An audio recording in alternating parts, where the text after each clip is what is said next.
stream update. I'll give you guys a minute to get in here. We're starting earlier today than we have been, which is great because it's going to make better use of our time today. Because today, one of the biggest and best things we're going to do is be getting our quote from this new diesel place, which hopefully will result in us having a more exact idea on how much it's going to cost to finally get Van Diesel running properly. So I'll give you guys a chance to get in here. I know that everyone watches these videos later on. They watch the streams. So I'll just, I like to go ahead and start talking early on so that when people do go and watch the stream later, it's not just dead airspace. I like to be saying a few things. But everyone, welcome to the live stream. I won't say anything too important. I'll wait for you guys to get in here. Hey, Jazzy J, good morning. Welcome to the live stream. How are you today on this beautiful freaking rainy day? Hey, Guyver, good morning. Hope your guys, is it still raining where you guys are at? Because right here, it is still freaking raining on the Sunshine Coast. Heavy rain last night. Absolutely horrible rain last night. Hey, Mikkel, how are you this morning? It is been hammering down the rain. Lots of damage done to my van from this rain. This rain is killing my van. Hey, welcome. We have I had major condensation last night, like next level condensation. And at some point last night it was raining so freaking hard. And now my whole van, I've been wiping so much to try to get rid of all the condensation, but condensation has returned in full force.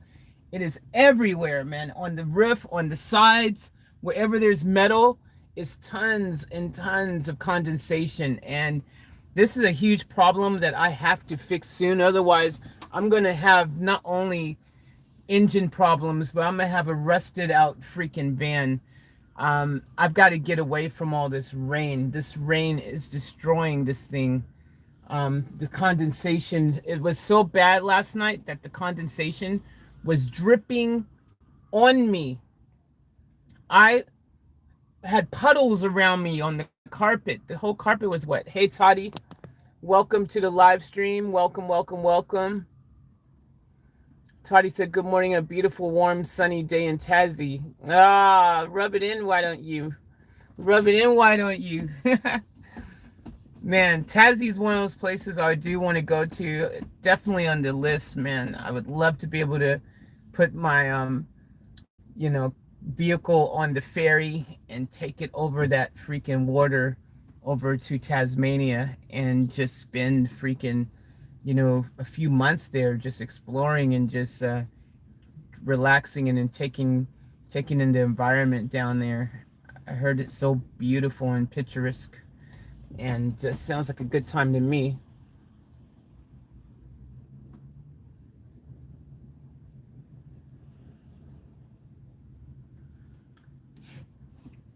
Good morning. I forgot that it was poking out there, the camera. But now you guys can see me. We've been lucky with the weather lately. Lucky you, Toddy. We've been unlucky with the weather. Well, it depends on your perspective. I mean, I guess we need rain. Rain is a necessity. But they always say, it didn't fall in the right place anyways. So anyways, guys, what we're going to do to start this morning off, we're going to head out to where we're going to get the quote done, which I'm super excited to. I just want a more exact price, and it just makes for planning a lot better when you know exactly what it's going to cost. So we're going to head there right now. We got an early start, which is fantastic, guys. I'm super excited to be starting the stream earlier just so that we can accomplish more during the day, because there's quite a few things we need to figure out today in the stream. We need to get this condensation under control badly with this rain. And this is the thing, you know, this much rain and as hard it's been raining is not something that a lot of people are used to. In recent times around here, we've been in a drought, but I tell you this, we got to freaking get that fixed. Hey, Vamp, good morning. Not quite awake. Hope you slept well. And welcome anyone else who's joined us in the live stream. So just to catch up for you guys who just come in, we're going to get the quote finally, the exact quote, hopefully not a ballpark quote. Ballpark quote does not help anybody when you just say, oh, it could cost $500 or $3,000. That's might as well saying nothing, because you haven't given me an answer. That's like too vague of a big stretch. That's not helpful. So today, hopefully we can get an exact, this is how much I will charge to fix your van. That's what we want to hear today. So we're going to head there now. But before we go, I think I need some breakfast. I'm feeling a little bit peckish this morning.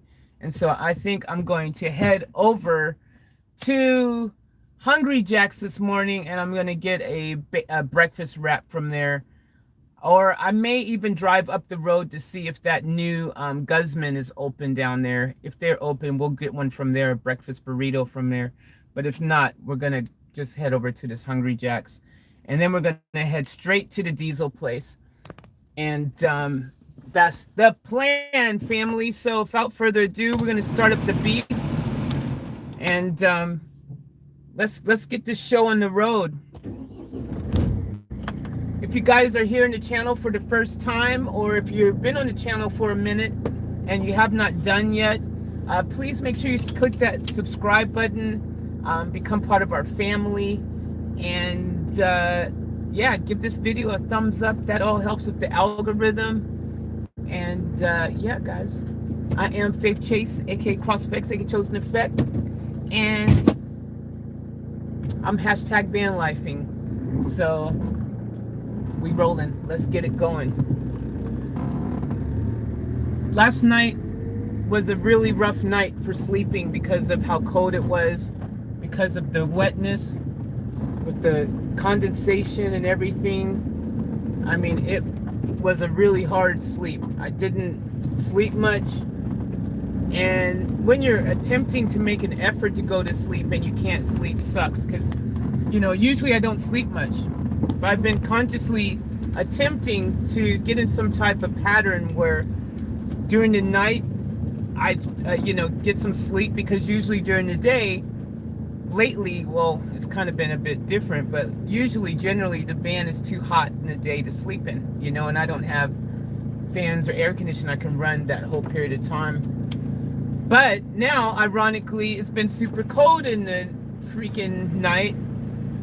And, sorry, it's like super cold, so I can't even sleep then. So maybe sleeping in the day might be better. But we're going to drive just up the road 2 minutes to see if that new Guzman is open yet in Caloundra. If that's open, we will definitely go there and get a breakfast burrito. If it's closed, we'll just head back up. We'll jump into that Hungry Jack's over there. Hopefully they're still serving breakfast, because I'm not sure if Hungry Jack's stops breakfast at 10 o'clock or if it's freaking 10:30. If it's 10 o'clock, we've missed out. And they don't do all day breakfast at Hungry Jack's, which means we will end up going over to Mickey D's for breakfast, I guess, since they do all day breakfast. Bam said, yeah, I get to see some grubbing with one eye open. What's up, Nicole? Welcome. Is it blurry, Nicole, for you? Is it blurry for anyone else?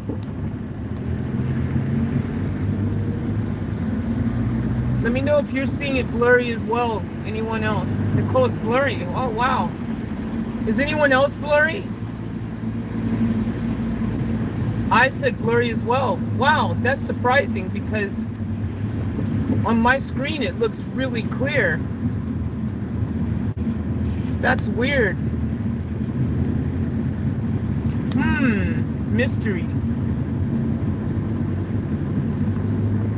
I don't know why it's blurry.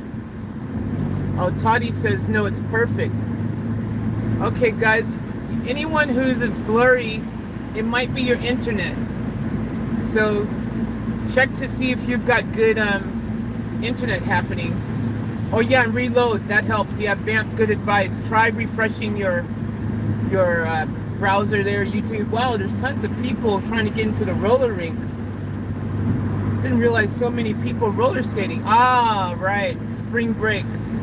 The spring break, and so there'd be a bunch of parents taking their kids to the roller skating rink. And because it's raining, there's not really much else you can do. You have to do something indoorsy. Unless you're a duck. It will get better. It could be my toilet. Oh, tablet. I don't know why I saw toilet.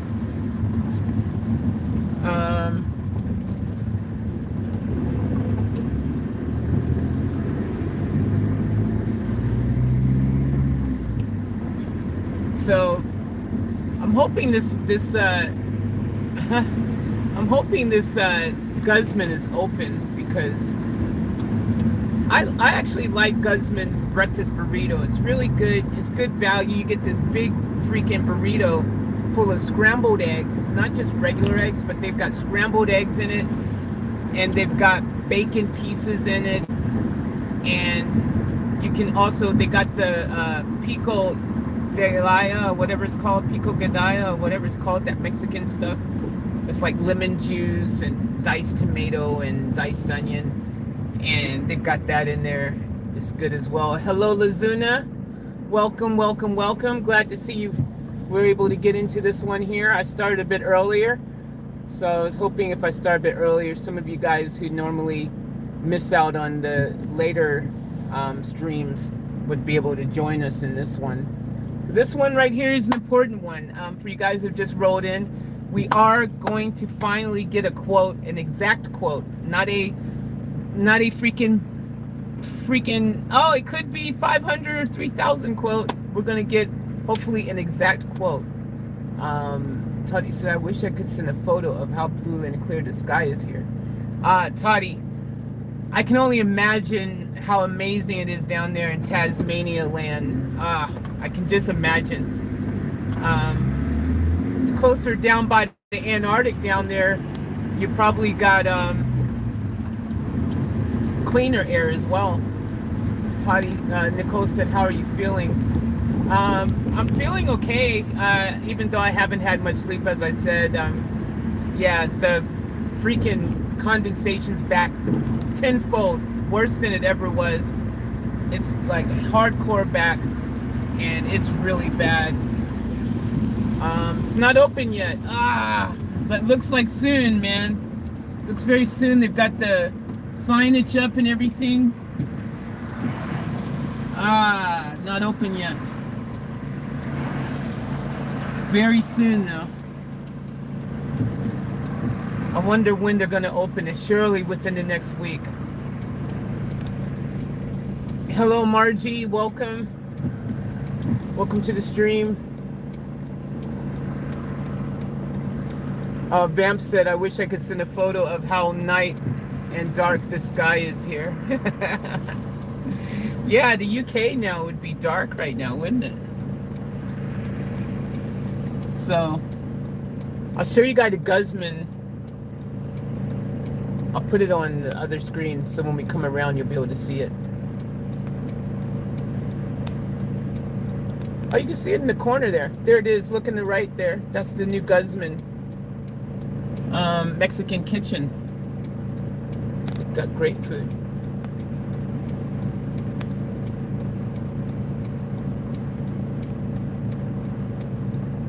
Yeah, you can see it over there. Yeah, so not open yet.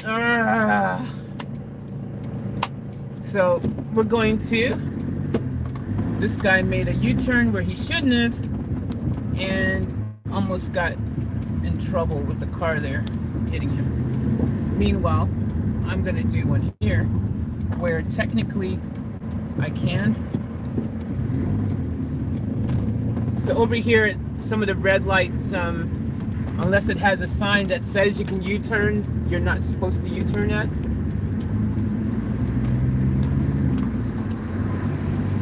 All right, so we're going to head to Hungry Jack's, aka Burger King. For you guys that don't know, they're actually the same place, and they just call it Hungry Jack's over here, and we're going to get a breakfast burrito from there instead. McDonald's here doesn't have a breakfast burrito.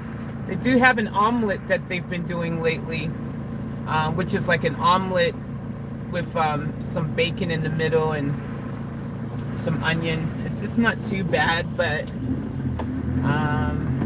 we want that breakfast burrito. So Hungry Jack's one is okay. It's not as good as Guzman's. You know, they give you a sausage patty or bacon, you can choose, and just like a couple of eggs, hard fried, they're not scrambled. You used to be able to request scrambled eggs, to have your eggs scrambled at Hungry Jack's, and they would scramble it for you. But I don't think they do it anymore. But yeah, you could say, hey, could I get my eggs scrambled? Even at McDonald's, you used to be able to get your eggs scrambled and say, hey, could I get my eggs scrambled? I don't think they do it anymore. McDonald's used to also, they used to make their pancakes fresh. Did you guys know that? They used to make the pancakes fresh. Now they microwave them. It's which would you prefer, quality or speed? Because for me, I'd prefer quality, man. I'd rather wait an extra freaking, few minutes to get something cooked fresh than to get something that you've just nuked for, a minute, and it's all not as as good as it could be.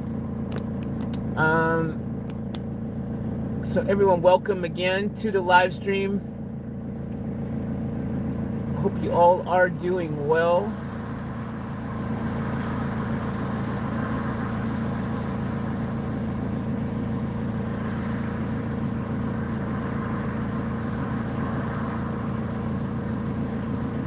Yeah, so let's go ahead and I prefer quality. Exactly, Lizina.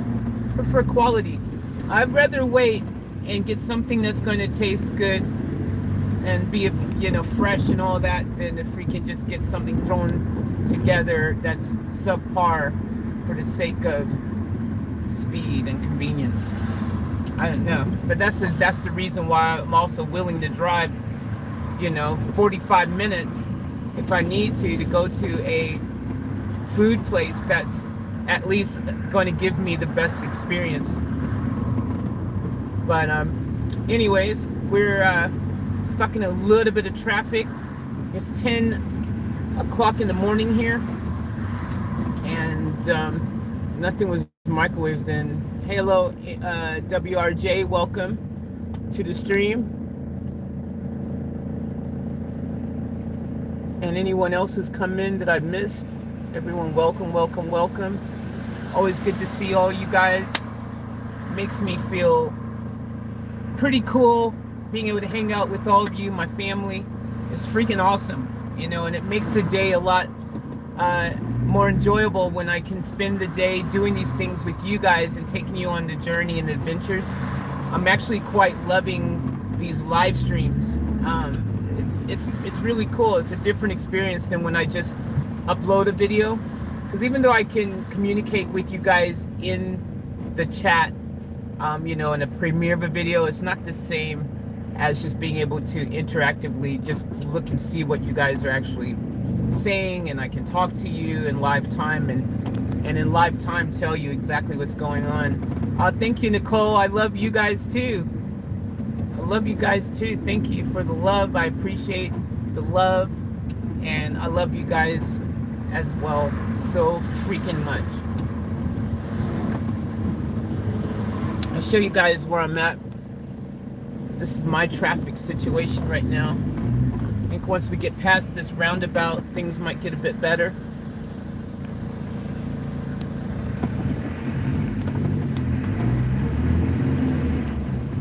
So looks like it stopped raining a little bit finally. Vamp, I'm really loving the lives. It's comforting. You guys are my hugs. Thank you. I love having you here, and all of you. I said I don't know you well, but your energy is amazingly calm. I look forward to seeing you. Thank you very much. I appreciate that. That's a beautiful thing to say. And I'm glad you guys are enjoying these, because I'm enjoying them a whole lot too. You know, doing this with you guys is so much fun, and it's interactive. I think this is really the best way to be able to communicate with all of you guys, no matter where you are in the world, is with these streams, you know, which is pretty cool. Hopefully I can squeeze over here. Cool. It's able to squeeze in there. All right. So we're like 1 minute from Hungry Jack's. I have a funny feeling that they stopped breakfast there at 10 o'clock and it's not 10:30 like McDonald's. Mickey D's stops at 10:30, but I've got a feeling Hungry Jack's stops at 10. I just have this feeling. And that will suck. But it'll be okay, because then we'll just have to settle for Mickey D's breakfast, I guess.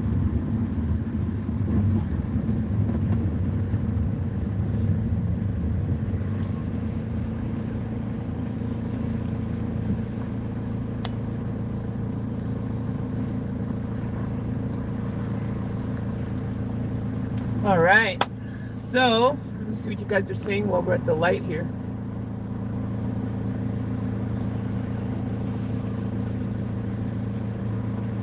I feel the same. I live for these live streams. Thank you, Nicole. I'm glad you're enjoying them as well. Lazuna says, it is fun, Faith. I'm glad you are enjoying it too, Lazuna. The live streams are awesome. That's cool. Thank you for the feedback. Guys, I put a comment in your eyes. In my eyes. I put a comment in my eyes. Adored You album song about 1.5 months ago. Apparently Frankie Vella replied about a week ago. Time for a name change. Well, I hope that's the real Frankie, or else that will be awkward.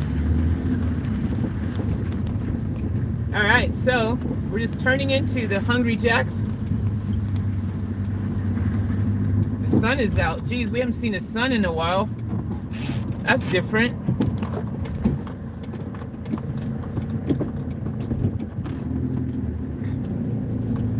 All right. So for you guys that's come in and you don't know, I'm in the Sunshine Coast right now in a town called Caloundra. And we're at the Mickey D's. Looks like the breakfast menu's up, which is perfect for me because that's what we wanted.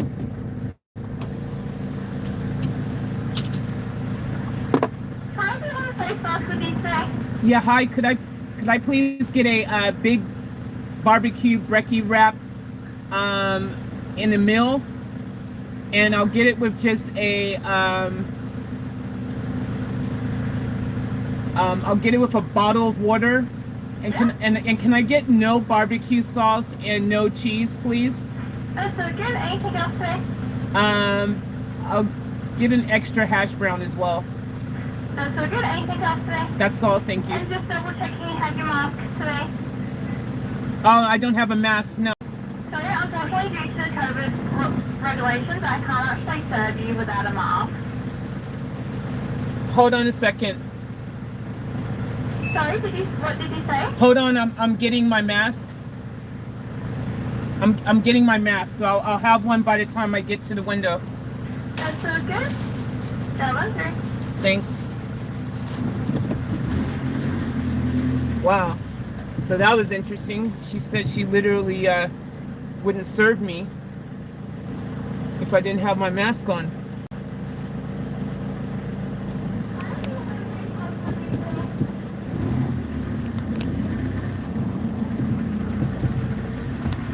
That was interesting. No one's ever said that before at any drive-thru, so that was interesting.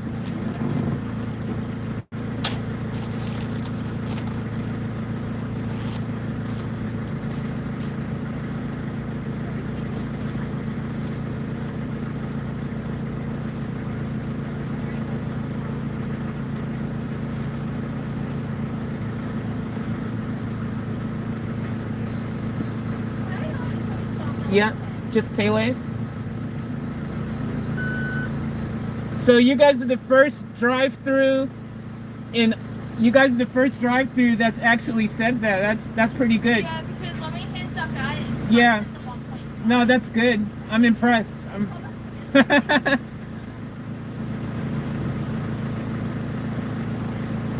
Yeah, so that's good. I mean, you know, they're taking extra precautions. I like seeing that, man. That is really awesome. That's the first. I mean, even McDonald's. You guys remember I was complimenting McDonald's in the live stream, and I was like, oh, you know, they're wearing masks and they're wearing gloves and stuff. But even they never said, if you don't have a mask on, we can't serve you. So that's really cool that they here at Hungry Jack's have raised it to like that. Now you guys remember, and this one right here, that means that this Hungry Jack's right here is really doing it properly, because we were you guys remember when we went to that other Hungry Jack's the other day, and they had this sign that said wear a mask in the drive-through, but they didn't enforce it. I told the lady at that place I didn't have my mask, and she said, oh, it's okay, don't worry about it. So I like that this place is, you know, really, you know, keeping it legit like that. Hey Karen, welcome to the stream. Hey Joseph, welcome to the stream. Hey Jegster, welcome to the stream.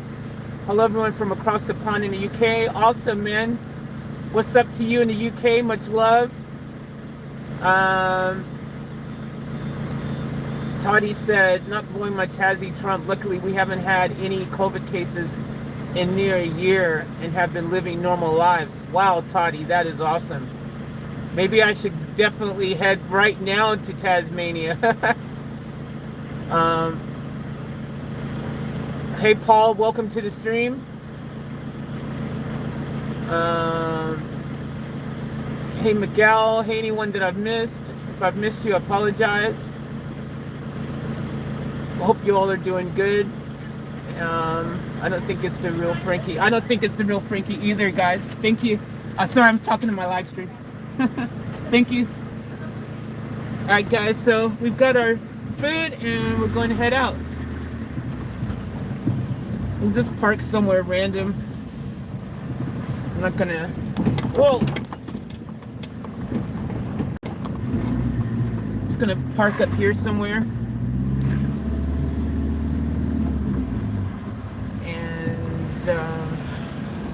Yeah, I'll park up here.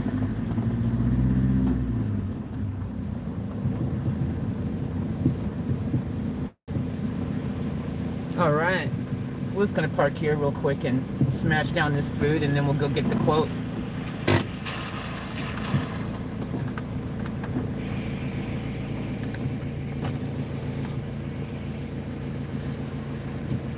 All right, well, that was interesting.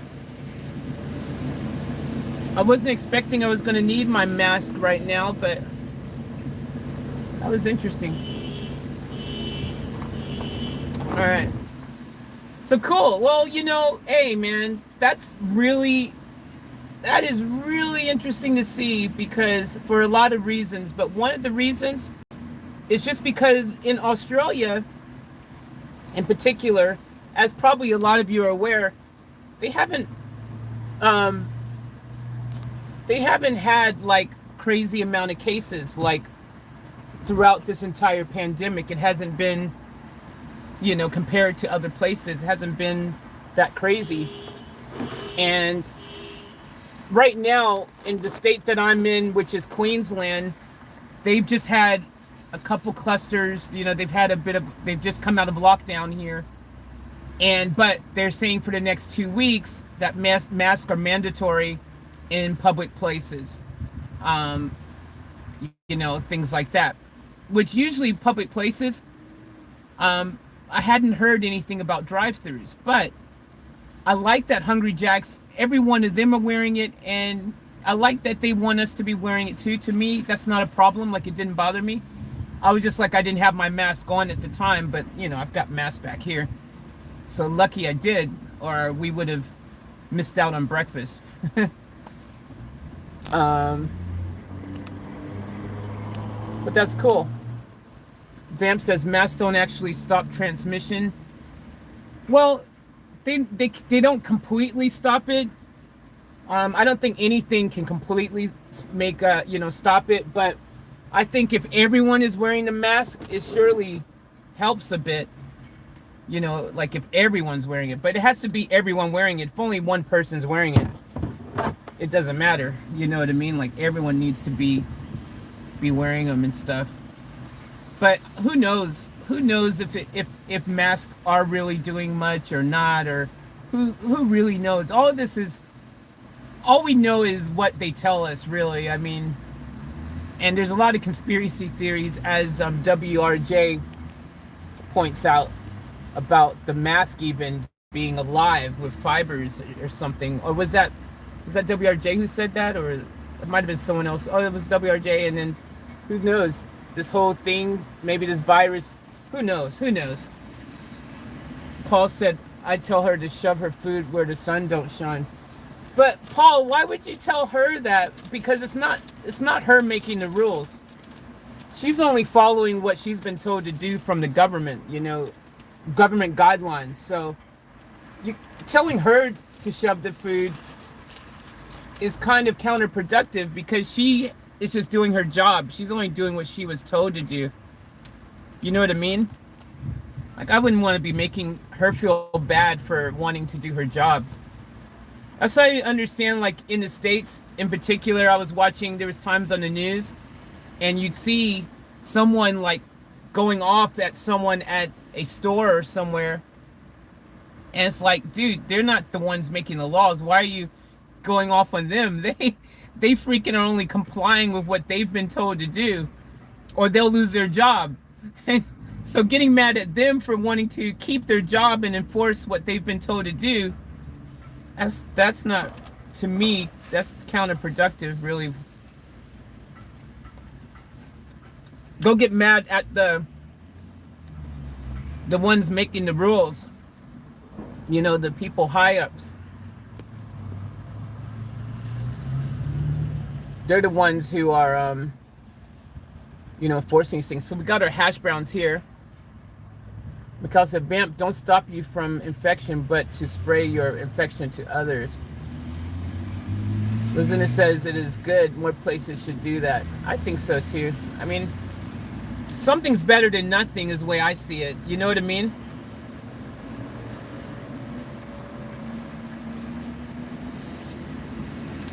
I'm sure there's no 100% full, solution right now that's going to be 100% safe for every situation. But surely something's better than nothing.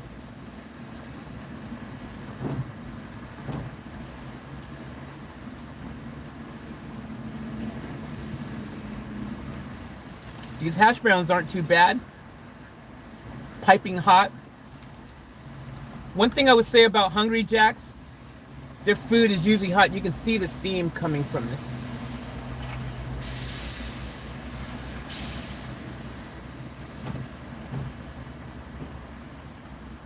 And one of the reasons Hungry Jack's burgers are always hot is, aka Burger King, is before they give you the burger, they put it in the microwave for 20 seconds.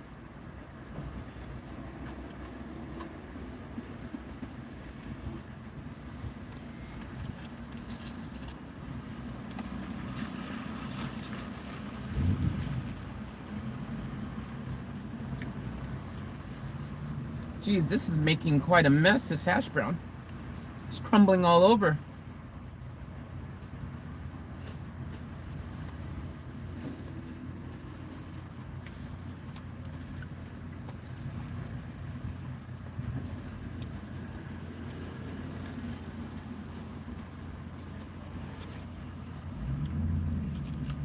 I've never had such a crumbly hash brown. And you can see that steam. Wow. That's pretty fresh.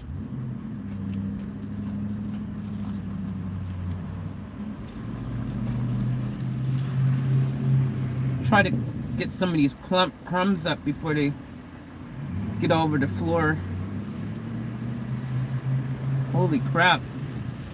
It's Crumbsville in here.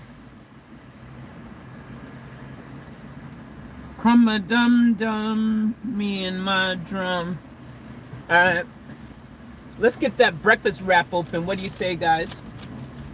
Let's dive into that bad boy. Oh, wait, before we do, let's get that, crack that water open. Oh man, bummer. That guy's bike just died. Oh, he got it started. Lucky. Could be low on water, on fuel, bro.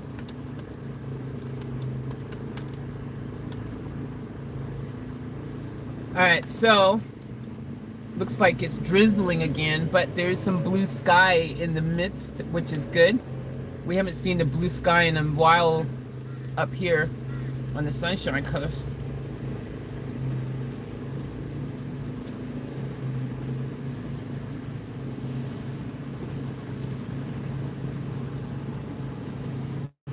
Which is kind of exciting.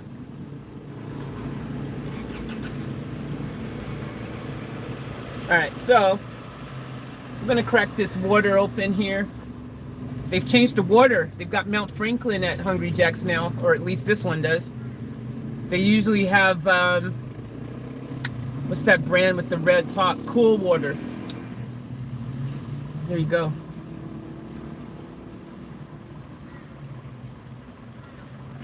Yep. H2O.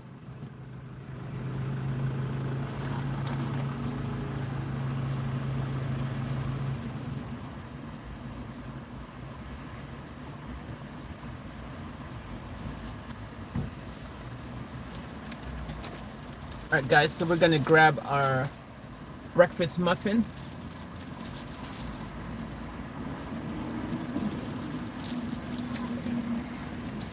Brekkie wrap with cage eggs, cage-free eggs. Pretty impressive. Hey, Nora, welcome.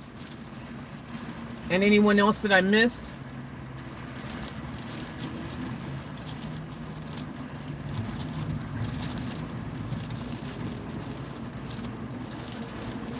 I remember it being bigger. Here's the wrap. It's got sausage, bacon, and egg in it. Go ahead and take a bite of this. Mmm. Yep.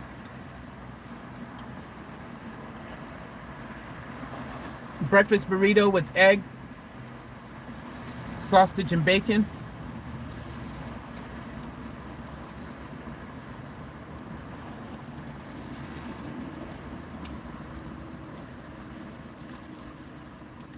Hey, Steve.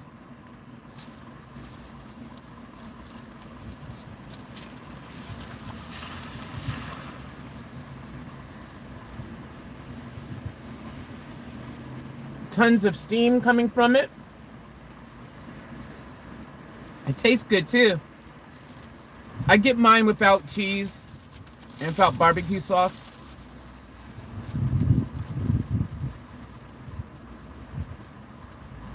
Mmm.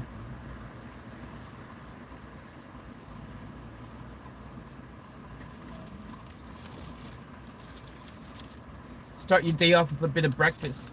It's a good thing.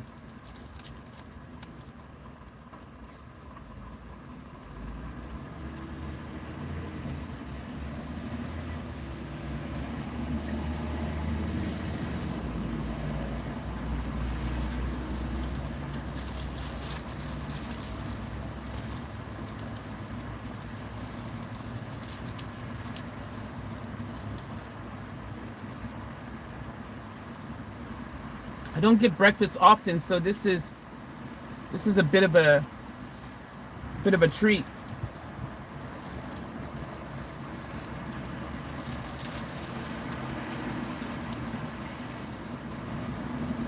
Mm.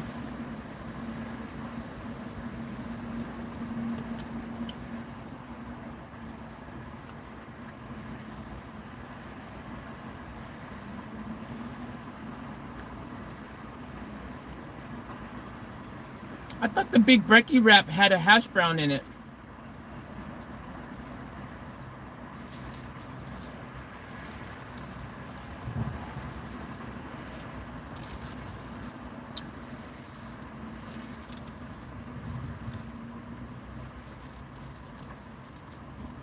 I feel like they've given me a regular brekkie wrap and not the big brekkie wrap. So I'm pretty sure the big brekkie wrap had a hash brown in it.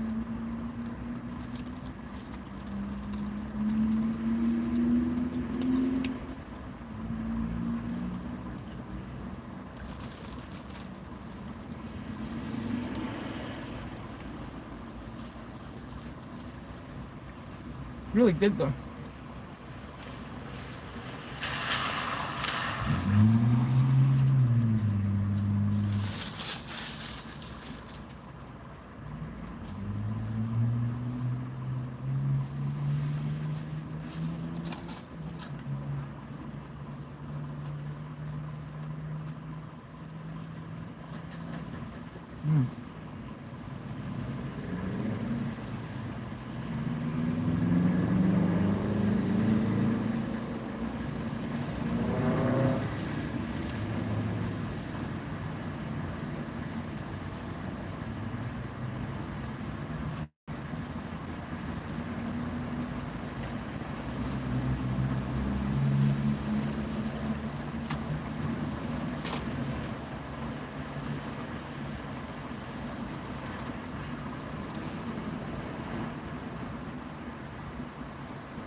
That hit the spot, guys.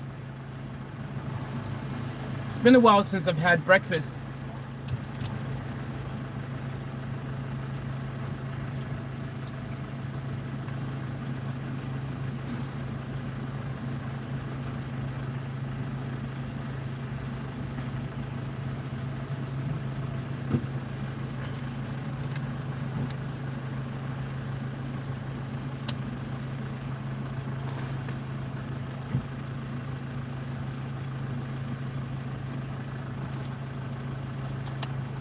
All right.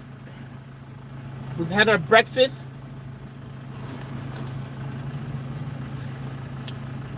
We're going to head and get the quote for the car. I'll just catch up on some of your messages really quick for a second prior to that.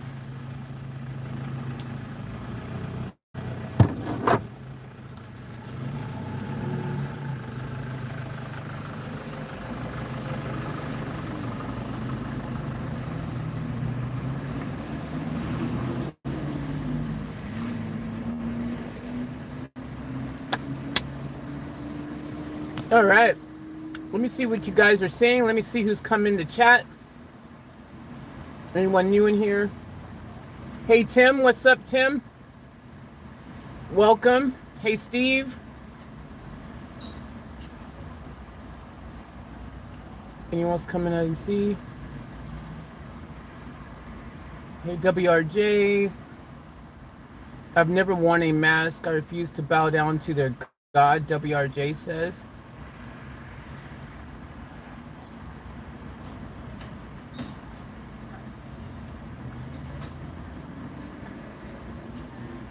Lucinda said Australia has been awesome about COVID.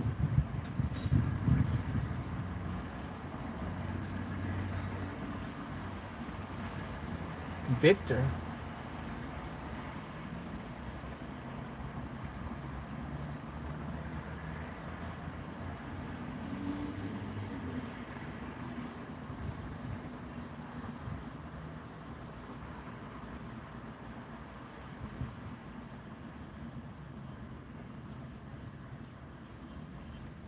Lucinda says they require masks at the drive-thru. They don't do that here in the States. Man, it's a shame, Lucinda. They should be, you know, the most important thing I think personally is it's not a big effort to just put a mask on for a couple seconds. Like realistically, in a big scheme of things, is it really that hard? Is it really that much to ask to put a mask on for a couple seconds? Like, you know, at the end of the day, something is better than nothing to me. I believe that making some type of effort, the more people that do it, the better it is for everybody. And when you go to these drive-thrus and things in particular, to me, it gives me a bit more peace of mind knowing that, wow, they've all got masks on. They're all wearing gloves. They're making an effort. They got signs on the speaker box there even that says, you know, you need to have a mask, or do you have a mask to use the drive-through there. They even have it on their speaker boxes there at the ordering thing. So to get to the window and for her to actually, I mean, well, you know, before when we got to, you know, the ordering window thing, the little box, and for her to say, hey, by the way, do you have your mask? If you don't, we weren't going to be able to hook you up. Like, that was dope. And I hope she's doing that with everybody and it wasn't just targeting me. I hope that's how they treat everybody, you know, but that was cool. To me, I felt more comfortable getting my food from there, you know.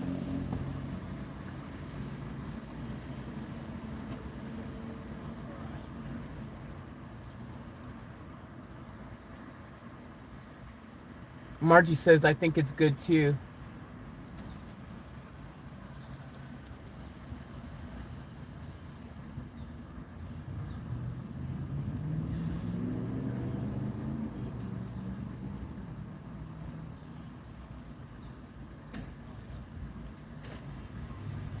It's good. More places should do that. I agree.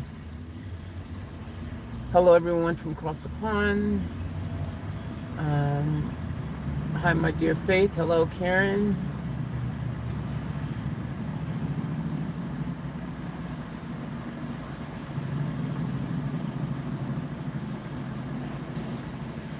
When you're getting the Dolly bus.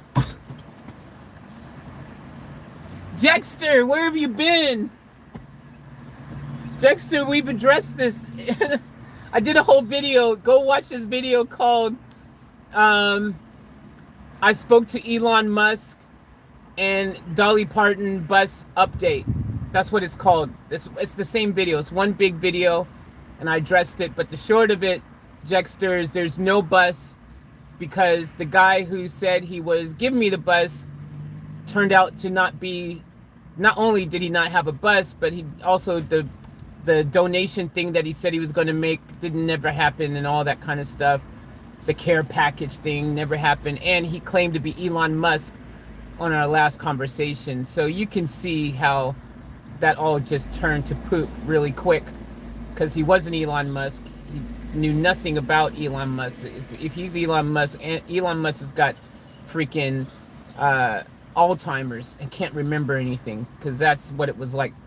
The guy, just another planet, dude. So long story short, no, Jexter, not happening, never was happening. This guy was just freaking either getting his kicks off of just playing a game, trying to seem cool in the chat, or mental, you know, who knows. He's been blocked though.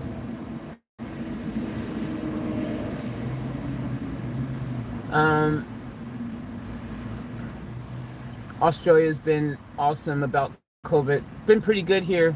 Lizuna, I agree. Especially today, that was impressive what I just experienced. That's next level. For Australia, that was actually really impressive because throughout the whole COVID, most of the time Australia, mask wasn't even required anywhere. Even when there was tons of cases floating around, they never required masks. That was only in the past 2 months maybe, when Melbourne or someone was the first place, I think, to start doing masks from their lockdown 2 or 3 months ago. They're the first place that started saying public, you know, masks are required. Then soon the other states started doing it, requiring it.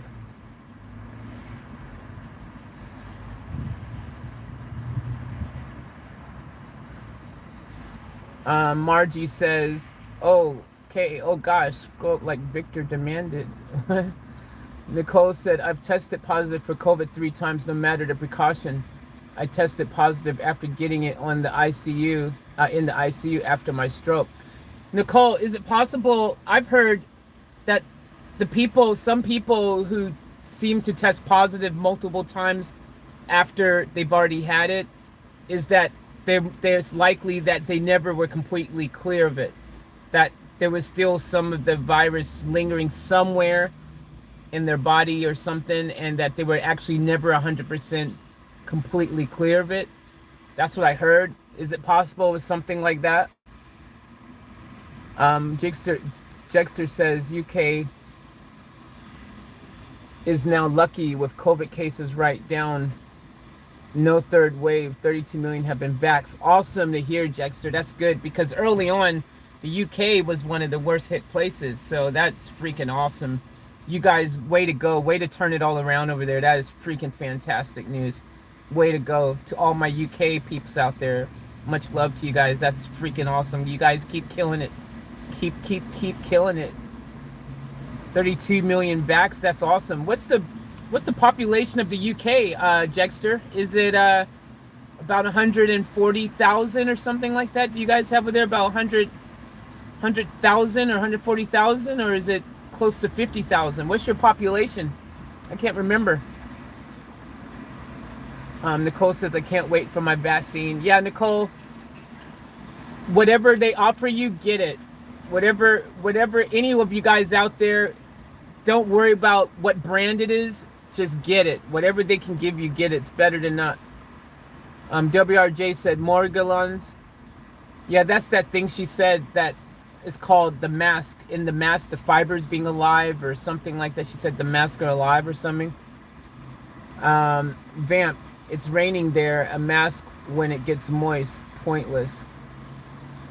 Yeah, I heard that wet mask isn't really a good thing. I know it's not good for you to breathe in from a wet mask either, because that's probably a way you could get pneumonia, but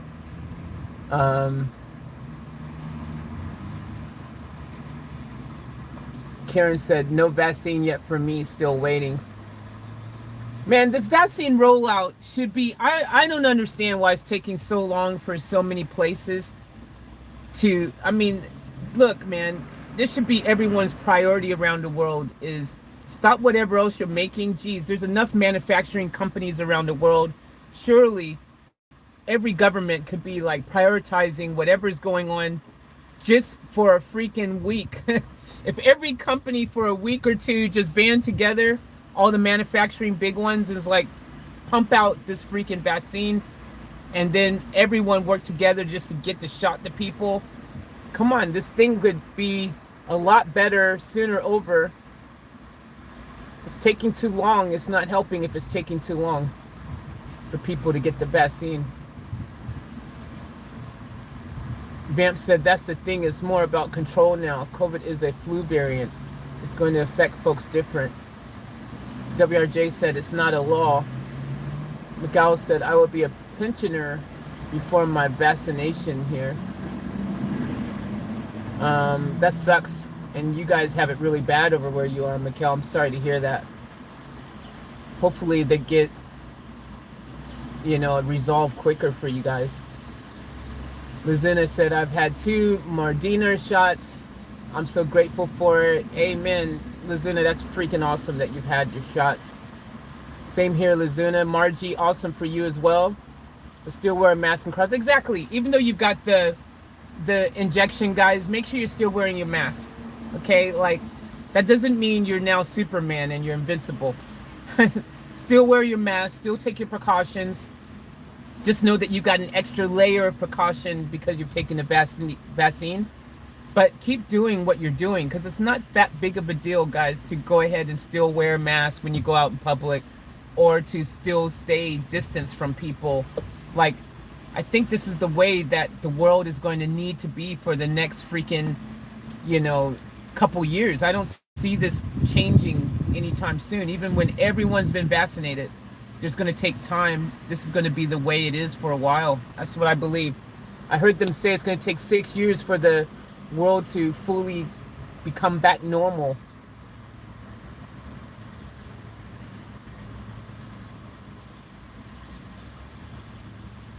Vamp said, weird, got these big pharmaceutical companies come out with improperly tested vaccines super quick, making millions, yet no cure for cancer. I said the same thing, Vamp. I'm wondering, it's amazing how they were able to create a cure for this super quick. And tons of them, not even one company. It's not like one genius stumbled across the cure for this. We're talking tons of companies have managed to create a cure for this.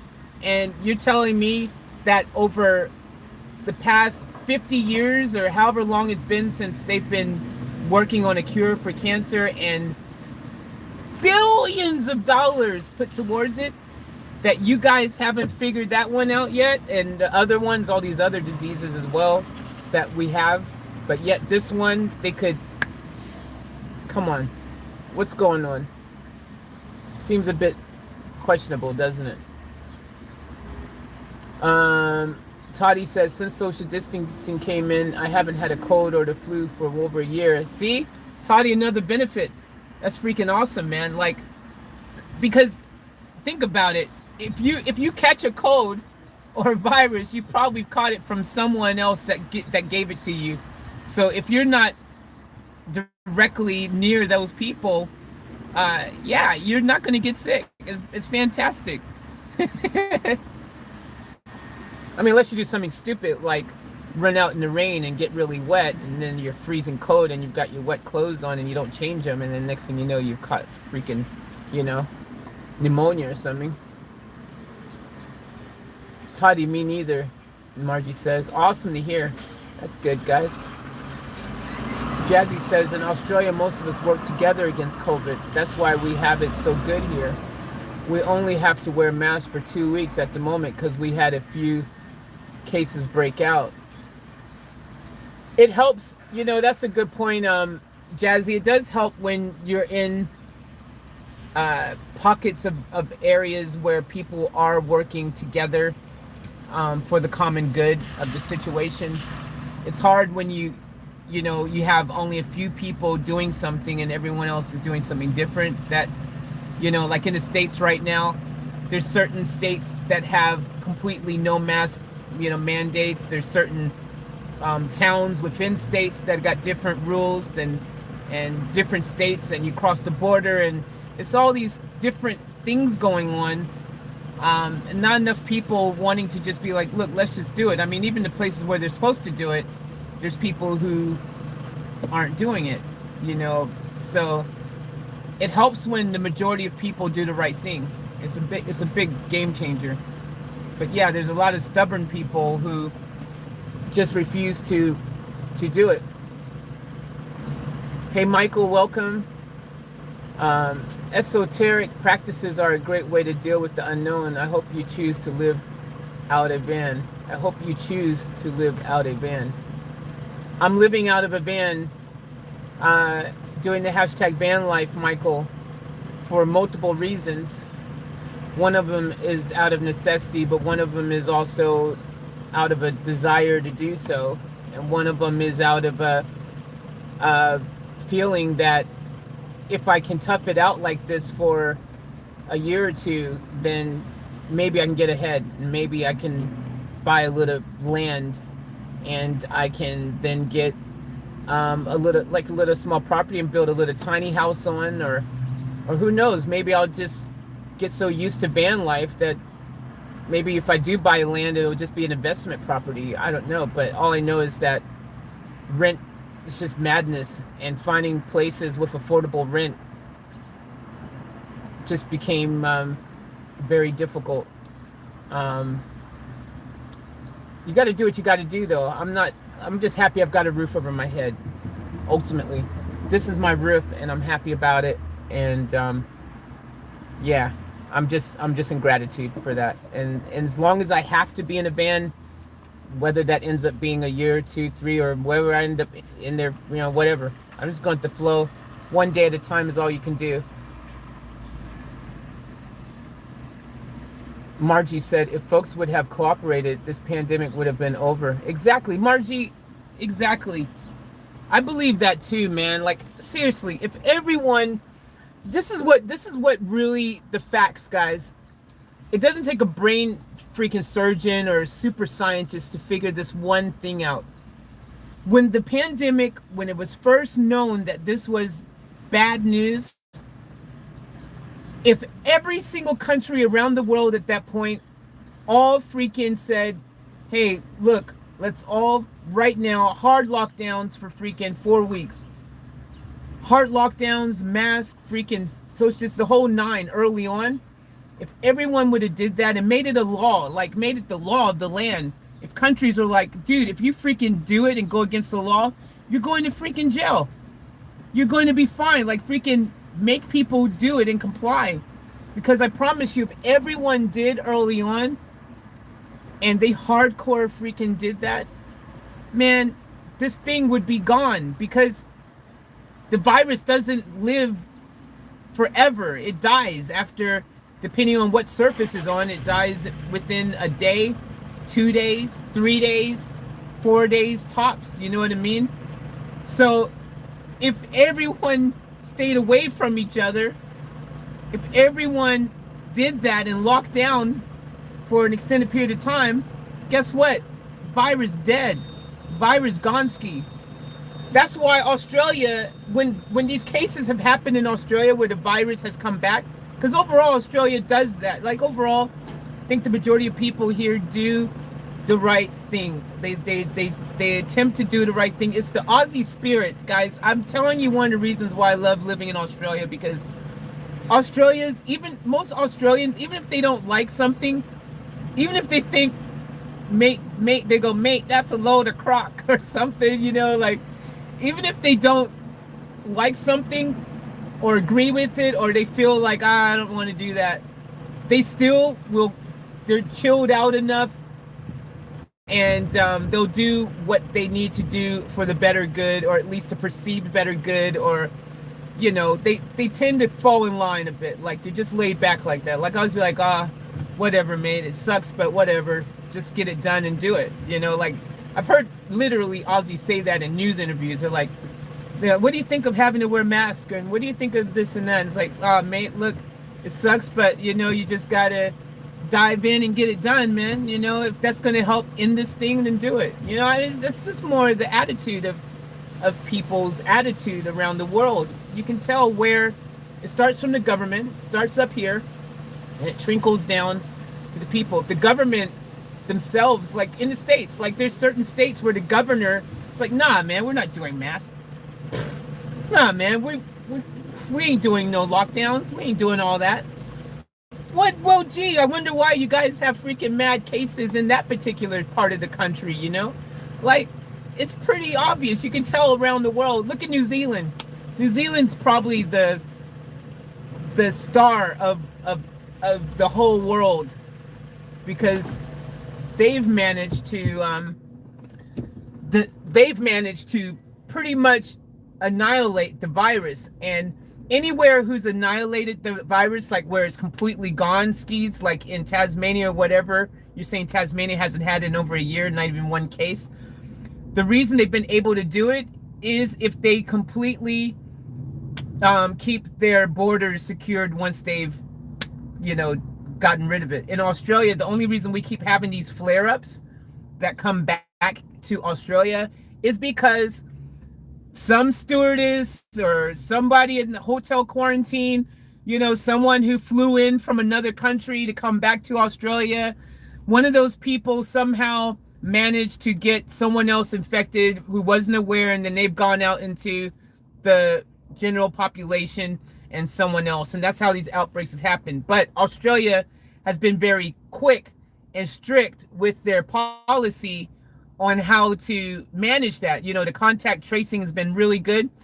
They've been able to really just get on it, and whenever that happens, they're not telling. See, here's the other difference. This is a big game changer. What they're doing here is they're not doing a if you get the virus, we're just going to send you home for 14 days and self-quarantine as a precaution. No, they're telling you you're going to the hospital and you're quarantining in the hospital for 2 weeks. That's what they're doing. They're not trusting you to go home and do the right thing.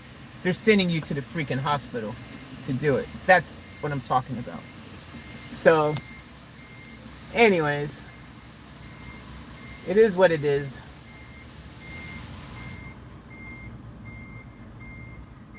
Miguel said, Tony, I had a cold. Somebody carry it to our shop. Jazzy says, much easier just to work together. Exactly. Hope everyone is feeling good. Hell yeah, Nora. Hope everyone's feeling good too. Michael said, great energy in the sky. It's looking, yeah, it's looking promising. I've got sun over here shining down this way. Over there, it's cloudy still, but hey, I'll take some sun. WRJ said, no, the pandemic will never be over.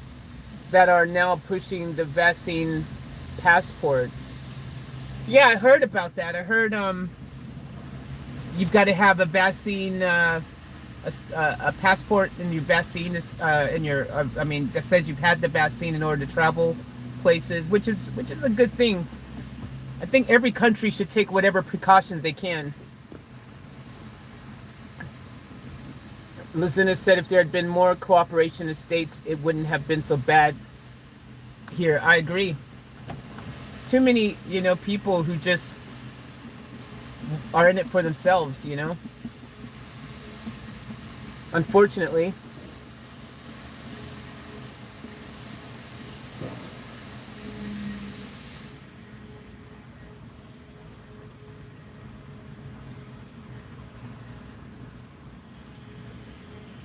Margie said, oh, please, we used to all agree. Hate this crap creeping in our family.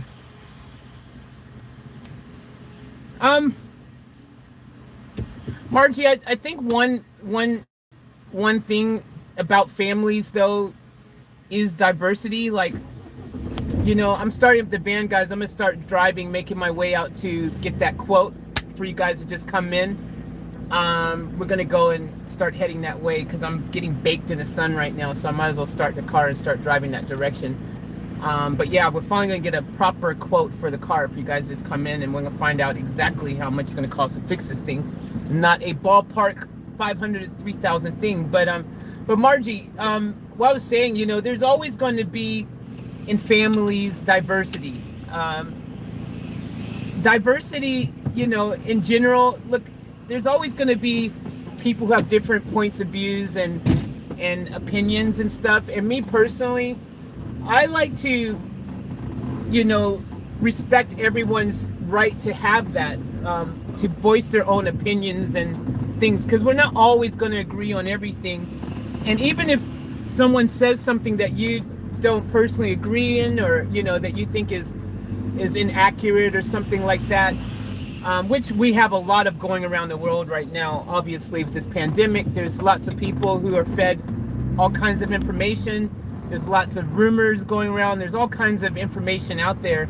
Some of it is even from our own leaders, like, Trump or someone, at the time. There's people who will say things and then it becomes gospel. And, it's one of those things. But at the end of the day, me personally, understanding in family, in a community, in a country, anywhere, you are going to have people who maybe see things differently for different reasons. And for me personally, I'd like to understand, instead of instantly dismissing someone's point of view, I like to understand why they think that way. Like maybe instead of instantly condemning anyone, I'd rather just kind of give them a opportunity to explain why they feel that way, to walk in their shoes for a moment, because maybe they've got a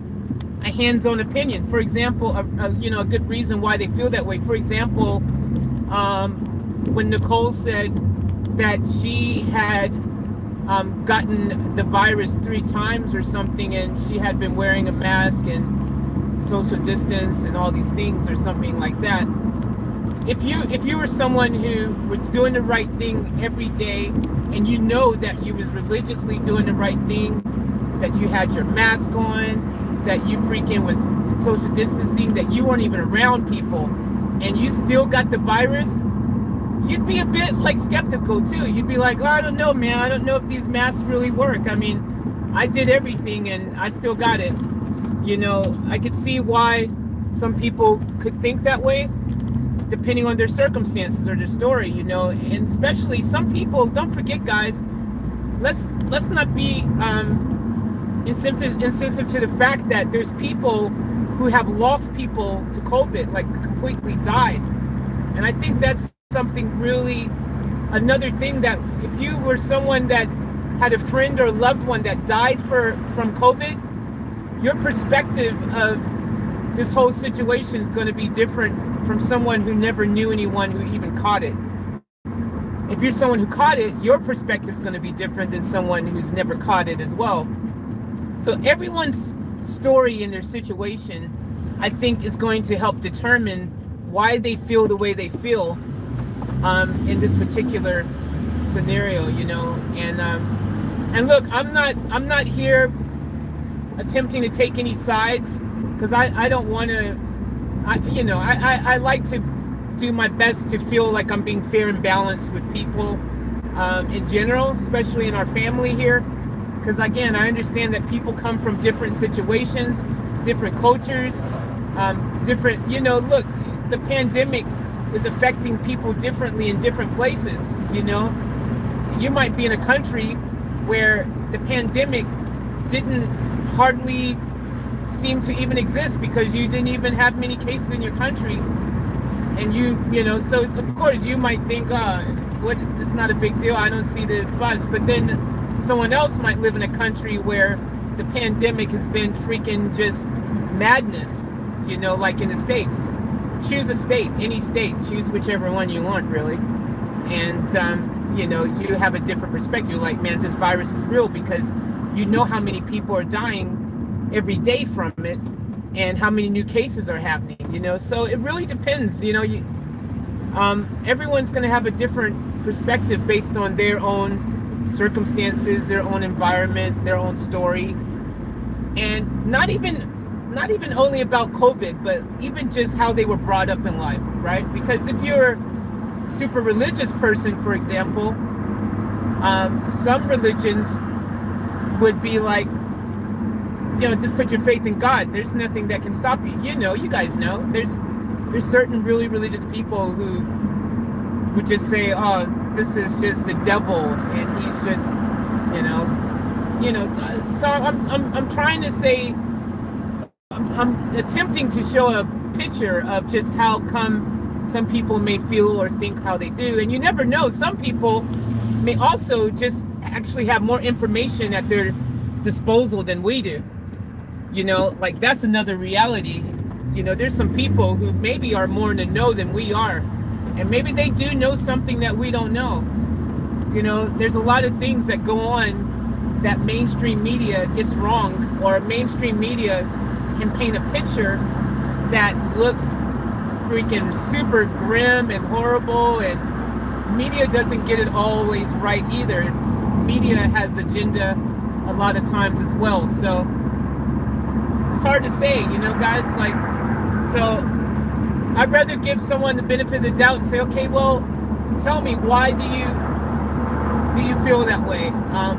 What facts do you bring to the table to support your argument?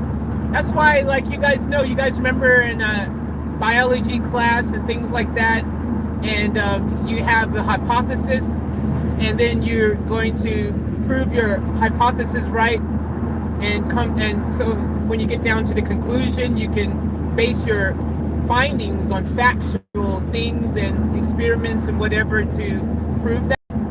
That's what it's like. At the end of the day, if people maybe they've got facts, and they say, hey, well, look, I was, some might be working as a scientist back behind the scenes. You never know. Or their parents might be one, or their friend. You don't know. It's a lot we don't know, man.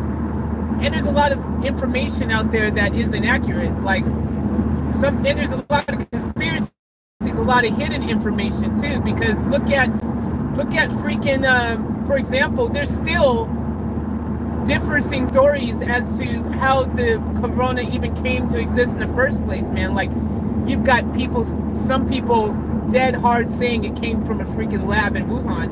And then you've got even the WHO, who are supposed to be like the freaking, World Health Organization of the freaking planet, who then are like, it's possible that it didn't come from there at all. And everyone's just saying different things. But then our government goes on, man, we've got inside information that it did. And like, how's anyone really to know what's fact and fiction when so many apparently authorities who are supposed to be in the know are saying different things? I heard it best on the news. I was watching NBC News or something like that on YouTube, because that's where I stream all my news and everything. And they said it may be years before we actually really know how this virus started and all that kind of stuff, like the truth behind it. Or it may be like Watergate or one of those type of things where we never really know the truth. We only know the truth that someone has decided to give us. So who knows? So my thing in life, I think my one of my things, guys, in life, and maybe sometimes I take that to an extreme, but it's kind of my thing. And I think I got this from my mom, actually. You ever hear someone say error in what's it called? Error in the realm of caution or something like that, or in other words, error in caution, or whatever, how the saying goes exactly. But basically it's more like a situation where it's like, look, even though it may or may not be 100% accurate, the information you're getting, or maybe it's not really dangerous, or maybe it is dangerous, or maybe masks do work or they don't work, or whatever, err in the eye of caution. I think that's how you say it. In other words, just you as well, just in case the information is true, you might as well just go ahead and wear a mask, go ahead and social distance, go ahead and do these things just in case it is true. Like, at the end of the day, you got to ask yourself, are you willing to risk your life and the lives of the people you love and care about under the whim that maybe Donald Trump is saying that you could spray antibacterial in you or something? Maybe he didn't say, he said, is that a possibility? But people heard that at the time. And you never know, some hardcore fans be like, oh, our president said that could be a possibility. Next thing you know, you're spraying that in your body. You know what I mean? So at the end of the day, I think it's important that everyone just kind of, I don't know, go with the consensus. Majority rules, maybe. I don't know. In this case, the majority of health organizations around the world all say that this is a deadly thing, and it is highly spreadable, and there's a bunch of different variants now that's getting worse. There's some really bad variants out there.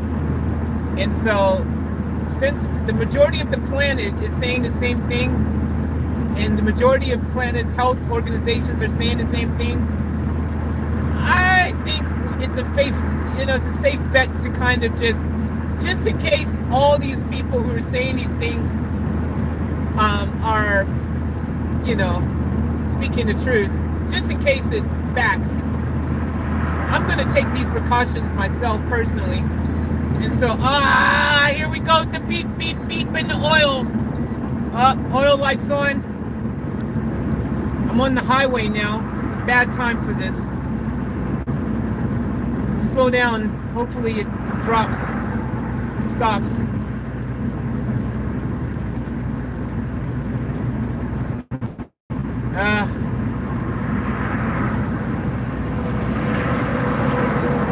Going 70 and 110 now.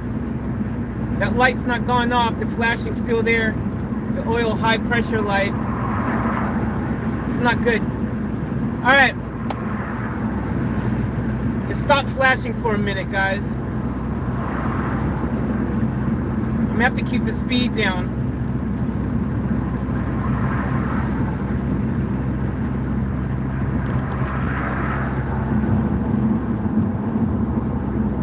But yeah, guys, I'm hoping that once this injector diesel leak thing is fixed, that's going to solve the problems that we're having, all of them. Hopefully. So we're gonna go get the quote now, guys. That's where we're headed, and hopefully the quote will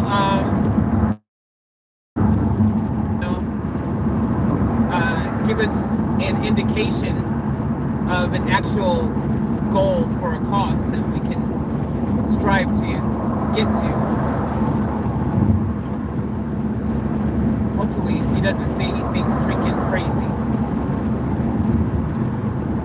This actually would be a really good indication of where we go from here once we know an exact price with this quote, because if he says something ridiculous, and that's after looking at investigating the engine, it's not going to be a comforting feeling at all. Might have to reevaluate things.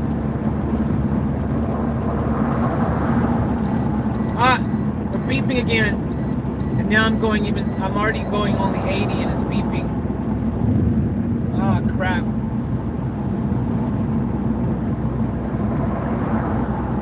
I need to turn the engine off. That seemed to work last time. Engine off for a bit. Let's exit. I'm gonna turn the engine off for a second. And I'm gonna pull over.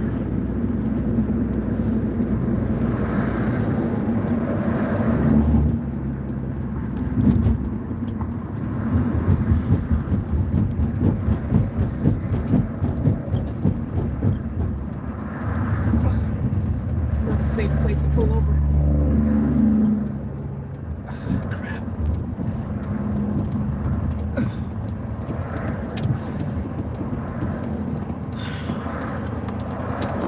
Alright guys, I'm gonna turn this off for a second. I pulled over on the highway at the exit here, and we're just gonna give it a second and hopefully it'll go down a bit.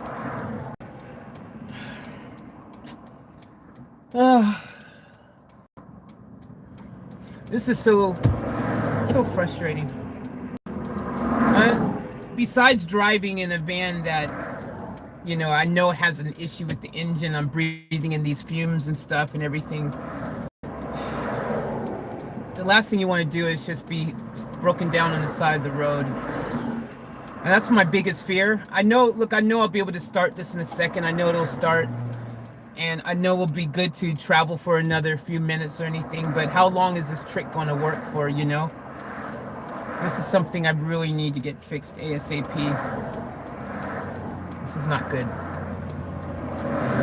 Pulling off on the highway here is not a good feeling either. I know any one of you guys who've ever done it before knows it's not the best place to be pulled over on the shoulder of the highway. How many times you've seen mad accidents happen from being on the shoulder? But look, it's been a minute. Last time we were able to pull over for about a minute with the engine off, and we were able to travel for another 15 minutes or so with no problem. We're literally about 10 minutes from where we need to be, so I'm thinking we might be good enough to make it that 10 minutes now. It's the worst place to be going through this. I might actually give it another couple minutes and I'll catch up with your comments in here. See what you guys are saying. Vamp says, Margie, it's okay to not always share the same view. We all different. We can hold a different view while still respecting each other. Yeah, I think that's important. I agree. I think in a family or any situation, it's definitely important to respect each other's differences of opinions and give people that same respect that you would want as well if you felt a certain way about something and you wanted your voice to be heard or respected as well, or your opinions. So I think it's very important to respect that. We come from all around the world in this family, different cultures, different backgrounds, different religious beliefs. There's a lot of reasons why people will maybe differ in opinion on certain topics. So we have to respect that. Remember that everyone isn't, cut from the same, we're not clones. Everyone has been brought up differently. So I personally want to show that respect to all of you. You know, I love each and every one of you. I don't care where you're from. I don't care your religious beliefs. I don't care if you eat fish only on every day and you don't eat any other meat, or you worship a cow, or I don't care. You know, I respect the differences that everyone may have in our family. I feel if you trust me enough that you feel that you want to be part of my family, and you come here on this channel and you show me that respect, you know what I mean, where you guys respect me for being who I am and my beliefs and my, you know, thoughts, and some of the things that I do might be a bit extreme, like, you know, hey, I do kind of suffer from a bit of OCD a bit on the best of days. Even before this pandemic, I'm a bit of one of those people who I'm not touching food without washing my hands. And some people might see that as extreme, you know, and a bit like over the top, but you know, you guys still stay here and you respect me for being me, you know. I want to do the same for all you guys as well. I think it's important we do that for each other. Toddy says, I miss live bands doing world tours. Hell yeah, I miss that too. WRJ says, my lungs are stuffed. I have to go to the hospital today to have my lung function test done. I will not take any changes. I will not take any changes with my lungs at all. But that's just me. Good idea, Jazzy, to get that test done, and I hope that it all goes well for you. WRJ says you have a pre-existing condition. I guess you're talking about Jazzy, I'm assuming. Mikael says, me too, Toddy. I'm waiting for a Celine Dion concert for about 2 years now. Yeah, freaking Celine Dion would be cool to see. Nora says, unfounded conspiracy theories are troublesome. Man, that van just practically blew us off the freaking road. That truck that just came by. The problem with conspiracy theories is that you never know what's a conspiracy theory and what is actually not a conspiracy theory in reality, because some things may seem to be conspiracy theories and some of them may not be, even though they may seem to be. You never know what's the truth. It's like the X-Files, man. The truth is out there. Who knows which one is the truth? The thing that they want us to believe, or the thing that, you know, who knows? But who knows? Lizina goes, I've been waiting to go to London and Montreal. That'd be awesome. Traveling, the days that everyone can travel freely again, I think we all will appreciate that so much more now. I think that's going to change the way that a lot of people view their lives on a daily now. You know, I think people will start really being more in gratitude for the things that so many of us took for granted before, you know. Tim goes, hey, how is Van Diesel going? Van Diesel is still freaking obviously having its issues. Nothing's changed. Won't change until we can get the issues fixed. So Margie goes, yes, Nora, disturbing. Lazuna goes, I agree, Nora. Nora goes, with you, Margie, it's okay to push back on BS. Toddy goes, my sister was at her concert in Melbourne when John Farnham came on stage and sung The Voice with her. Mikal, oh, that sounds cool.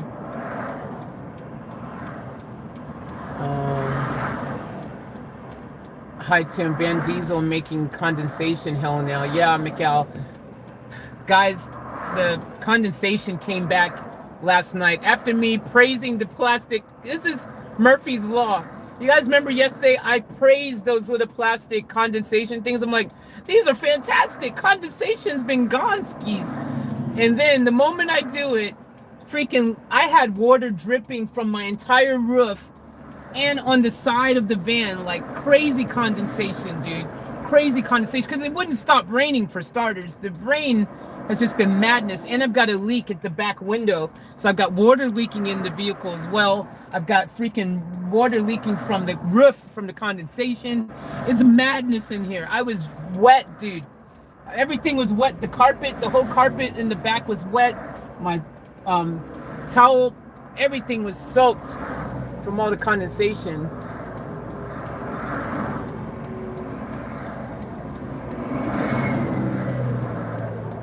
Vamp goes, what I find scary is how in the UK they stopped cancer treatment for what is essentially a flu variant. That's what coronavirus is. All of a sudden in the UK, flu just disappeared. Similar death toll. I think it's important. I remember hearing they said that here a few times that even if you know have underlying conditions and like if you got treatments and things that you need to go and still get those treatments done.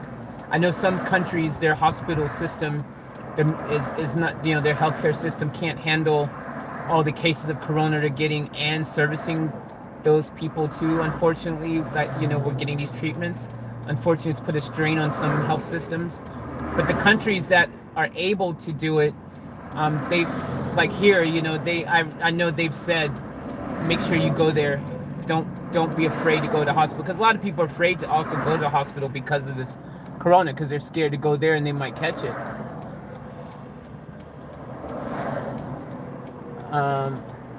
Lucinda goes, lucky her John Farnham is awesome. I didn't know about him until Jazzy did a request. Yeah, that's one cool thing about reaction requests, and that's why I like doing them, is because it introduces a bunch of music and songs and artists and things to people that you may have never heard of before, you know, so I think that's definitely dope. WRJ goes, the mask wearing promotes bacterial pneumonia. That is what caused the majority of death with the Spanish flu. I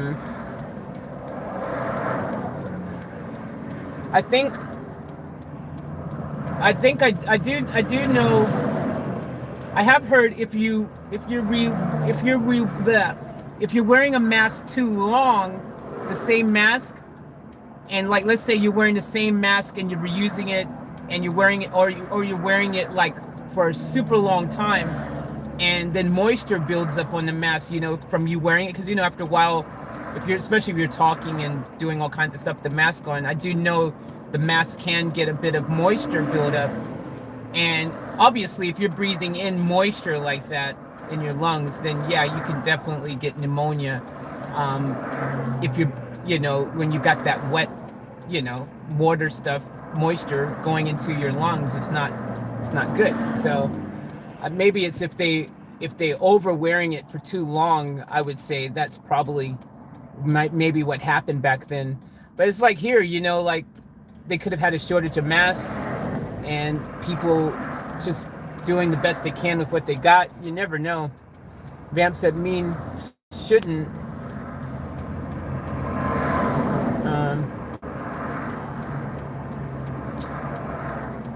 Man.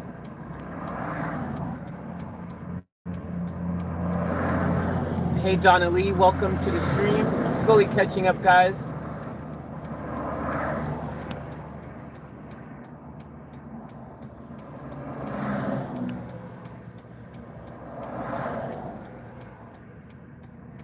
I've lost my place. Freaking thing froze.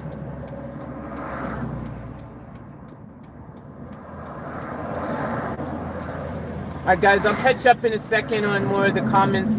I freaking lost my place because the freaking phone threw the things back up to the top here. But I'm gonna go and catch up once we do the quote, and I'll go and read through everything and catch up, because I think this is a really good conversation, and I think all this stuff is great. You know, I like reading your guys' thoughts and comments and questions and ideas and opinions, and you know, I love that. So let me see if we can get off this freaking highway, and let's go and get that quote done. and I'll get back to answering and going through the comments and stuff. Now the tricky part, getting back on the highway safely. This is going to be tricky.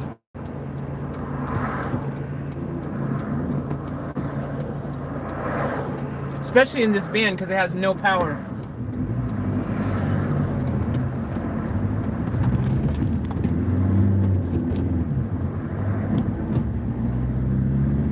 Go, go, go! All right, we're good.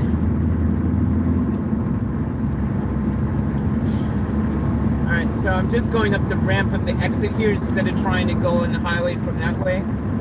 Come up the ramp here and I'll go straight across this way instead of trying to get into all the traffic, because on the highway, man, it was just crazy right there. Tons of people on the expressway right now. So we're gonna go across straight ahead.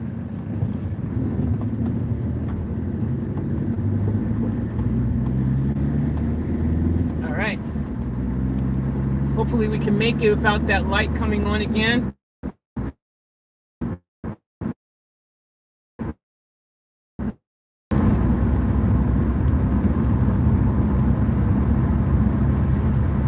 It's gonna be a bit tricky getting in here because I can't get up to speed. Hopefully they'll just let me in.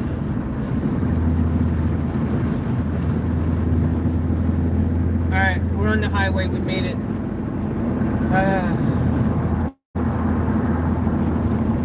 So,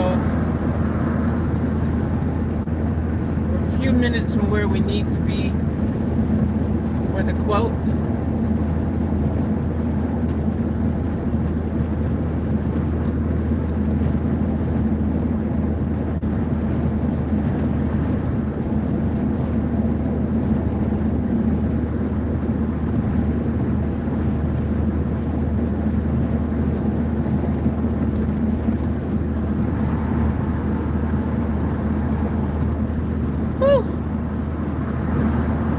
You know, I'm one, I love, personally,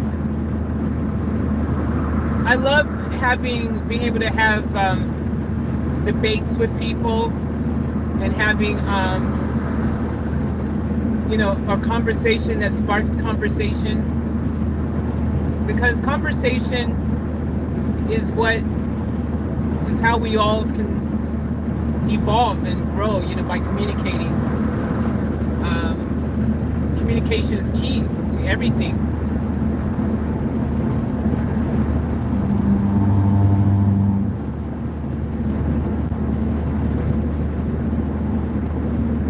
It's raining again.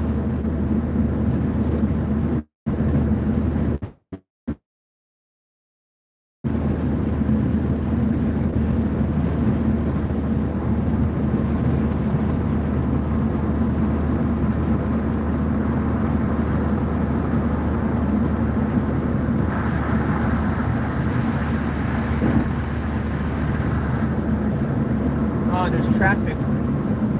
That means there must be an accident on here. Ah, crap! Oil light's on already. This means this is getting worse. I usually can go much longer than this.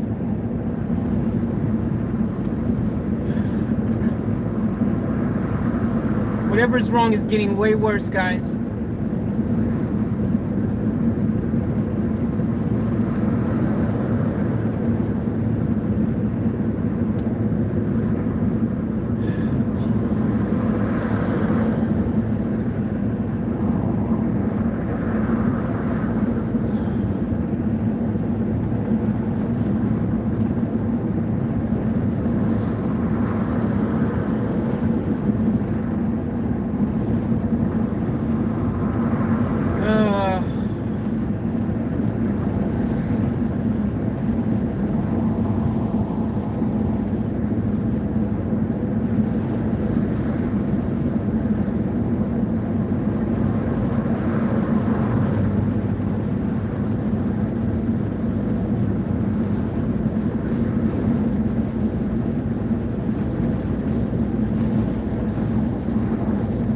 rain's coming down now.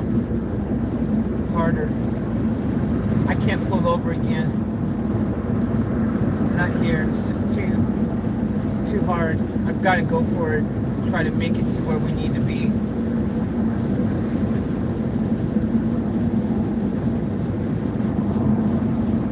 Yep, there was an accident. Another van on the side of the highway broken down. I didn't turn thing in time for you guys to see.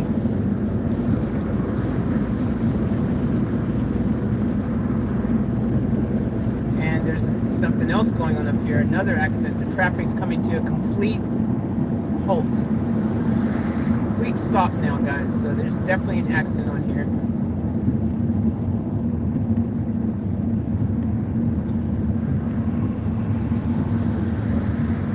We're on the highway. This is going down.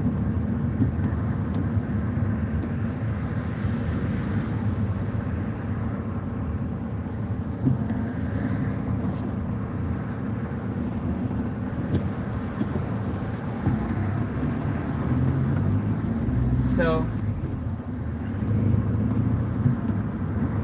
probably an accident somewhere because of the weather, the rain and everything.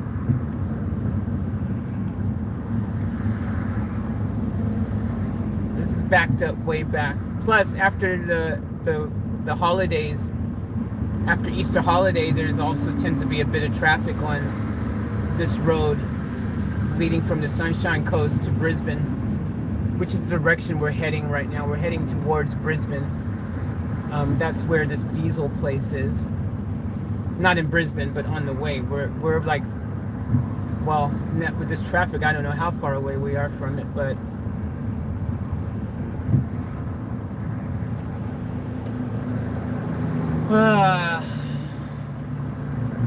it's not a good situation to be stuck in traffic right now. The car the way it is. I need to just get there where I need to go and turn this thing off for obviously a bit longer, it would seem. Whatever's wrong with this thing is getting worse.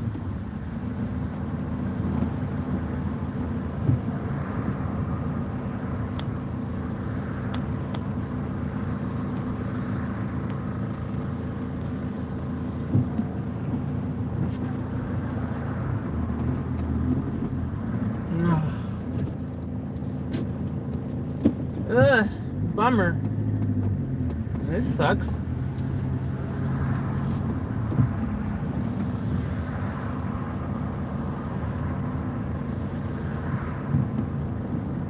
$11:30 a.m. guys.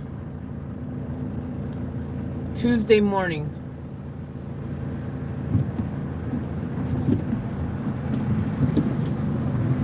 The day after Easter Monday.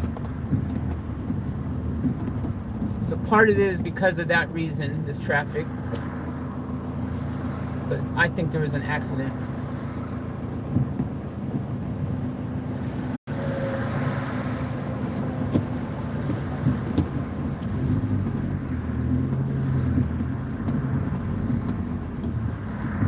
The other thing I'm worried about, I do have a problem with my gear shift. Till now, it's only not going into second gear, but it will go into first and third and fourth, fifth, sixth and reverse. But now it's starting to become hard to put into first gear a little bit. I mean, it's still going in, but I got to get that fixed as well, or I won't even be able to put the thing into gear. We got issues, guys. Van freaking Diesel. Van freaking Diesel. I hate being idle too in the car because I get no airflow and I smell more of these fumes. I'm just sitting here like this. It's raining. I'll put the windows down and things getting wet inside the car. Over there is all wet.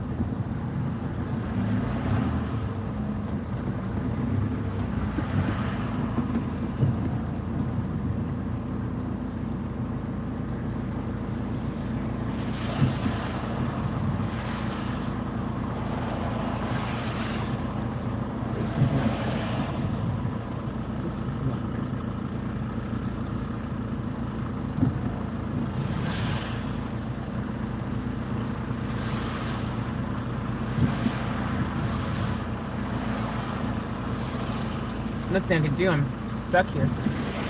No way to escape.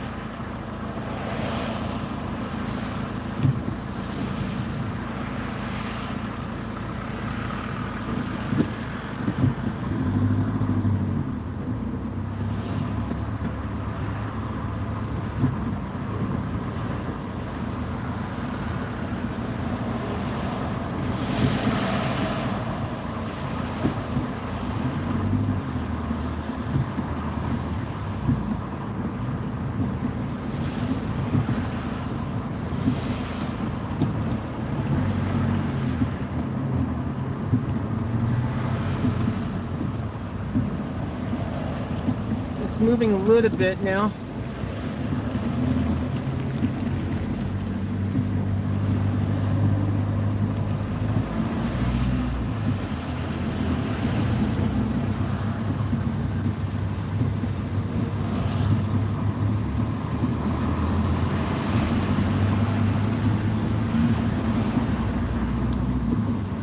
So our exit is 1 kilometer away, guys, where we need to go. So we're going up to this exit up here. That's where the diesel place is.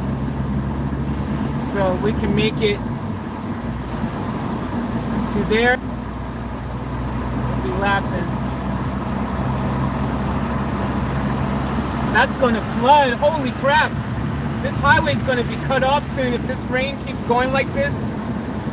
That water was super high on the side of the creeks here. That's going to cut off the highway.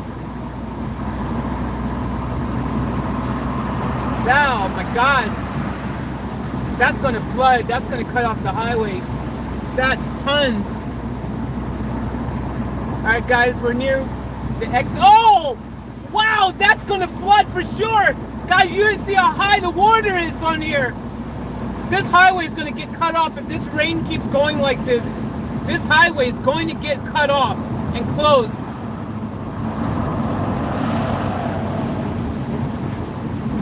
All right. We're here. Yay.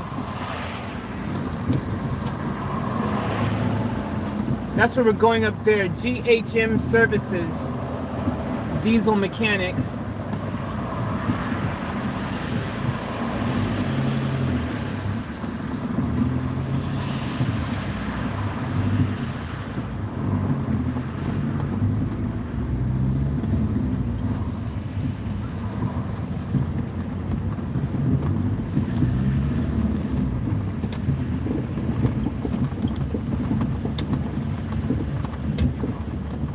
Alright, I'm just going to pull right into his shop here.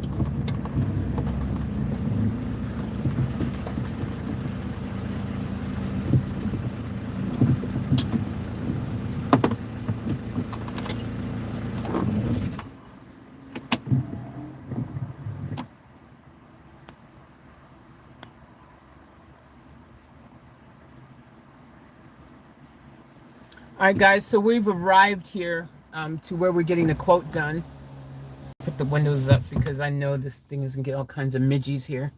I'm gonna put my shoes on. I'm gonna go see the guy and tell him I'm here for the quote.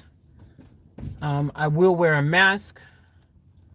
Everyone should be wearing one in public, but this guy, I just see another guy here already and they're not wearing one. I wonder if he works here or not. It's a different guy than the guy I saw last time. I'm gonna pop the trunk. I mean the hood. Sorry, not the trunk. And we're gonna get a quote, guys. I'll bring you guys with me. And let's see what he says.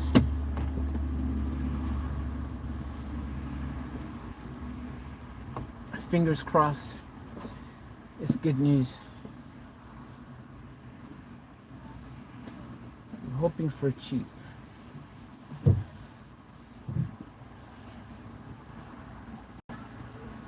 All right, here we go.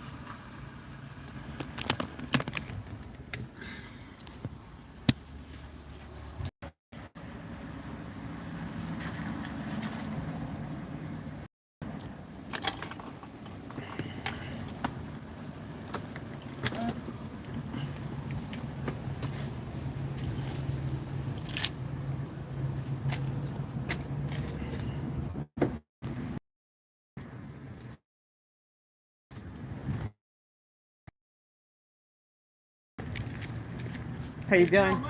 How you doing? The other guy that was here last time I was here, he said he'll give me a quote to fix the leaking injectors. Yeah. Okay, thank you. What's your name? Faith. Yeah. Thank you. All right, guys. So he's gonna get the other guy. Oh, my lights are on. Okay. Jeez. That's one way to drain your battery, isn't it? I'll go ahead and open this up.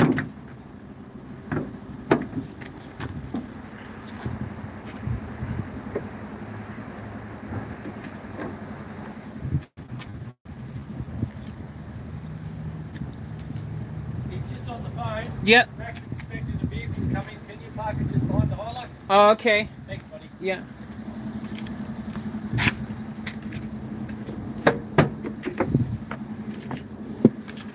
All right, they want me to move my car because some other vehicle is coming in or something.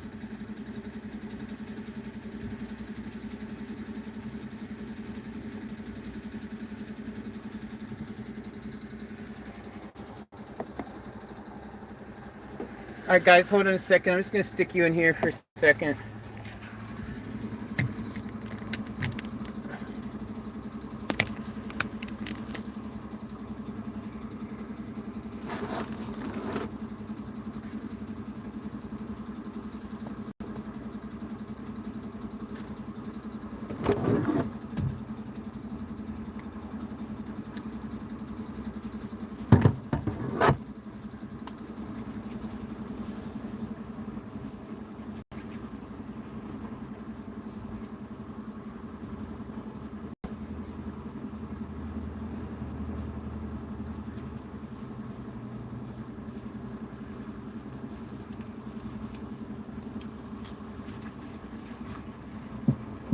So I've got to move the car. The guy's on the phone and they've got some other vehicle coming.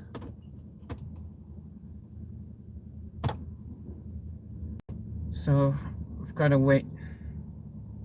And I've got to move this Van Diesel.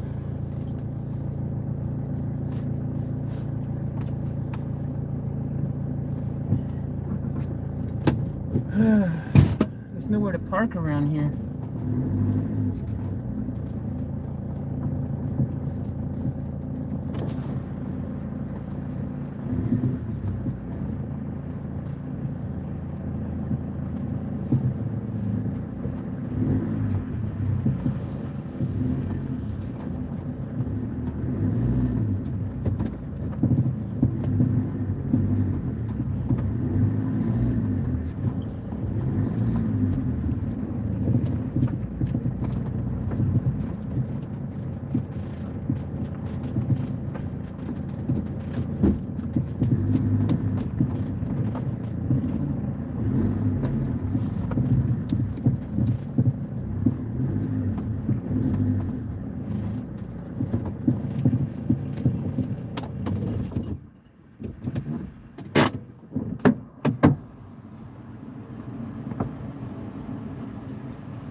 So he's there. That's good. Hey, how are you?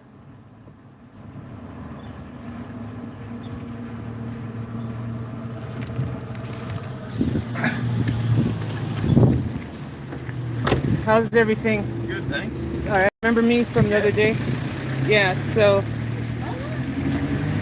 yeah. Doesn't smell the greatest, does it?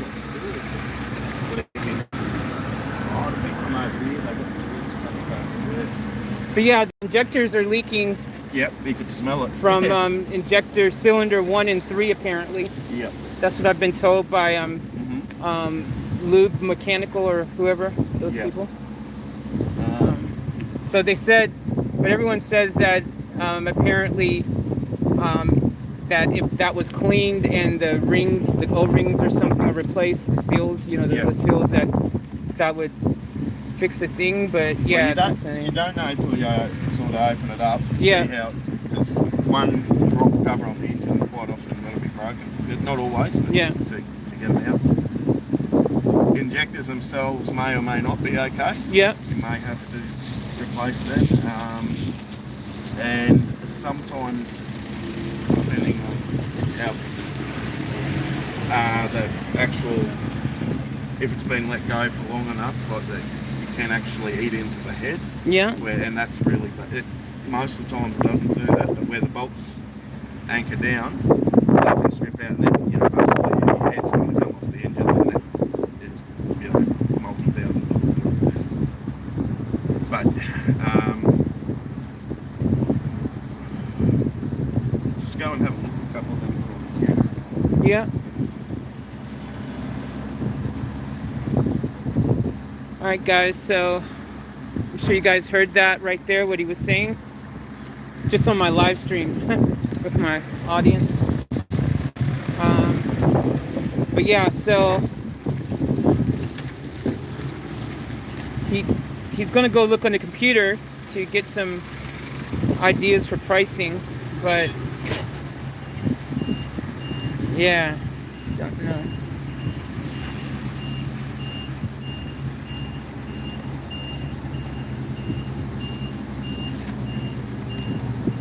Right, mate. Just park it up here now. The car's Yeah. no trouble getting through.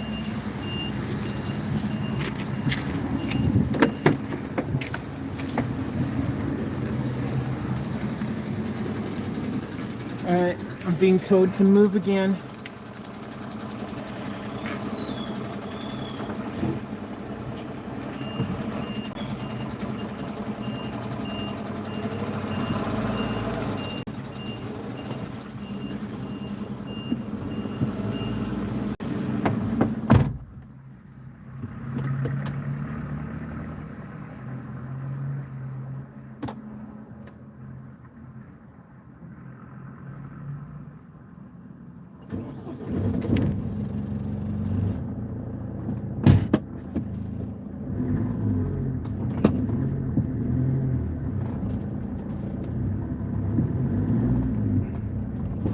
Oh shit.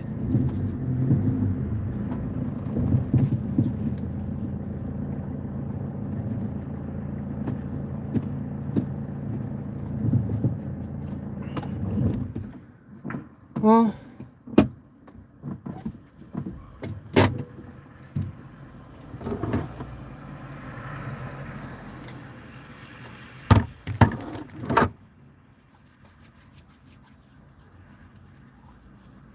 I guess now we wait.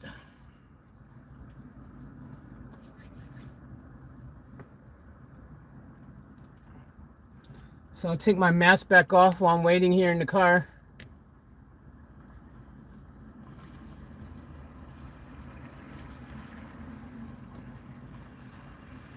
I'll catch up on your comments. He says he's looking up stuff on the computer. I don't know. Freaking didn't sound really promising that I was going to get an exact quote, did it, guys? Kind of he's saying, well, if you take the thing off, and then if the rocket cover is cracked, or the head has to come off, or you just don't know until you start working on it. That's not what we want to hear.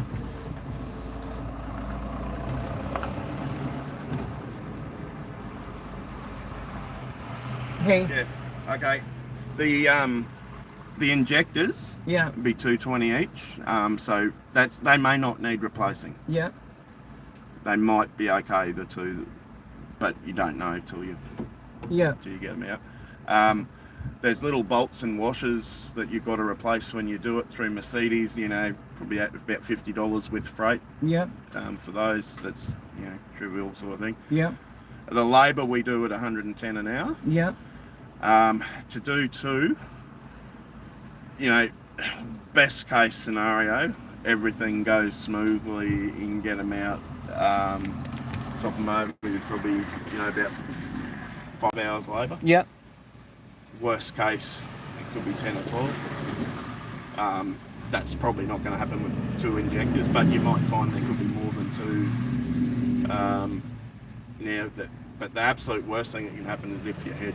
By the way, this is my live stream, just in case. Yeah. From my, I'm with Yeah. my audience, Yeah, that's great. just in case you were wondering what I was doing. I should have had a shave first then, shouldn't I?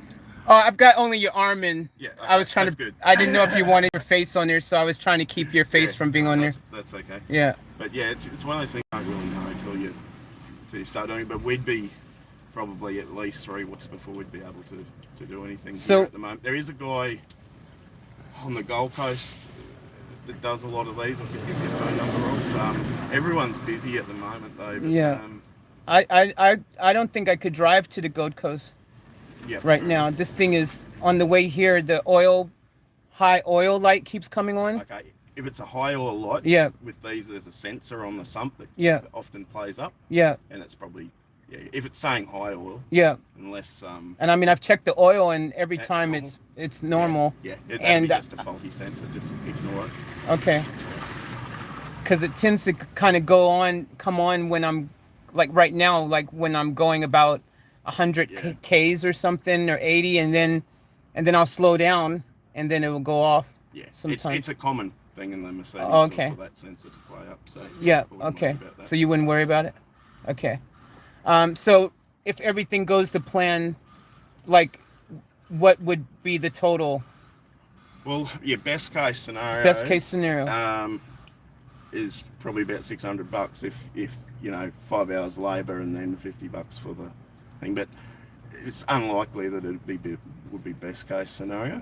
But that's not including the 220 per injector. Yeah, well, your injectors may be salvageable. Okay, so you're saying- you okay. might be able to reuse your injectors. So best case you may not. scenario, if I don't have to if I can reuse my injectors, then we don't have to pay $220 for each Correct, injector. yeah. We're only paying $50 for the For the bolts and bolts washers, and which you've washers. got to do. Yeah. When you and then maybe 5 hours labor. Yeah. But But that's best case That's scenario best if case everything scenario. goes perfectly, Yeah. which, as you know, it rarely does. But that so worst case scenario, worst case scenario is if the head's got to come off and be replaced, and then you'd probably be in the vicinity of $3,000, give or take $500, if that's the case. yeah, And you don't really know until you've opened up and had a look and see if they're going to seal. So yeah, that probably happens about 1 in 5, 1 in 6 times. So Yeah.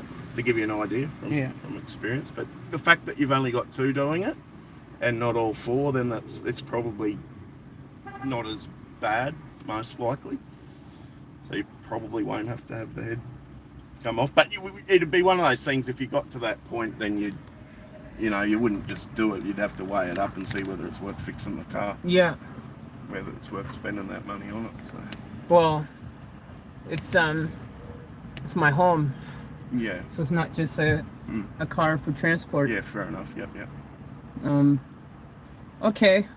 Well, But I can possibly give you some phone numbers, some other people that might be able to get it in a bit quicker and that, if you wanted to. the thing is that, like, I need it to be somewhere close and local at this stage. Yeah, fair enough. I Yep. I mean, I know you're saying the Yeah, the you don't want to be stuck sensor- away from home. the thing, but Yeah, the thing is, like, also, like, let's say worst case scenario, you need more time. It's not going to be finished in a day or Have something. you got a card or anything? You can give me your phone number. I'll give you my number. Yeah, come in and I'll grab your details. Yeah. Well, what's your number? And I can text it to you if you want. Yeah. Okay. Yeah. Because then I'll have your. Sorry. 0438. 1 second.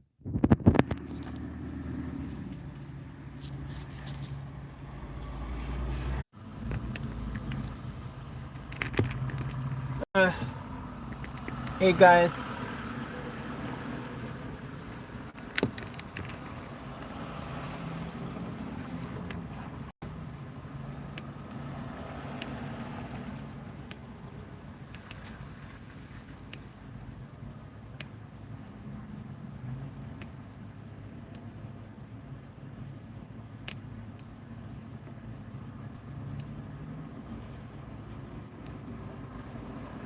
Hey Kel. Hey Sam. Hey Angela. Hey Joseph. Hey Sally.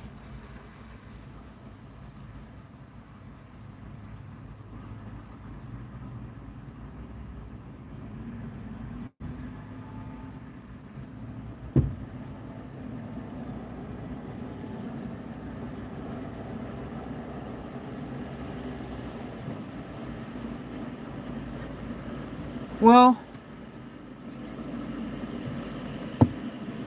that's not bad news. There's a best case scenario, but if the best case scenario doesn't end up being the best case scenario, then we've got a worst case scenario.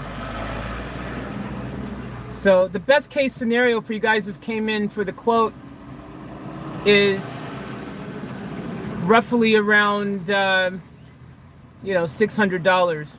So between $500 and $600 roughly. He charges, I think he said he charged, I'll have to replay it now on the thing here, but I think he said $110 an hour for labor. And then the parts from Mercedes, like the little washers, seal O-ring things, and the bolts and things like that. Best case scenario, if my injectors can be salvaged, would be $50.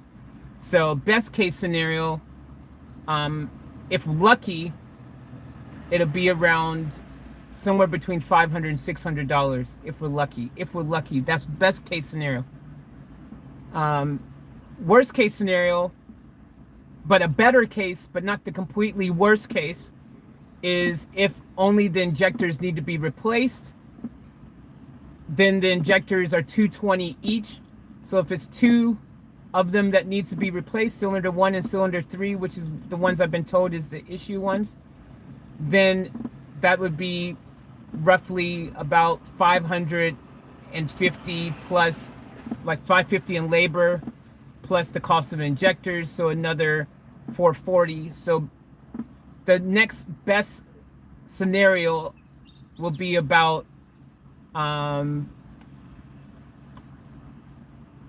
roughly around $1,000. The next best scenario. The completely worst case scenario, if he has to completely take the heads off and do the whole engine, he said it could be around $3,000, give or take a few $100s. So he won't know until he starts working on it, which we've heard before. So basically, he's pretty much has said the same kind of thing, 500 to 3,000. That's kind of what we've heard before, the general quote, between 500 and 3,000. But best case scenario, it'll be around 600 if we got lucky. He said from his experience, 1 in 5 to 6 vans end up having that worst case scenario, especially if there's only 2 of the cylinders that are leaking at the moment.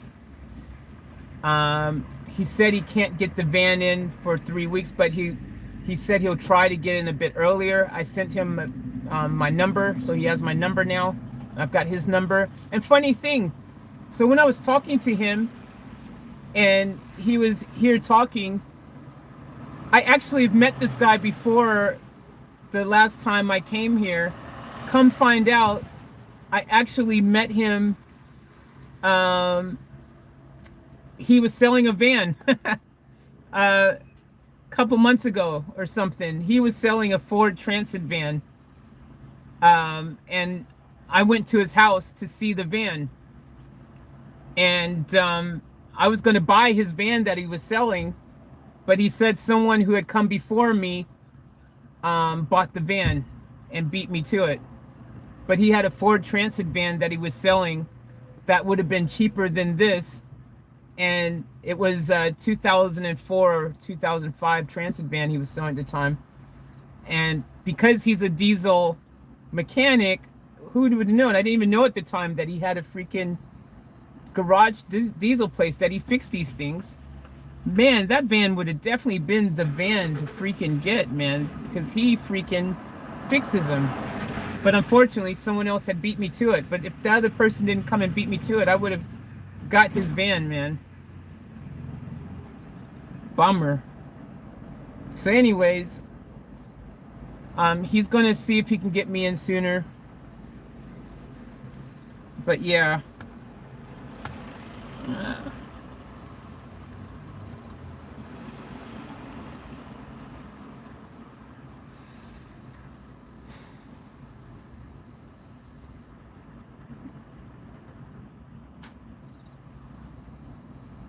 I was hoping it would just be like, yeah, look, it's probably going to be just a cheap scenario and everything will be fine. But, you know, the famous words that he said last, you know, is like, usually, you know, these things, how it is. It's usually not the best case scenario. I mean, we can stay positive and hope for the best. Man, someone's got a Mercedes Sprinter van on that tow truck over there. Freaking jelly. Ah.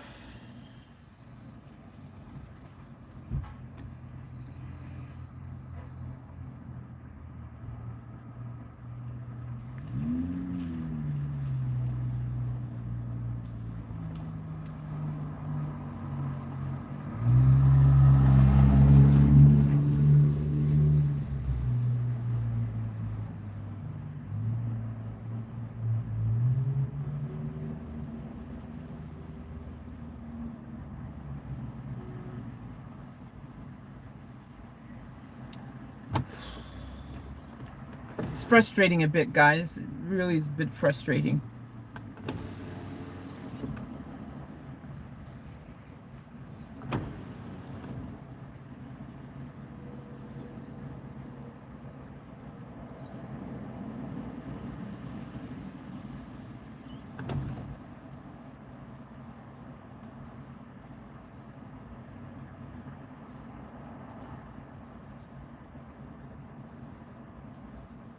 On a positive, he said that sensor most of the time is just a known faulty kind of sensor thing on these vans. In general, he said, the high oil light, if it's the high oil one, he said he wouldn't worry about that light too much.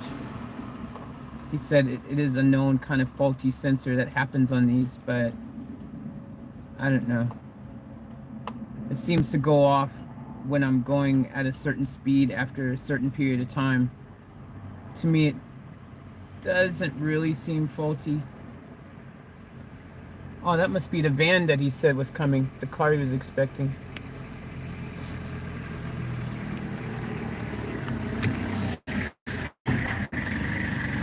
Yeah.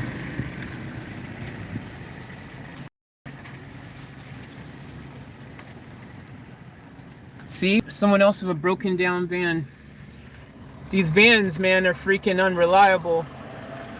It seems. Well, I guess if you buy the old ones, that happens.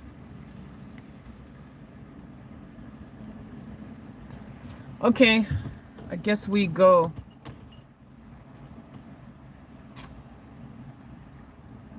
Damn.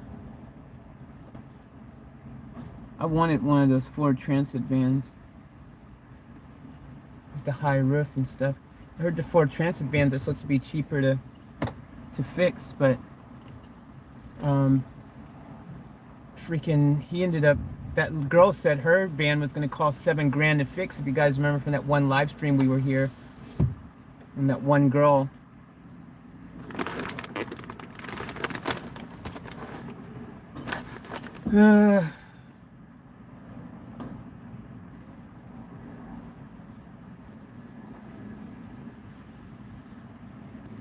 I don't know what to do, guys. Man, I'm freaking.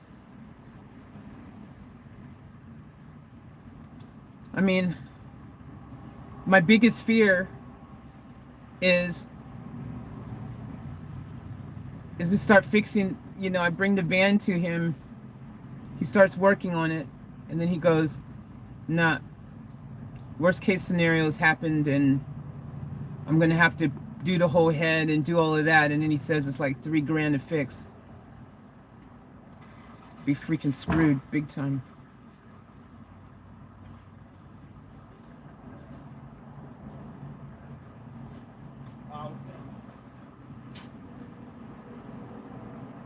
I don't know, guys. I guess there's nothing I can do right now,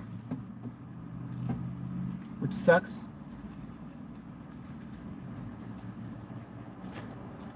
It really sucks. I literally feel just so helpless right now on so many levels. don't know what the solution. I guess just hope that the best case scenario happens, you know, but if it doesn't, I'm screwed. And I can stay positive as the next person, you guys know. But the thing is, you don't know. Sam said if the head is shot, it's not worth replacing. Jazzy said, Faith, I might be able to donate 500. That'd be really helpful, Jazzy. I really appreciate that. Because, I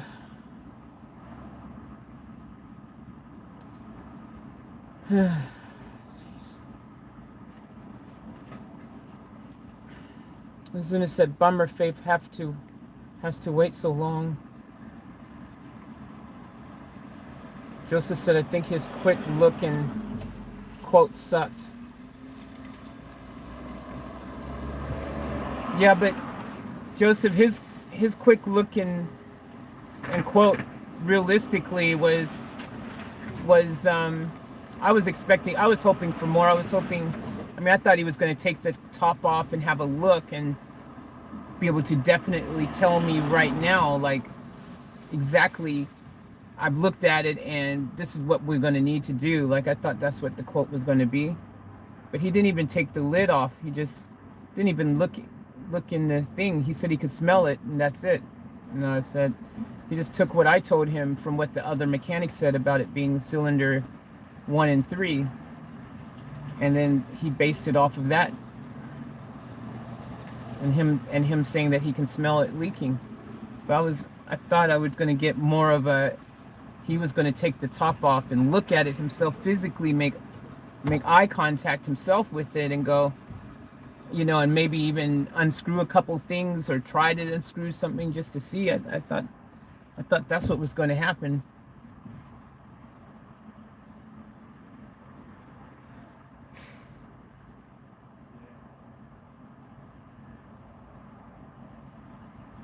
If I have to drive around like this for another 3 weeks, it's not ideal.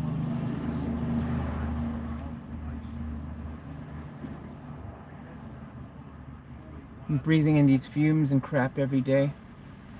And just thinking that, you know, whatever's wrong with the car is only getting worse by it not being fixed, you know? And that's scary. I don't want to be broken down on the side of the freaking road, and I definitely don't want to keep breathing in all these fumes.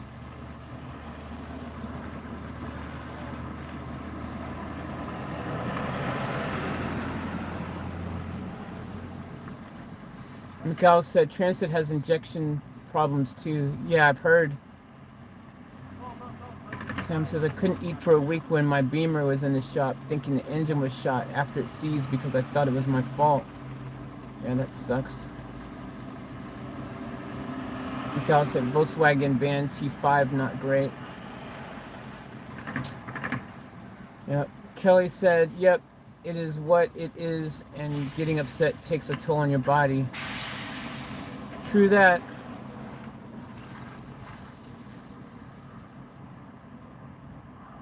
Joseph said, I'm not going to go back and forth. I wasn't a diesel mechanic, but I was a mechanical engineer for 26 years. Sam says, sounds like an electrical short. Are you talking, Sam, are you talking about for the sensor, the oil pressure light? That keeps the high oil, you know, the high oil pressure light? You think that's a sensor? I mean, electrical short? Vamp says, Jazzy, you a hero. Sam said, the quote for the injector sounded right, though. And that's good to know, Sam. And Jazzy said, Faith, don't get too upset. Guys, look, and I appreciate all the support you guys are giving me. Kelly says, stay positive and hope for the best always. Bless her, I want to hug her, Vamp says. Charlene goes, he wasn't being dishonest, Joe. He was being real with Faith. My son is a mechanic, and my uncle, he was a good guy. It sucks that I don't have $3,000 to give you. Yeah, Charlene, I've gone, you know, that other you guys know, I told you already. So this is now the other guy that I'd gone to before, who I got the quote, said between 500 and 3,000. So everything that he said fits exactly what the other person has said from a completely different shop. In fact, on a positive though, if you guys remember when I very first broke down in the van, and we were over in that 3 hours from here. Remember, guys, when I first got the van and we went and got that very first quote, the one that we went to that diesel place, and they said over there, oh look, it'll probably cost around $850 to fix. Remember? And they said, but they may need it for, you know, they can't do it in a day. Probably they'll need 2 days, possibly, or whatever to do it. But they said it'll probably cost around $850. Remember? But that was the best case scenario price that they were giving me. $850 that they were telling me was his $500. Okay, guys, make sure you understand that. Or his $550, $600. His price is cheaper than what those other people were telling me was their best case scenario price of $850. If anything if they had a hard time getting the injectors out and weren't going to be able to reseal it, or if the head was cracked, all the things that he said, if the same thing would have happened once they got in the engine and looked at it, then their price would have probably been well over 3,000, because their cheapest price was $850. His cheapest price is like $550, $600. You know what? 110 an hour. Probably going to need about 5 hours, he said. So that's $550. The parts about $50, he said, from Mercedes. So that's $600. So his cheapest price is $250 cheaper than those other people who were diesel specialists, whatever, their cheapest best case scenario price. So remember that. Also, the price of that other quote that I got, which was, they said it could be anywhere from 500 to 3,000. That other quote that I got from the people over in Namber. So he's definitely on point with his, I believe everything he's saying is actually definitely on point. Plus, I think it helps that he is a diesel specialist as well. Like, you know, he is a diesel specialist. So everywhere I've gotten quotes from, guys, just so you know, they've all been diesel specialists who specialize in diesels. Like, so they do this kind of thing. I haven't gone to anyone who's just a regular place, because I know, well, I did. The people who I got the radiator from wouldn't even touch it. Remember when I got the radiator fixed and they installed the radiator? They said, nah, man, I'm not even going to touch it, because you need to take that to someone who does that thing, the diesel stuff. They didn't even want to mess around with it, because they said it's a pain in the butt. It could be, sometimes you can get lucky and it's not, but they said most of the time it is, and they don't even want to come near this van to do that. So, but everyone, I appreciate all the help and support. Miguel said, I think it's $1,000 scenario is here. Yeah, I think it's more likely going to cost $1,000. I think that, I mean, on the flip side also, wouldn't it make more sense if he says the injectors are okay, but like can be reused, the injectors can be reused and just resealed with the seals? Wouldn't it still, as a safety precaution, make more sense, since you've already got the injectors out, to just put new injectors in? Is that anyone else thinking that way in general? Would you guys, any of you guys do that? Like, would you pay the money and just get the new injectors put in, or would you just, you know, get the seals done? I'm gonna need this park spot now, mate. Okay, yeah, Thanks, I'm moving. buddy. Yeah.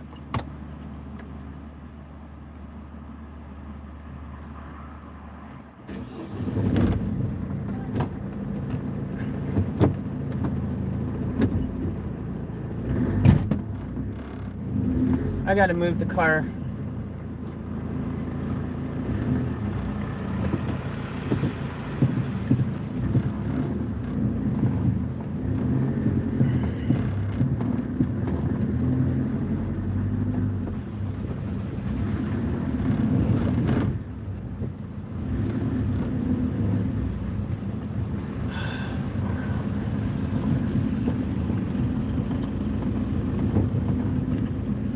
Man, I feel so rejected right now too. I feel like I'm just being tossed away somehow. I mean, I know they're busy, and he already told me before he did the quote that he wouldn't be able to do anything for a few weeks, that he's got like 6 engines that he has to do. But man, I just feel so like, I almost feel like I'm being shooed away. I mean, I know that's not the case. He told me he was busy and stuff, but man, I just feel so like, yeah, Joseph, I think I really feel like what you're saying, like, didn't spend a lot of time really on me at all. It was just kind of like, yeah, that's what it's going to cost, but, okay, now get your car out of my freaking property, out of my way.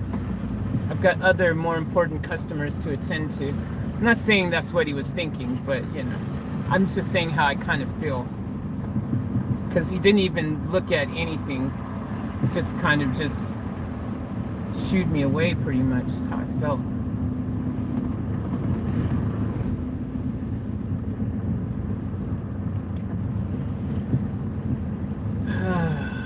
Jeez. This is not how I thought this quote was going to go.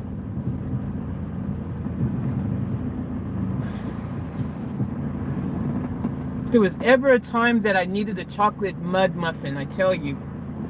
I can't believe I swore off of those things right now. If I drunk alcohol, let me tell you, now would be that time that I would need to get a drink. But fortunately for me, I don't drink. Well, fortunately, or I guess it depends on your perspective, really.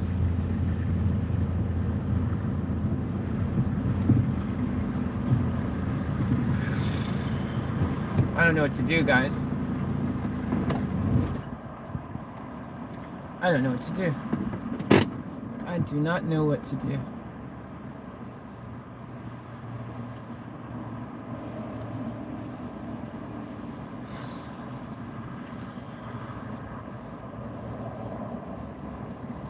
Hannah says, oh, that sucks. My car got totaled a few months ago by someone coming out of nowhere and hitting my side so hard my car looked like a banana.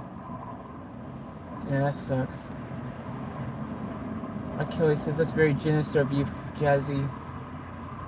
Yeah, thank you, Jazzy. I appreciate that. Also, there is someone else in our family who has also said that they would help contribute as well. I'm not going to say their name. I don't know if they want me to or not, but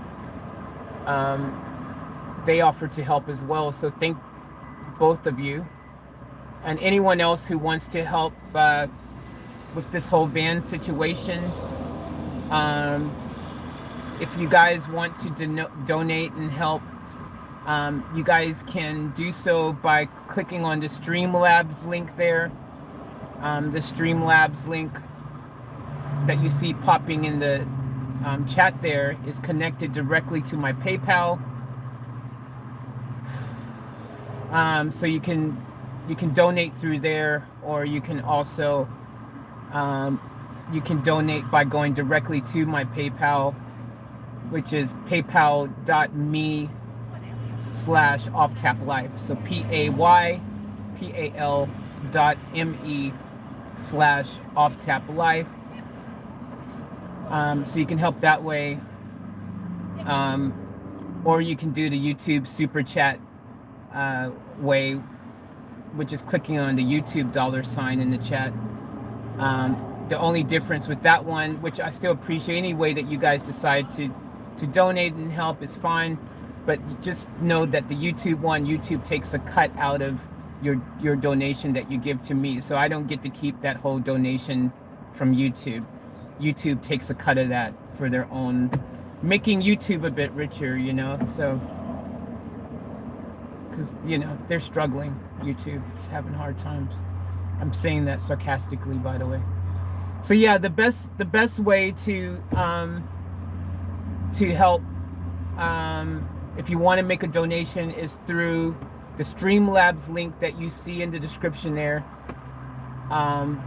which goes directly to my PayPal, and that bot that you see, Streamlabs or Streamy, that automated bot goes directly to my PayPal, or you can go directly to my PayPal at paypal.me/offtaplife. So I'll put the link in the chat for you guys, and that's if you want to help. I'm not obviously, you know, saying this is something you need to do. I'm just, if I know some of you have told me you wanted to help and that you would be willing to help with this. So because I've got to find a really fast solution. If this guy says he can't do it soon, you know, he said he'll try to see if he can fit me in sooner, but you know, initially he's already said that it's going to be like 3 weeks or whatever before he can look at it.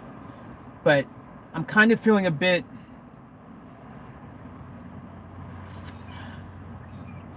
I mean, I'm feeling a little bit unloved by him, if you know what I mean. I just feel like, I just wish he would have given me a little bit more time or respect, or I don't know what I'm saying. Maybe, I know he's busy and he had other stuff going on, but he told me to come back today for the quote. You know, it's like he's the one who told me come Tuesday and I'll give you a quote. And his quote is kind of still open-ended. It's not like, yep, this is how much it's going to definitely cost. And I get it. He won't know until he actually goes in and sees the situation. I get it. I know. I've been told this by the other people. But yeah, I mean, if I hadn't said cylinder 1 and cylinder 3 is leaking oil, would he still only said the same thing, and only taken what I said as gospel?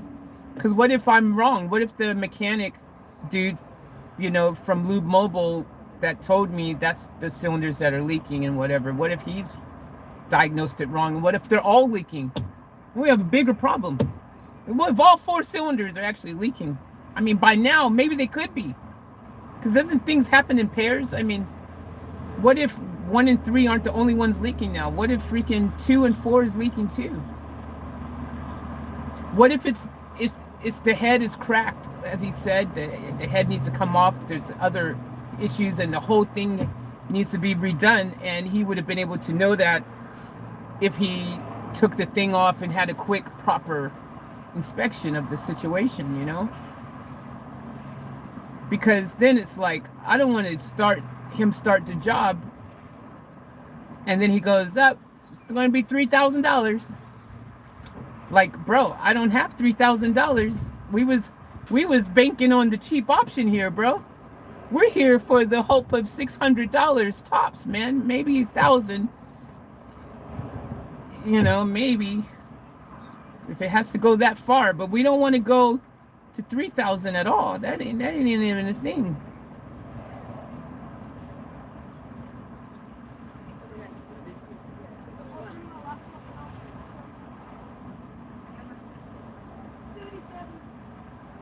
Also, I wonder if with like you guys, does anyone else, those guys weren't, I mean, I know it's all, you know, it is what it is, but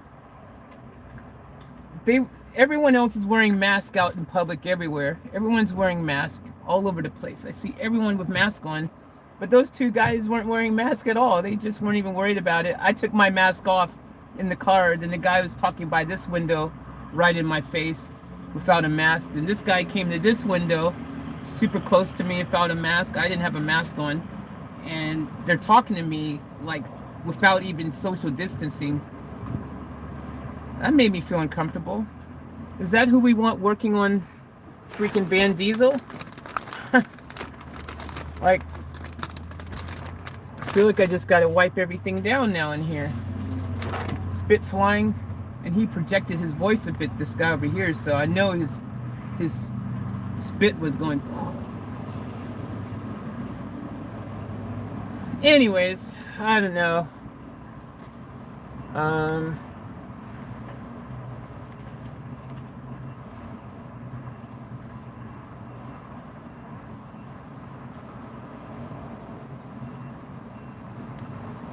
But thank all of you guys for the love and support and for watching the streams and for being part of this.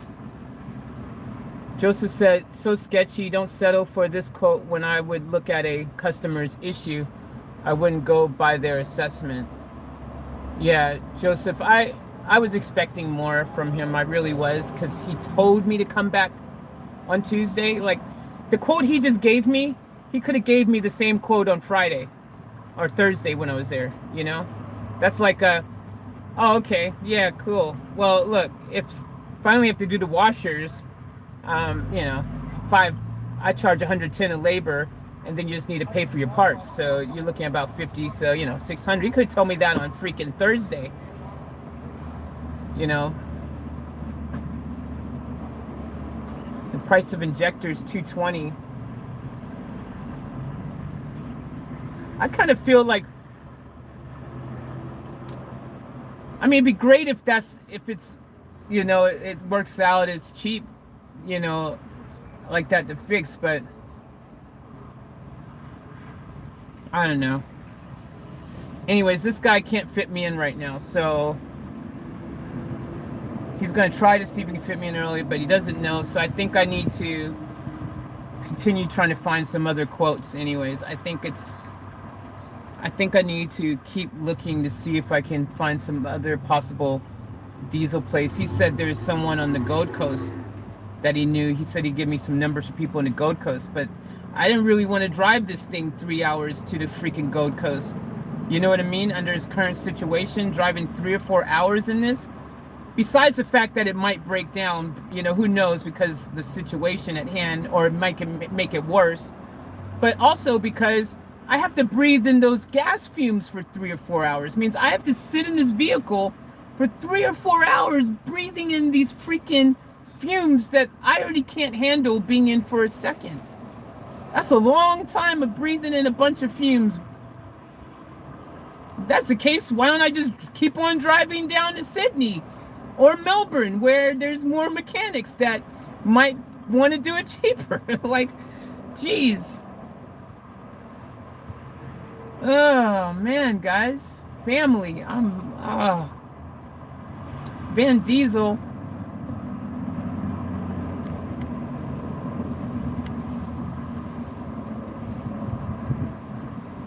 Exactly. Most can just look at it covered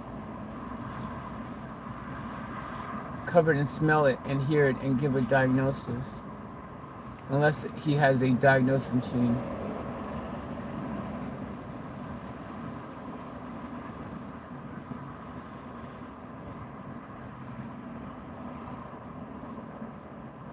Sounds like getting Mercedes stuff is not easy.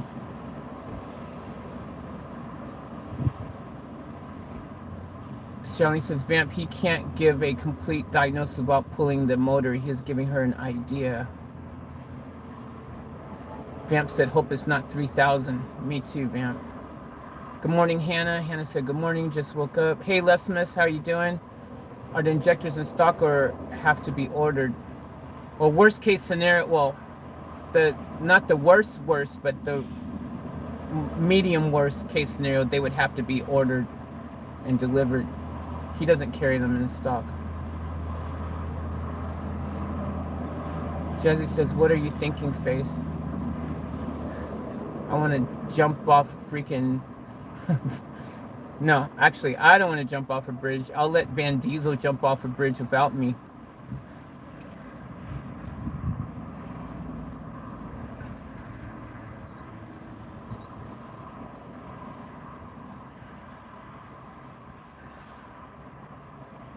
Charlene said 110 an hour is very reasonable. I think so too. From all the prices I hear mechanics say, 110 an hour doesn't sound too crazy.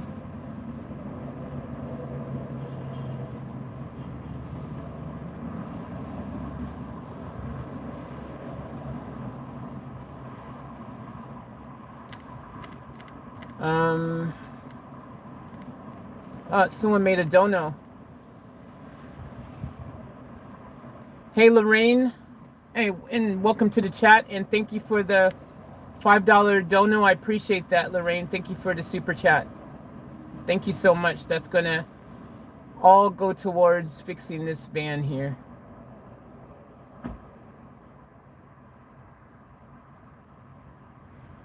I said, has anyone actually looked at the issue or just gone off of what you've observed to be the problem?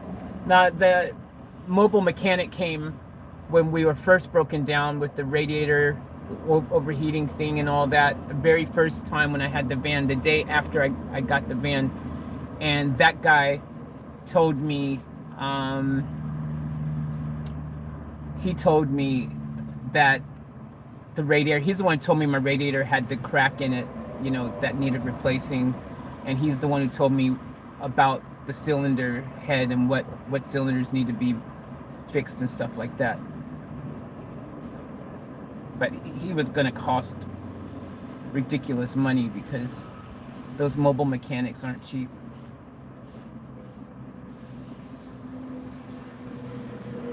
He quoted me $1,200 just for the radiator.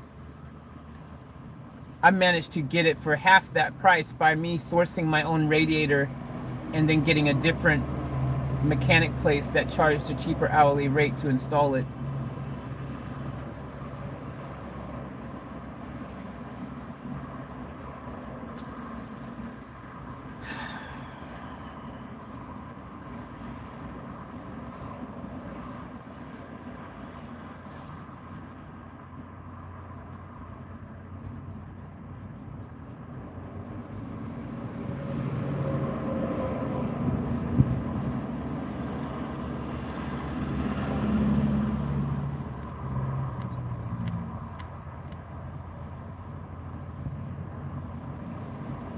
Kelly said, I'll be back. I'm going in the house to get food.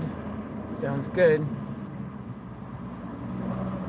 Jazzy said, appointment in 3 weeks. That might give you enough time to raise the money. Some mechanics just see girls, Nicole said. Lizina said, not so much now, but in the past.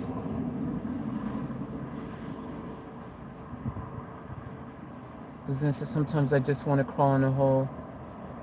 Lizina said, Faith, tons of love and hope coming your way. Let's buy those tickets, Jazzy. Yeah, let's all buy lottery tickets. Kelly said, the answer is out there waiting to be found. You will find it.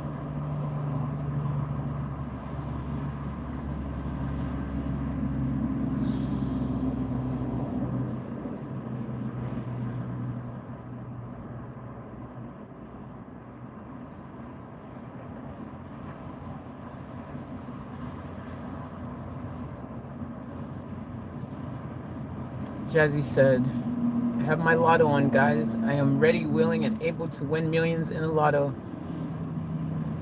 That would be nice.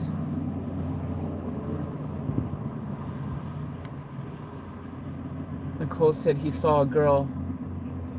That's what she said.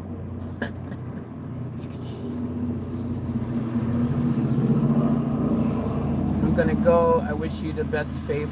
Big hugs and love. Thank you, Charlene.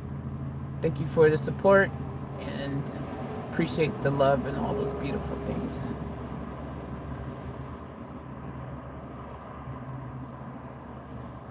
Huge hugs, Faith. Thank you, Jazzy. Me too, Jazzy. Thank you, Lizuna. Jazzy said, I wish I could buy you a brand new van. Thank you, Jazzy. Oh, is that what? And then Lizuna said, me too, Jazzy. Oh, thank you.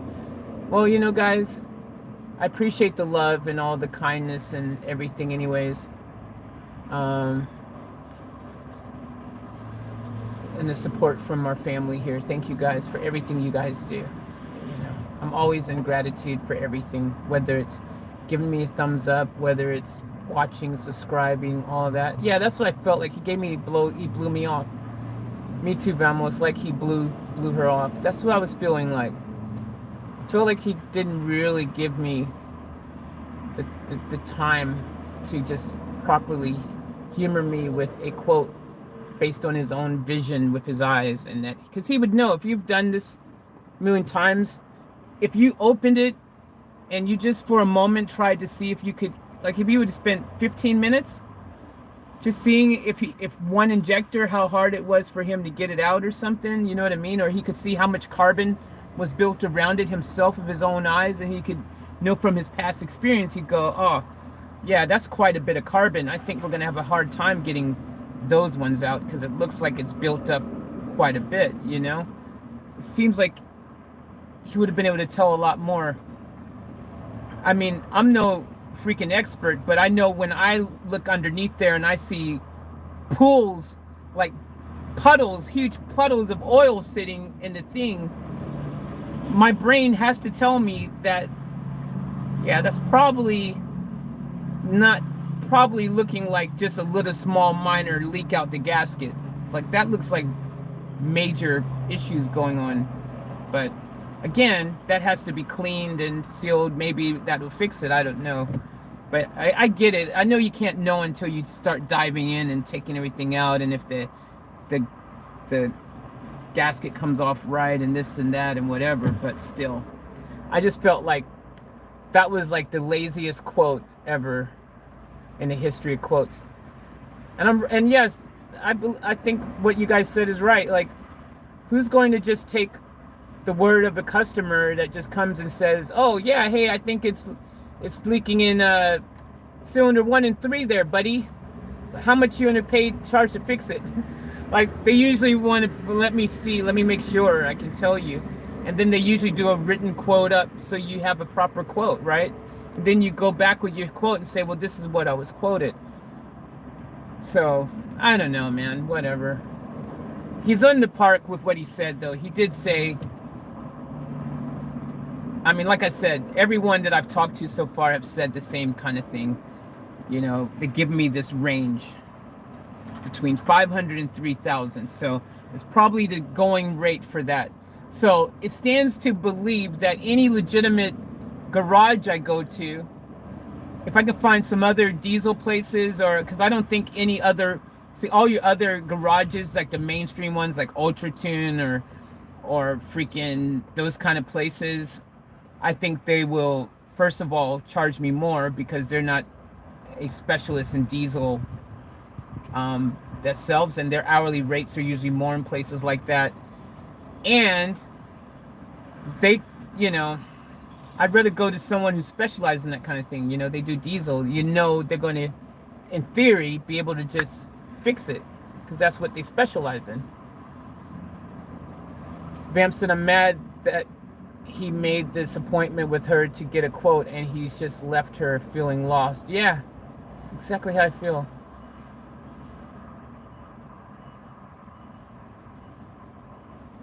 Lesman said, a possible option is to determine your budget and tell him to fix what he can with that limit in mind.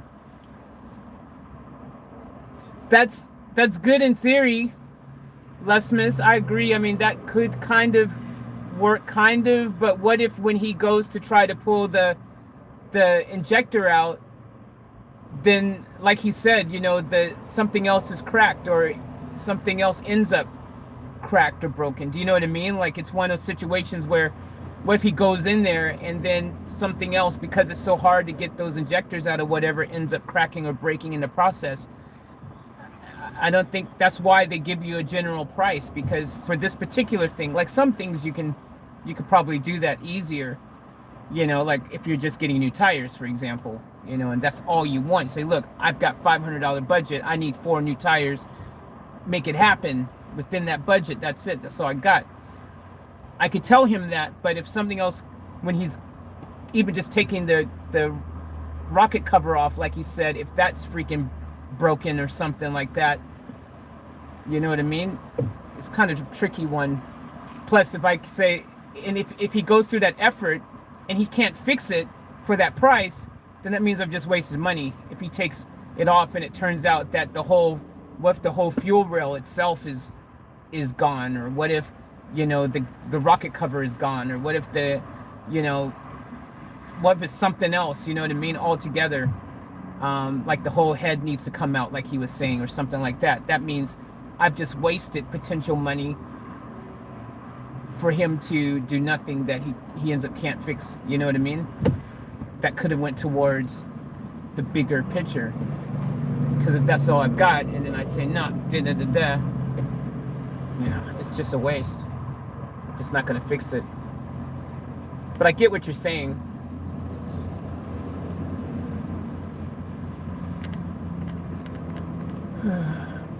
Bye, Nora. Thank you for checking in. I appreciate it. Thank you for coming in here. Goggles, I do this every time. Take care of the car and stop itself on this budget. Take care of the car and stop itself on this budget.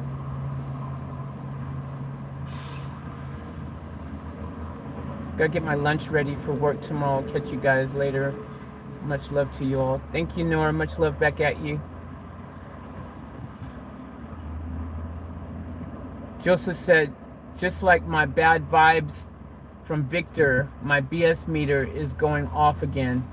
I think you should look into a salvage yard that can do a complete engine swap for that price. Yeah, I already checked, Joseph. I did find an engine from the same place who I got the radiator from. So, you know, those guys already gave me a super price. You know, they you know, I got that radiator at cost and it was brand new. And so I know the price that they're giving me for the engine is probably, again, them just doing the right thing, giving me fair pricing as because of what they told me of the radiator. The engine quote I got from them for an engine was $2,100. So, and that engine that they give me has half the Ks of this engine, the one that they had in stock there that they told me that they had half the Ks, so it only had 200,000 Ks compared to this one that I have 416,000 Ks on. And it also had a 3-month warranty, which this one had. Well, I mean, this one obviously has no warranty, but you know, it has a 3-month warranty as well. So you know, if you go engine swap and you pay $2,100, that's what I'm saying. Like if it's a worst case scenario, that's why I need to know. That's exactly why I need to know, Joseph. That's exactly why I wanted an exact quote, because if he says, oh, it's going to cost $3,000, you know, to fix that, I would too. I would go, well, why? I'm not going to pay $3,000 to fix that. Why don't I? It makes more sense for me to pay $2,100 for a different engine with lower Ks that has a 3-month warranty, and then just swap the engines over. Have someone swap the engines. You're probably talking what, 10 hours of work most likely if it's only a straight swap, because it's not like it's a modified swap where it's like a conversion where, you know, brackets and all everything has to be fabricated for it to fit in properly. Like, it's a straight swap with the exact same engine. So that's freaking super easy, you know, for them to just swap that straight over. So I would say 10 hours tops would be needed for a straight swap. You know, that's my thoughts anyways. I'm thinking 10 hours. Definitely wouldn't be more than 20 hours, but I would say 10 hours probably. So you'd be looking at around probably $3,000, between $3,000 and $4,000 all up, which would probably be similar price to just only having the injectors fixed. Plus what you would probably do to safeguard yourself when you did get that engine from the place before they even put it in, you would probably go ahead and buy yourself 4 new injectors and the seals, and make sure all of that was good before you even drop the engine in, if you wanted to really be on the safe side. So you knew that you had an engine with lower Ks, that your injectors and everything had just been done with the seals. That's how you would do it. But then when you start getting to that type of money for $3,000-4,000, then you start asking yourself other questions like, wait a minute, should I spend $3,000 or $4,000 on this van? Is it worth it? I mean, technically, in this case, this particular van, it does cost more. Like, this van technically is an expensive van. Like, I've seen what these are priced on the marketplace everywhere. Like, these are expensive vans. So if I had Like I've seen other vans like this one that are going for 2 to 3 times what I paid for my one.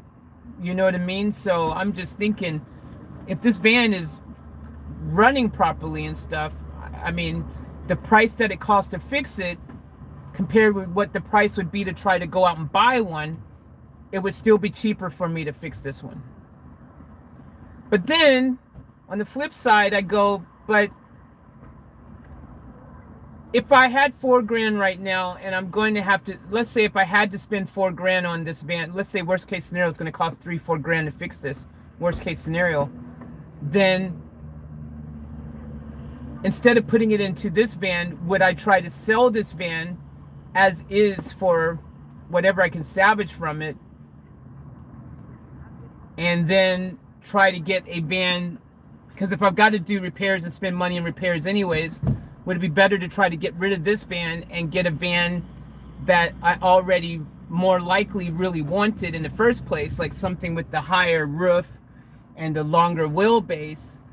So then in that case, I could, and even if that's not running, like let's say if I could find it, because I've seen a couple vans advertised that says, oh, engines making some knocking sound, or engine issue, or you know, diesel fuel pump issue. Like I've seen some that has similar problem as this, you know, something fuel thing or injectors or whatever, but it's a van that has the high roof, the longer wheelbase, you know, the things that I actually really wanted when I was searching for a van. So if I'm going to have to spend money to fix a van, do I just get rid of this one and put that money into fixing a van that I actually more suited to what I really was looking for in the first place, with the higher roof and the longer wheelbase? You know what I mean? So I don't know. These are all questions. Maybe you guys can help me come to a conclusion and get an answer of what is the best thing to do.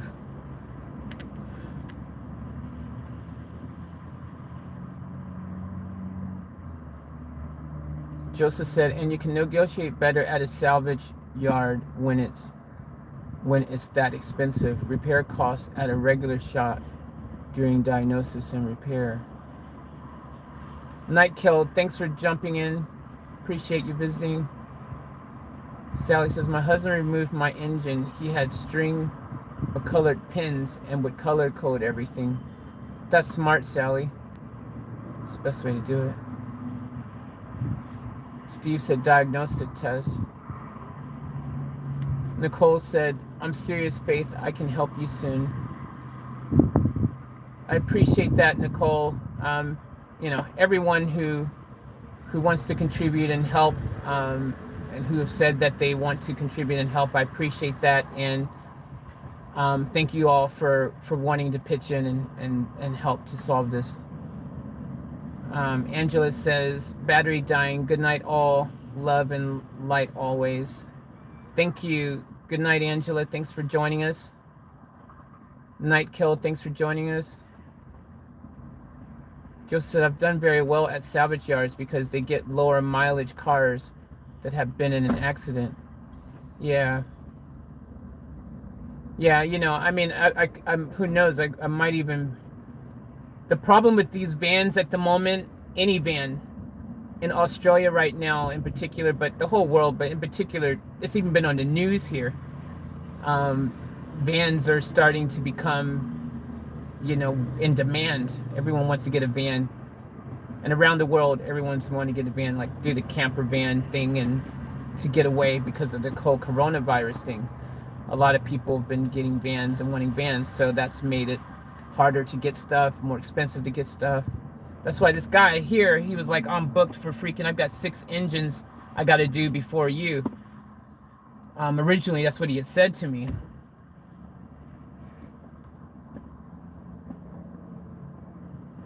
Just said, guys, I have to go now. Love you all. Love you too, Jazzy. Thank you. And thank you for offering to donate $500 towards the cause. I appreciate that. It's really kind of you.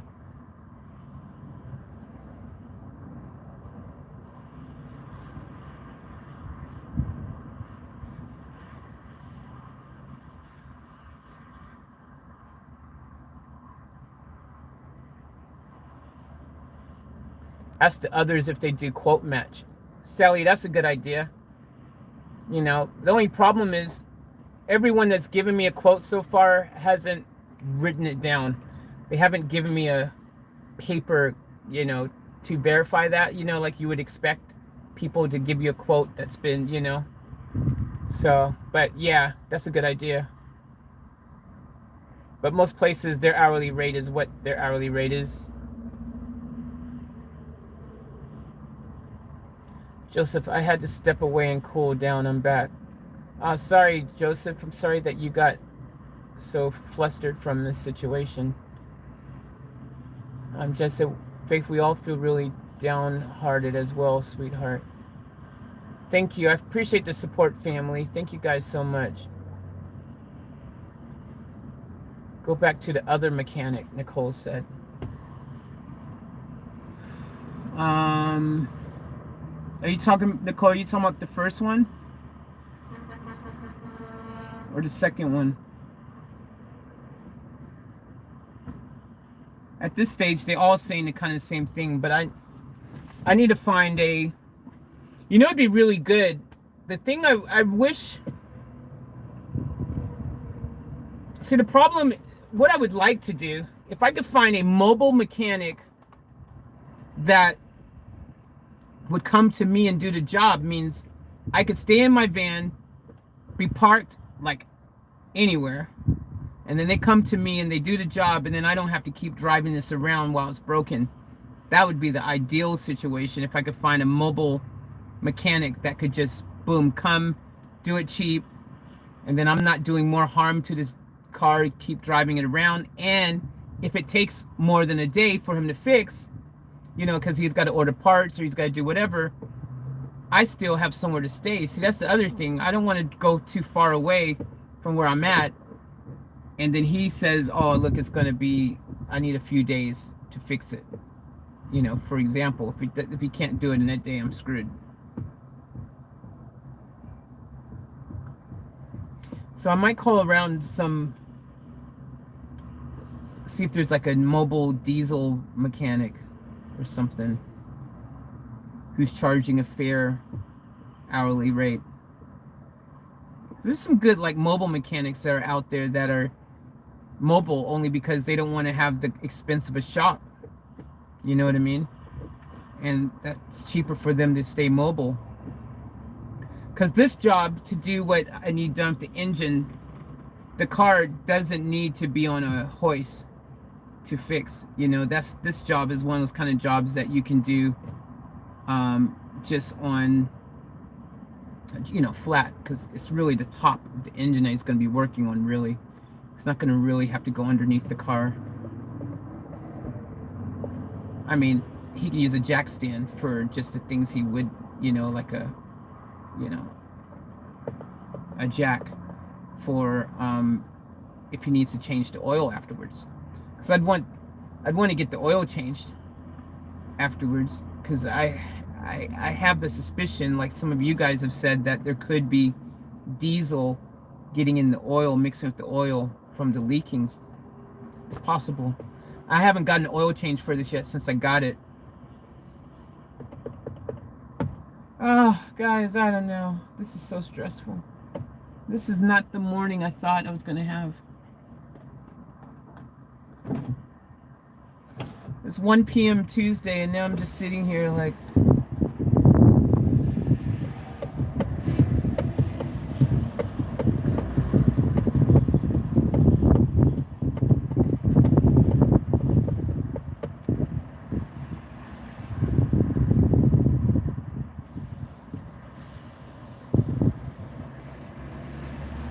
Should I get a mud muffin?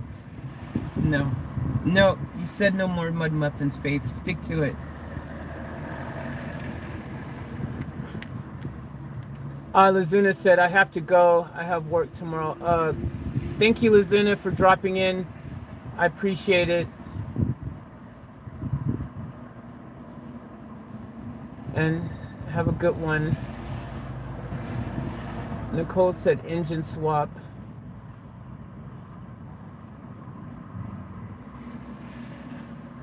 You blow a head gasket, you're screwed. Exactly, Steve. That's not a good thing to happen. Even if she blew a head and got screwed.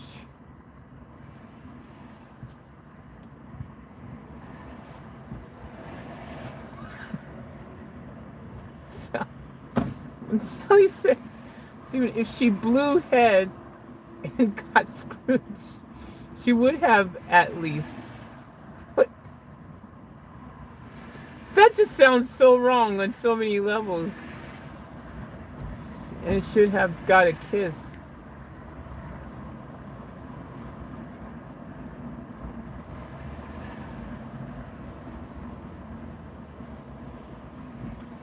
Sally goes, AutoZone and other auto stores do diagnostics tests for free. Well, I know what's wrong with the car, Sally, more or less. The main problem is the leaking injectors, because I had a mobile mechanic who said that's the other problem. Originally also was the radiator, which we fixed that one, but now there's the leaking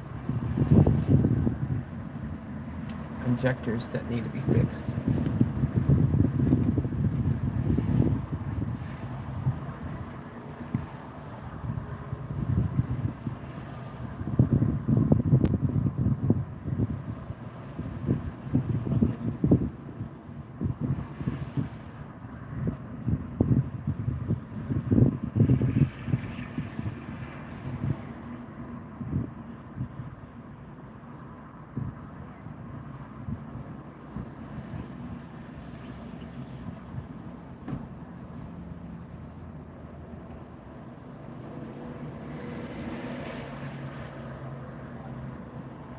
Margie says, I'm worried this is why the guy sold it. Yeah, I think the guy who freaking sold the van, I think he knew. I definitely think that he traded it in knowing that this van had these issues and stuff, and like he was just like pawning it off and didn't tell. Like, I don't think the car yard guy knew, because he just got it as a trade, and so he probably just went and saw it running, and he didn't go underneath the cover to see that all the oil was leaking and stuff. He's probably just like, oh yeah, it runs, it starts, okay, cool.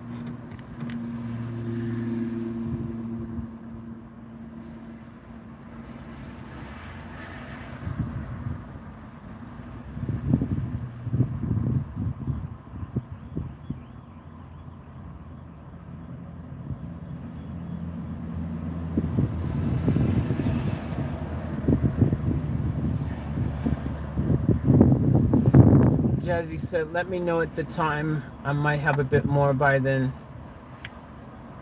Thank you, Jazzy. I appreciate that.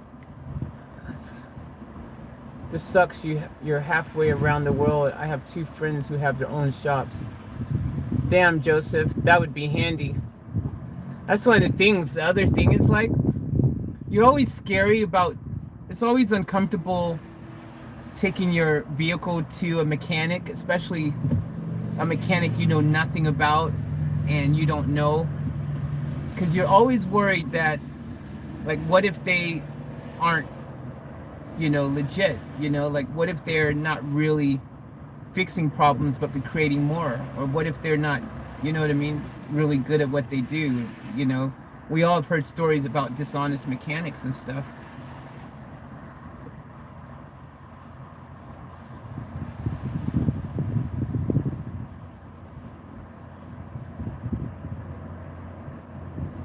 Alright, let's see if we can find some other mechanics. I'm gonna see if I can find someone else and see if we can find somewhere else that does this thing, and see if we can get an exact quote and someone that can do it sooner as well, because this is not an ideal situation to keep driving around like this.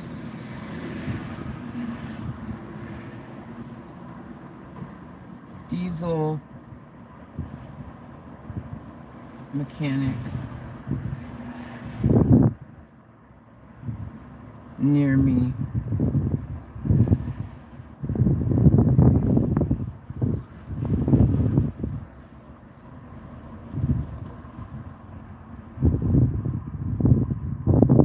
He's got 5. Hey, he's got 5 stars, guys. Just so you know. I just did a search for diesel mechanics near me, and his one came up top. His shop is top and has 5 stars. He's got 5 perfect stars. He's had 6 people leave reviews, and he's got a 5-star rating. Just so you guys know.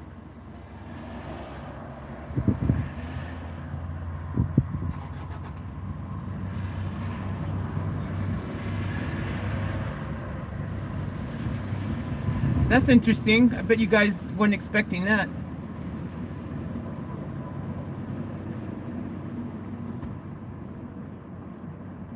Geez, all the reviews are really long ago though.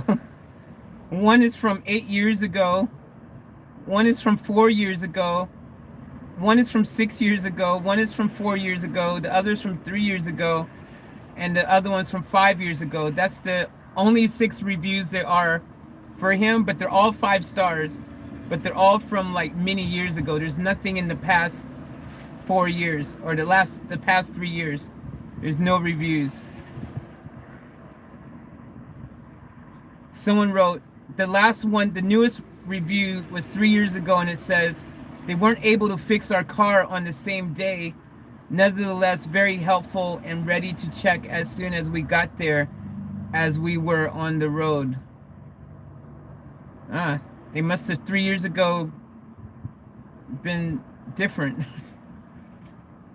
Molly said, such nice people. I got sorted straight away. Would definitely recommend this place.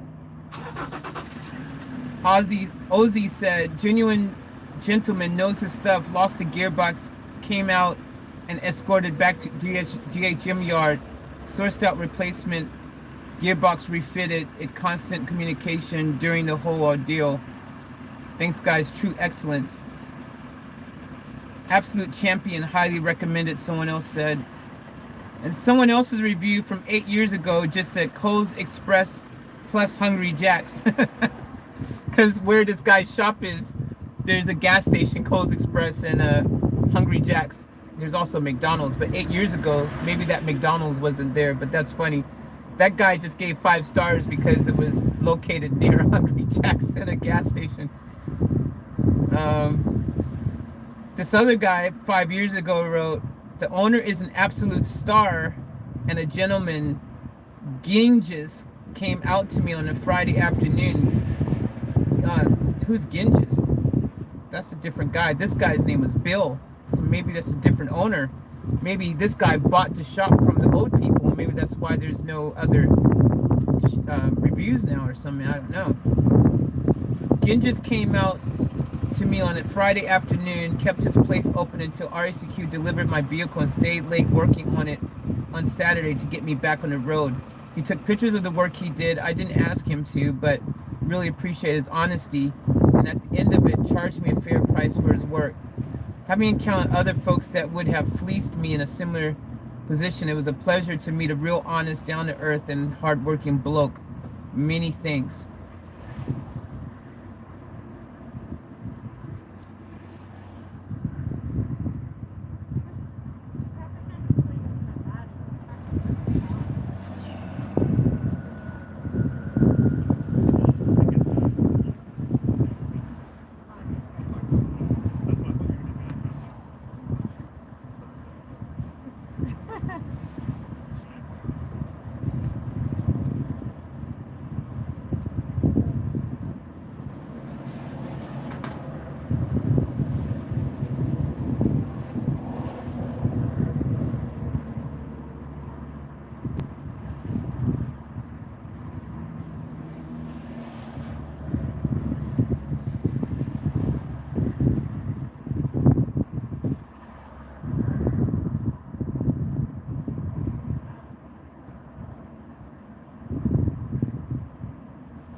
Um,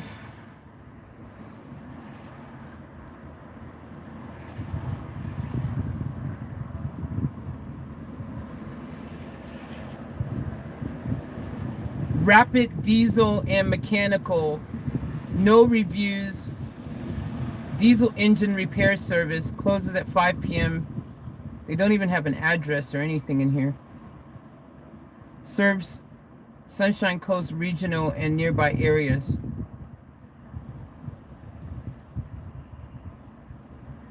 I don't know. Let's call it, shall we?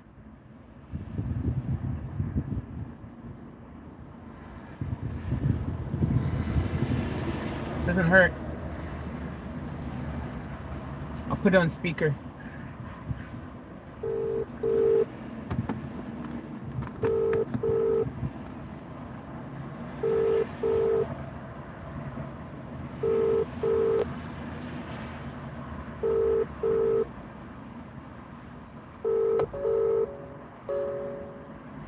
Hi, the person you have called is not available. Please leave. And that's probably why he has no review. Imagine calling your business Rapid Diesel and Mechanical, but you don't answer the phone in a rapid fashion. Okay, here's another one in Cabocher, which is 19 kilometers from here. So it's probably about 25-minute drive from here.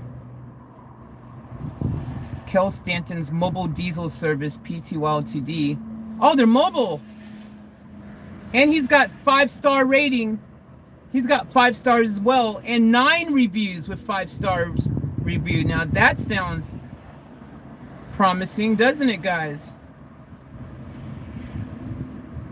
Diesel engine repair service, Queensland.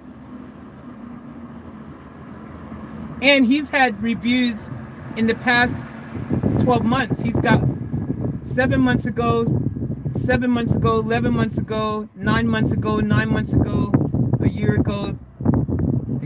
So he's got some newer ones than the other one.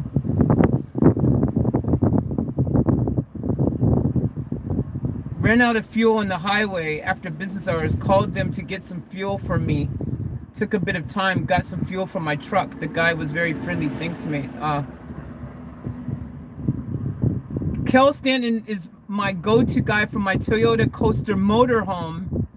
Whether I need a routine service or something more serious, Kel has helped me out numerous times. His workshop is at a convenient location, and the fact that all his crew are all fully equipped mobile service is a blessing too.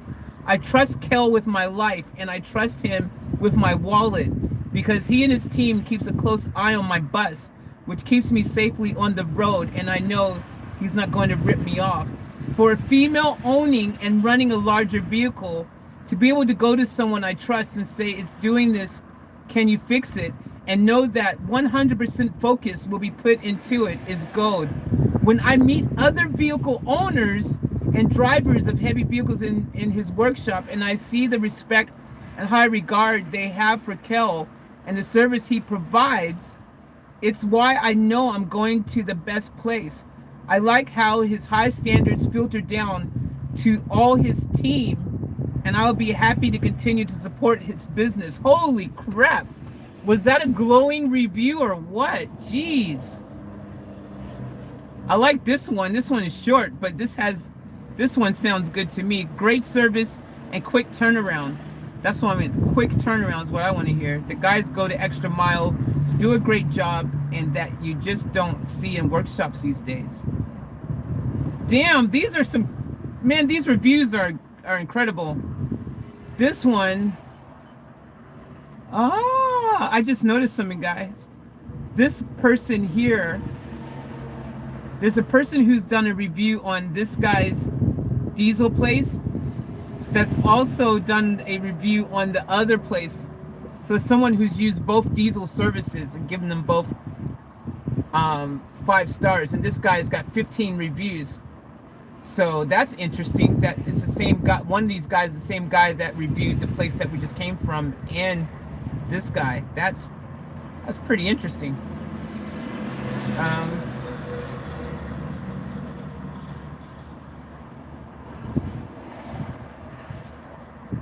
Let's see what he said. Kel and the guys are incredibly flexible, committed, and knowledgeable, providing an invaluable service and maintaining our trucks to the highest standard.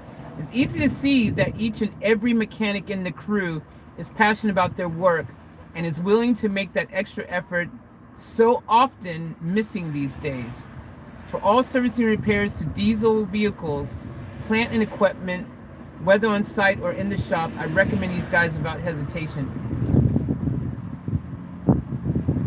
Someone named Karen said, fantastic service, highly recommended. I am completely happy with the service from Kel. He kept me informed, very honest. They have earned a repeat customer, very efficient, reliable, and professional. Would highly recommend.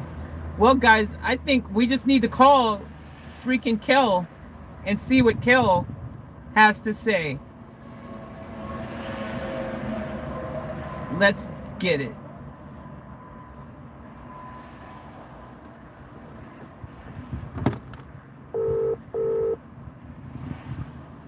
Stanton's Mobile Diesel Service, Kel speaking. Hey, Kel, how are you? Hey, not bad. Kel, first of all, I just want to say I'm excited to talk to you because I read your reviews and everyone's made you sound like you are freaking the second coming. So I've got a Mercedes Vito 2006 van. Yeah. And the injectors, what I've been told by another mechanic was that injectors, cylinder 1 and 3 are leaking, and that it's most likely that the rings, the little seal gasket, the little seal ring things need to be replaced, and that it needs to be cleaned, the injectors.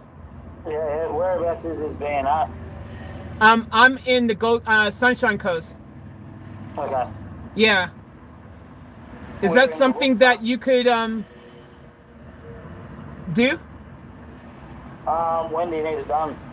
Well, I'm breathing in gas fumes every day, and the problem is probably getting worse because there's puddles of oil or fuel, I should say, on the engine thing around the injectors. Mm-hmm. So as soon as possible would be the thing. That's why I've called around, because I had found some other place. I just had a place that quoted me $600 to do the job. They charge $110 an hour, and they said the gaskets are $50 from Mercedes. I'd go with that place. Hi? I would go with that place. Yeah, but they're busy. They're booked for the next 3 weeks, so I'm calling around. Yeah, well, we're a little bit different because we specialise in trucks, trailers, earth moving, and mining. Yeah. So when you say a little dear, what would you charge for the same thing? Well, I don't know. See, he's obviously giving you a price on the whole lot. If you need injectors done, injectors for those vans are about $1,300 a piece. So did he say the injectors were leaking or not? Well, he said that the injectors, the quote he gave me for injectors from, he said that the injectors, if they needed to be replaced, would be $220 a piece. That's cheap. Yeah, that's what he said. But he said most likely 1 out of 5 vans, he said, that he's dealt with, is usually just, you got to do the seals and just clean those up and replace those O-rings or whatever. Okay. Yeah, look, we wouldn't be able to do anything for at least 2 weeks. That's what I'm. Yeah, I just. But if that bloke's already gone to the Cyborg and given you a quote, seriously, I would go with him. Right. Yeah, it's just, the vehicle is,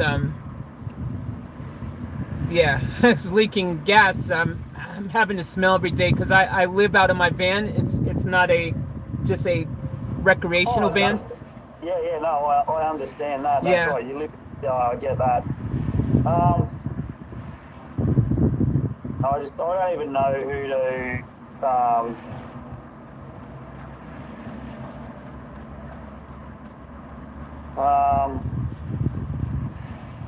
don't even know who would I be able to give you. Shit. Well, I'll just keep looking through Google then, Yeah, like I would like to help you, but I can't do anything at the moment. Yep, no worries. That sucks because you sound like you're the best thing since apple pie. Oh, well, we sort of have been highly recommended by a lot of people, and I just don't want to tell you we can do it in 3 weeks or 2 weeks, and we can't do it for a month. That's all. Yeah, no, fair enough. It sounds very logical that you would be booked out, you know, considering that you sound so highly Yeah, regarded we are. online. I'd really love to help you out. That's cool. I understand. I'd really love to help you out, but I just can't. I just cannot do it for the next at least 2 weeks. I know that. Yeah. Well, I mean, at least in 2 weeks is quicker than the other one who said in 3 weeks. Yeah.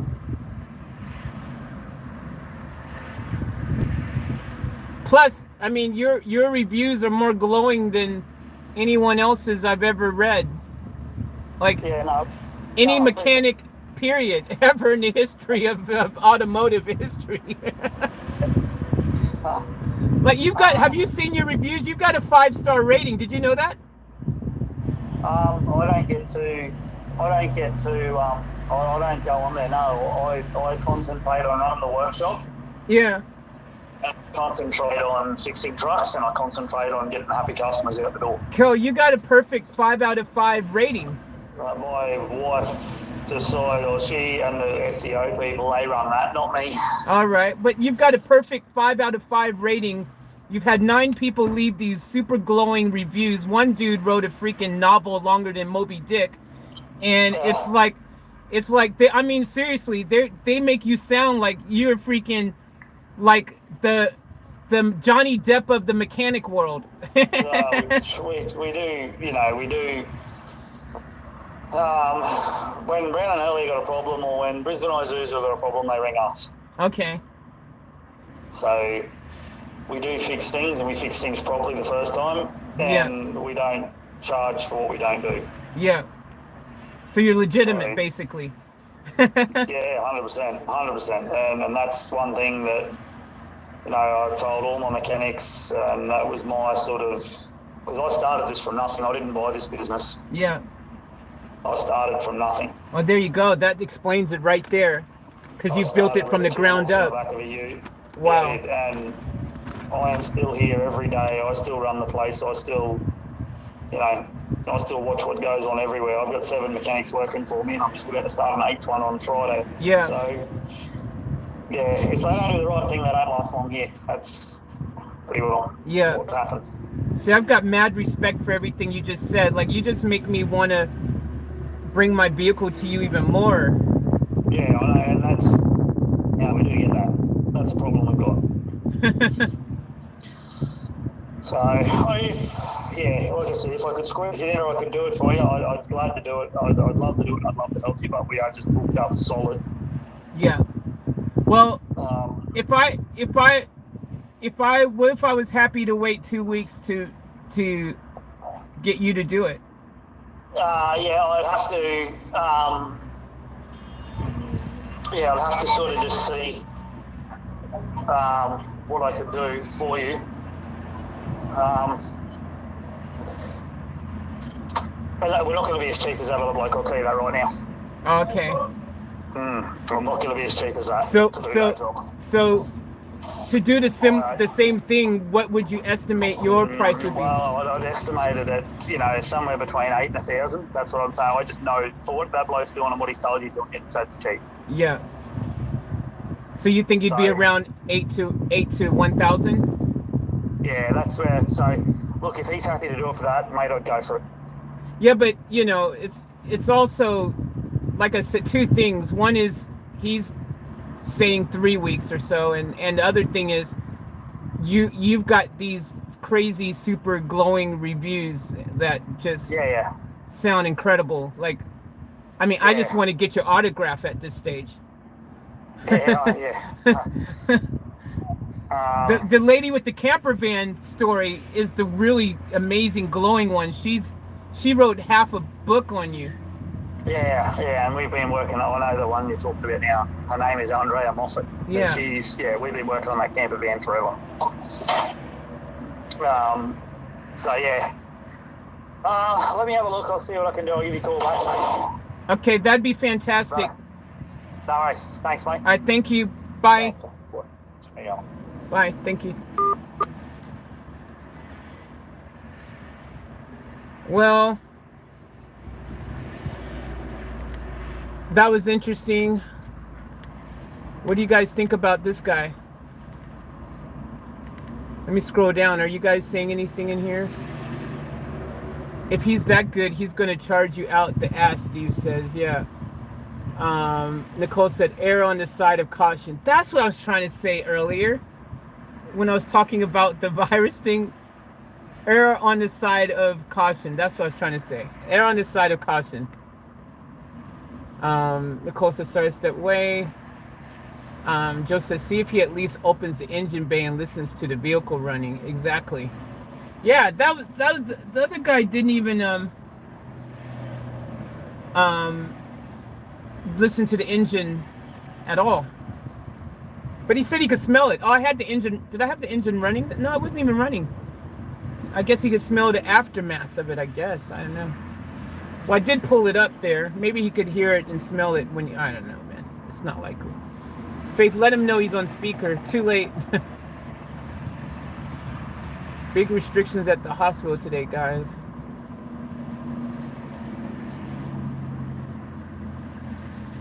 Donnelly said, I don't know of any garage in my area that would ever give a free estimate. It's a 1 hour fee regardless, just to diagnose. Yeah.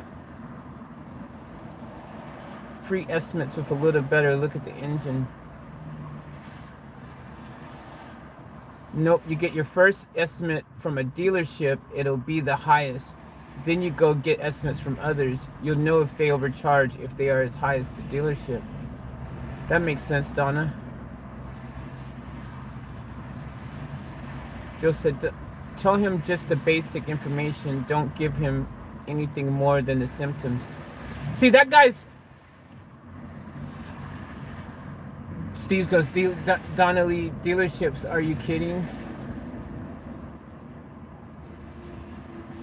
Joseph said, buying a used car is more like a colonoscopy. That's why I always bought new. Oh, yeah, I mean, Joseph, I mean, hell yeah, I agree. If I had the Chinga, you know, obviously my first choice would be to buy a new van. Especially when it's something that you're living in and is your home and you're driving around, you know, you want reliability and stuff. Oh, hell yeah, you know, I would too. But unfortunately, my bank account doesn't work that way.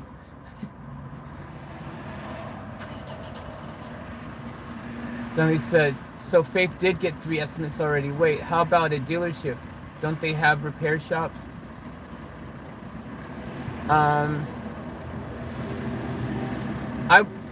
I wouldn't go to a dealership, Mercedes dealership, to get a quote. I kind of did already. I mean, I did call the Mercedes dealership about the radiator and to find out how much they would charge to do the radiator, and they gave me some crazy price, and I hung up on them. So I can only imagine what they charge for this.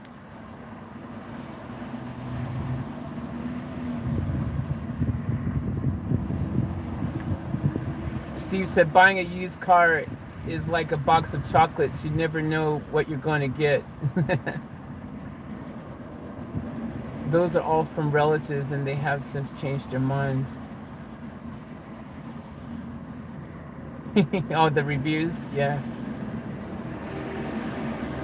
Just years ago I was good too, now I'm useless. Oh. Nicole goes, oh, the one that came to you, but you need real diagnostics. Oh yeah, that mobile guy. The problem with that guy who came to me that time was he works for a company called Lube Mobile. And so, yeah, it would cost a lot more money to get him to do it. I mean, I could See, the thing with them too, if I called him back to get an exact quote for an exact price, matter of fact, isn't he the one who also said to me a range of price? Oh, it could cost such and such. I'm pretty sure he said something similar, because that's why I didn't humor him at all.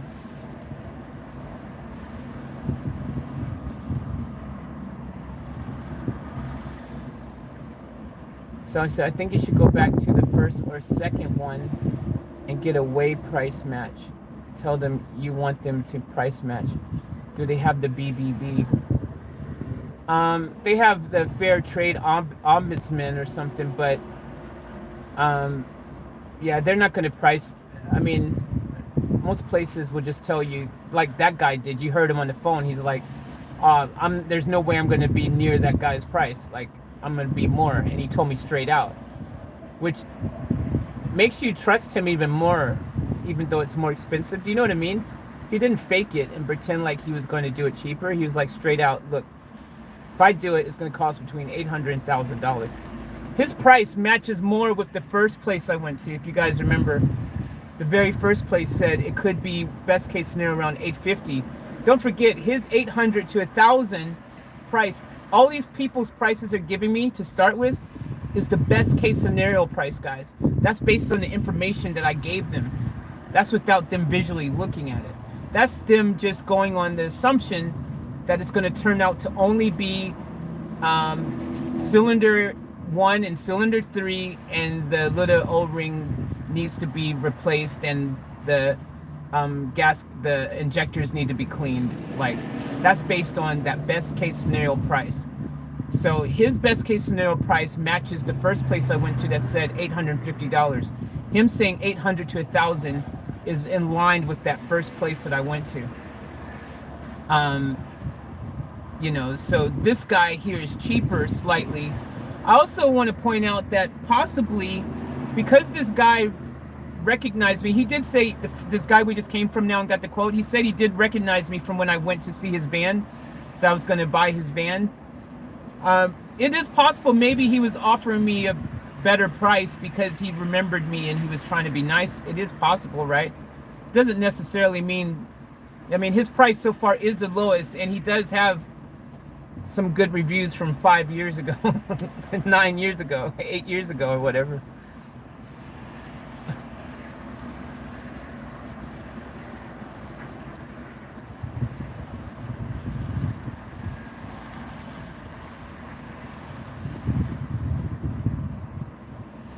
Thanks, Lesmus, for joining here. Have a good one. Just see that you're leaving. Sounds like a good mechanic, Lesmus says. Gotta go now, everyone. Take care. Thank you.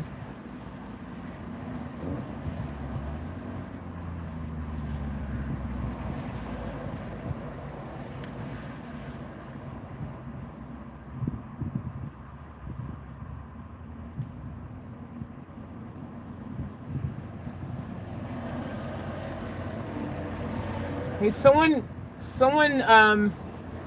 has given me a donation, it looks like, up here, but it's not showing up in my chat. I can't see who gave it to me. Whoever gave me that donation, can you write something in the chat to let me know it was you? I see $6.55 on my super chat, but I have no way of seeing who gave it to me. It's not showing up for some reason. So whoever gave me that super chat donation, thank you very much for the $6.55 super chat donation. I can't see who gave it to me, but at the top of the screen, I can see that someone has given me $6.55. So whoever you were, thank you very much. I appreciate it.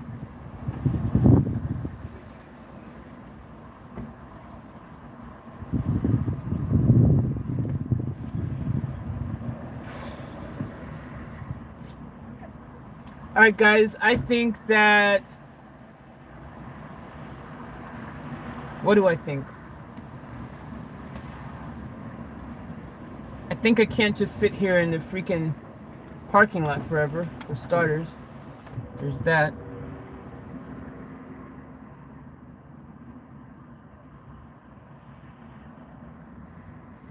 I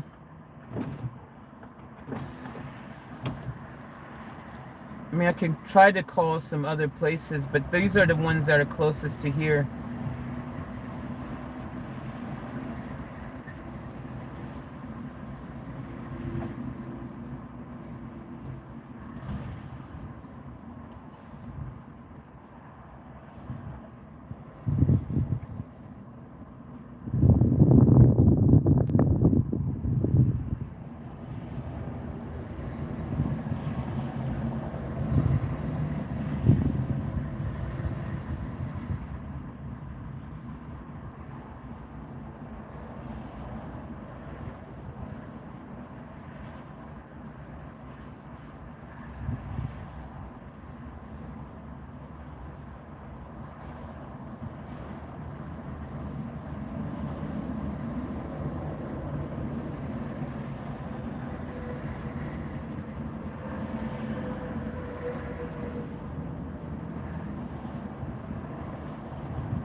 There's one, all fixed diesels, diesel mechanic Queensland, open 24 hours, it says. That can't be right.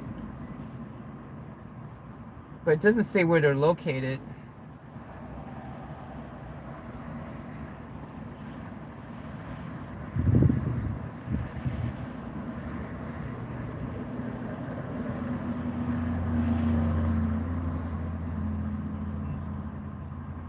Everyone seems to be super busy.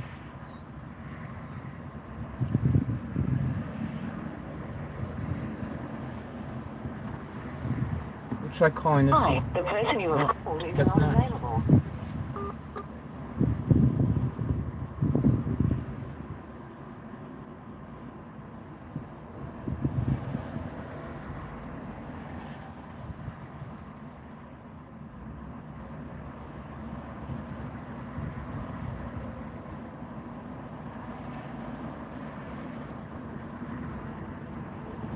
All type diesel services, diesel engine repair service.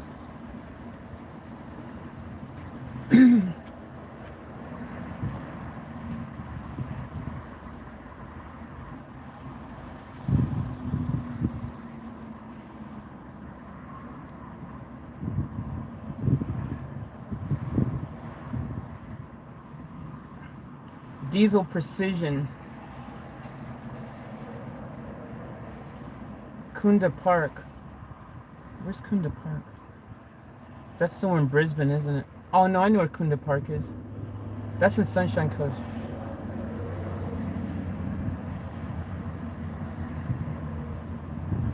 Alright, we'll try calling another place, I guess. Hello, Diesel Precision. This is Jared. Hey Jared, how are you? Good, thanks. How's it going? Yeah, cool, thanks. Hey man, I've got a 2006 Mercedes Vito van, and the injectors in cylinders 1 and 3 is leaking, and I've been told that it probably needs the O-rings changed and them cleaned. So I've gotten some quotes from some other places, but the problem is everyone is like, you know, booked for, you know, the next 3 weeks that I've called so far. Yeah, we're not too far off. Also, we mainly specialise in trucks, so we okay. we might not have the correct tools to do injector jobs on Mercedes Vitos, unfortunately. Okay, fair enough. Okay then. Yeah, sorry, mate. That's all right. Thanks anyways. Cheers. Bye.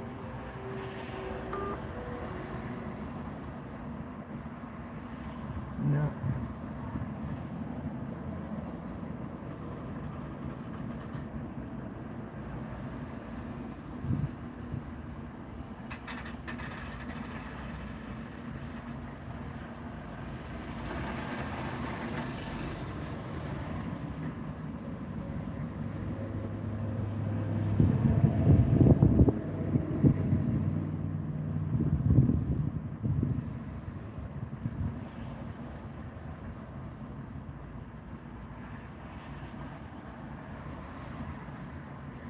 I'll call this one. There's another one.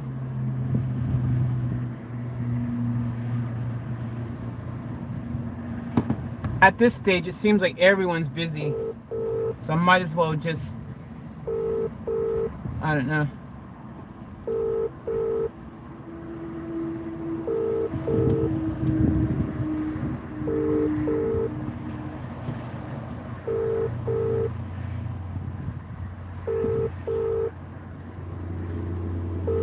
Ultra Diesel, Trish speaking. Yeah, hi, how are you? Yes.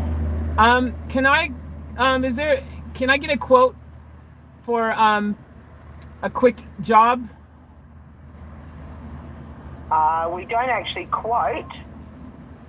Well, basically, sorry, sorry, it's been a long morning and I've gotten like a ton of quotes. I just was wondering, because everyone's, what's your workload like, I should ask. I've got a 2006 Mercedes Vito van, and the cylinders, the injectors are leaking in cylinder head 1 and 3, and I've been told I need to get the rings changed, the O-rings, the little gasket ring things. And okay, anything to do with that, you're better off to ring North Coast Diesel in Nambour. oh yeah, I've already rung them before.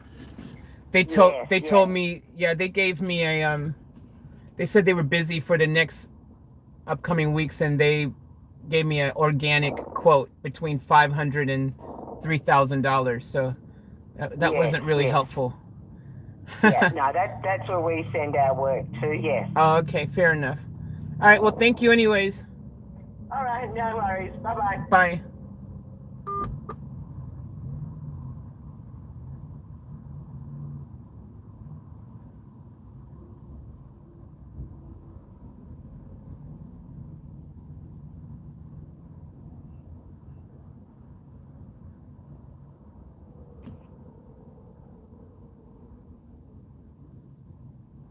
All right, I got an idea. Maybe we will drive to that place. There's a place here that says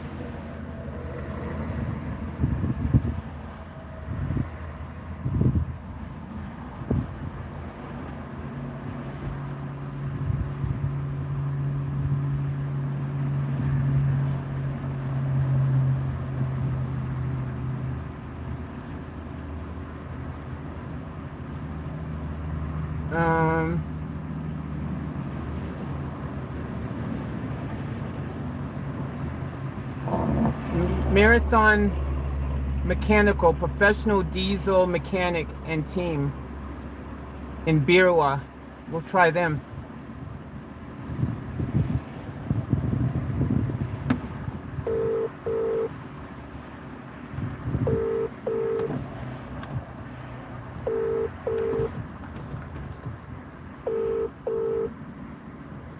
Marathon Mechanical, this is Sean. Hey Sean, how are you today? Yeah, good. That's good, that's good. Hey, I've got a 2006 Mercedes Vito van, and I need the injectors are leaking in cylinders 1 and 3, so I've been told that it's probably the rings, that, you know, the little O-ring things that need to be changed in them, and they need, you know, just the injectors being cleaned, whatever. Is that something you guys can do there? It is, but we wouldn't be able to do it this week. Would you be able to do it next week? Yeah, we can do it next week. Yep. Roughly, what would the damage be for changing those 2-cylinder O-rings and you guys doing that? Yeah, you better give me some details. Yep, 2006 Mercedes Vito. The model is the 109 CDI. 109. Yeah, the 109. Do you have your reg at all? Yeah, I can get that for you.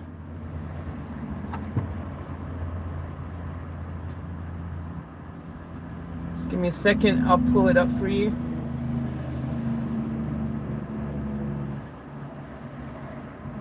How's your day been, by the way? Yeah, busy. Sounds good. Okay, the rego is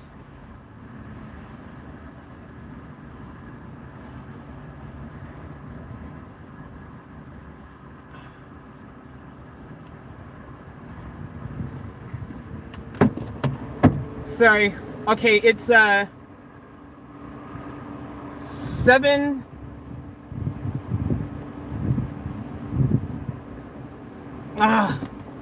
Sorry, hold on.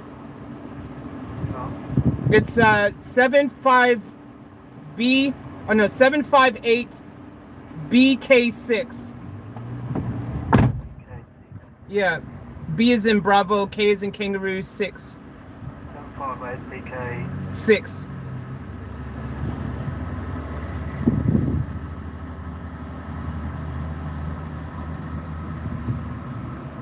That's 2.1 litre, yeah? Yeah, that's correct. Now, it's cylinder 1 and 3, did you say? Yeah, that's what I was told. Is this by another mechanic? Yeah, from Lube Mobile. Okay.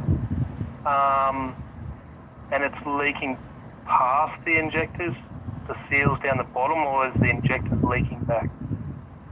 I don't know the technicals. I just was told that the rings need to be changed because they're leaking, and they said that most likely the injectors themselves are fine, just that the seals need to be changed and cleaned, that area. Right. That's what I was told. I got a quote from another place. Well, I've got 2-3 quotes, but one place quote. Well, I shouldn't tell you their quote till I hear what you say, right? I don't even know what we're doing yet. Well, apparently, cylinder the diesel injectors are leaking in cylinder 1 and cylinder 3. Now, I could bring. Do you want me to just drive over to you and you have a look, and then you can make that determination yourself? Because I'm right now. I'm just at that. I'm at Glass House Mountains right now, sitting in the parking lot. Right. Yeah. So, is it misfiring, is it? No, it's not misfiring at all. What was the problem initially? Well, initially what happened, I just traded this in, right? And I was driving it to go get the roadworthy, and the first thing that happened was the water, the high, low radiator, low water light came on. And so when I got to the mechanic who did the roadworthy, he topped everything off, and then the next morning that light came on again, so I seen out a leak. So I called the Jiffy Lube, and at that same time that mechanic saw that the injectors are leaking, but he didn't give me detailed information. He just said your injectors are leaking, you need to get that fixed. So so the next morning, because he was only the roadworthy guy, so anyways, the next morning I was driving, and that light came on again, and I got nervous and pulled off the side of the road and ended up calling the Lube Mechanicals, the Lube Mobile guys. And they're the ones who told me that I needed a new radiator because the radiator was cracked in the seam, which I replaced already. I bought a new radiator, and that light hasn't come on since. So that radiator issue's been fixed, whatever that was. So I had that fixed, and then but every now and then when I'm driving, the high oil light comes on. The oil high light. But the mechanic I just seen, well, everyone keeps saying, it's probably a sensor for that part. But the Lube Mechanical one's the one, when they came and saw the radiator, he's the one who said, your leak is in cylinder 1 and 3 for your injectors. He's the one who said that. And then he said that you most likely, it's your O-rings, and you need to change those. And you probably won't have to change your injectors as well. And like every mechanic has kind of said the same thing. They've said most likely your injectors will be fine. It's just that you need to get the injector, the thing cleaned, and the O-rings changed, most likely, because they're not sealing properly. Yeah, if it's not fueling properly, then it's probably in the injector. Yeah. Well, but mind you, just so you know, none of these mechanics who've given me a quote to date, especially even the last guy who gave me a freaking awesome price, but I mean, he didn't even look at it. He just said he could smell it. That's guessing. So I'm like, yeah, I can smell it too. I mean, I'm driving every day, smelling the alcohol, the diesel leaking in the car. I mean, I can smell the fumes. That's why I need to get this fixed. Obviously, it's not. Yeah, right. And plus, the longer you leave it, the worse potentially it could come. Well, I think the best thing that we do first is we have a look at it and do a diagnostic on it first. Yeah. And I can price it up, because running off what other people have said, Yeah. That's no good. Yeah. I could be quoting on anything. Yeah. Exactly. So you want the job done properly and fixed properly. Yeah. Then we know exactly what's going on, not just what someone's seen or smelt. Exactly. That's what I'm talking about. I think the same thing. So far, everyone else is just, and then they went, oh yeah, okay, and then they gave me a price and a quote. Which I'll just tell you, the other guy told me he charges $110 an hour for labor. He said it's probably going to take about 4 or 5 hours, and the gaskets to get him from Mercedes and the bolts or whatever he needs, he says $50. So he said it's going to cost about $550 to $600. That's what he said. Yeah, it doesn't sound right to me. Okay. Probably the best thing is we have a look, do a diagnostic on it first, Yep. and see exactly what's going on. Yep. And then I can quote you from there. Okay, Right? I'm good with that. So can I bring it to you now? Not today, because I'm flat out today. Okay. Tomorrow? Tomorrow? We can look at it as Monday. Monday? Okay. Yeah. All right. So if I bring it on Monday and you have a look at it on Monday, at that point in time, after you do your diagnostics, will you be able to then just go ahead and do the job as well? Possibly, depending on what it is and what parts we need. Yeah. But I mean, you'd be able to, like, start the ball rolling, right? Absolutely. Okay. Yeah. All right. Sounds good to me. What will you charge me for the diagnostics, or is that free? No, nothing's free. My rent's not. Yeah. What would you charge me for the diagnostics? So normally a diagnostic is $220. All right. And that allows me 2 hours to work out exactly what's going on with your vehicle. If it's something simple and we work it out in half an hour to an hour, I'm only going to charge you that time. Right. But I've got to allow 2 hours to be able to go through everything on it. Yeah. So, and then does that 220 come off of the? Is that in addition to the fixing of the situation, or does that come off of that price as well? No, so that's just a price on its own to know exactly what's going on with it. Yep. And then I can give you a quote off that diagnostic of what it's going to cost to do the job. Okay, fair enough. I mean, that to me that sounds logical. I mean, you can't just know what's wrong with something without looking at it, right? That's right, exactly. Or you can't just smell it like this other guy did. He just came out and just said, "Oh yeah, I smell it," and that's it. He didn't even look under the engine at all. He didn't even lift up the freaking cover, the air filter cover at all. Oh dear. Yeah, I'm not going to comment on that. Yeah. Okay, well, I like where your head's at. I mean, you're the first matter. I mean, out of everyone I've talked to, you're the first person who said that. So everyone else was just took what I said at face value, and that's it. And I thought that was kind of weird myself. Yeah. So I mean, you do sound logical. You got to be. Yeah. Hey, do you do open pay or any of those kind of things? No, I don't. Okay. No. Just curious. Okay, cool. All right. Well, Monday. What time Monday? Drop it off at 8 o'clock in the morning. Does that work all right with you? Yeah. Look, and just I'll be whatever time I drop it off. Just so you know, I'm going to be lingering around because this van is my home. So I've got no other place to be and no other way to get anywhere else. So. So would you like me to give you a loan car for the day? Well, do you need the car for that long?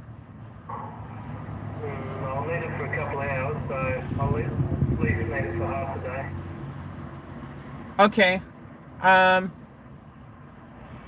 Yeah, well, maybe. Okay.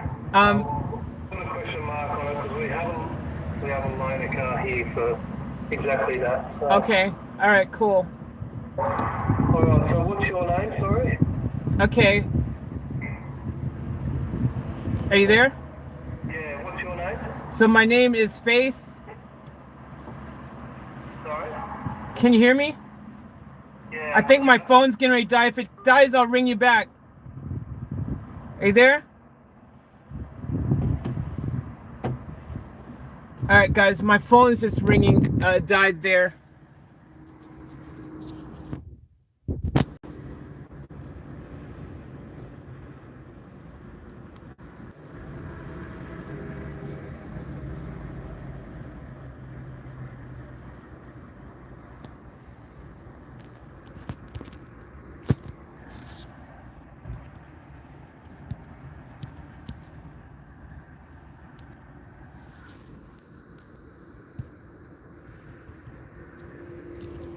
Sorry, guys, hold on. I'm trying to get my...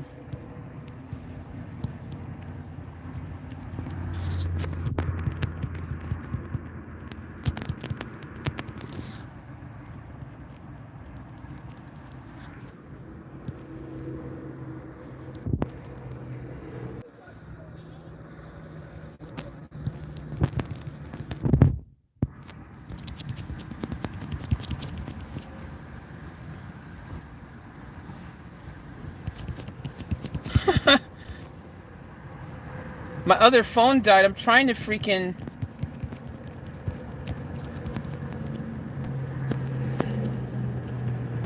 What the hell is wrong with this phone?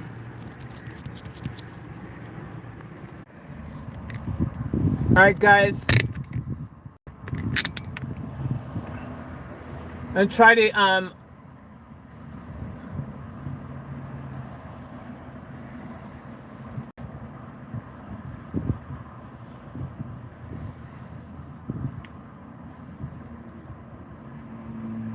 Alright, guys, sorry about that. My other phone died, and I needed to give the guy my details from that mechanic. So to give you guys a heads up for you guys to just come in. So basically, I found a mechanic who said he can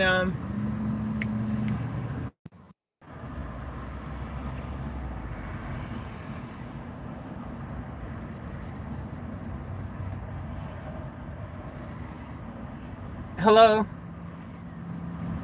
You guys there?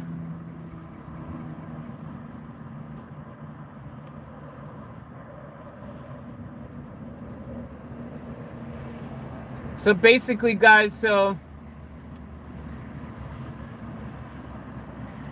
this guy said that he would do a diagnostics, and that he would need the car for, sounded like he would need it up to half a day or something. He said bring it in at 8.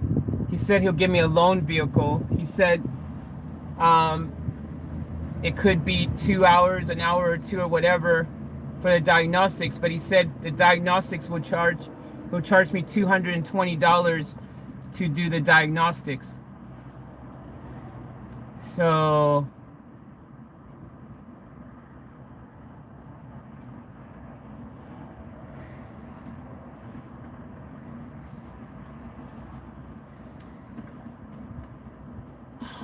but yeah, it sounds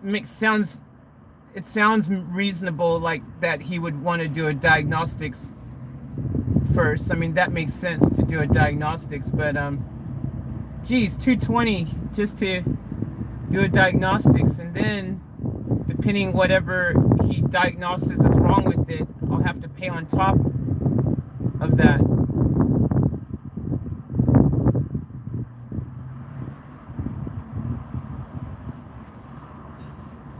So that's weird. Hey Fred, how are you?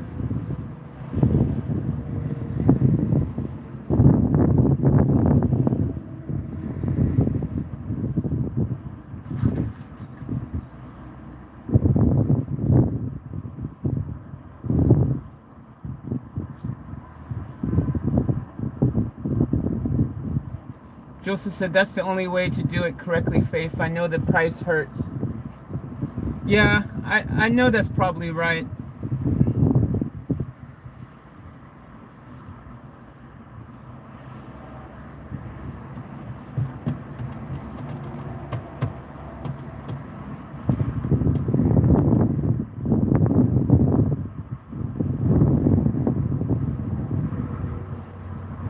Yeah, I know that's probably right. But what if I pay for the diagnostics and he has the car for freaking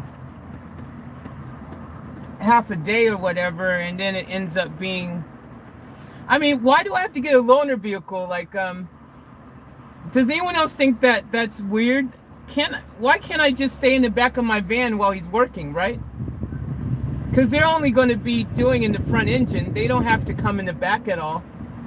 Surely I could just hang out in my back of my van. Does anyone else feel that should be okay? Instead of me having to, you know, get a loan vehicle and go out and about and do all this other stuff. Does anyone else think that? Let me know what you guys think about that. Because I just want to hang out in the back of my van. Maybe he thinks I don't want to wait around or something. Maybe that's why. Insurance regulations. Yeah, I guess that makes sense too.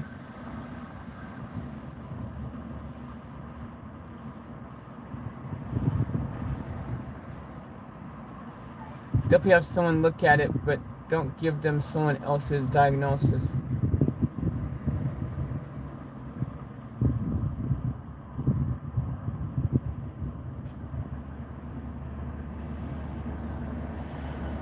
I was just reading up a little, and it could be as small as 2 elbows located on the fuel rail that leaks and causes the smell and issues to the injector fittings, O-rings.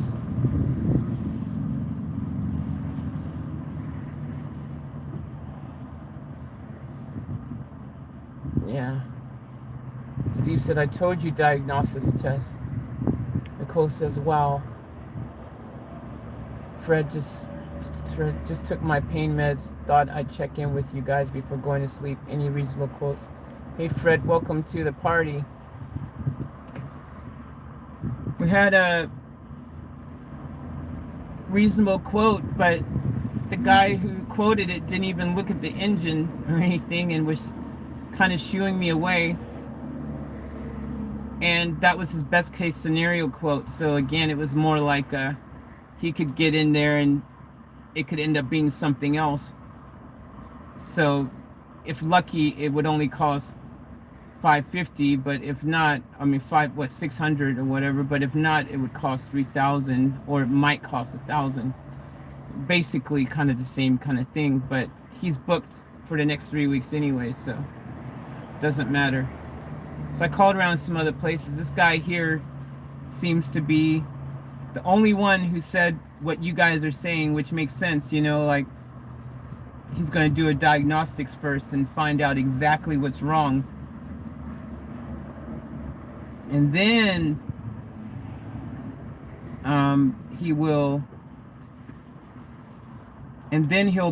he'll be able to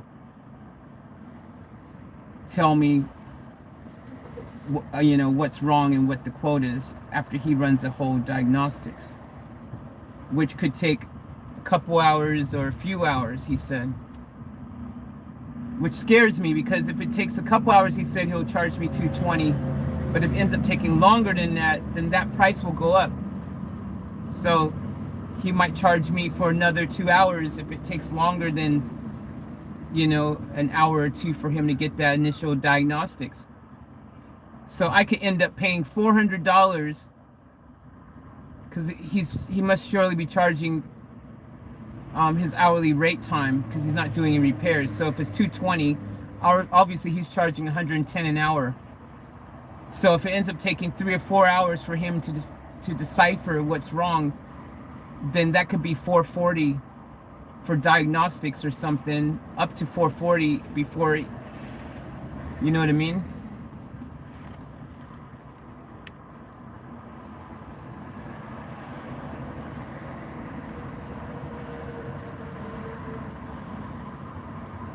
Are you still waiting for him to come out the shop? No, we've been done that, Joseph. That guy already gave me the quote and everything. Shirley goes, all mechanics are booked up for weeks. That sucks. That guy just said he can't beat that price. The guy you just saw was very nice. He knows his stuff, or he wouldn't be so busy.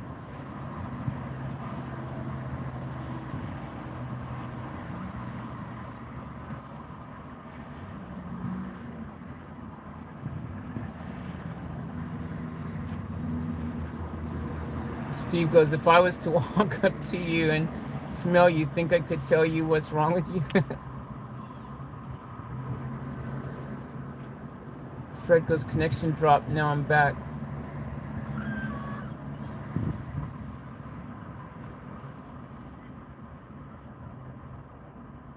Joe said, we can never allow customers back in the shop, too many hazards.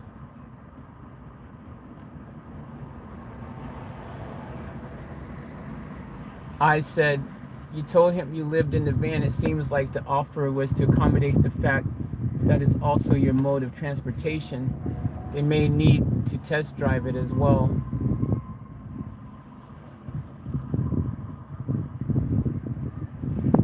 Just I trust the diagnostic equipment since I use instruments every day in my line of work. I never just took customers' word. That would be dangerous to myself as a repairman.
A mud muffin will solve everything, Fred says.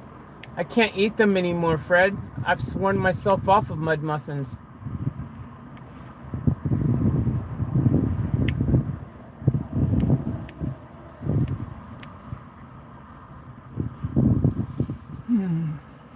But yeah, it would solve everything.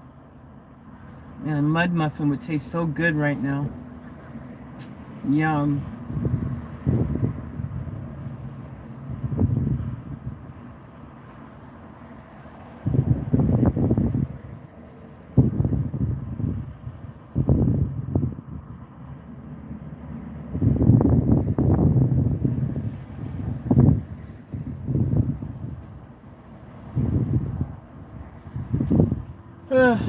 Alright guys, Steven said pizza. Yeah, pizza would be nice too. That'd go down alright. Comfort food. Good old comfort food. Joseph, I'll be back if you're still here. I need a break. I'm hurting. Need to try to walk. Okay, Joseph, hope you're okay. And take it easy. Stay safe.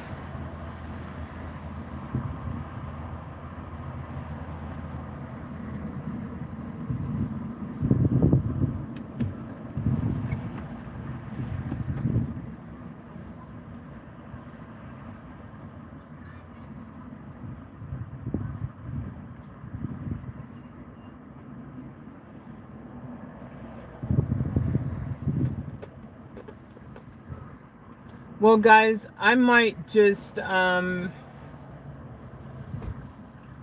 a moment just to lay down and close my eyes for a second, because I gotta think, and I don't know. I'm feeling kind of just like,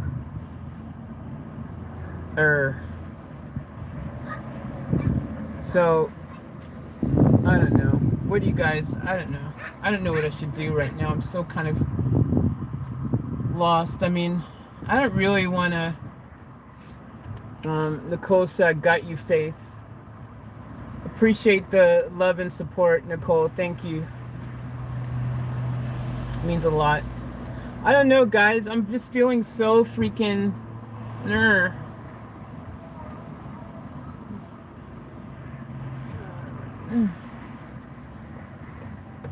I feel stuck. I feel really stuck. I don't know what to do. I don't know. Much love, Faith. Hang in there. Thank you. I appreciate that. Thanks, Steve. That means a lot. Thank all of you for the love and support. I appreciate it. I don't know what to do.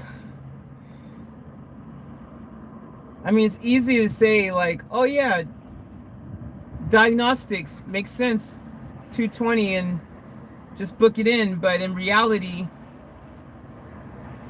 I mean, even though I technically know that's the smarter, logical thing to have someone literally go in there and spend the time to really find out exactly what's wrong with it, the problem is that could go pear-shaped pretty quickly, because if it ends up costing $440, 220 is if everything goes well, and it's like an hour or two. But if it ends up costing $440, and that's before he's even done any work, even $220 is a lot to just find out what a problem is that already the Lubemobile people already said that's the problem. That other mechanic came and looked at it and said, that's the problem. And I mean, obviously the injectors are leaking. I can see that they're leaking physically with my eyes. I mean, even that first place that gave me that initial quote, they said that it would cost, if everything goes fine, $850, but it looks like they need to take the injectors. That was to clean and replace all the O-rings, not just 2 of them. I think they were going to do all 4, remove all 4 injectors, clean them, and put the O-rings, I think. But that's if everything went well. But the other dude said specifically cylinders 1 and 3. I don't know.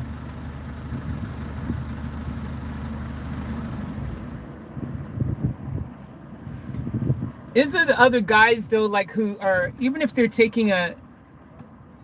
kind of like guessing that's the problem though, I mean, based on what I say, and they're taking on the job with that assumption in mind, isn't that once they start working on it and they go and take the injectors out though, because they've got to remove the injectors regardless in the head, and to do the rings, isn't that the same thing though? Like, isn't that them doing the same thing? Like, isn't that them, they will then know, because they're in the job at that moment, if the diagnosis that's been told is already the issue, or if they need to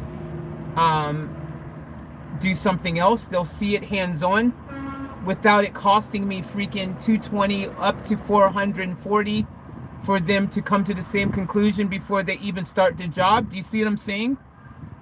Like, I get it makes sense. And if I had the money just lying around, I'd go, yeah, sure. I can give you freaking $220 or $440 or whatever ends up being costing for you to just say, okay, yeah, it is your leaky injectors. We went in there and it is injectors leaking. So yeah, that's going to cost you blah to fix something that someone else is already willing to start the job under that assumption. You see what I'm saying? Because when they get in there and they start the job, at least they're already working towards the solution, and they've got to take the injectors off to find out if it is just the rings and stuff anyways. Whereas the other people are just going to take it off and start the diagnostics without that even guaranteeing that. I mean, that money that they start with for their diagnostics does not cover the potential whatever else needs to be done. Do you see what I'm saying?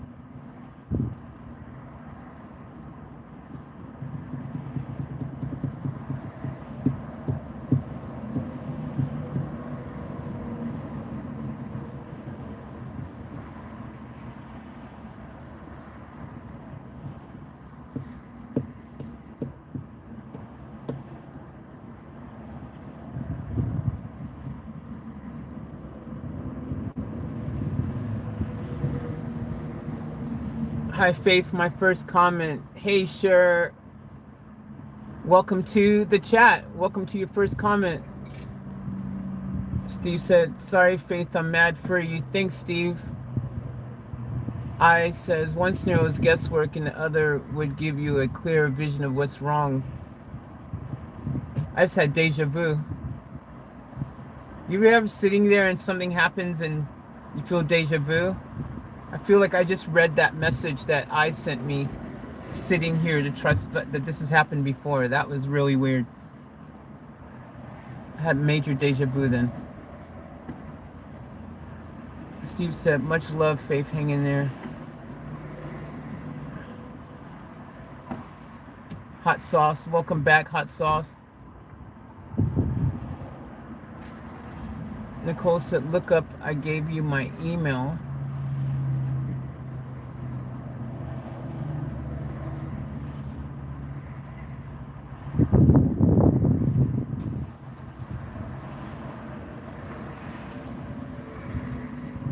Nicole, if you want to send me an email, you can send it to offtaplifeusa@gmail.com.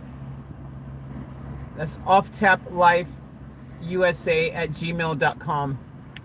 Because I have no way to, I'm just looking up here, I don't see an email from, I mean, I can't see an email from here, but anyways.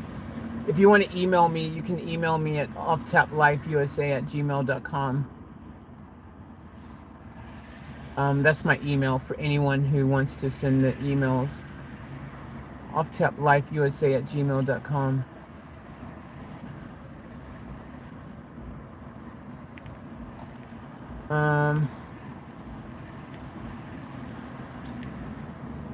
Hey Michelle, welcome back.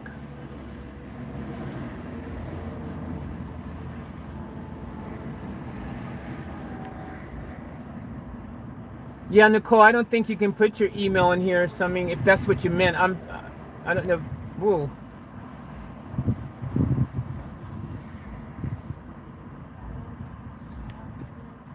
But yeah, if you want to email me, that's my email. Fred goes, maybe you could barter, work for them for a day. Jazzy goes, what have I missed?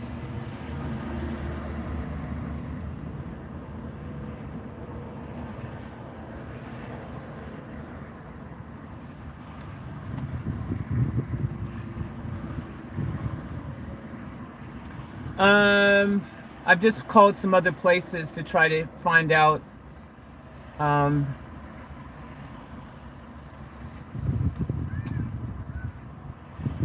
another opinion, you know, and this one place said they could book me on a Monday, but they want to charge me $220 to do a diagnostics, which is fair enough. Everyone said that it makes sense that some place would want to, they should want to look at it first to find out what's exactly wrong with it, not just go on the word of someone else's quote.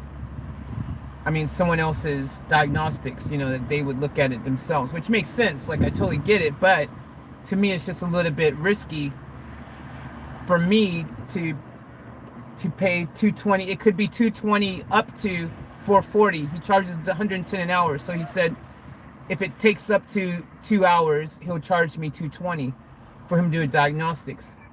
he said I could drop it in at 8 a.m. on Monday, and he could do that. But on the flip side, or he does the diagnostics, it ends up taking longer. Let's say he goes, no, it's going to take 3 or 4 hours. You know what I mean? He goes, no, sorry, it's going to take 3 or 4 hours. Then he charges me more, and then I still have no resolve. And then that's just a diagnostics. So diagnostics is before any work is even done. That, you know what I mean? That's not for the job though, guys. Like, that's just him going to go look in the engine and go, yeah, it is your O-rings leaking. They were right all along. You know? He's going to go, it is cylinder 1 and 3. Or he'll say something worse, like, oh, geez, your injectors need to be completely replaced, or whatever other thing he finds while he's in there. But my argument is, and you guys tell me if my thinking makes sense to you, because in my brain it makes sense. My thinking is, okay, yeah, sure, that's great. It would be great to know exactly what's wrong. You know, like, yep, cool, that's what's wrong.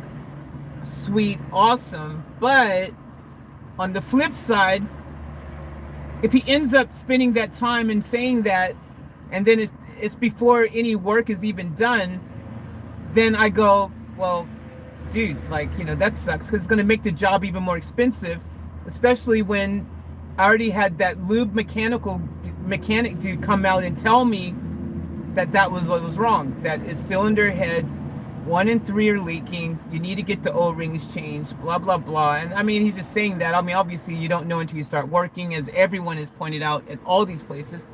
Until you start working, you don't know. It could be rocket cover too, it could be fuel rail, it could be need injectors changed, blah, blah, blah, head gasket, who knows, right? So it could cost anywhere from $500 to $3,000.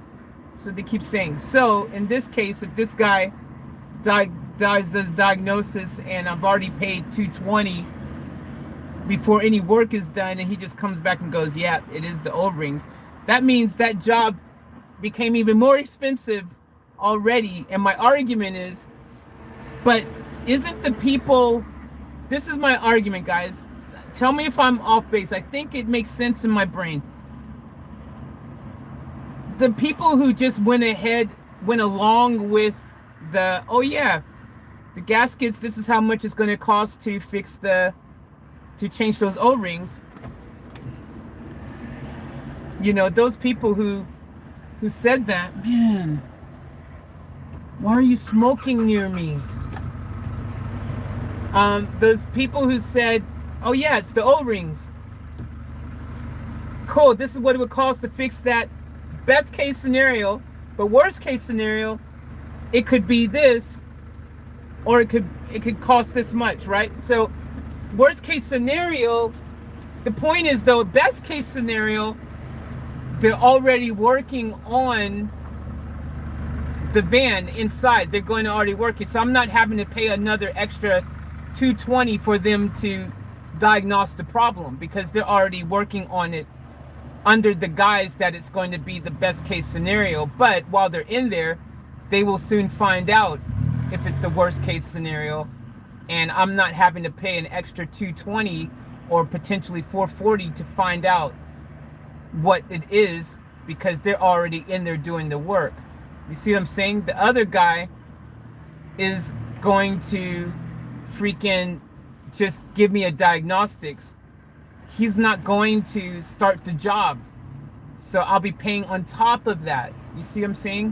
Whereas the other one, they're starting the job based on what is probably already the issue.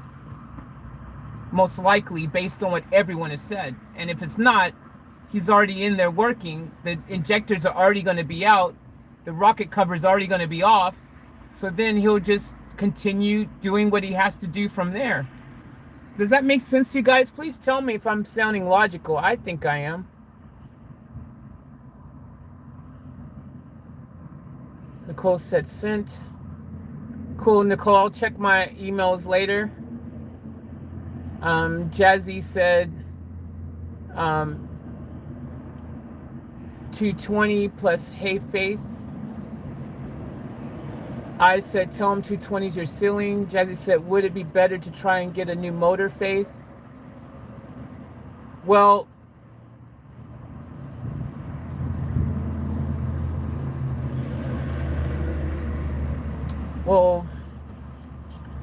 technically, if you had the money to get a new motor, so you're hoping, so this is what you're hoping. Well, this is what I'm hoping. I'm hoping I can get this fixed as cheap as possible, because all of these other scenarios are very expensive scenarios, which I don't have the money for, right? I mean, even the cheap scenario at this stage, you know, I don't have the money like to do these things. Like I need, so the more expensive it becomes, the harder it becomes to fix it, to solve anything. Changing a motor, technically, realistically, it depends on one side of the scale. Yes, the engine, if it has low Ks, half the Ks, which the one that I've seen does, it's a tick. You'd have to know if the injectors on there are still, I mean, just because the car has low Ks doesn't mean the injectors on there don't have a problem. But on the positive side, it's got a 3-month warranty. So if anything does go wrong or looks questionable, at least at that time, you'd be able to get it apparently fixed if it's covered under the warranty, the 3-month warranty they give you. But the way that changing the engine would make the most sense is if when they dive into here and you, I mean, like with the new engine that has half the Ks, so that's a tick, half the Ks, boom, bonus. But you also, they're just saying it's half the Ks. How do you know if they've got an engine that's already pulled out the vehicle? How do you really know that it has as many Ks that they say it does? You know, like, I'm sure there's ways that you would think you could check the computer thing somehow, but if they pulled the engine already, how accurate is that Ks that they've said? Number one. Number two, what if the injectors on there are on their way out or bad as well? So the only way an engine swap would make sense is at that same time when you did the engine swap, while you had the engine out, you went ahead and you put new injectors in as well, so that you don't have to worry about it. Then you know you've got a low K engine that also has new injectors. But on the flip side, and this is something important all you guys need to know, this is really important. A car that has 100,000 Ks or 200,000 Ks or 400,000 Ks, the car itself is really only as good as the owner who had it. If they didn't regularly service the engine, if they didn't look after it, if they weren't doing proper oil changes and things like that on time, if they run the engine hard, you know, you don't know what kind of kilometers those are on the engine. If those are city Ks, if those are highway Ks, you don't know the history of the car at all when the engine's out. Like, you don't have a logbook or anything telling you that this person serviced the car every 5,000 Ks or anything like that. You don't know the condition of the turbo or anything, you know, in the car engine. You have no knowledge of anything.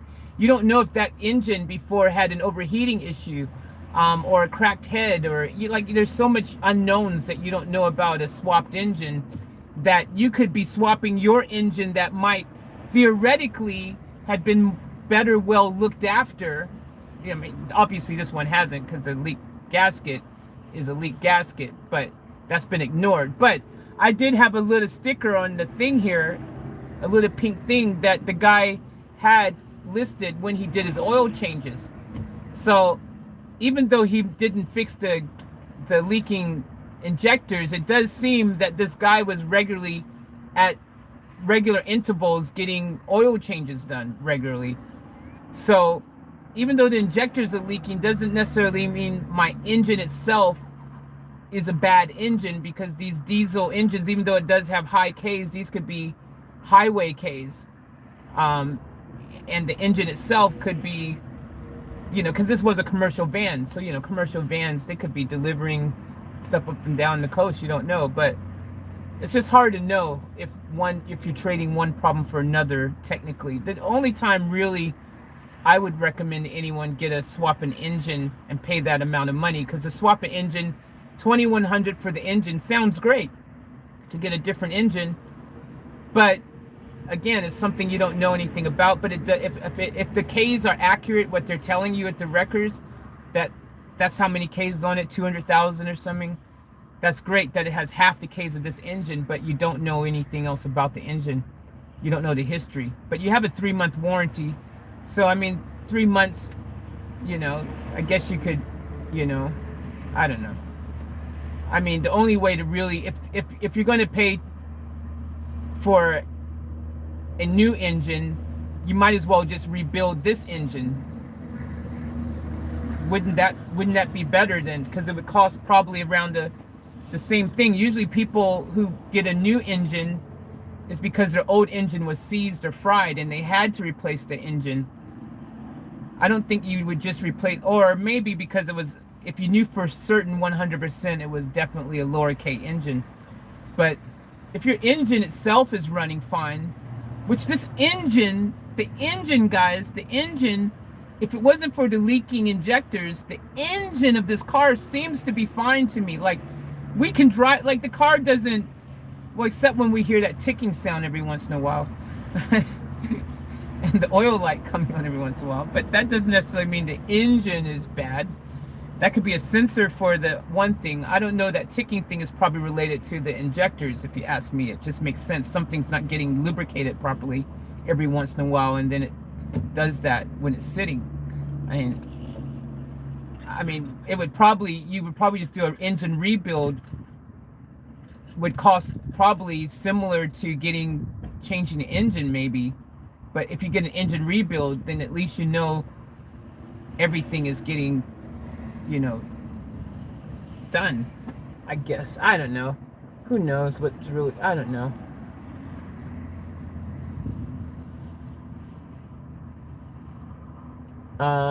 I says, right, but what if they were wrong? It's better to know. True, I mean, they could be wrong. Maybe, but the symptoms, they could be wrong, but the symptoms, yeah, it could be something else, but the symptoms, if you're inside the engine already looking at and you got the top off, if they're wrong about it being the injectors, then you're screwed pretty much. Because if it's not the injectors, that means it's something more expensive, like the heads or something like that, like a worse problem. That means the whole head has to come off. If it's not, if this is what the problem is, if it's not what these people are saying, potentially best case scenario, the worst case scenario means the heads have to come off, and that's why that means the price is going to be like $3,000. And that's why, yeah, then you start thinking, do get a new engine. But if you start thinking about, is it better just get a new engine, then there's so many other questions you start asking with that cost, because engine's $2,100, but the labor would probably be, well, you would say 10 to 20 hours, but I think it'd be around 10 hours if it's a straight swap with no problems. That's my guesstimate, but it could be 10 to 20 hours, because some people, even the mechanics, when they originally did the radiator in here, they said, oh, these Vito vans is really compact, it's hard to get in. It actually took longer than we thought just to change the radiator. They took all day, remember? So who knows? I don't know.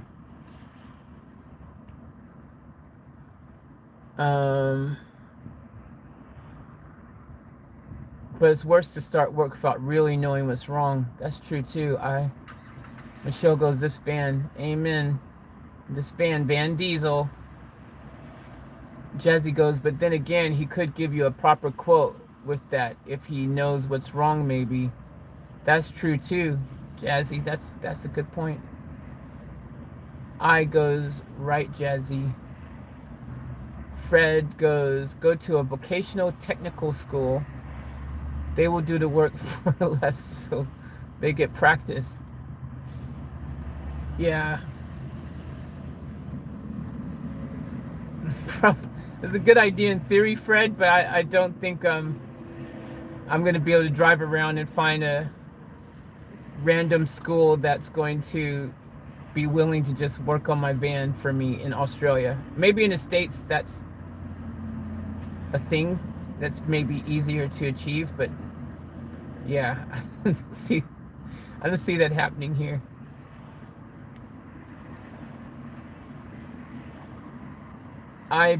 Probably being the operative word. Nicole goes, okay. I goes, it may not be a cheap fix. That's what's scary. Hey Dennis, welcome to the chat. Faith, hi.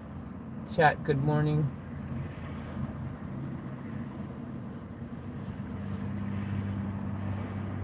Steve goes, Faith, I think you have to make a choice, your van or your car. Yep, Steve. Sounding like that, isn't it? That's something I didn't even want to think about, but it feels like. But then if I go to that extreme, it's like, then do I just get rid of this van and my car and try to find a different van that maybe is better? But see, it's the problem. All the vans I looked at had issues and problems. Every van had something wrong with it. Some had multiple things wrong with it, not just only mechanical, but rust issues. This van, no rust issues. I mean, that's selling point. Well, not yet. With the freaking condensation I'm getting and the window leaking in the back, eventually I'd have some rust issues on here. But at the moment, I don't have rust issues that I know of, or at least that I can see. Who knows what's happening underneath the bed, the floor, that artificial floor that was already in here. I goes, I think getting the diagnostic, finding out the logistics is a good place to start. Trust that the universe will meet your needs as they surface. Yeah, that's a good point, and that makes a lot of sense. And everyone said the same thing about diagnostics. I goes, is trading this van for something else an option? Well, I just traded my freaking. I feel like an idiot. I feel so stupid. I feel dumb, guys. I feel like an idiot beyond idiot. I traded my Audi for this car, guys. You know, my freaking convertible Audi manual, turbo, intercooled, rare manual for this van. And this van cost me money on top of that. I had to get the safe certificate. I had to get the rego. I had to do all these things for this car to get it.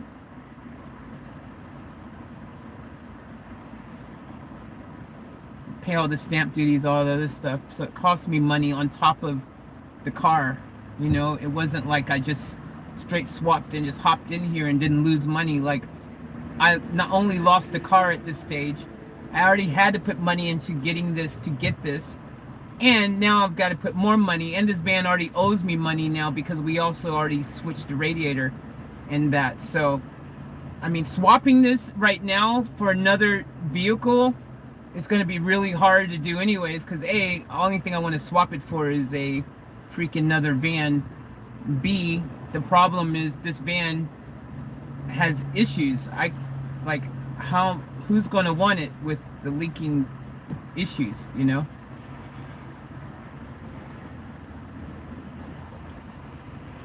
It's hard to swap or sell something that is not, you know,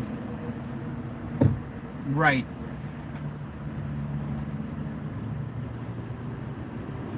Even though that guy traded it. But see, that guy traded up.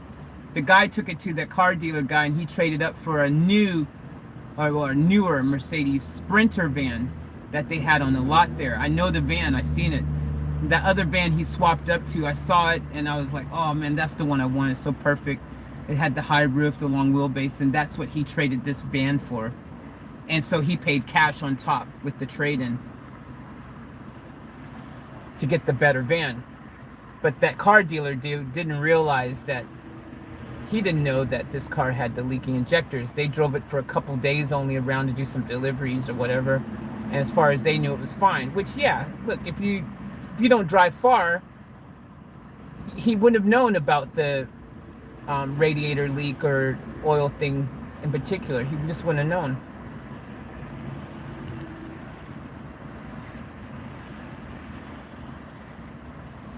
Michelle goes, I was thinking the same. I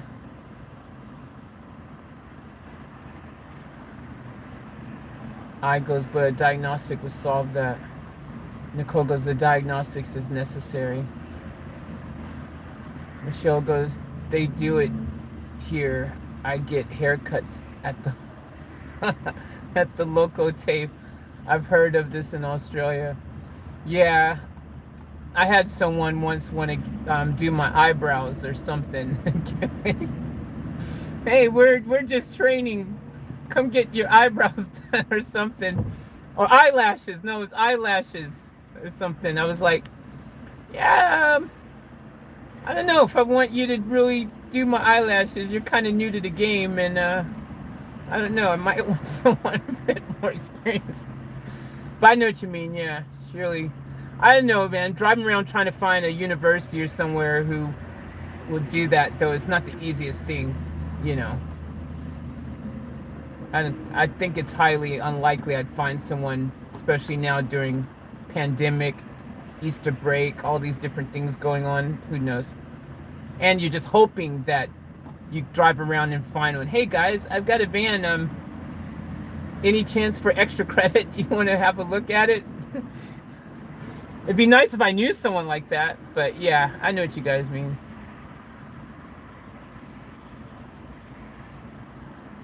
Jazzy said, if you had the money, this wouldn't be a problem. Exactly. Well, Joseph said earlier, that's why I only buy, Joseph said I don't buy secondhand, I always buy new ones. Like, yeah, hey, you can buy new, that's great. That's the way to go in life. Get the new one. But unfortunately, my bank doesn't work like that. My bank account doesn't work like that. Sheer said, try TAFE 1-300-308-223.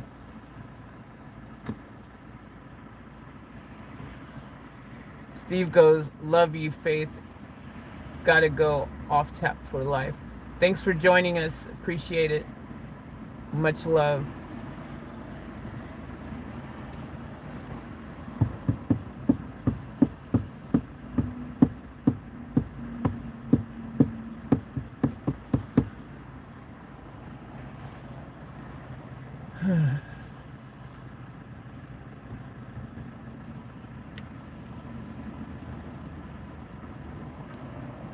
I'll take a screenshot of that phone number, I guess.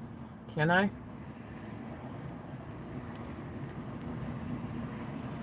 I don't know. I'll try ringing it later. My other phone is dead now. But I've saved the number, but yeah, I don't really like the odds of that. It doesn't actually seem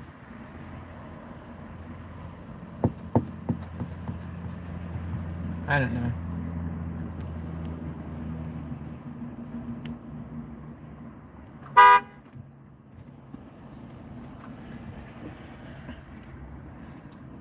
But yeah, 7:50 a.m. in Moscow. Good morning, Moscow. I don't know.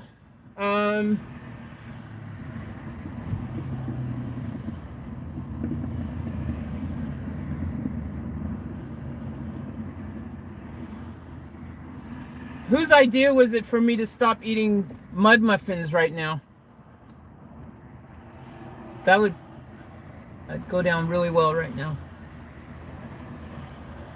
All right. Can't hurt to call one more.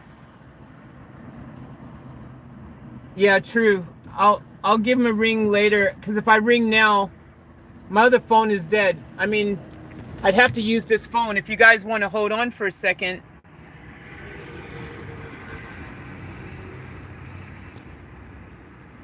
I can call from this phone.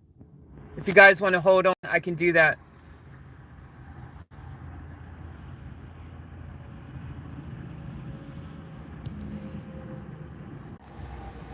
Hey, so I rang the number, but it said it's temporarily out of service, that number that you put there. So yeah, it's temporary out of service or something, that number, sure. So yeah, maybe because they're on holidays or something like that, but yeah, I couldn't get through to it. So if you got a different number, let me know. But guys, I'll be back in 1 second. I just got to go to the toilet, so reconnect to the stream in 1 second. Don't hang up. I'm gonna be back in 1 second, guys. I just got to go to the toilet. Hey guys, all right, welcome back.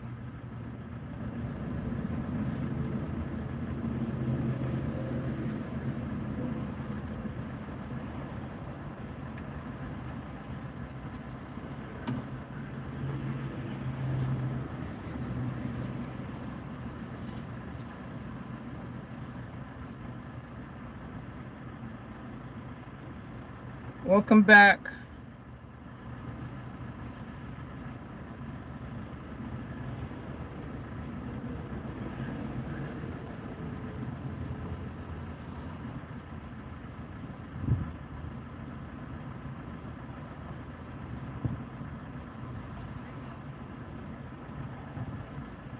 Welcome back, welcome back, welcome back.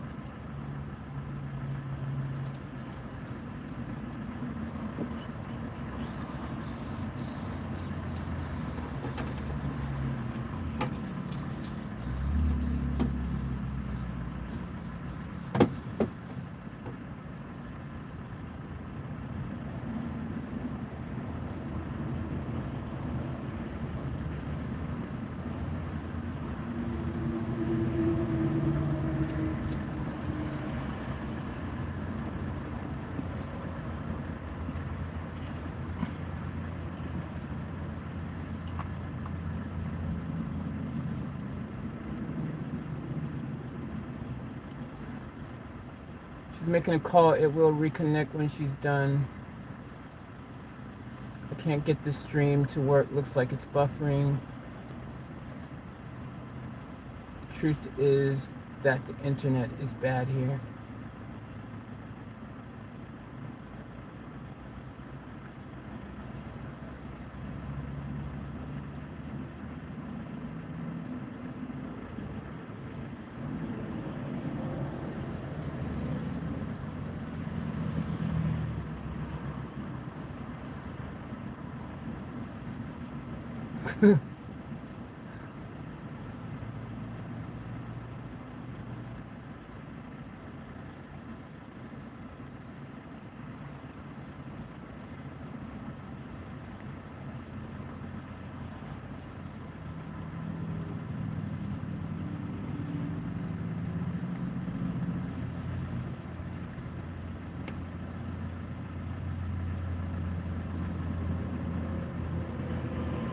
So who's in here now?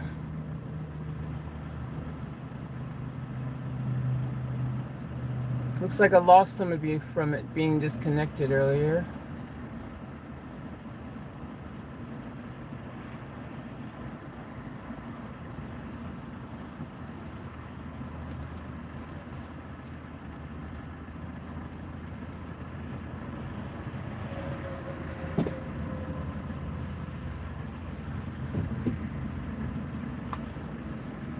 I said, still here chilling. Good to see you. I'm back hopefully for good now. Sorry guys, I had to go to the toilet after the after I made that call. Toilet was calling me.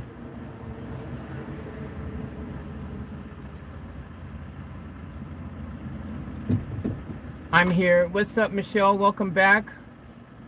Aren't you hungry? I said, yeah, I could eat. I actually, you know, I've been sitting here for the longest time trying to figure out what I could eat comfort food wise because I made my stupid no more muffins rule. And I've been sitting here trying to figure out what I can eat. What was that call, Faith? LOL. I was calling the TAFE, the university, to see if the number that was shared with me by Cher.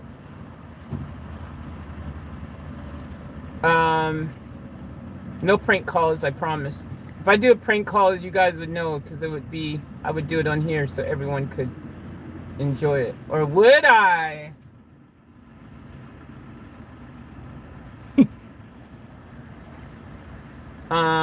Yeah, I could eat. I mean, because I had breakfast earlier, so it's not like I'm starving, because normally I don't have breakfast, but I literally could eat because I'm just sitting here thinking what comfort food I could potentially have right now that's going to, you know, help me to just take my mind off of this situation.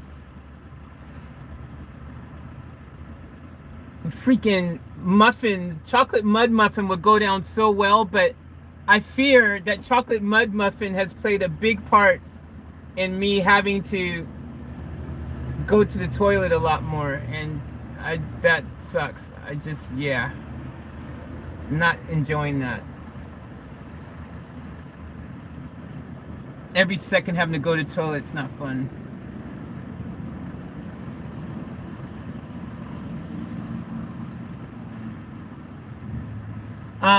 Okay. But I've got like food options galore right here where I'm at. There's tons of options. There's Beefy's, famous Aussie pies. There's Subway. There's a Japanese restaurant, Bee's Knees. There's drive-through Wild Horse Coffee. There's McDonald's. There's Hungry Jack's. I mean, you couldn't be situated in a place with better food options right there, smack in your face. But what is the thing that you would eat when you're, you know, feeling a little bit meh? You would definitely want to go for something sweet. Now, Subway has good cookies, yo. Subway has good cookies, but the goal here is to avoid chocolate. See, the chocolate is, with the caffeine and the sweet, is what is helping make me have to go to the toilet more, for, you know. And I don't like peeing every hour, every 30 minutes. It just doesn't work for me. It's not fun. But you know, we need something, don't we? So I'm thinking to myself, I've literally been sitting all this time while I was trying to problem solve and figure out what to do about everything. The immediate thing my brain is asking me is, what comfort food do you have now, Faith? What comfort food, Faith? What's the comfort food? Whilst I'm waiting to figure that out, you know, one other thing we can do while sitting here, because I'm feeling a little bit, is I feel inclined to want to get my friend out. I got a friend called Multi-Purpose Antibacterial Spray. And I hate to admit this, but I'm feeling like I want to spray some of it right now on my doors and the thing, just because you guys, you know, earlier when I was in there. So it's right there, as you can see. It's sticking the nozzle. Super easy to get to. So I just go like this. Boom. Can you say antibacterial spray? This one's the good one I was telling you about, White King, man. They don't mess around. I got some wipes right here.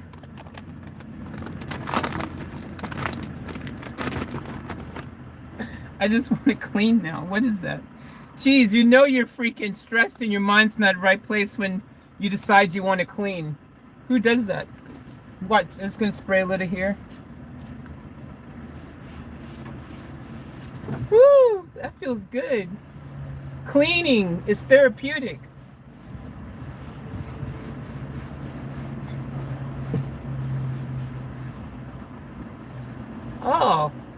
Wow, that's come out nice. A little there.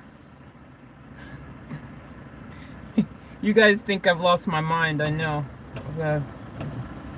She's freaking cleaning on the live stream. Hey, that's better than the guy who's freaking doing the whole staring at a blank wall, doing nothing for freaking his live stream. Just staring at a wall. At least I'm cleaning. I'm cleaning in my live stream. Hey guys, welcome to my cleaning channel. On this channel, we keep everything clean. We never let it get too dirty. Right here. Today's video, I'm waiting for the day when I get a sponsor. Gosh, that's gonna be great. Hey guys, today's video is brought to you by White King. Yeah, they it's not, by the way. I shouldn't even joke like that because then I'll get like, oh, by YouTube. You didn't say you got a paid sponsor in here. I don't have a paid sponsor. This is me acting a fool. No one's paying me to promote these guys. But this is good stuff. When you can't figure out what junk food to eat, just clean. Zippity-doo-dah, zippity-day. Cleaning, oh my, what a wonderful way. Spray some of that there. Ooh, look at that. That just brings it out so much cleaner. It's just lovely. Distractions is great for when you've got things on your mind hole. Oh, look at that. That's clean. Oh, oh child. Look. Oh, you cleaning this good, girl. Look at you, girl. You go, girl. Look at that. Ooh. Ooh. It all feels so much cleaner now. Is that crazy or what? Every once in a while, you should clean your car anyways, especially during COVID. You should clean your car anyways, but any excuse will do. Just blame it on COVID. I think I know what we're going to do, guys. I actually have a plan that's just popped in my brain hole. This might be the best plan to do. Has nothing to do with the van, by the way, because, well, it kind of does, but kind of doesn't. I'm thinking we go to freaking Bunnings and get that camp grill that we was going to get, even though it's cloudy, overcast, may start raining again.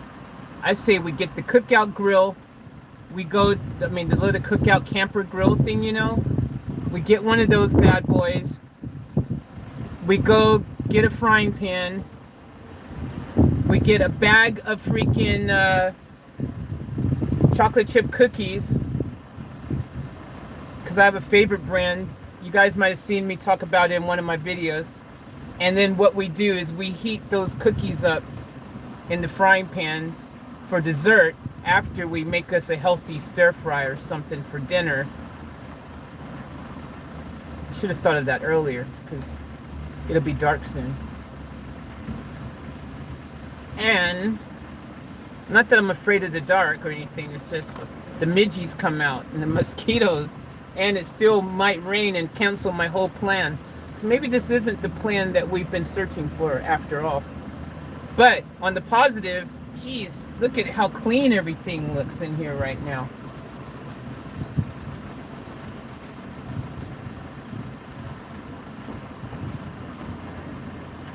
Woo-hoo. I'm almost done, guys.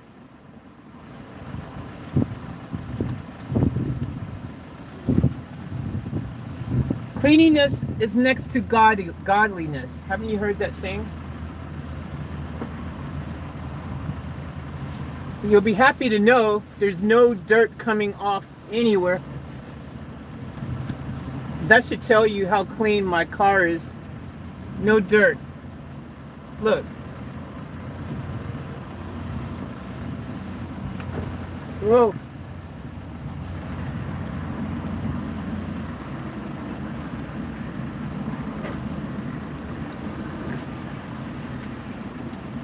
Okay, I'm done cleaning. That was some stress release, I guess. I'm thinking I should keep this in the front over here anyways, realistically. It's always good to have it ready to go. Pa-pow, pa-pow. All right, I'm gonna put it back. Exercises and cleaning complete. I'm the only YouTuber doing it like this in the game. Nobody else is cleaning their van like I am on YouTube in a live stream. That's how we do it. We break the laws. We break the... Oh, look at his van, guys. Oh, I want his van. Look at his van. He's got the high roof and the long thing. Look at him come around. Damn, son. He's got the little air vent thing on the top there. Look at that. That's what I'm talking about. That's a van.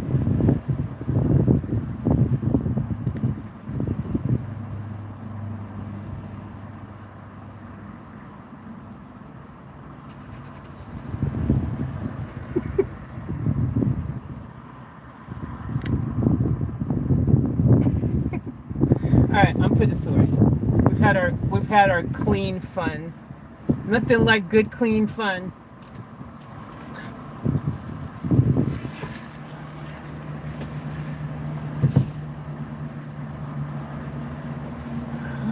All right.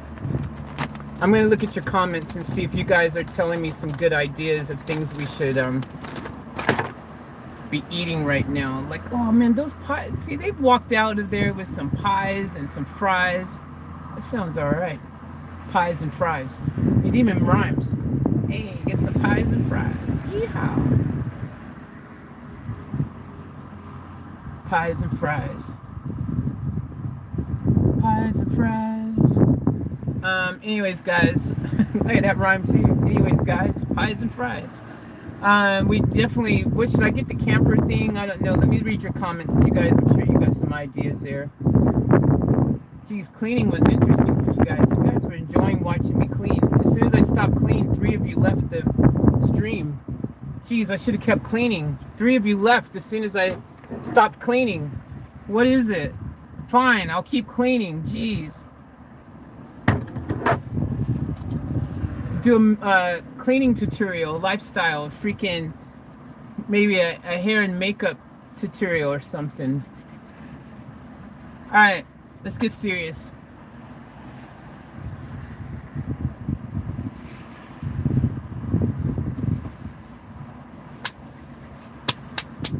All right, what are you guys saying? How did that call go? It didn't happen, Jazzy. No one answered. They said this number is temporary, out of service, not in service or something, or not working. What kinds of comfort foods do they have here? There, they've got Aussie's famous meat pies, you know, Australian meat pies. They've got Subway, Eat Fresh. They've got some Japanese food. They've got Wild Horse, drive-through. They've got McDonald's. They got Hungry Jack's, all that kind of stuff. White chocolate raspberry, Michelle says. I don't like white chocolate. Ugh. I mean, I can eat white chocolate if it's mixed in with regular chocolate, but I can't just eat white chocolate by itself. A pie, yum. That's what she said. What is the temperature in Australia right now? Hey, that works on my van. Temperature is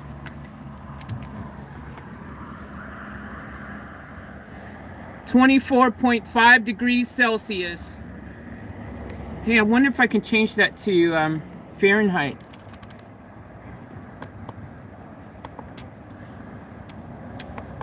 That seems to do nothing. Yeah, 24.5 degrees Celsius.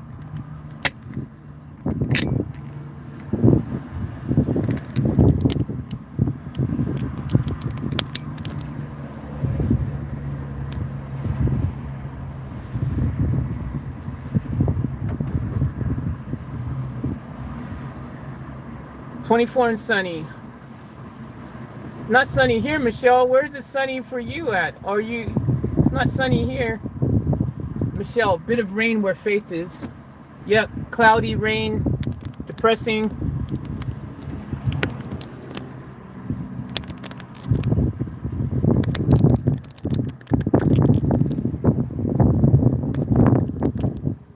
There we go. Gotta get that horizontal action. Jazzy goes, LL Faith funny. Hey, Juanito.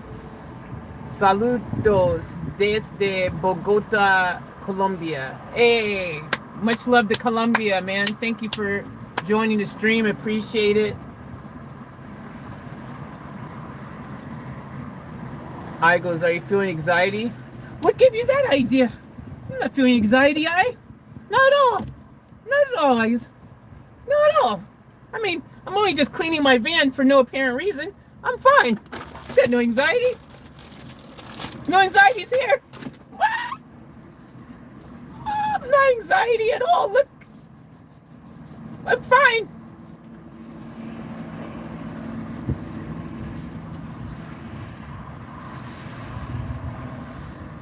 Oh man, river. Copyright claim if I sing the next part of that. Probably already did. You sing Old Man River. That's our song. You don't have to copyright your whole freaking 5-hour stream now. So no. We're not rich enough. We need to be richer. Hey, Hiki, Heki. Heiki, Heki. Good morning, everybody. It has been snowing in Germany. Oh, wow. Sounds like fun. Michelle goes, I'm hungry now. Jazzy goes, you go, girl. Charlene goes, cleaning is wonderful therapy. I love cleaning. Jazzy goes, a pie, yum. Michelle goes, cookout. Michelle goes, best plan ever. Okay. Now I think you guys are on the same page. I'm thinking that's a great idea, Faith Bunnings. I think that's a good idea. Raining here. Peeing down here, Jazzy. Absolutely pouring here, Chicky Babe. In Moscow now about 0 degrees and sunny. Holy crap. How can you put 0 degrees and sunny in the same sentence? That sounds freezing. Jazzy goes, pay to watch Faith clean. Okay, is this girl chat now or can I come back in? Michelle goes, Van Envy. Jazzy goes, a pie, Faith, yum. Again, I think there's some type of subliminal message going on there. Michelle goes, get a gas cooker for sure. Sure goes, apple muffins from Kohl's. Sure, normally I would get muffins. I can't eat muffins anymore, sure. I'm kind of muffined out. Let's just say I'm muffined out. I've noticed eating muffins are making me have to go to the toilet more for whatever reason. Chocolate and banana muffins are out at the table. I wonder if apple would be okay though. Fiber, probably not. I'm showing 16 watching now. That's what she said. Michelle, Sydney, Jabs. Hey Jabs, -1. Jazzy likes pies. Michelle said, hey, I caught up in the stream. I caught up all your comments. Yay.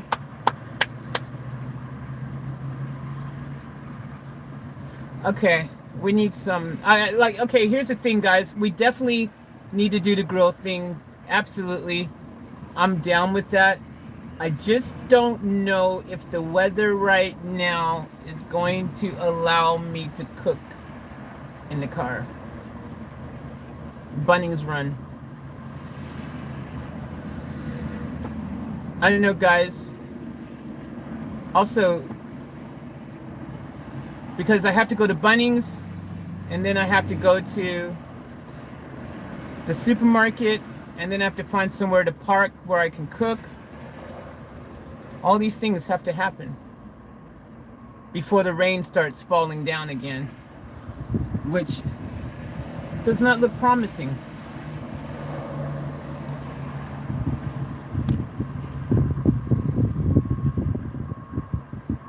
See that? Because I can't cook in here at the moment because I don't have any air vents or anything there.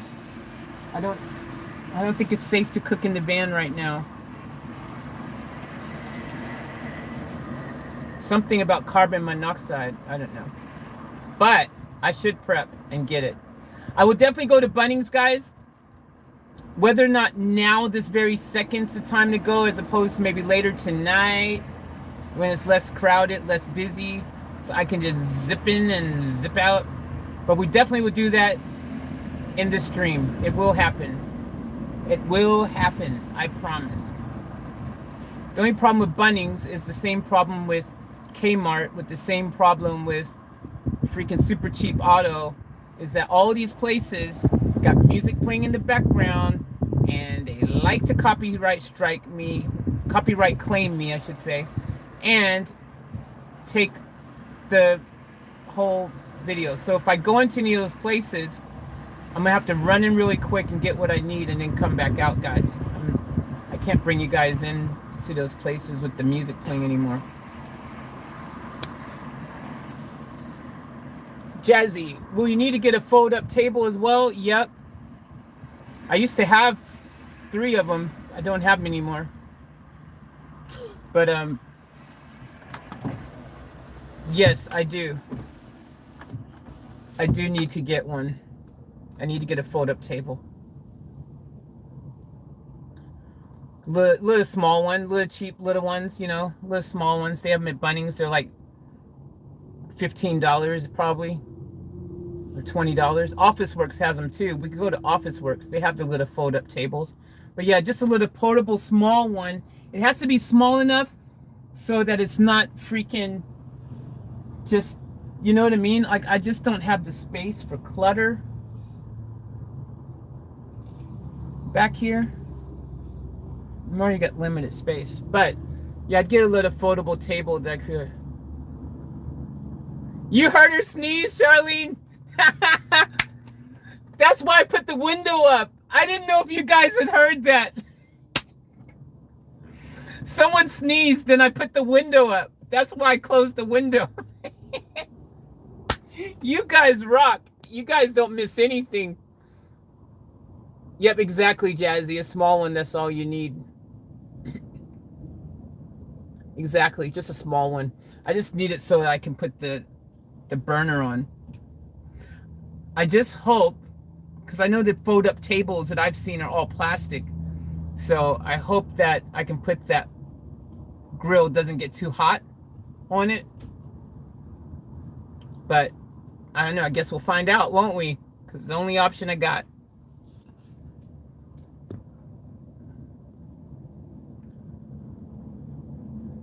Cher goes, it's rained all day here, 5 hours west of Sunshine Coast. Yeah, Cher, it's crazy. This rain just won't stop. You're 5 hours west of Sunshine Coast? 5 hours west of Sunshine Coast. 5 hours west of Sunshine Coast. Where's that, Cher? What's 5 hours west of Sunshine Coast? What area is 5 hours west of Sunshine Coast? West of Sunshine Coast. That's inland. What's inland 5 hours from here? You don't have to tell me the exact town, but like, give me a ballpark area. It's in a plastic case, Michelle said. Charlene goes, you judged her as hard as I did. Charlene, ever since the pandemic happened, that's how I am. My brain instantly, if I hear coughing, if I hear sneezing, if I hear anything like that, I'm like, yep, close windows, up, walk the other way, all that kind of stuff. If it happens when I'm outside, I'm like, yep, I'm going over there. Yep, I'm leaving. Yep, closing windows, all that. I'm on it, man. I hear that stuff and I'm like, yep, gotta go. Especially that kid was the first person I've seen that didn't even have a mask on. Western Downs. Oh, okay. I've never heard of Western Downs. Michelle goes, I use mine on a plastic fold-up table. Okay, cool. Good to know. Cool. Plastic fold-up table shall work. That's what we're going to get. So, I mean, I guess we could technically start acquiring these things shortly so I can show you guys my acquiring. But I kind of rather go at night when it's less busy, because right now it's like we're getting to the peak of busy because everyone's about to finish work and stuff. It's like, hey, let's go to Bunnings. Let's just go there. Hey, let's go to Office Works. Let's just go there. Hey, let's go to Kmart. Let's just go there. Don't need anything, but let's just go there.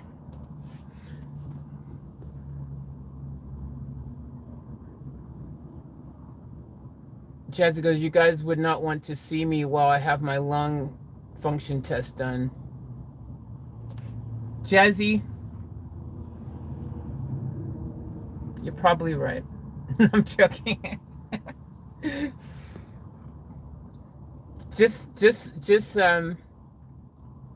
Just hold it. Don't cough. Be like this. But no, I know. Sean goes, oh, I hear you, Faith. I make my husband leave the store. Yep. No one needs anything anymore. Everyone has everything. They just go now just for, oh, what do you want to do tonight, honey? Oh, I don't know. You want to go over to Bunnings? Or to get the call from work? Hey, babe, what are you doing? Hey, nothing. Just heading out to Bunnings. You need anything? No. What are you getting from Bunnings? Nothing. Just thought I'd just go, just see what they have. See if there's anything new. Just have a look around.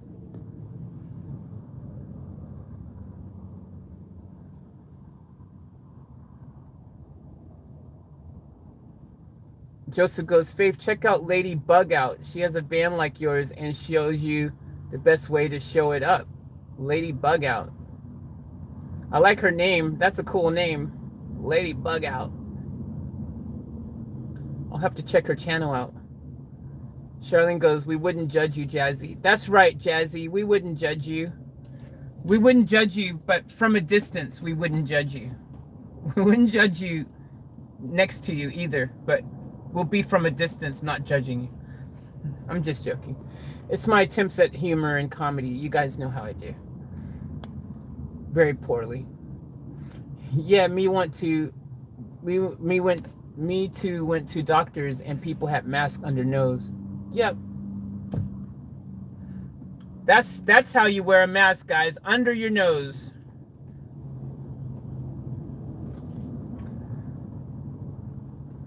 Make a shopping list for each store to get in and out quickly. Good thinking, Agent 99, and that's what I'm doing, Michelle. In my brain hole, I already know. And I know the direct route to get there. Bunnings, I'm going in, I'm going left. Sometimes they've got some already stacked in the front there, the grills, but if not, that's okay. Straight down, aisle, 25? I don't know the aisle number, but all the way down the end. Then it goes straight back, and then they're sitting there on the right there. Boom. I'll get one of those bad boys and the 3-pack of the butane. Grab it, go. Out the door, done. Oh, wait, no, and I need the plastic fold-up table, which either I can get from there or Office Works. But if I'm getting it from there, it's somewhere in the middle of the store aisles. I'm not exactly sure where it is, but I kind of know, but I don't know. But I kind of know. Actually, it's not in the middle store aisles at that one. It's actually go in and then right all the way down to the opposite side and up around that area. I think that's where it is. And then the supermarket, because I want to go to I already know what the first thing I'm going to cook in the frying pan, man. I already know, guys. I got it all worked out. It's going to be super epic. I don't want to ruin the surprise for you guys, but let's just say it's going to be delicious Amando. And I can't wait. Oh, belly is aching for it. I wonder if I should just go for it now. I mean, it's going to take me like 2 hours, at least 2 hours, 2.5 to organize everything I need. And then it will definitely be dark. It'll probably be about 6 p.m. It's going to be dark. The mosquitoes and midges are going to be out.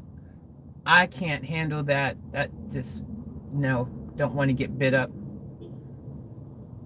And it might be raining by then. Don't forget that. That's the unknown. as well. It's a good chance it's raining as well. And then I won't be able to cook.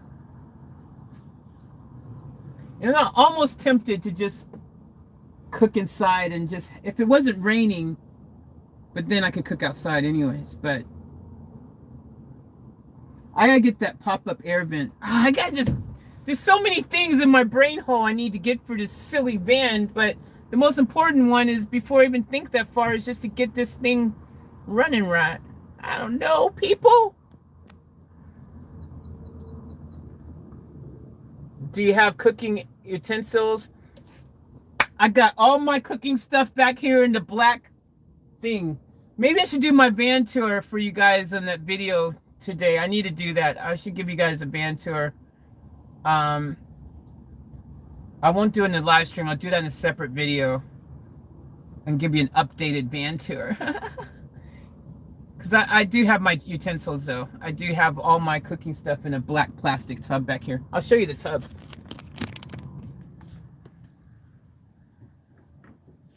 So in that tub there is cooking utensils and everything in there. And the blue one is all my spices and things.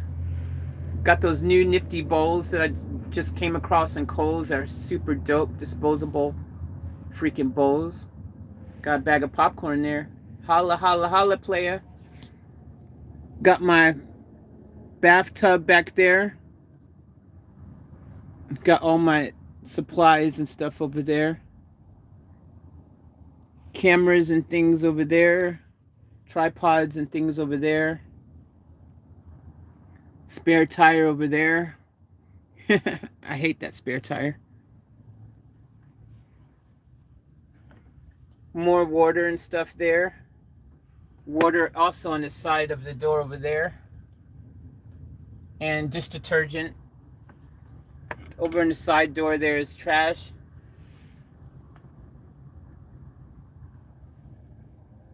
Laptop. Other charger. Mouthwash. More water. Plastic spoons. Blanket. Mattress. More water.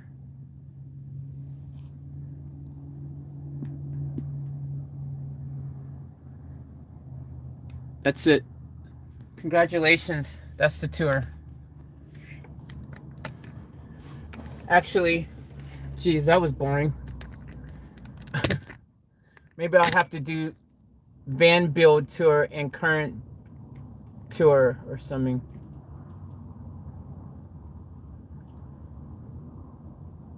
Look at that, guys. I can change the color of the sky for push of a button.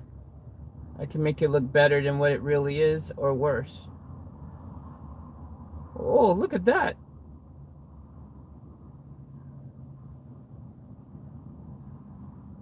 It's magical. Look at that, guys.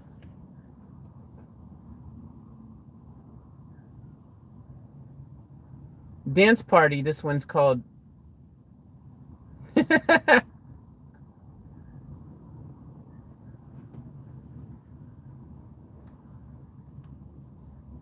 Bubbles.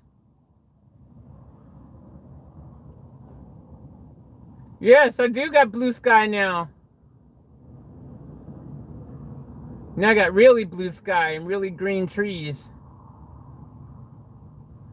Wow, did you guys know I could do that? I didn't. I can change the freaking live stream just like that. Man, YouTube's fancy. Jeez. That's dope. I didn't know I could do this. Sorry, guys. I'm totally distracted by how cool this is. Look at that. That's the best one. Look how rich and beautiful that looks.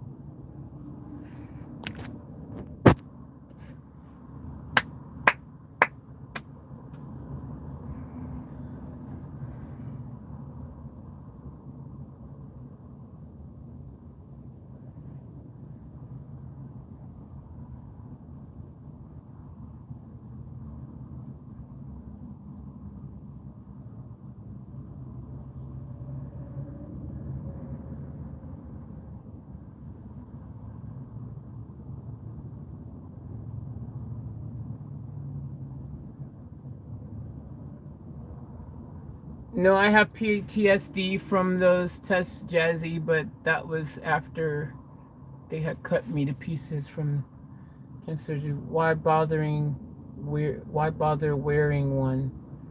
It's in the same department as the cooker. Oh, is it, Michelle? Oh, cool. Okay. Sweet. Thank you for that tip. I'll be able to go straight there. I feel like I should just go for it now. Just go to Bunnings now. That's what Charlene's saying. I think you're right, Charlene. I think you're right, Charlene. Go to Bunnings. Michelle's saying it too. I think it's right, family. You all are saying the same thing. Great minds think alike.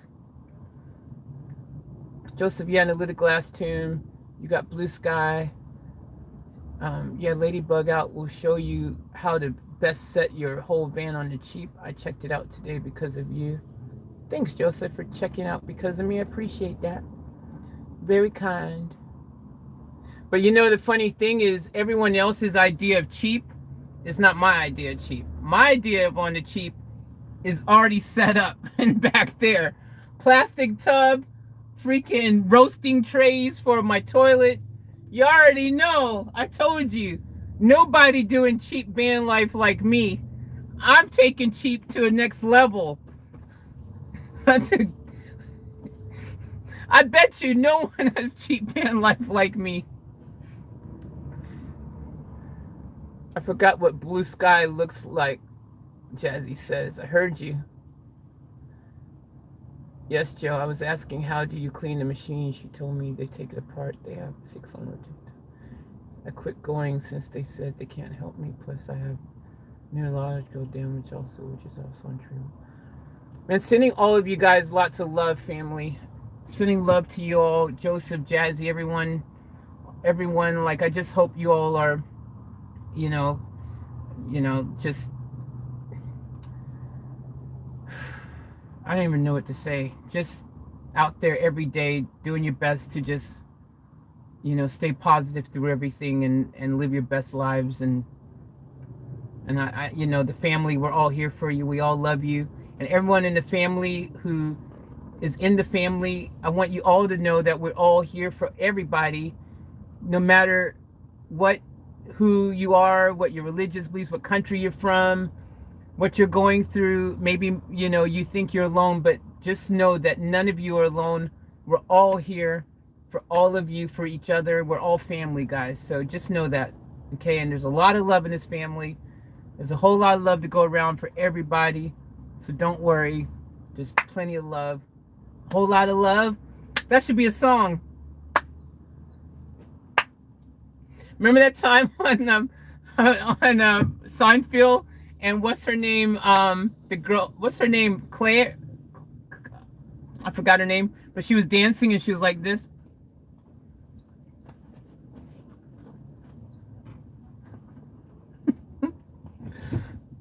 Seinfeld, what a show. All right, guys, I've made a decision. We are going to Bunnings now. We're going to get what we need to get because we're not waiting. And we're going to go right now. We're going to go to Bunnings. And then we're going to probably go to the supermarket if time allows. Because I don't want to go to the supermarket and get food if I can't cook it tonight. So, with that being said, taking all of that into consideration, I am going to go right now to McDonald's. I'm not getting a mud muffin. I swore off mud muffins. There's something in the mud muffin that's making me the chocolate caffeine. I don't want to keep peeing so much. So with that being said, we're mixing it up. We're not getting a mud muffin, but I thought we could get some McDonald's French fries because, well, McDonald's French fries is a potato, as you guys reminded me yesterday, and potatoes are kind of healthy. So, potato it is. Plus, McDonald's fries are a little nice little munchy munch for your lunch. Crunch.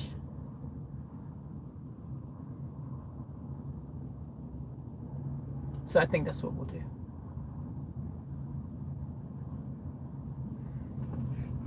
It seems to be jittery, the video now.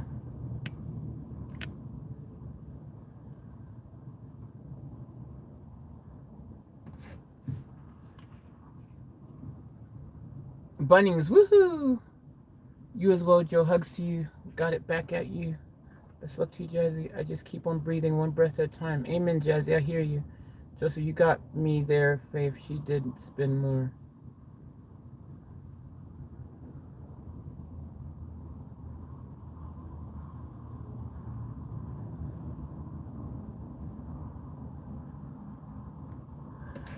All right, guys, we're rolling. Hopefully the van starts. Because I had the battery on all this time, charging the phone up. Oh yeah, let's go.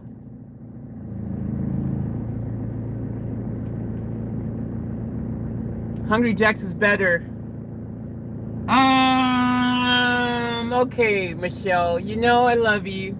Okay, Michelle, I love you. But Hungry Jack's burgers,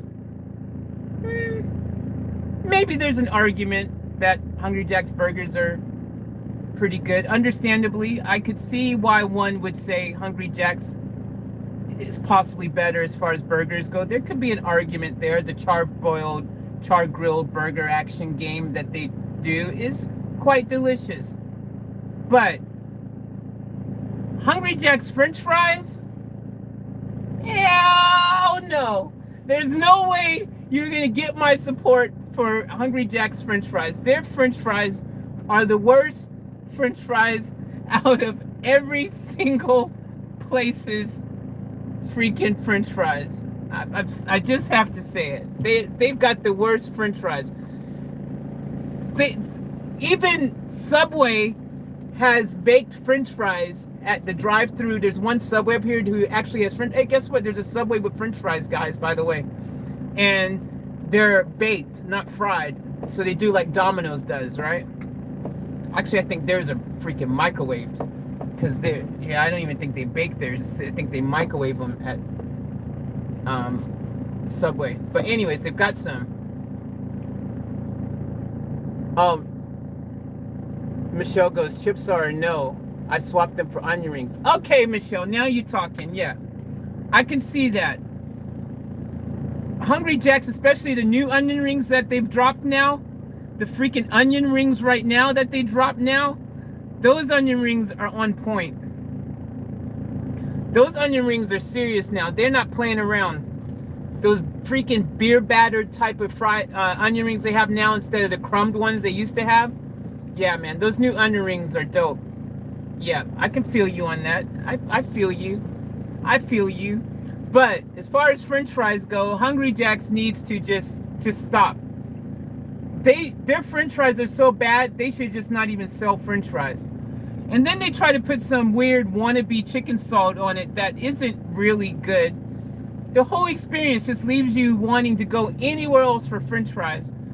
Like, go back to shoestrings, man. Just go back to shoestrings if you can't even pull off the thick fry right.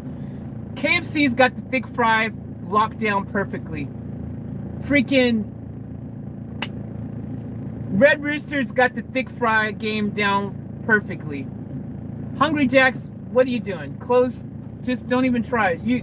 When people ask you, can I get a fries at Hungry Jack's, you guys should, you go to Hungry Jack's and they go, hey, so when someone asks you at Hungry Jack's, hey, sorry, I'm at Hungry Jack's, hey, do you got fries? Say, hell no, we ain't got no fries. We can't do them right. We mess those things up, so we just sell the burgers. That's what should happen at Burger King, aka Hungry Jack's. I don't know if Burger King's fries back home are any better these days, because back when I used to go to Burger King back in the day, back home, they used to have shoestring French fries. But here, they got these thick fries that are just, not even when they're fresh, they're not even good.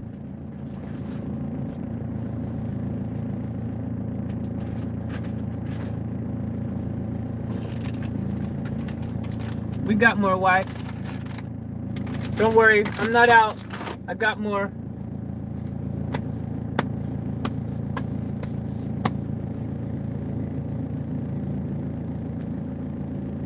All right, let's go get us some food, people.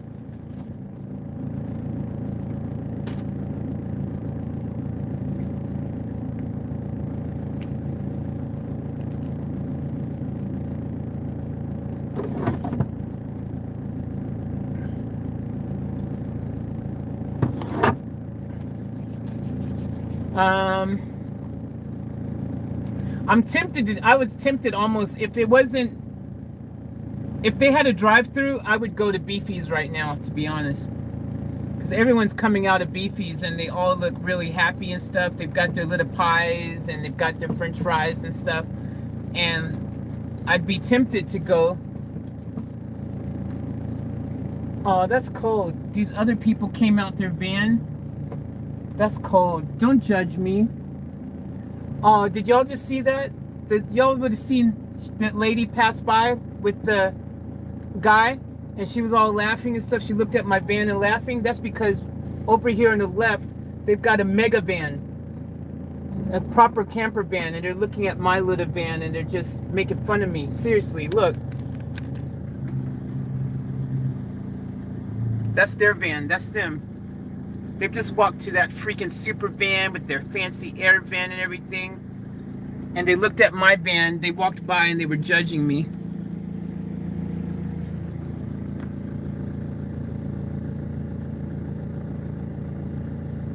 Tell me you guys didn't see that.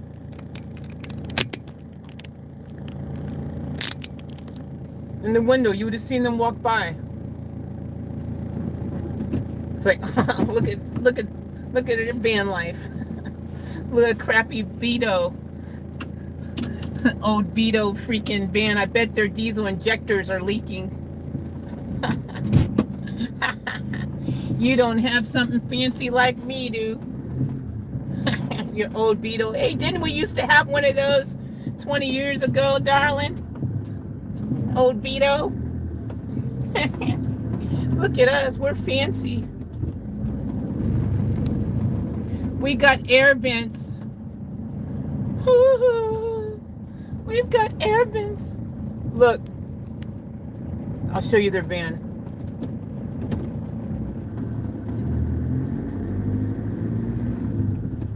Did you see it? Did you see it?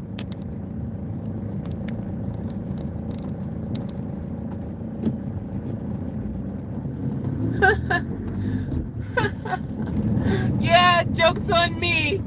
Yeah, I got a crappy van. Okay, joke's on me. It's still my home. I've got a roof over my head, at least. Everywhere I look, though, people are rocking their freaking fancy vans, though. Look at this one over on the left here. Jeez, bro. You got enough van there, bro? Look at his van.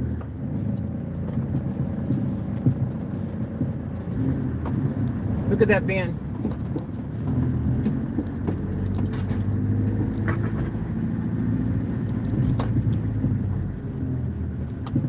Alright, since you guys said onion rings, I'm gonna get some onion rings for you guys.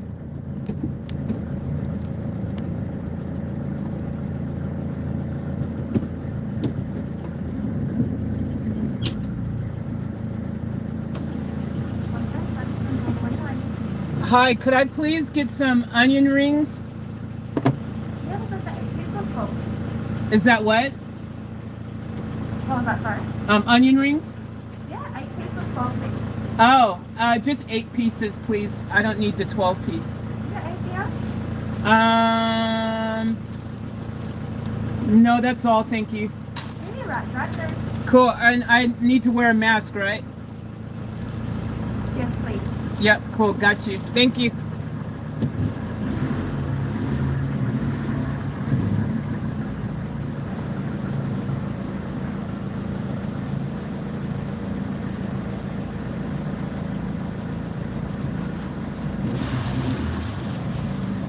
Getting low on mask again.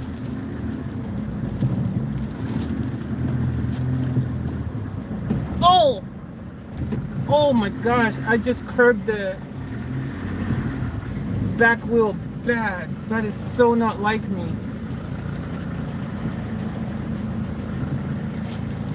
Wow, I just curved the. Yep.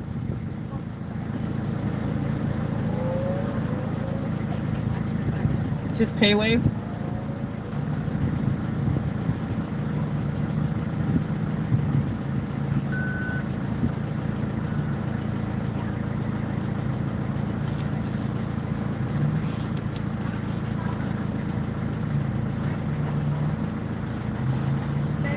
No receipt. Yep. Thank you.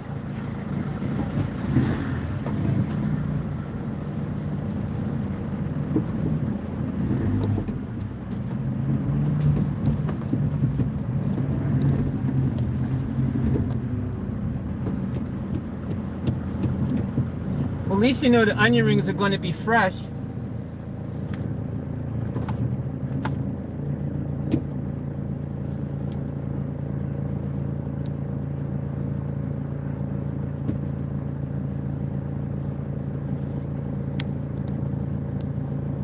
Sure goes onion rings, yes.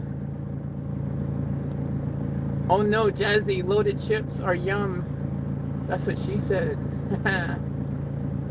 Red Rooster, no more pumpkin, no more carrots, no more loaded chips. I know, man. That pumpkin not existing anymore, no roasted pumpkin and carrots is a horrible thing.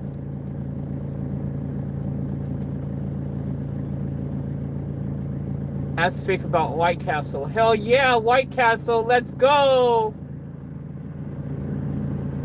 Jazzy said, be nice to Van Day.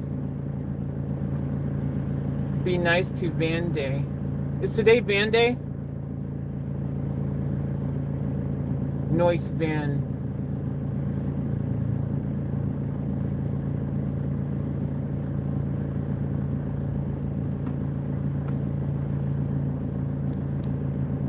Geez, they're gonna be fresh. That's cool.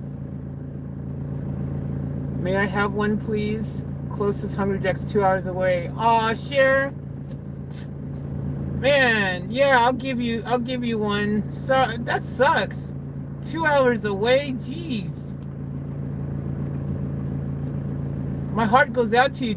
Cher, do you have a McDonald's near you? What about McDonald's? Hey, Tanya, morning.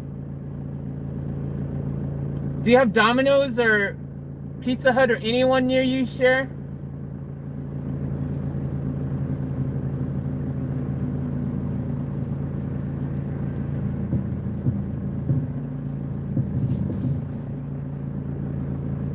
The Tiki Tiki's back. 46 kilometers. Oh my gosh. Sorry to hear, Cher. That might be the saddest thing I've heard all freaking year.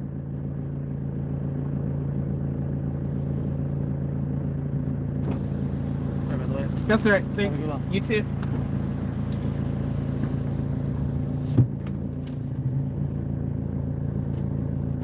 We can take our mask off now.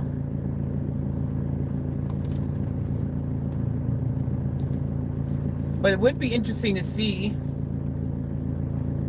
when we go to McDonald's town if they're going to be requiring masks. Man, these onion rings, you can feel the heat, man.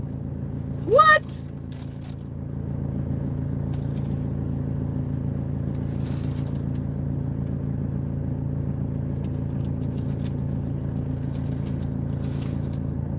Why do they look burnt?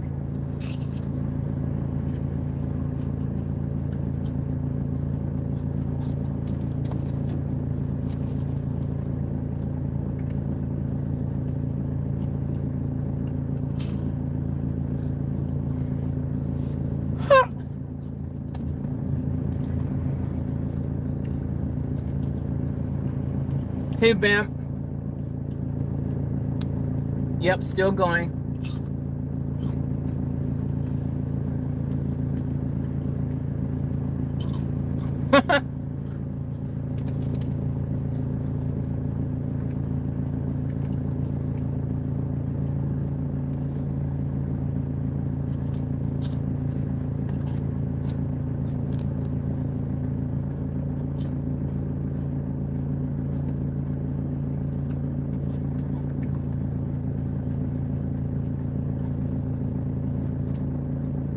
Nicole said, there's plenty of blue sky here in Vegas. I send bunches to all of you. Thank you.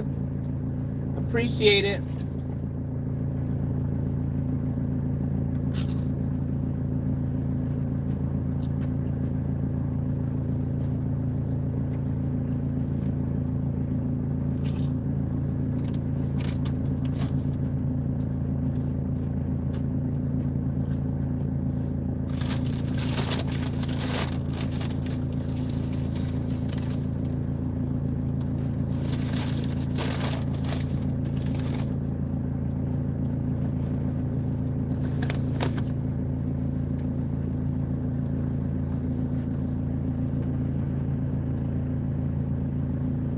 All right, we're going to go get some McDonald's fries.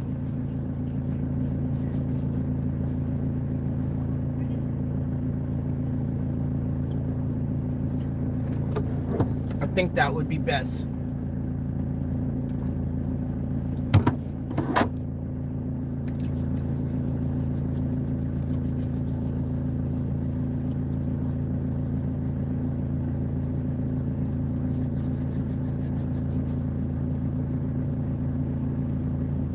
Yep, I see the car behind me with their mask on in the Hungry Jacks. Seems like people are doing it. Wow.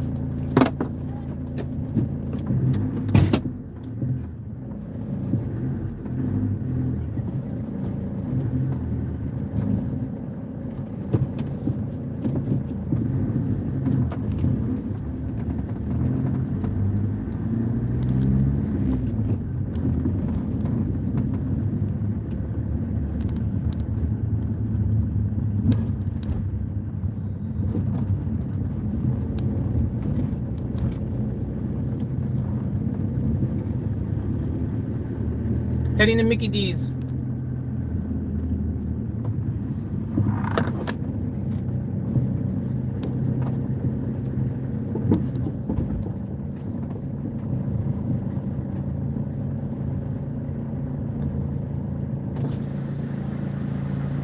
Good afternoon, take your order.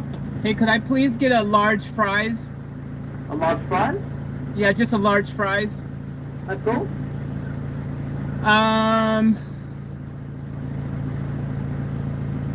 Maybe a frozen grape. Frozen grape, Yeah, yep. that's all. That's all kept in the screen then. Yes, that's correct. No problem, that's 495 down the first window. All right, thank you. See, McDonald's ain't making you wear the mask. Hungry Jack's has got McDonald's beat. Hey. 495. Yeah, just pay wave.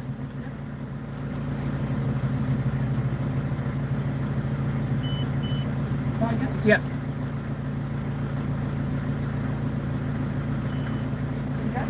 Thank you. No, that's all right. All right, thank you. No mask required here.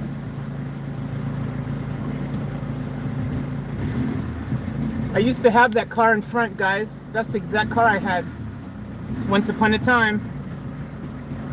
I had the exact color and everything. Exact car. Y'all would have seen it in my old videos on my Off Tap Life or my Faith Chase channel. Oh, how times have changed. Thanks. Sorry, I was on a live stream. No, you're fine.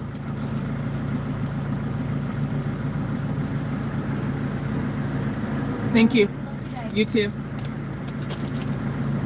All right, guys, we're rolling. Oh.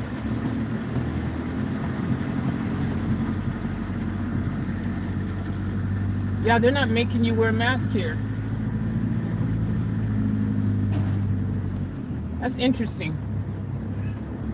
They don't even have any signs up in here, anything.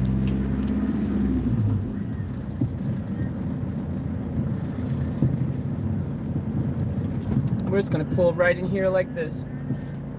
I'm not even backing in, bro.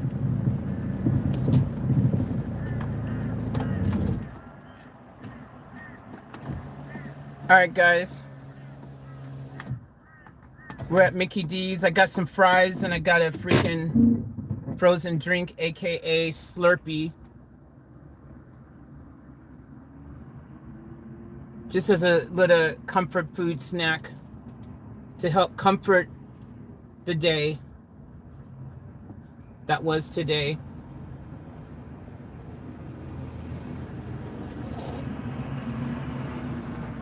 But I didn't get a muffin and I'm proud of myself.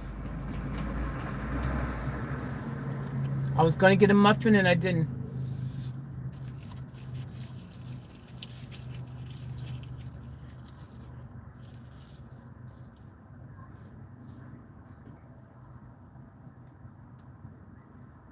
What happened? What's terrible?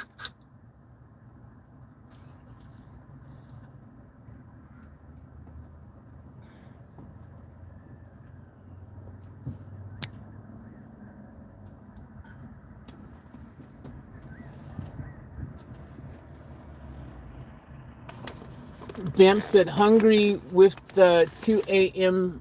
wrap and hash browns, and now hungry at 7 a.m. with fries. That's 5 hours ago. Oh, this morning I had breakfast for a change, guys. I had if you didn't see it earlier, I had a egg sausage brekkie burrito from Hungry Jack's and some hash browns.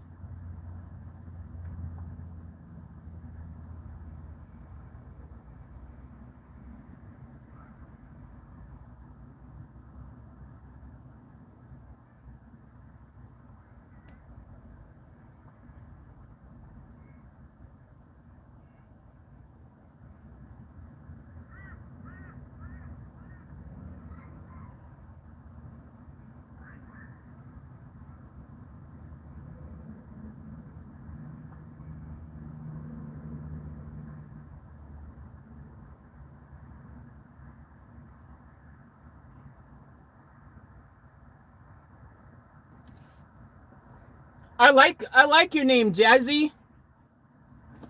Jazzy's had that nickname for a long time. See, for all you new guys to the channel, at one point, everyone, we had nicknames for a bunch of people who are regulars in the chat. And so everyone got nicknames. So tons of people got nicknames, you know, and Jazzy's nickname was from back then. Jazzy was her nickname, Jazzy J Jazzy. So that was her nickname. Everyone had nicknames. Lazuna's was Lovely Lazuna. You know, we had Dazzling Daz. We had, was it Magnificent Margie or Magical Margie or something? Like, everyone has nicknames. So you all can have a nickname too. Everyone can have one. We're giving out nicknames here.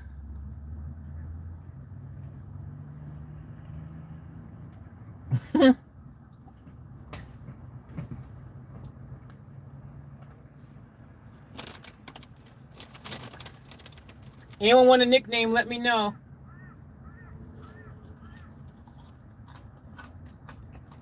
These fries are cold.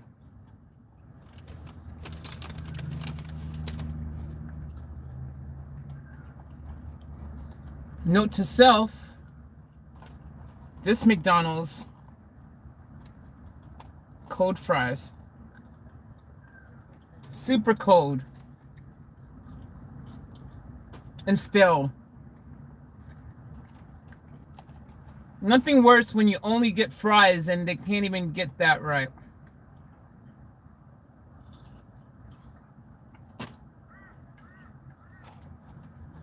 You had one job, McDonald's.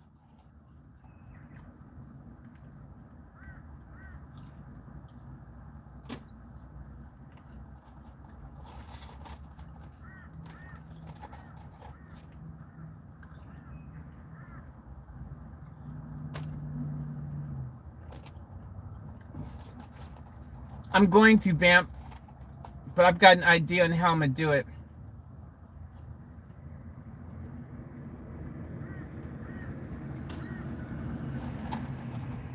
I will be going back. These are horrible.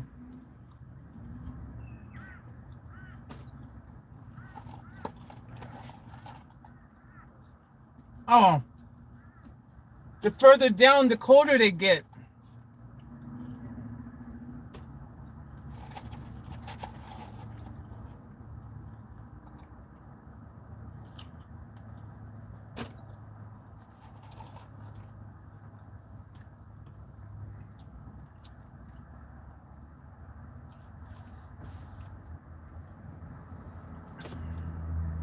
Hungry Jack's was on point today. Hungry Jack's outperformed McDonald's right now. Their food was hot, and they had masks.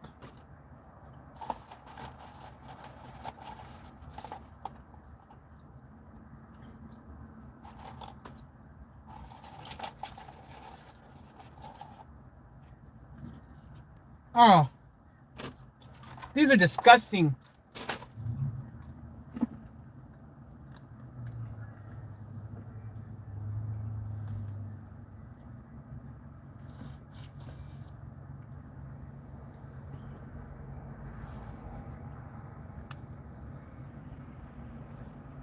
Freaking disappointing, man.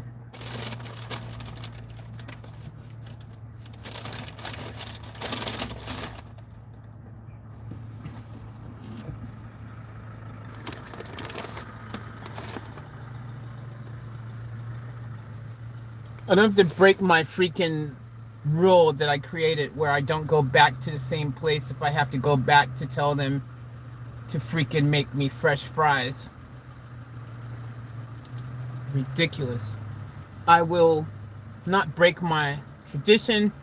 We just won't go there anymore to this McDonald's. They've lost my business.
Did you get an update on the van quote crashed out?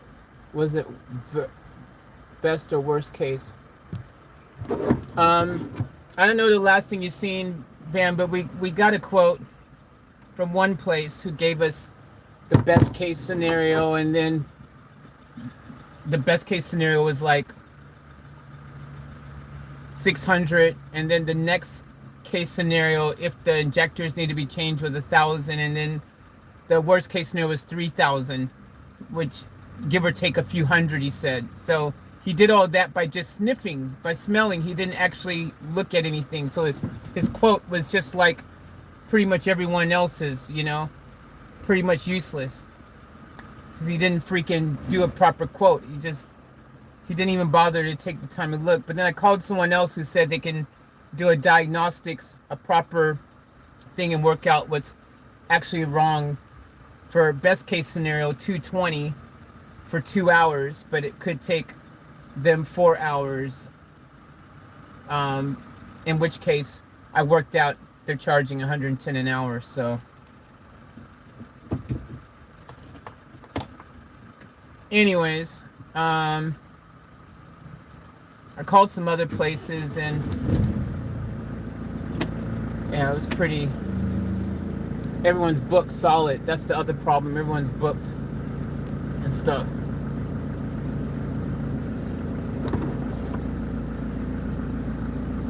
Yeah, I mean, we'll know for sure. It's a diagnostics thing, I guess.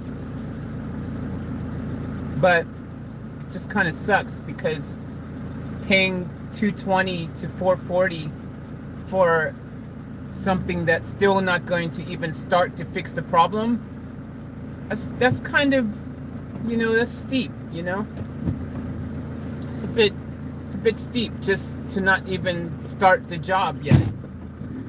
If I had if I had just, oh man, I'm not gonna be able to get out of here. Whose idea was it not to back in?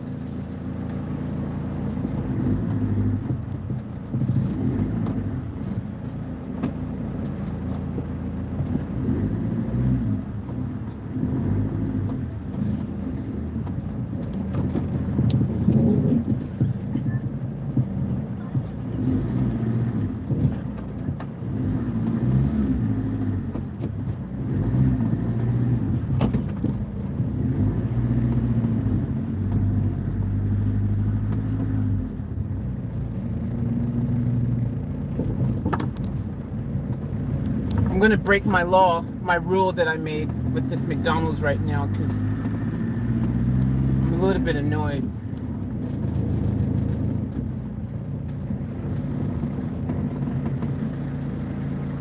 Good afternoon, Toyota. Hey, could I get a large fries? But this time, could you guys make them fresh or something? Because the old ones were really stale and cold. Sorry about that. Yeah, I just measured the total to make them fresh. Yep. So just the large fresh fries. Anything else? That's all. Thanks. No problem. 295 down the first window. Thanks.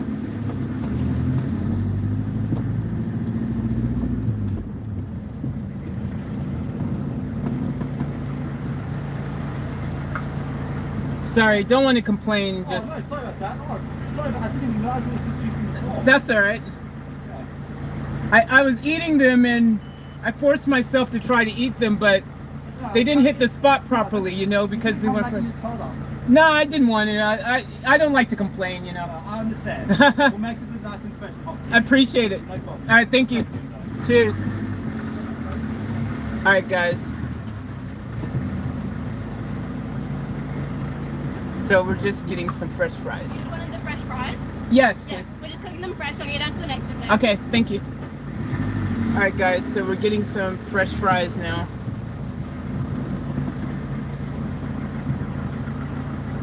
And yeah.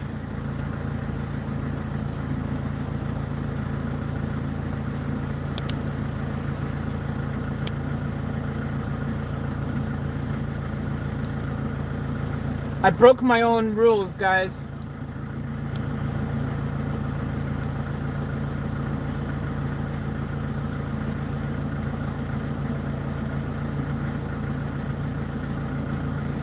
I broke my own rules.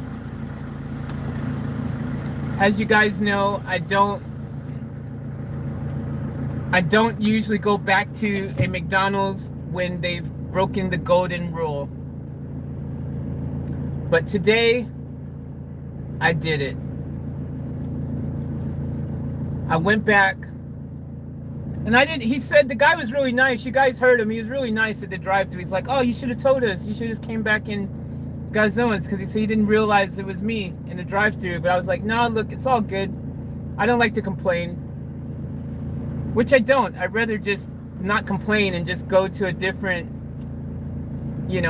McDonald's. But I broke my rule today. I went back through and I just was like, yo, no, it's all good.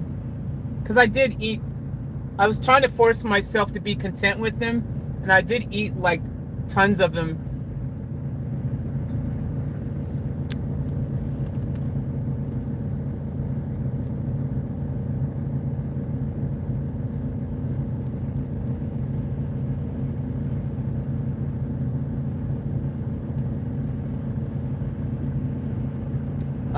What are you guys saying? What are you guys saying in here? What are you guys saying in here? What sleep? Yeah, I fell asleep when I woke up. Hey, Tanya. Hey, Bam. Watch you. Just woke up again to you. LOL Joseph. Faith gave me my name. Cool Kelly. Gerald the Great. Yep, Gerald the Great. Cool Kelly. Kel the Dude. Daz Dizzle. That's what it was. Yeah, but I call her Darling Daz. Yep. Like KFC, theirs were fresh. Yep, KFC's fries last night were super fresh. So freaking fresh. They were like fresh with a capital fr. Delightful Donna, yep. That's all the names. That's awful. Yeah, lovely lasagna, lovely. Did you get an update on the? We already talked about that. Victor was. Okay, that's my nickname. I'm known as Hippie Joe by friends and pops from all my daughter's friends. From when they were all little, we always had kids hanging out. I was the drive around dad. Cool. Charlene is Chicky Babe. So we still not sure. He just kind of left you through, though, without seeing. Yeah, that's what it was like. He didn't really show me a lot. Sorry. Sorry. Thank you. You too. Thank you. All right, guys, we got fresh fries now.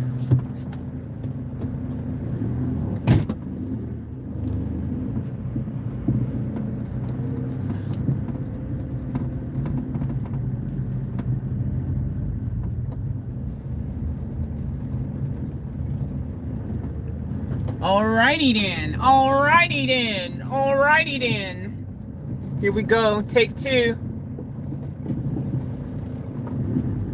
Well, we know they're going to be fresh because I asked for them. I just don't like having to ask for stuff.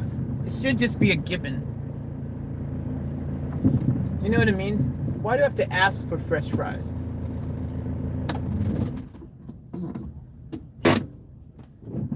All right. Take two with the fries. I was not content with those fries last time around.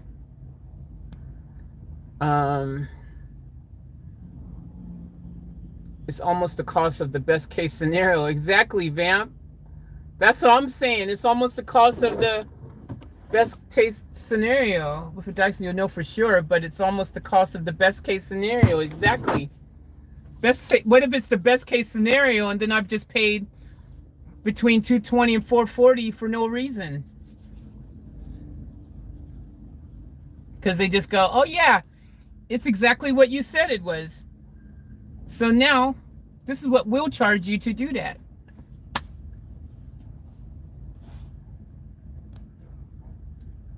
I know it's a lot of money, but it can also save you thousands. Tough call. True, Joseph. Oh, fresh fries, Vamp says. Yum, yum. Faith, you have the right to want fresh fries. I mean, those fries. You didn't complain, but after the quote thing, you really needed those fries. Yeah, after the quote thing, I needed comfort food, and it wasn't comforting when the fries wouldn't hit the spot. So I had to go reorder them, and now they fresh.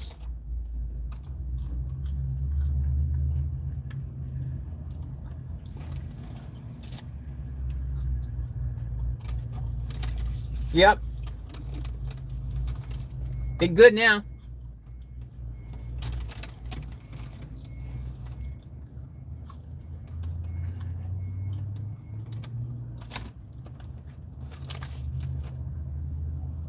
I said it once, I said it twice. No one, and I mean no one, can touch McDonald's fries when they're fresh.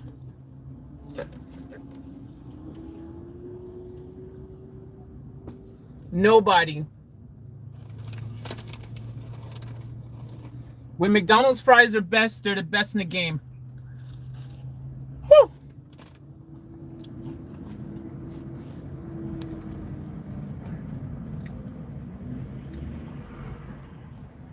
Jazzy said, Faith, sometimes they need to hear the truth. I hear you, I hear you. That's true. They need to hear that sometimes, I guess. Hey, MT. Hi, everyone. Took a late nap, and I'm up late here in Texas, 1:15 a.m. Joseph said, yeah, Hungry Jack's looks like our Burger King. That's because it is our Burger King.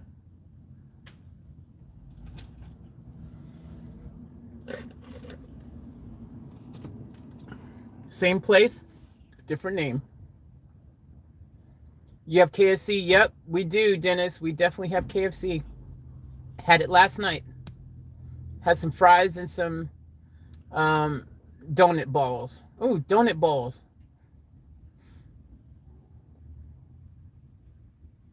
MT said, have my first COVID shot in the morning. Yeah, congratulations.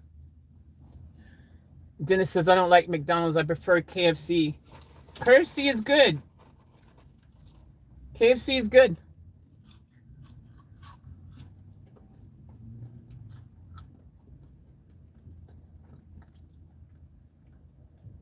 Just said maybe they gave you a Happy Meal toy for the cold fries.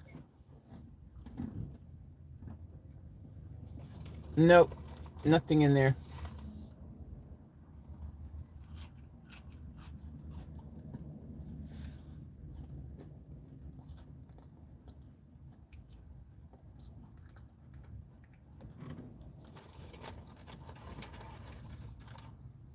The thing is, before they even served them to you, they knew the fries were cold. They knew they'd been sitting there for a while. But it's all good, because these fries are perfect.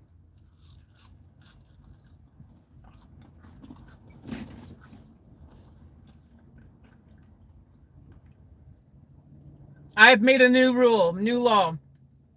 Sometimes in life,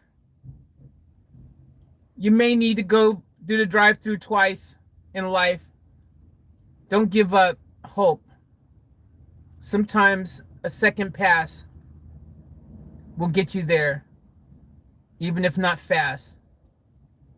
But if it's perfect, the pain won't last, and it will pass. So that's what we had to do.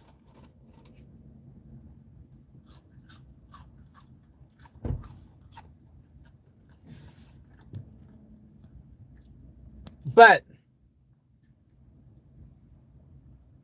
yeah, sometimes we gotta go back to change past mistakes. But here's the thing, I will never complain when I go back. I'll tell them, like I did now, I'll say, hey guys, look, last time the fries were, you know, not cracking.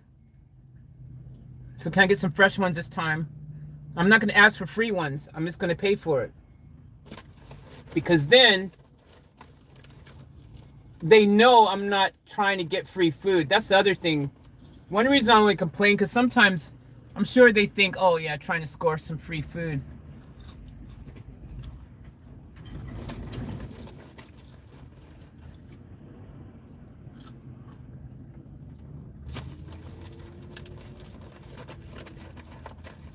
Shout out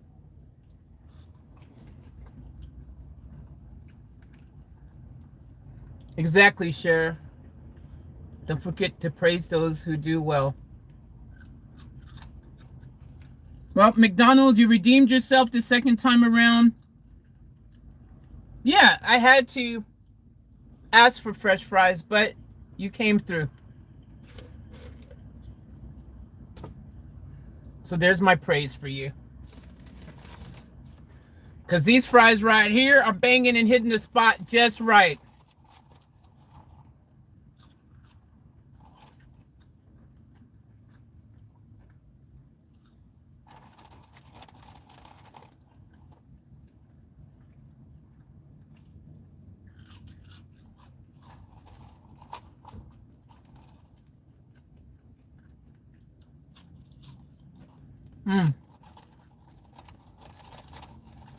These fries are good.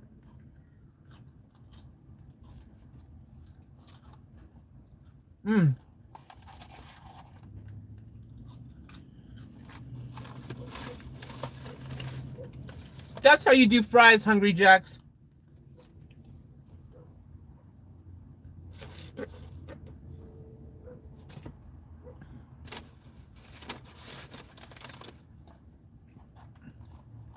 Hungry Jack's fries are like that friend that you have that you don't want to let them know that, you know, they've got like, you know, no rhythm or something.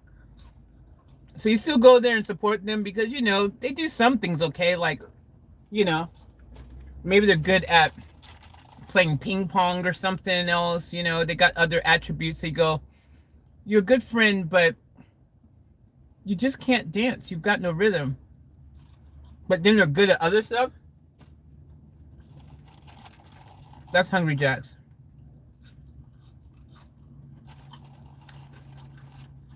Because the onion rings are good.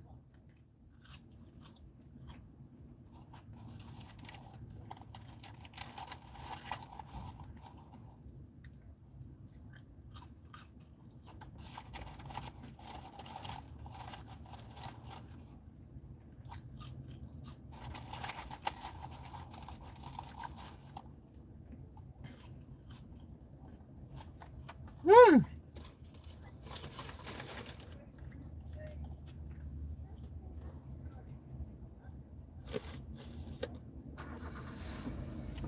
I see what you did. See, this is when you freaking know.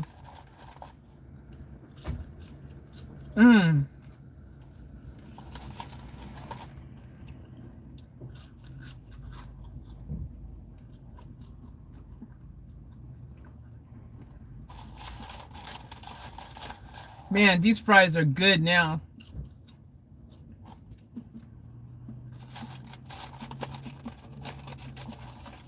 They redeemed himself, man.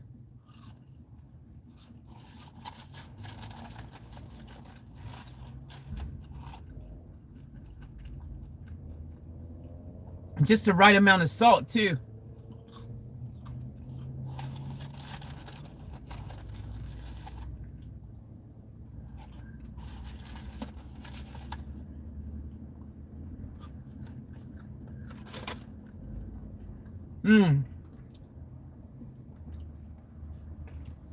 That's how you do fries. From now on, that's how you do fries. First time, every time. Don't make me come back through there twice, yo.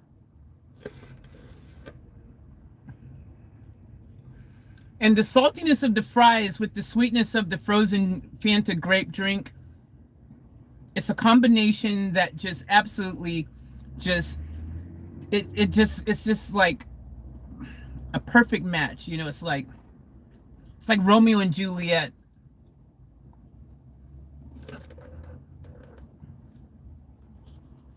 It's like Romeo and Juliet.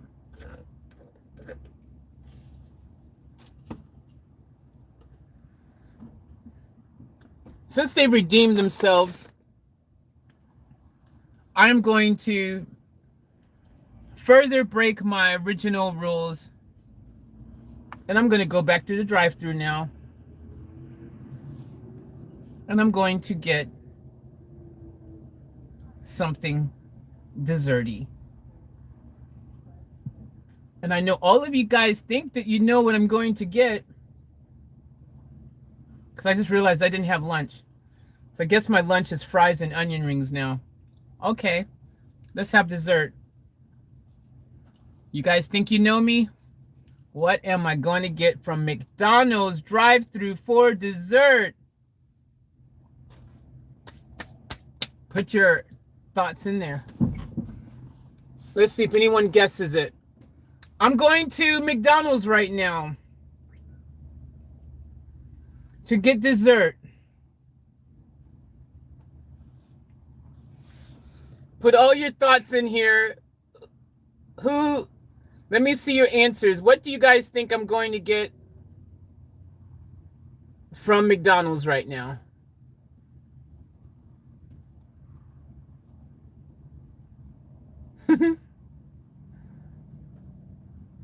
If at first don't succeed, drive-through take two. That's my new rule.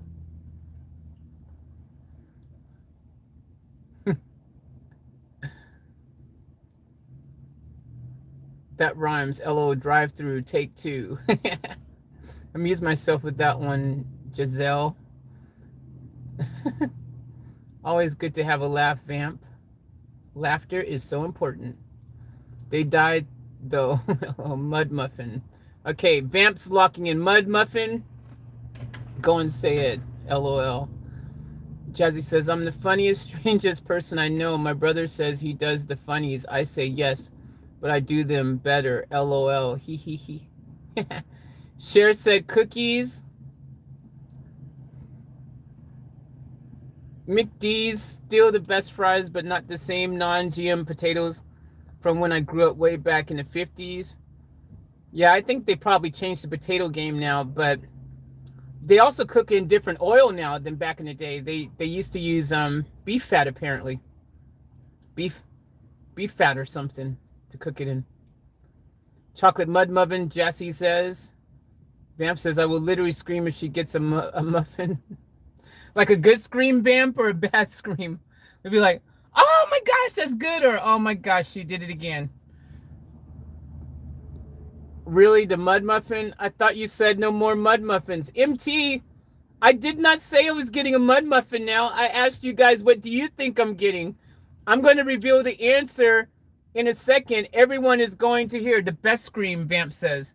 All right, guys, the answer, you've locked in your answers. We're going to drive through now, and you're going to see the answer that it is. And somebody is right and somebody is wrong. Now, if you were listening close to everything I said, you should be right with the answer. If you're wrong, means you weren't really listening, or you haven't been watching me lately, or historically. Let's see who's right. Let's see who's wrong. We're rolling. Let's get it. Moment of truth, ladies and gentlemen. Moment of truth. They've cast their thoughts. They've locked in their thoughts here. Everyone's locked it in. Nicole's just got back. What's up, Nicole? Welcome back. And here we go. Who won? Nicole, you can lock it in really quick. What am I getting from the drive-thru of McDonald's now for dessert? I just had French fries, so that's not the answer. In fact, I went to the drive-thru twice so I could get hot French fries, but you can lock it in. You got 1 second, guys, because I'm just about to roll through now. What am I getting? A few bodies are right, LOL, Jazzy said. Nicole said I just got back. Nicole said apple pie. Okay. Nicole said, oh, apple pie. Ooh, apple pie. I wonder if apple pie is the correct answer. I wonder. Here we go, guys. The moment of truth. Who's going to win? Here we go. Who's going to win? This is so exciting.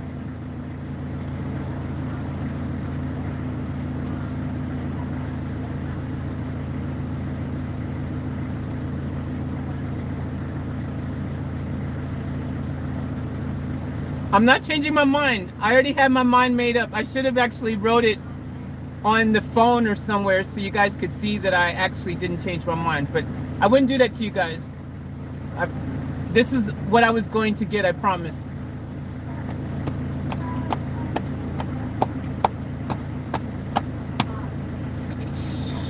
Moment of truth. Cher says apple pie sounds better. Does it? Hey, could I please get 2 bags of cookies? Yeah. That's all, thank you. Perfect, just 1 second.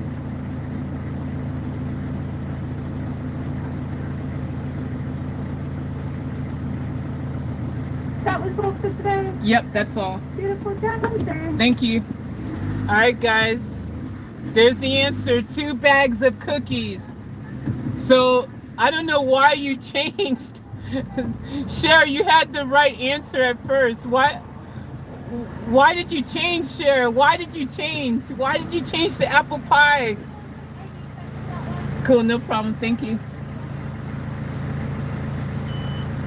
Thank you. That's all. Thank you. Thank you. Yeah, guys, I said I'm not eating muffins anymore. I told you guys I'm not eating muffins anymore. Thank you. So that was easy. Everyone who voted muffins is like, did you not hear me say I'm not having muffins anymore? I know you guys thought I would give in. You told us also you don't complain. That's true. Okay, touche. You've made a very good valid point there. I did say that. Okay, touche. That's a good play. Oh, we just took a campfire. Oh.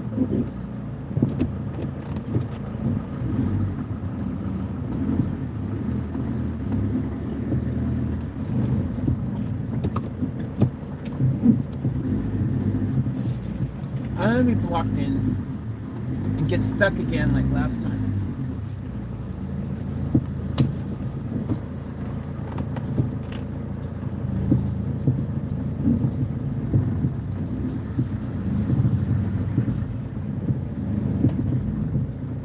Yeehaw!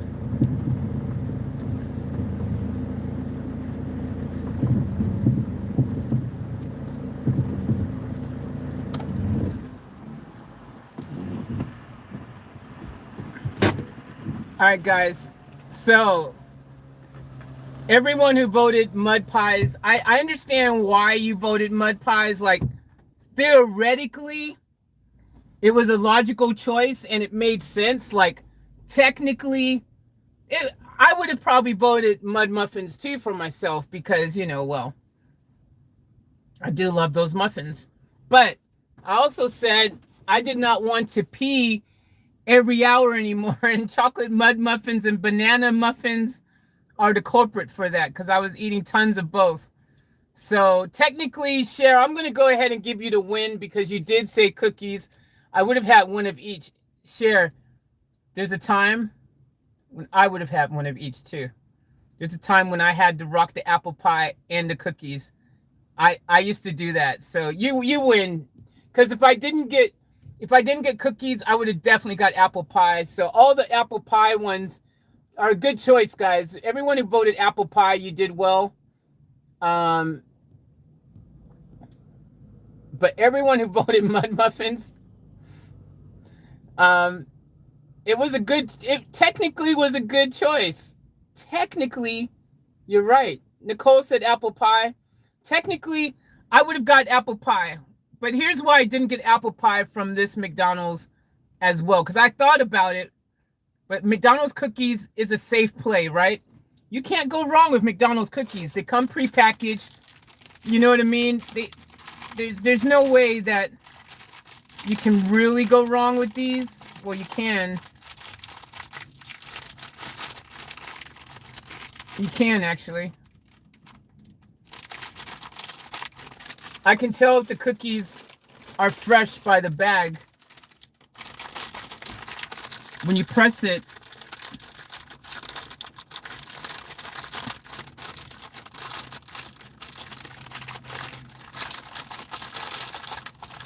these are not fresh.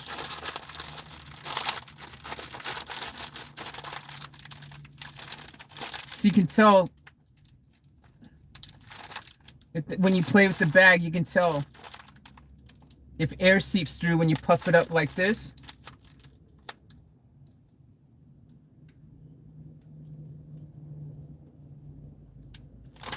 But yeah, anyways, guys,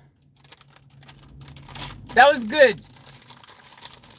I don't blame anyone who said, again, as I said, it was a fair call. It could have went either way, really, especially with the apple pie gang. Apple pie definitely was on my thoughts.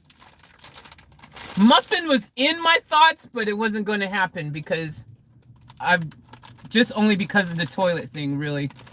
That's really the only reason I've stopped eating them. Not even because they're not necessarily the healthiest for you, because all this stuff's not really healthy for you. But it's mainly 100% toilet reasons.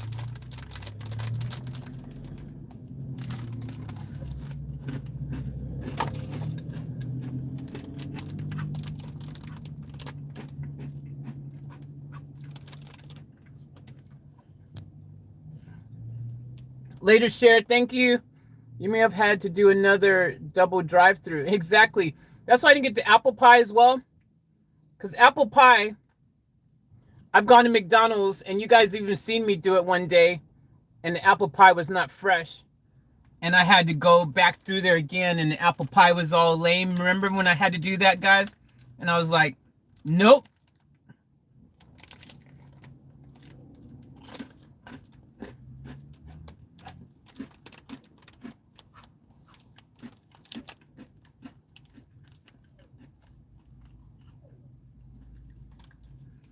Just the famous McDonald's animal cookies.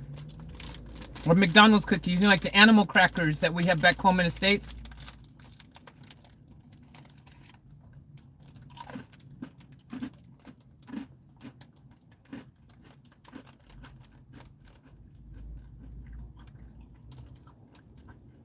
Yeah, sure. They used to do the box, but they've for some reason beyond me decided to start using a bag. I don't know why.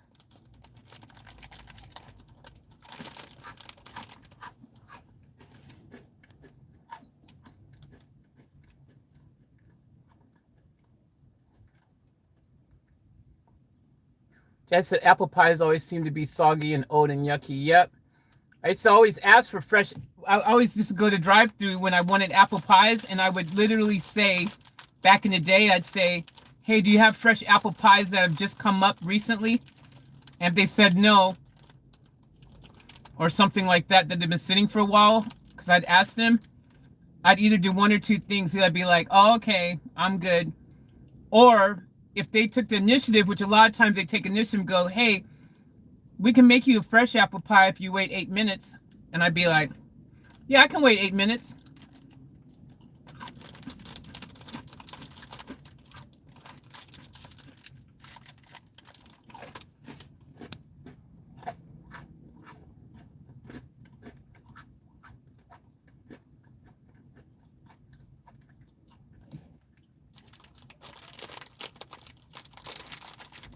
It was reverse psychology. We say muffin, Faith gets something different. Oh. Is that what happened?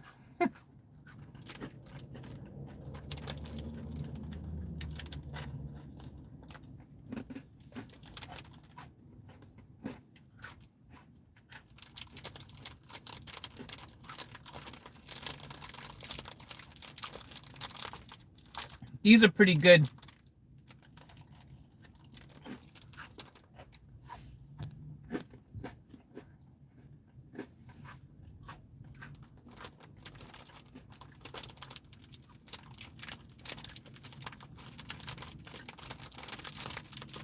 Yeah, exactly, MT. They used to have the circus theme, animal crackers.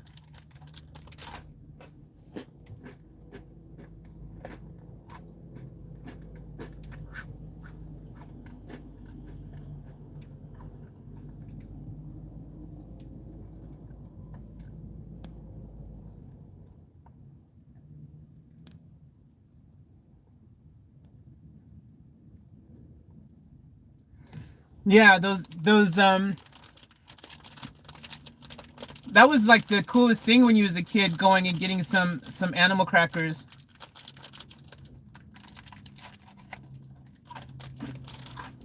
They are crunchy.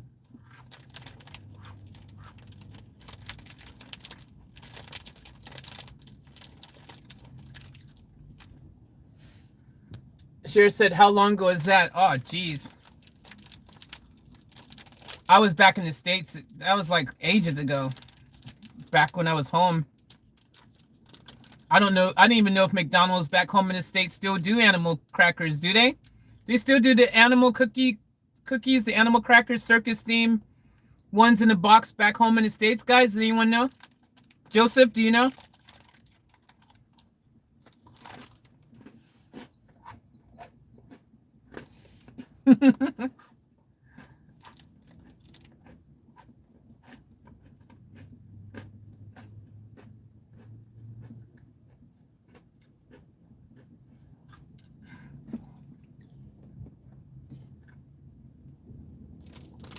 I'm doing ASMR. Nice one, Vamp. Okay, here we go. ASMR.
Too much sexy in the morning ASMR. That's funny. The ASMR, too much sexy in the morning.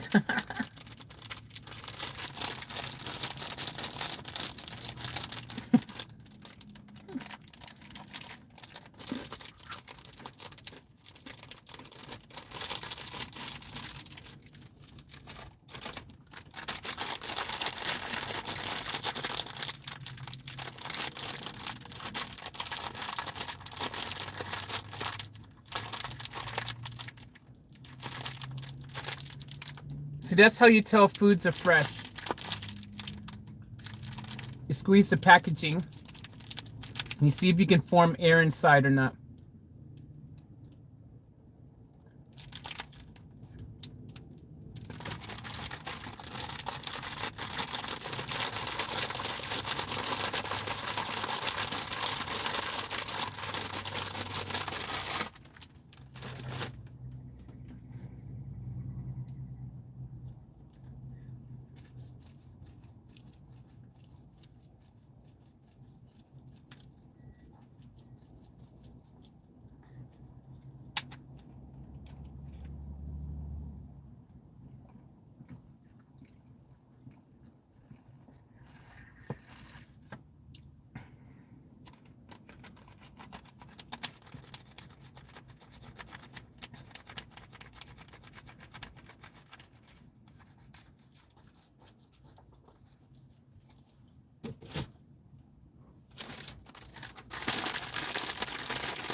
Because, Joseph, some people like to just watch, especially when ASMR is going on. Some people are just enjoying this right now.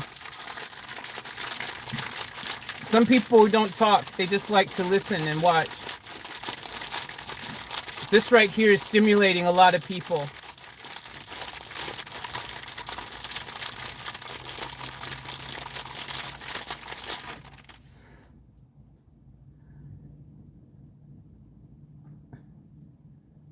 Jazzy said, I'm so pleased that none of us is starving at the moment, LOL. Vamp goes, okay, you made up for not getting a muffin, LOL. All is forgiven now, LOL. Crunching ASMR sounds did it. There you go. I aim to please. Sure goes, last time I remember buying crackers was when my youngest son was about 8. He is now 25.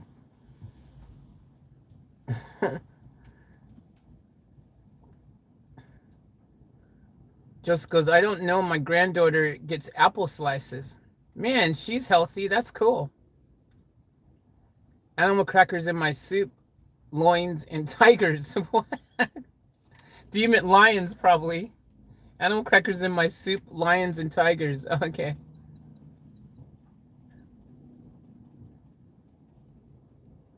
We're smarter than the average bear or Victor, Joseph says.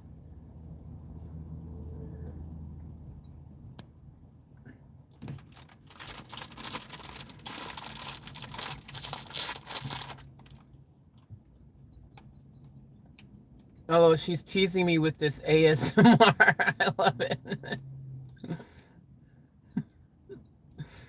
I just had some chocolate Easter bunny. Yum.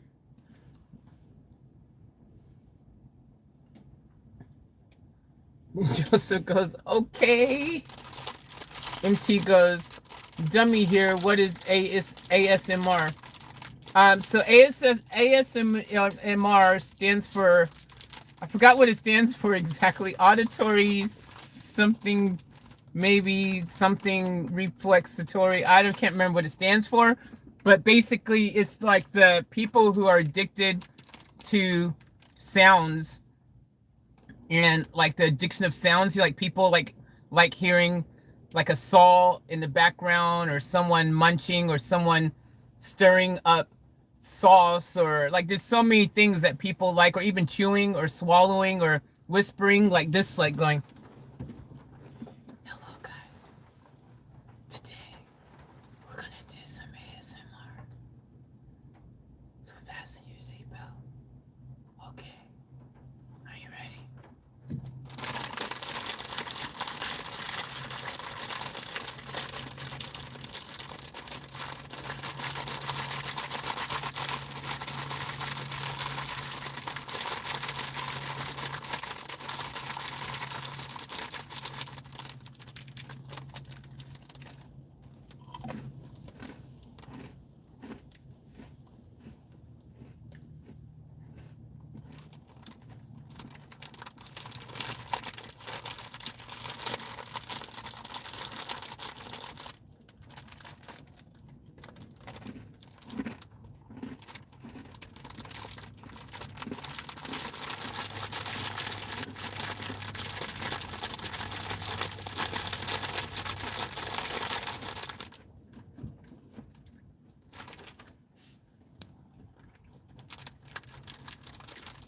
Never heard of ASMR. Interesting.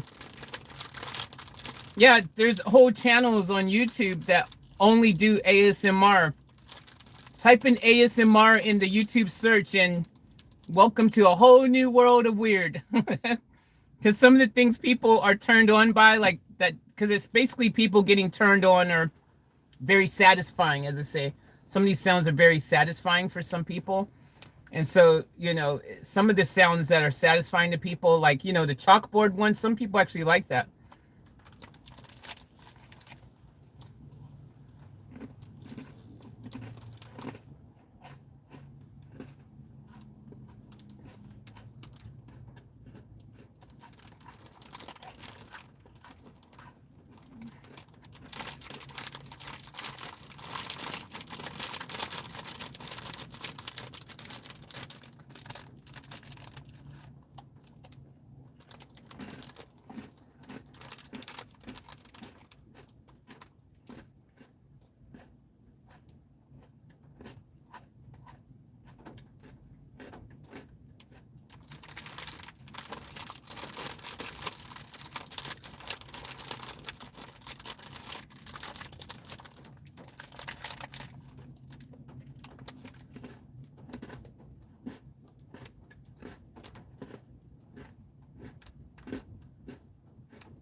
Jazzy said faith ears, LOL.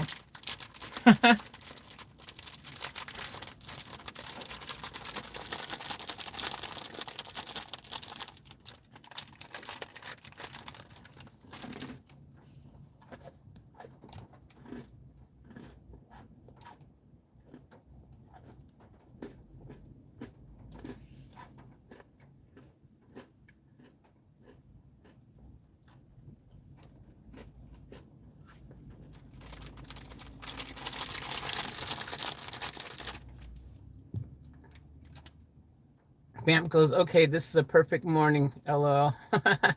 Good to hear. Good to hear. Joseph goes, I like the sound of rain on a tin roof, but I like the sound of Here's $1,000 better. Yeah, Joseph, I agree with you. Amen to that.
Well done.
You're welcome.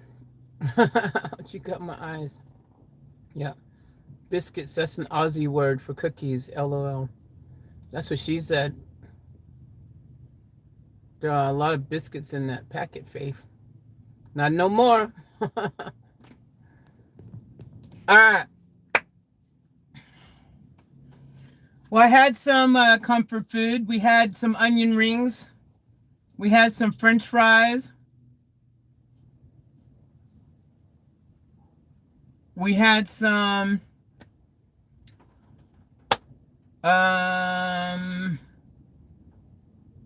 cookies.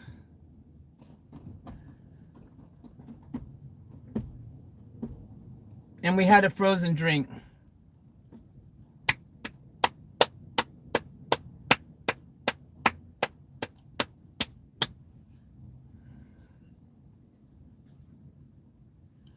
And now, what next, Faith?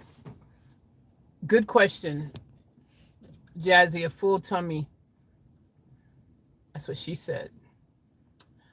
What next, Faith? I think we head out to Bunnings. Sounds like a plan. Go ahead and get those things down there that we need. Over there in Bunnings. And yeah.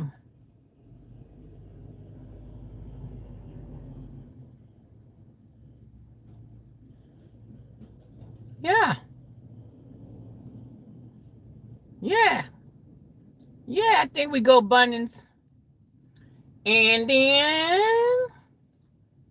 maybe we go to Office Works. Careful, that waterless hand sanitizer has alcohol in it. Don't rub your hands together too quickly. Why? What will happen? Will it catch on fire, Joseph?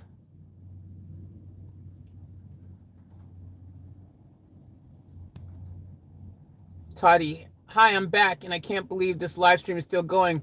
Well, I can believe it, Toddy, because this, as far as live streams go, this is just average. We haven't even gone that long yet. We go for freaking hours on our, like, this is a live stream that potentially could keep going until like midnight. Who knows? We don't plan these things around here. I've stopped planning stuff. I didn't even plan anything when I say, oh, no, we're going to do this live stream for just an hour or two, 3 tops. I don't even say that anymore because every time I say it, I end up just like looking silly because I never, ever can keep to that schedule. So I've given up. And now we're just going to say it ends when it's over. And when it's over is when it will end. Amen and amen.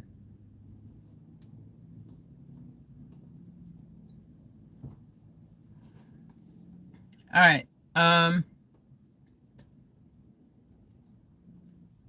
Let's go. Start your engines. Plus I gotta let the engine charge up.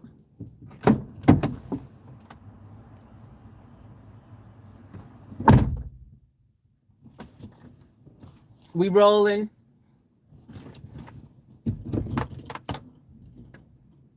Power activated. Beep, beep, beep. All right, guys, we rolling. What? Bye-bye, McDonald's. You did good in the end.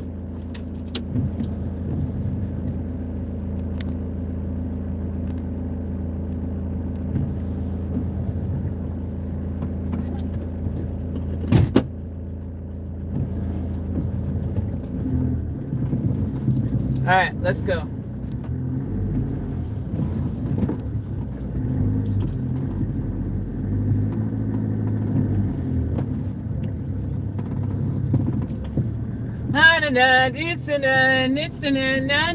It's a mighty.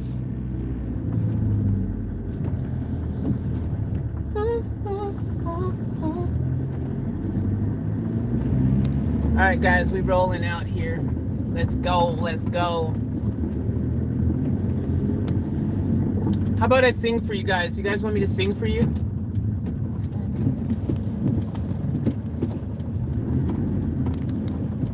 Wait, no, I can't sing other people's songs. I'll get copyright strike, but I can sing my own songs.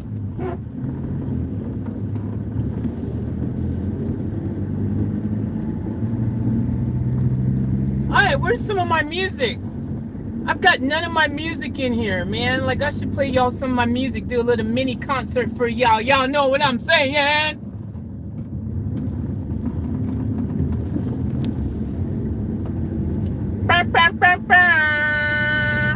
Let's get the party started.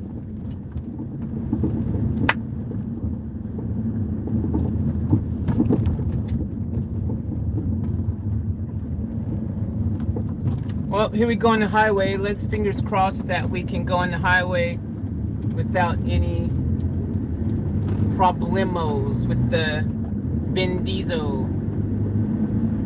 Just dropped a whole bottle of juice. Vamp, what you doing? I hope your bottle's okay. I hope your juice is okay.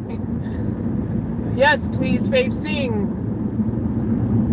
You can always, hey, get another lane, bro. Get another lane, bro. You're supposed to get another lane, man. That's not cool, man. That's not cool. I shouldn't have to work that hard to get in the highway.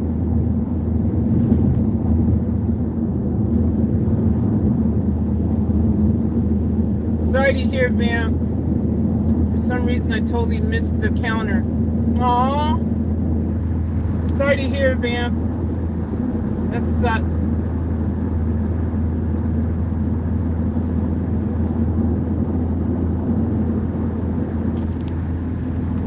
Cracking the windows.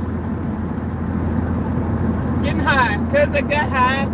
Cause I got oh, copyright. No, can't sing that. Come on, Vin Diesel. Don't stop. Don't start beeping, Vin Diesel.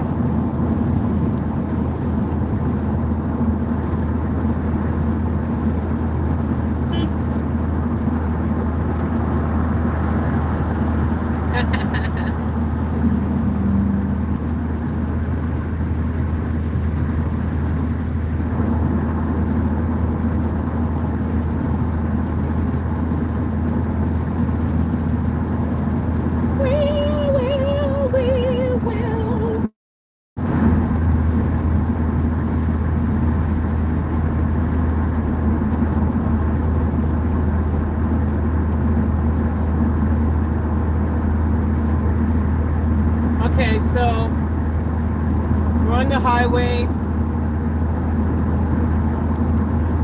Leave the getting high to me.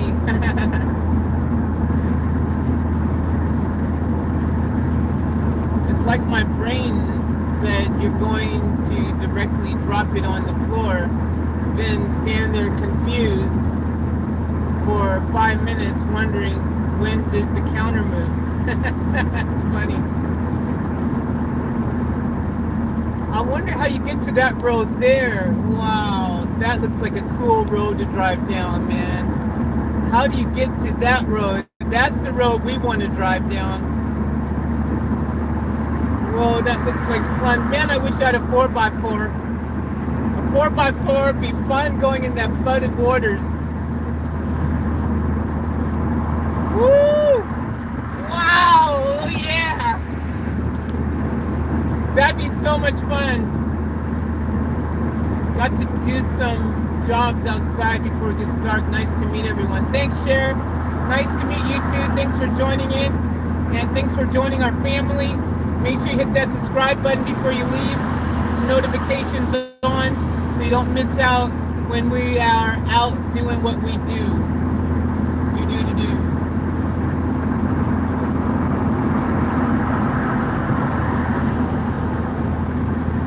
Dude, my car is ticking, but your car is freaking super duper ticking.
Jazzy and Bam.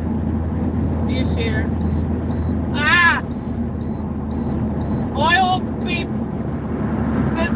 sensor. I don't know if I believe that. Because it happens at certain speeds only. I think the oil pressure really does get high or something because of injectors.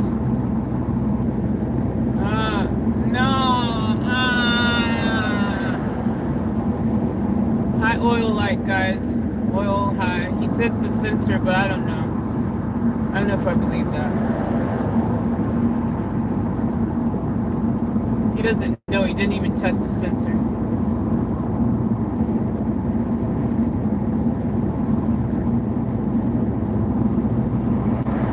See, now when I slowed down, it stopped. I will leave this running well outside. Okay, Cher, cool, thank you. Sounds like a good idea. It is helpful, thank you.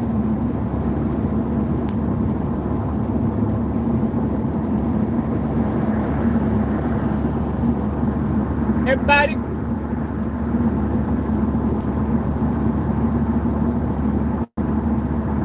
So we're heading to Bunnings Warehouse.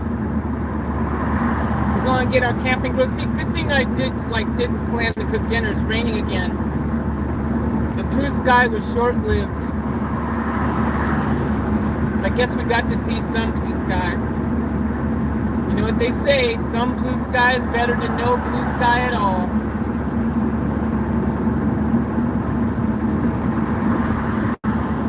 Everybody's passing me.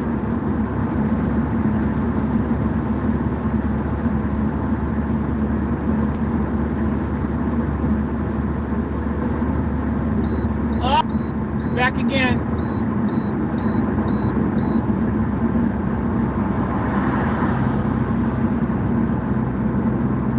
Whatever is getting worse because it wasn't beeping this much before. Now it's beeping more. That's why I think it's not a sensor.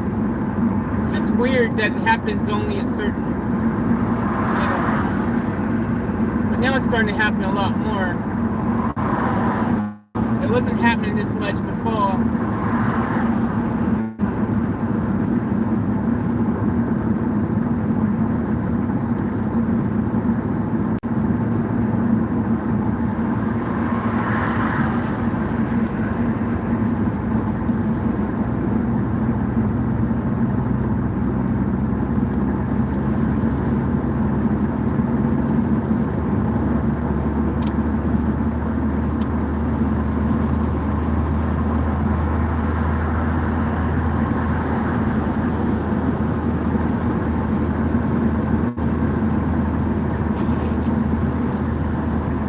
Starting to get cold already.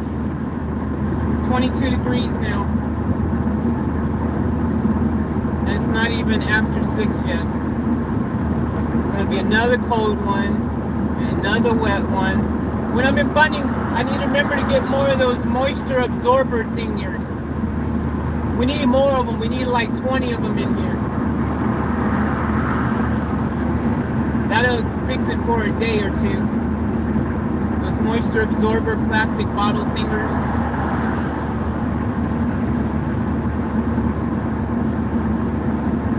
Is a UK summer.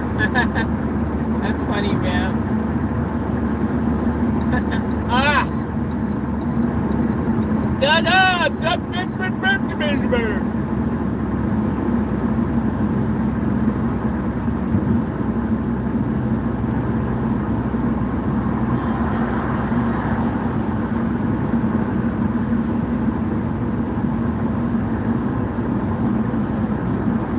Family, I'm gonna do something that I used to do all the time, usually with my girlfriends and stuff. I haven't done in a while, but I freestyle and make up a song for them, and I would freestyle and make it up on the spot. So I'm gonna make up a brand new song right now for you guys on the spot, completely improv. On the spot. This is an original. Alright. Here we go.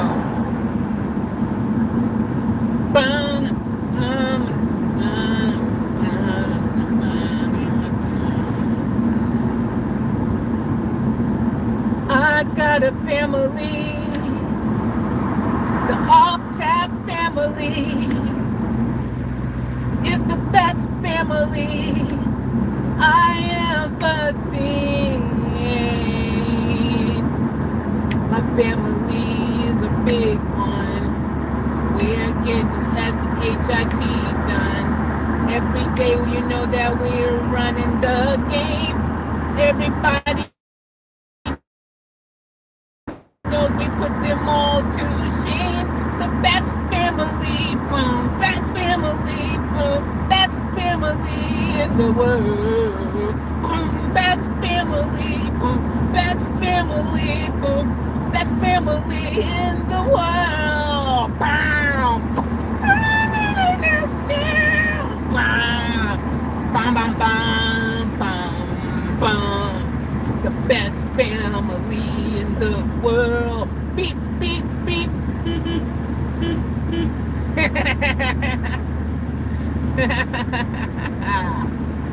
There you go, guys. I was just having some fun. Oh, stop beeping, man. We get it. You don't like me, Van Diesel. I get it. Okay? Stop making a scene, trying to get attention. You want to make singing and then you're ignoring me. Blah, blah, blah. I'm not ignoring you, Van Diesel. I just don't really like you much right now.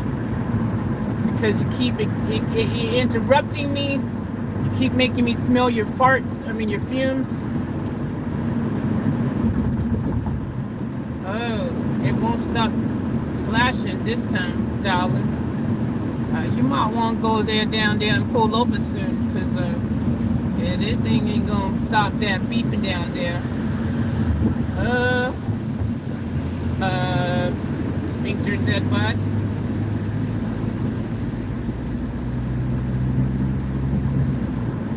First she says ASMR to me. Now she's serenading me. LOL. MT Creations say love it.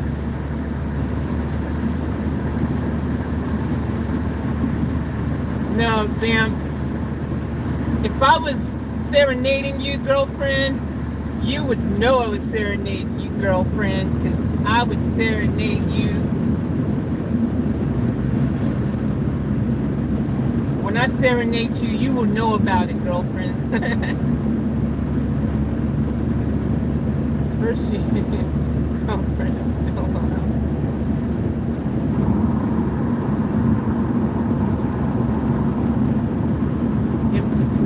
Love it. Bam. Yes. Get at it, Faith.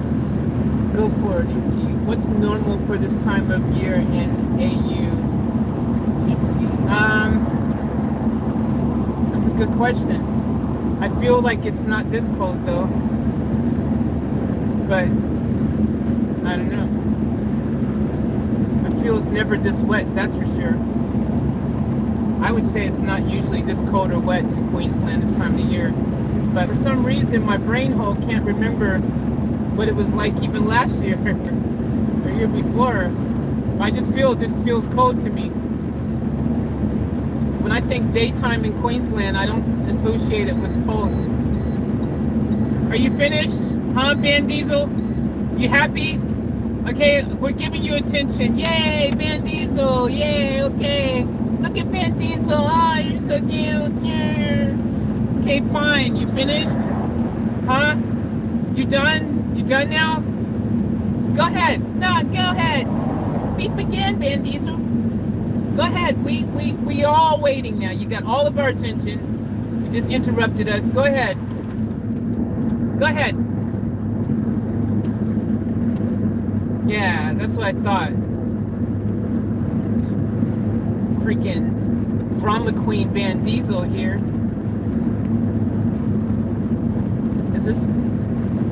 This is the most love I've had in 15 years. Aww, Van Diesel. I mean, Vamp Diva. I didn't say Van Diesel, I meant Vamp Diva. MT Creations, even I can hear the beeping. Yeah, I know MT, right? Jeez. Jeez, Louise.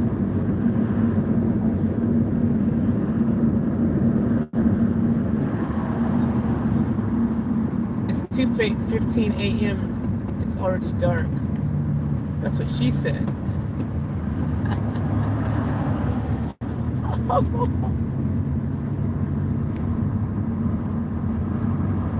There you go, my nickname born from love, Vamp Diesel. That's funny. Vamp Diesel and Van Diesel. You can have Van Diesel.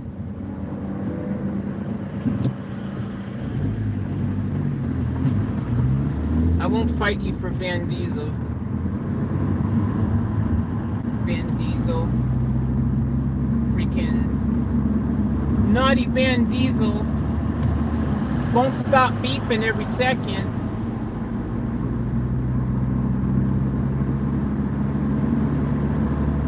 Riding us both. Oh my gosh. Oh wait, that sounds bad. Yeah, just a little bit there, Vamp. I'm not even sure I'm adult enough to even read my own comments so many times. I say this to you guys. I don't know if I'm adult enough to be in my own comment section because you guys just take it to levels. I just go, oh my gosh, I'm blushing, but I'm black, so you can't tell. You can't tell because I'm black.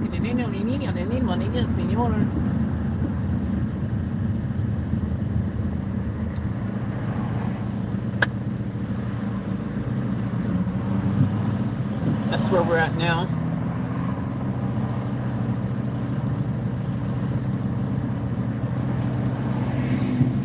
Ah, I can read what you guys are saying now.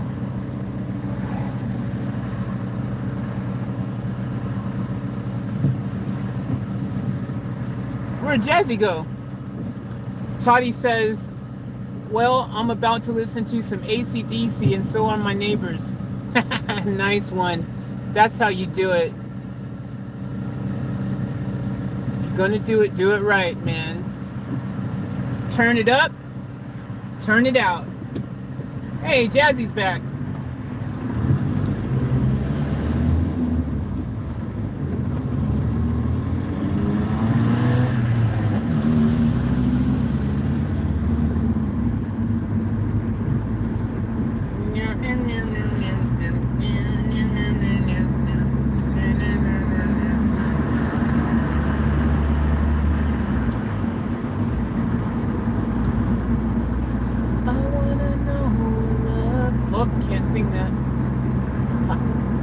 Jazzy is ordering Chinese for dinner. Oh yeah, I'm jealous. I want Chinese for dinner too.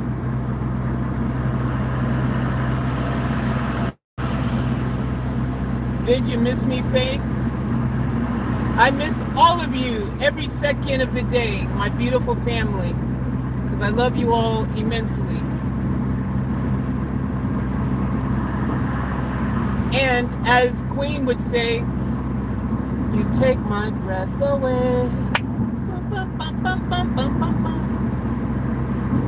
Had to change it up a bit so I didn't get copyright claim. I'll have a plain chow mein, sweet and sour pork balls, crispy spring roll with curry sauce, and prawn crackers, Vamp said. Yummy to my tummy. You haven't had Chinese in so long. Jeez, it's been a long time since I've had Chinese. I haven't had actually anything with rice. I haven't had in a long time. Ever since I found out it got arsenic. See, it's the arsenic. The arsenic.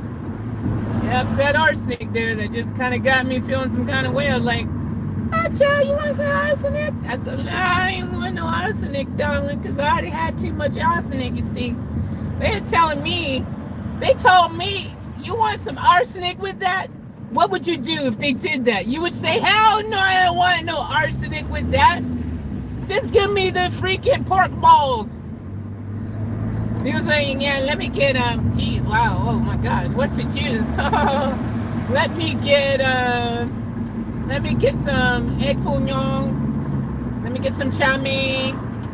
And let me get some arsenic with that, please. Can I get a large bowl of arsenic? Oh, let me get the arsenic. Yeah. Let me get special fried arsenic, please. Yes, please. That's gonna go down nicely. Yeah. Hell no, you wouldn't say that ever, people. Don't believe the hype. Hey, what time does J-Car close? Guys, we should go to J-Car. J-Car is cool. I think J-Car is open till 6. They've got batteries and stuff there. I wouldn't mind going to J-Car. J-Car, I don't even think they've got music playing in there. And if they do, I can tell J-Car to turn it down because they're a small store. I'll be, excuse me, customer here. I'm doing a live stream and your music is interrupting my live stream. I'm gonna lose money because you guys are playing freaking Will Smith, freaking Wild Wild West.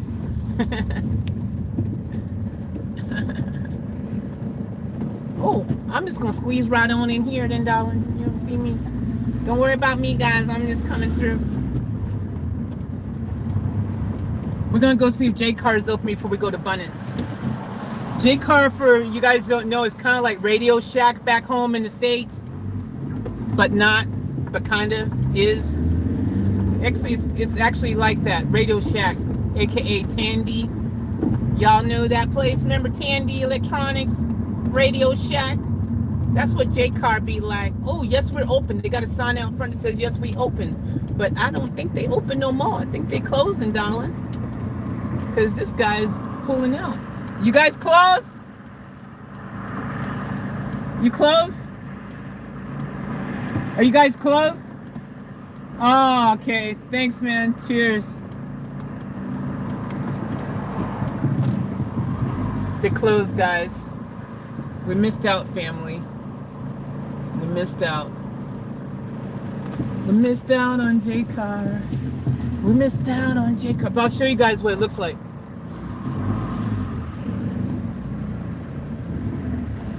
So that's J-Car. That's what it looks like.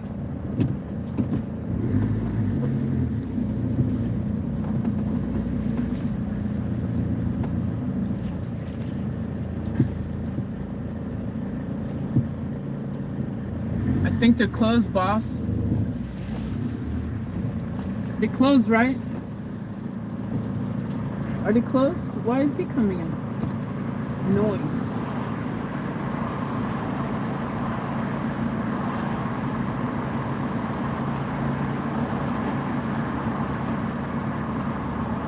You guys closed, right? Yes. Yeah, okay, thanks. Yeah, they're definitely closed, guys.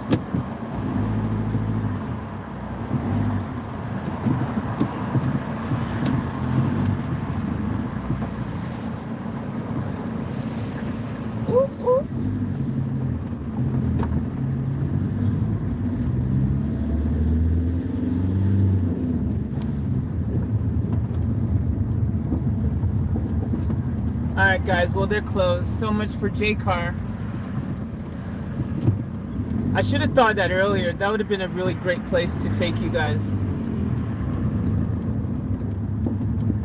J-Car. Oh, J-Car. Alright. Now we're going to Bunnings.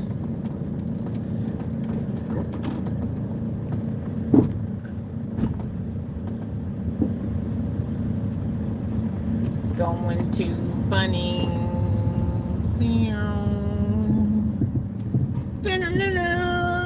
Bunnings! Lowest prices are just the beginning.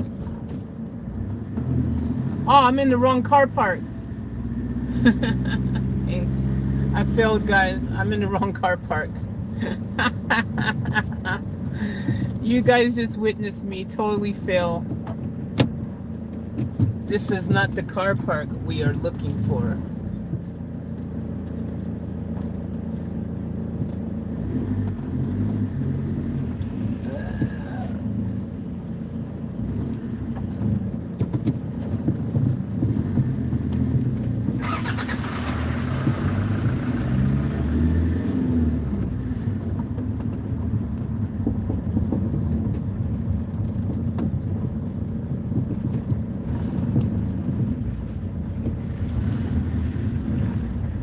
There we go. There we go. There we go. This is better. We're. Alright, guys. So we at Bunnings. We at Bunnings, ladies and gentlemen. I feel inclined to take you guys with me, even though it's very likely that I'm gonna get copyright claim. But just really don't want to be alone without you guys because I love you so much, y'all. So we're gonna go ahead and park this down there.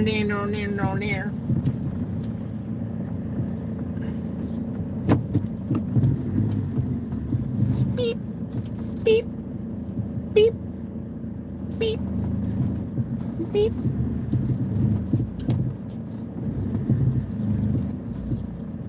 Oh yeah.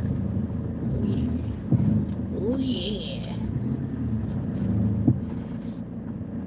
Alright guys, we've arrived at Bunnings Warehouse, where lowest prices are just the beginning.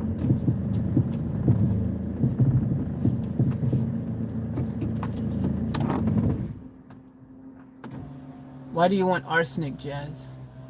I will have a large special bowl of arsenic, please. Why, Jazzy? Why would you want that? Jazzy, that's not good. Why would you want that? Everyone wants to know why you would want that. Empty. We have both. Depends on how it's made and who makes it. Arsenic makes a good corpse.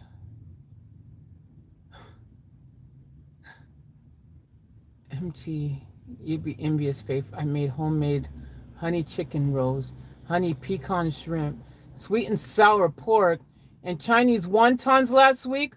Only have the shrimp and honey chicken left so good. MT, you're telling me this now?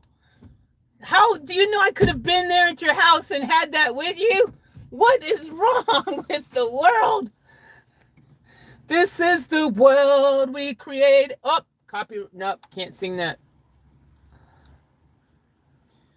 Vamp goes, I think Americans call it chow mein, lo mein. Do we? Maybe. I don't know. I've never used lo mein. I thought we called it chow mein too. You ever had Kathmandu?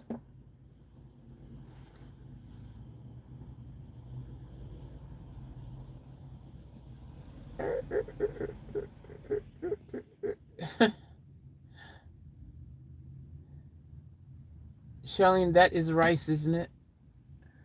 Yeah, arsenic's rice. Well, I mean, technically it's not rice, but I call it arsenic because it has lots of arsenic. It's not good for you. Do you know the percentage of arsenic to rice? There's a lot of arsenic in your rice, guys. But I don't know. It's very mysterious, isn't arsenic? Because even though rice has tons of arsenic, there's Asians that are still living to 100 years old and they eat rice all day, every day. So I don't know. Maybe they've got special arsenic resistant bodies over there. I don't know what's going on. Because why they can eat so much arsenic and it's fine? I don't understand.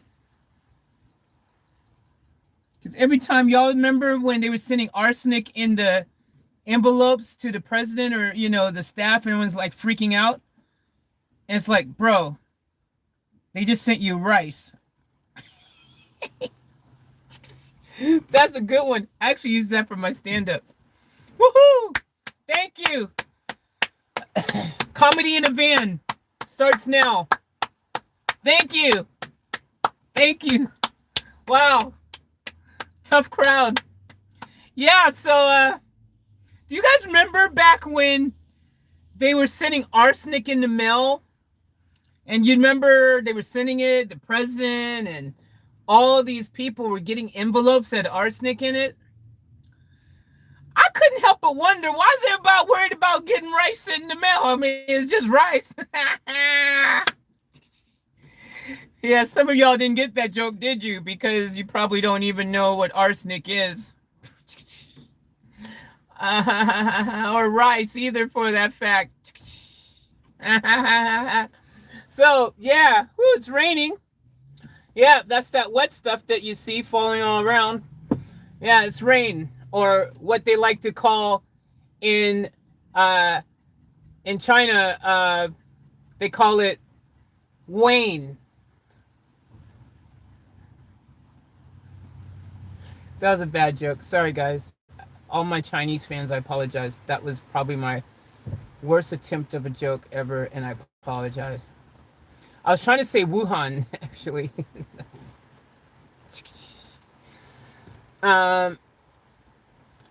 What is this rain you speak of?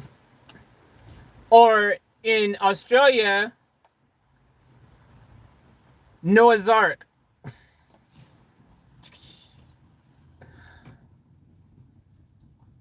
I think they close at 5:30 weekdays. Yeah, it looks like they closed at 5:30. Jay Carr freaking slacking on the job, but down in where is that place at?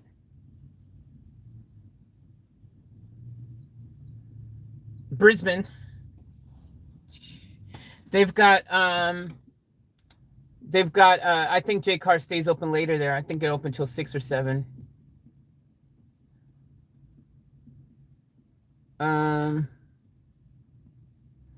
Oh, thank you very much. I'll be here all week. Sorry, I forgot to end the comedy show.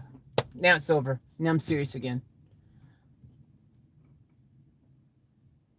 Faith, have those biscuits made you high? Well, funny thing, when I have sugar and lots of it, I do get a high-like sensation that most would probably construe as being high.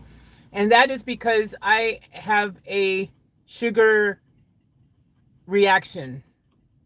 And as you guys know, I had 2 packs of cookies, and then I had the frozen drink, and then, well, that's all the technically sweet things we had, but we already know that French fries have sugar in them. McDonald's don't want you to know that, but they put sugar in everything. Put a little bit of the sugar in everything. Get you addicted. Get you feeling some kind of way. Why can't I stop eating that? They got sugar in their hamburger buns. Did you know that?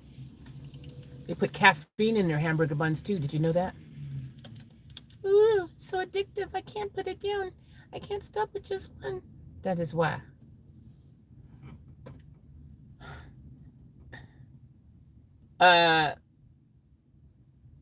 Gosh. Okay, story time.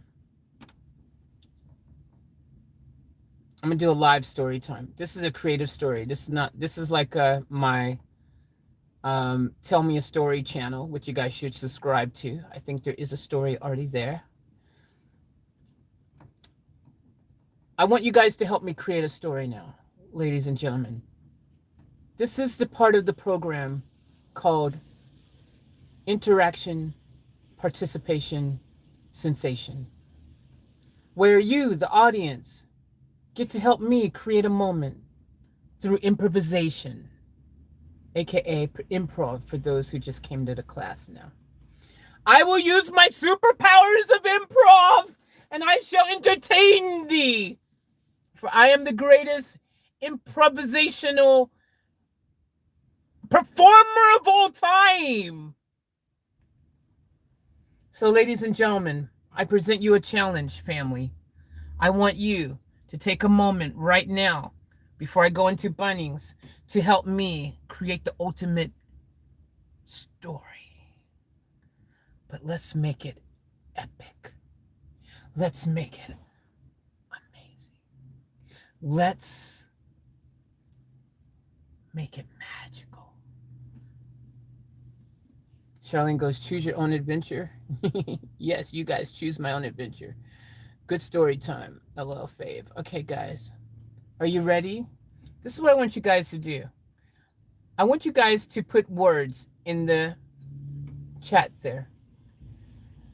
I want you guys to put words or whatever you want in the chat.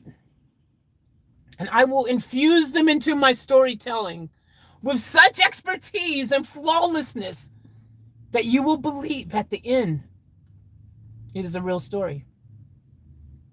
You can use words, you can use phrases, you can use partial sentence structures, aka phrases. You can use adverbs, you can use nouns. You can use whatever you like. And story time with Faith starts now.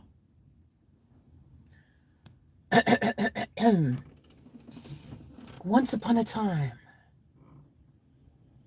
a discombobulated Egyptian by the name of Repko was chilling in the forest. And she asked, "What is the meaning of life?" And Repko replied, "A girl went into Bunnings." What is the meaning of life? A girl went into Bunnings. How? Why? When? Who? Guys, I'm waiting for you guys to feed me words. This is not how the interactive improv works. You guys have to continuously feed me words, you see, or phrases or adjectives or nouns or adverbs or whatever you want, you know. That's how I continue the storytelling. If you don't put it down, I have to make up my own words, adjectives, which is still improv, but I was trying to be interactive and get you guys to play along with me so we could do it together. Okay, let's try again. Okay, and what's going to make this story, I'm going to even raise the bar. I'm going to even make it harder for myself. Every time you put a new word down, I'm going to change my accent or my voice. So one or the other, because I'll run out of accents that I know. Run out of voice sounds that I know too. So every time you write a new word down or a new phrase or whatever, I'll say it in a different accent. That should make this even more funny. Haha. And continuing. So I said to the girl, "Roasting trays are the trays of life. Roasting trays are there to be draggled through it all. Supercalifragilisticexpialidocious," she exclaimed in sudden horror. Oh my goodness, Vamp. Are you guys? That wasn't one of the phrases, was it? You were just saying that. I know what I'm gonna do. I'm just gonna read everything that you guys have written down, even if it's something that you're responding to someone else in the chat. That'll make it even more fun. Oh my goodness, Vamp. She replied with emojis. Are you Chinese? Vamp diva. I love it. But she was very lively. And she replied with more emojis. Darkness, darling. Darkness is all around me, which makes it a little bit suspicious. Oh, I'm crying. Not now. I'm laughing.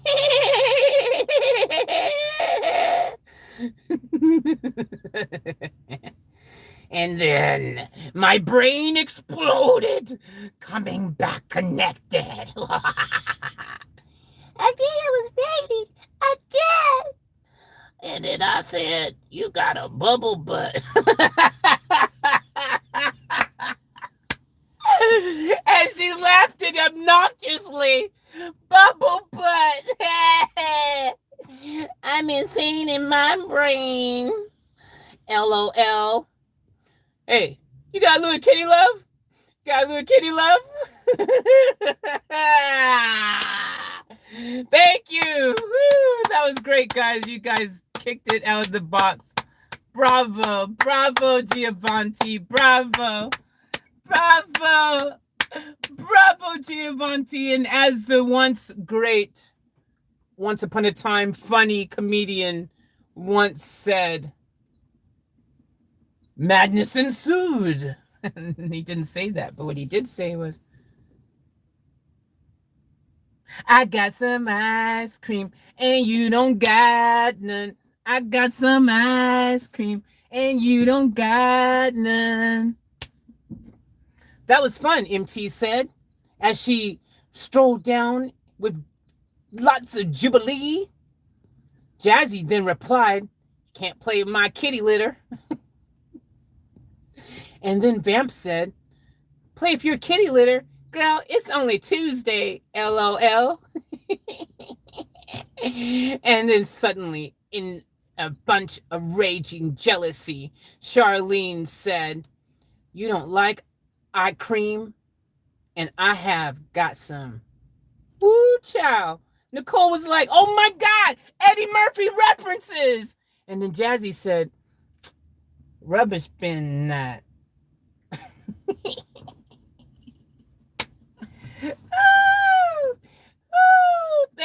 Thank you, all of the people. Bow down to your queen. Thank you, my royal highnesses. Whatever the hell that meant. All right, guys, thank you for tuning in to improvisation. That was a lot of fun. We could do it better, though, if we all cooperate. Yay, cooperation together. We could put more words. I could bring more content. I could make it more funnier. Because, we could take it to another level. I just had this crazy idea. Darling. Mm-hmm.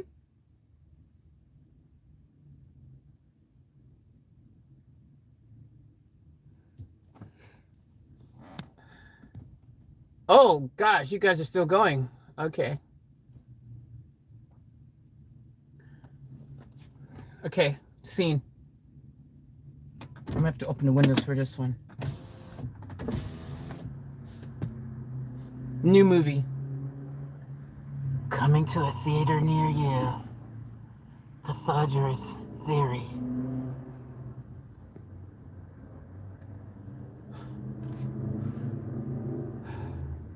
I've got a theory.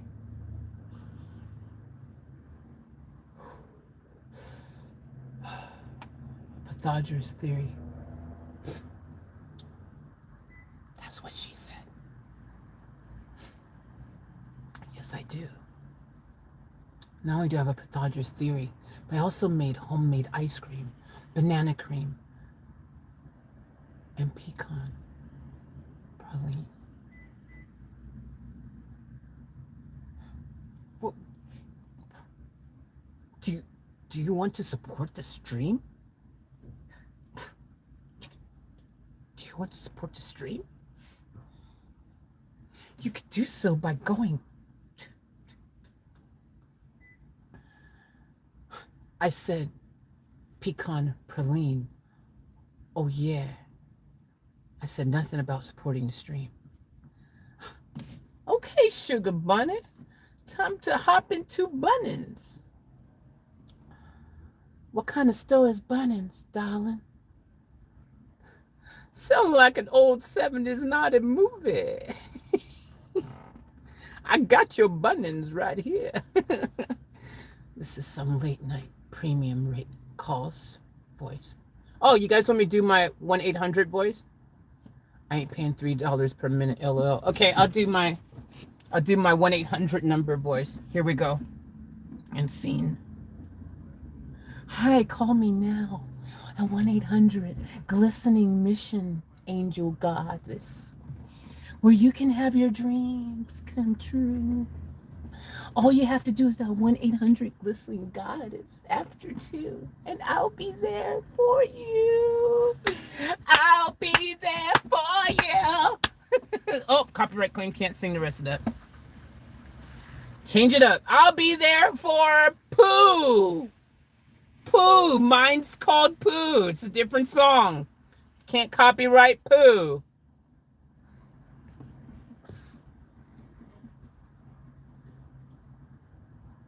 Sure said hardware is raining out here in the bush.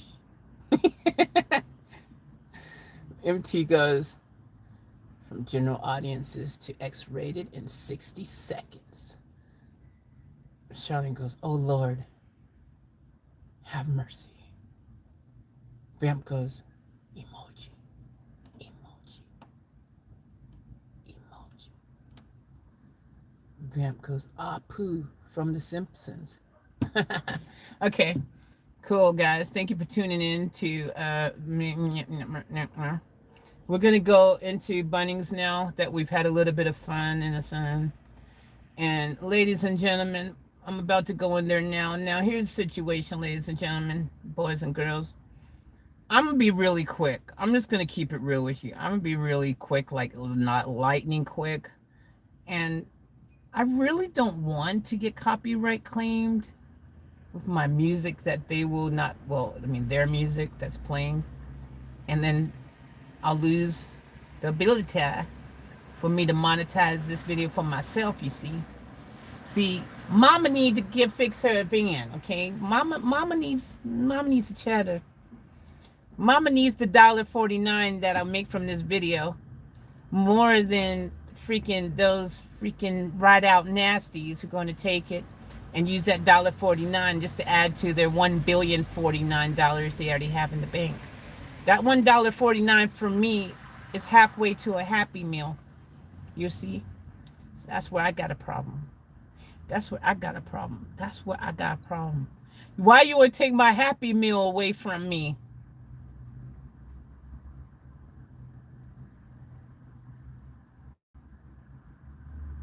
Geez, try winking like that for a repetitive amount of time. That's freaking, geez.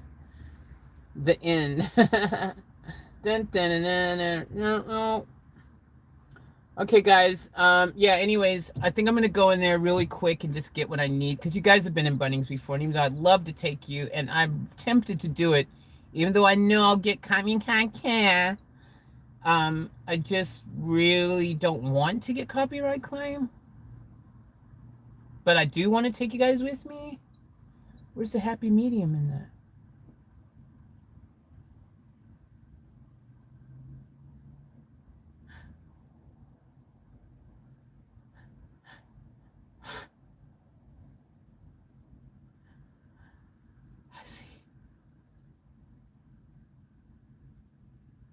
I see bread, people.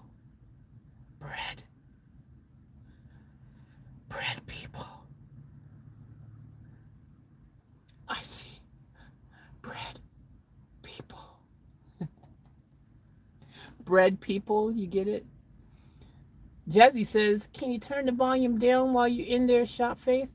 I can't turn the microphone down on this there phone, darling. I wish I could, but I can't. It just don't work that way. Unfortunately, I can't do it. I wish I could mute the microphone, darling, but I just can't. I can't. It's always on, ready to go. I can't do it. Charlene goes, running good. We will wait in the van. It's okay. It's okay. When Eddie Murphy used to be funny. It's okay. Just like buckwheat. Not worth risking. We can wait, Cher says. Charlene says, bread people. Oh, you guys want to hear my Woody Woodpecker? I haven't done that for you guys, I don't think. Because I like to do voices. I do have a bit of voice talent ability. Once upon a time, for you guys who are new to the channel, I did want to do voices for Disney. I do have a little bit of vocal skills in that department, you see. I can do a little bit of vocalization to make my voice sound all kinds of ways. That's what you call entertaining, you see. I want to sound like I would do it myself. Daddy, and now, for Woody Woodpecker.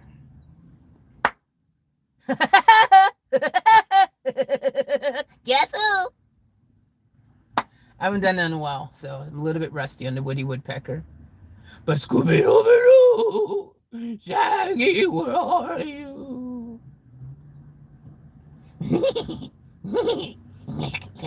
Cappuccino in my butthole.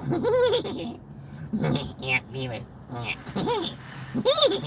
Just not. Yeah. Cappuccino.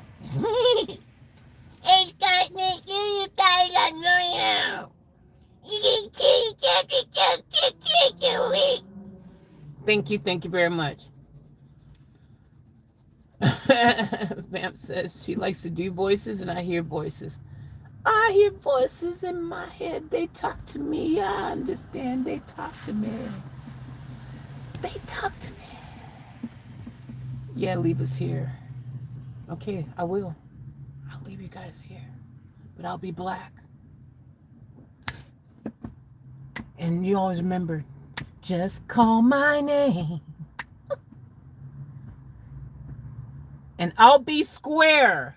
I'll be square. My version says I'll be square. So don't try to claim that. I'll be square. I changed it up. Sounds nothing like the original. I'll be square. Okay, I'm going to go now. I just don't really want to leave you guys, because when I leave you, even for a second, I get kind of sad. I get kind of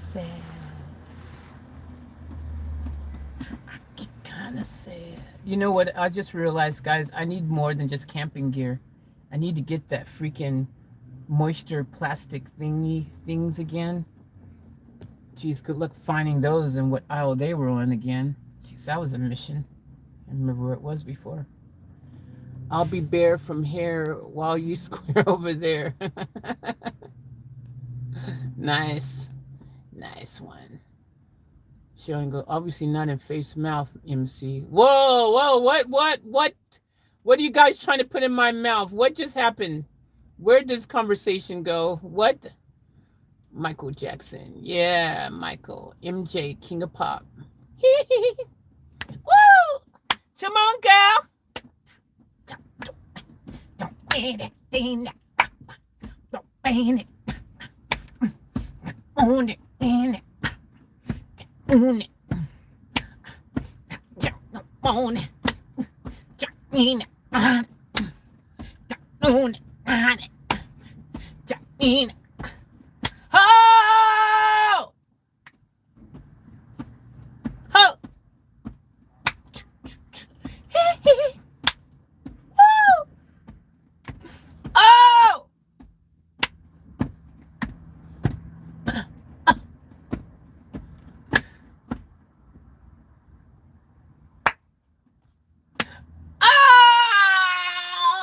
I stubbed my toe.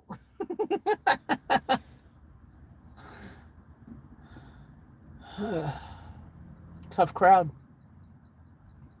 Either you guys are not talking because you're in shock, or I've completely made you guys lose your mind. What the hell did I just experience? Cher said, I saw Jackson 5 in Brisbane when I was a teenager. That's dope.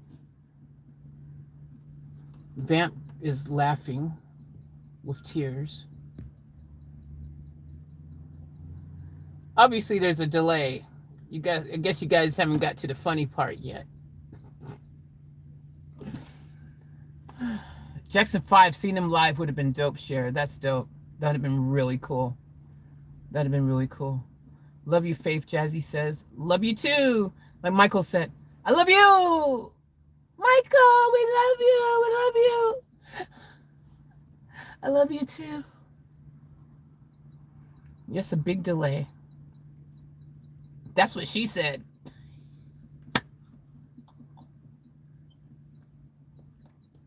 Stop, you're killing me softly. And then some.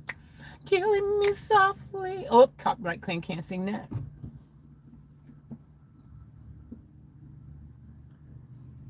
All right, I'm going to go in there and get that stuff that we need. And when I come back, I'll show you guys what I got. How's that sound?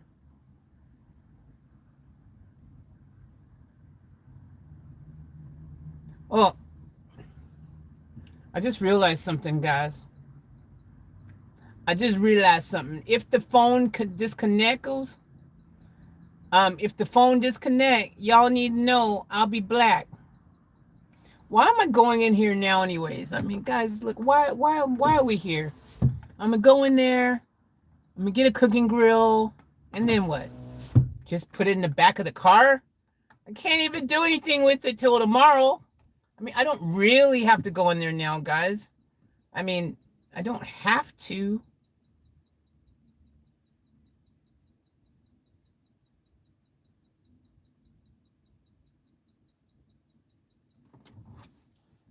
My Chinese dinner is beautiful. That's what she said. Sounds good. Gone in 60 Seconds. Yeah, and John Farnham. Gone in 60 Seconds. Great movie. Giselle, LOL share says.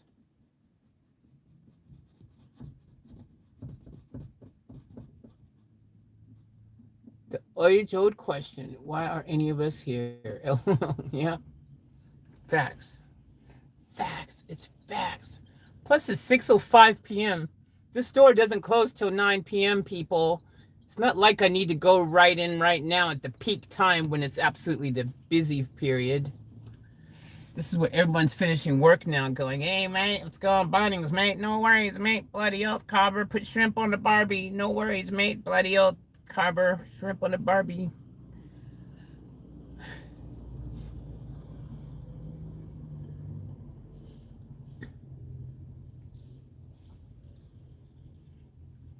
One of my favorite songs of all time. I guess technically I can sing it because technically the copyright is owned by Charlie Chaplin. And it's one of my favorite songs. And I sing this song. And it's called Smile.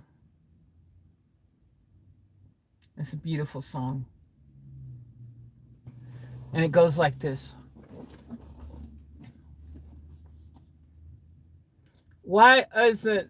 let me get the lyrics for y'all. I get the lyrics for you. You. Boom, boom, boom, boom. All right. I don't remember all the lyrics. I just go. Smile, though your heart is aching. Smile, even though it's breaking. We should do karaoke, except we get copyright claim. That would be fun, though.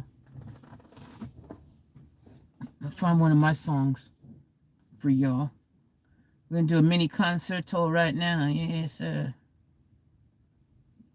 Let me see if I can find one of my songs for y'all. Let me see if I can find one of my songs for y'all. I don't know. I feel like I just want to entertain y'all a little bit right now. It's rainy outside.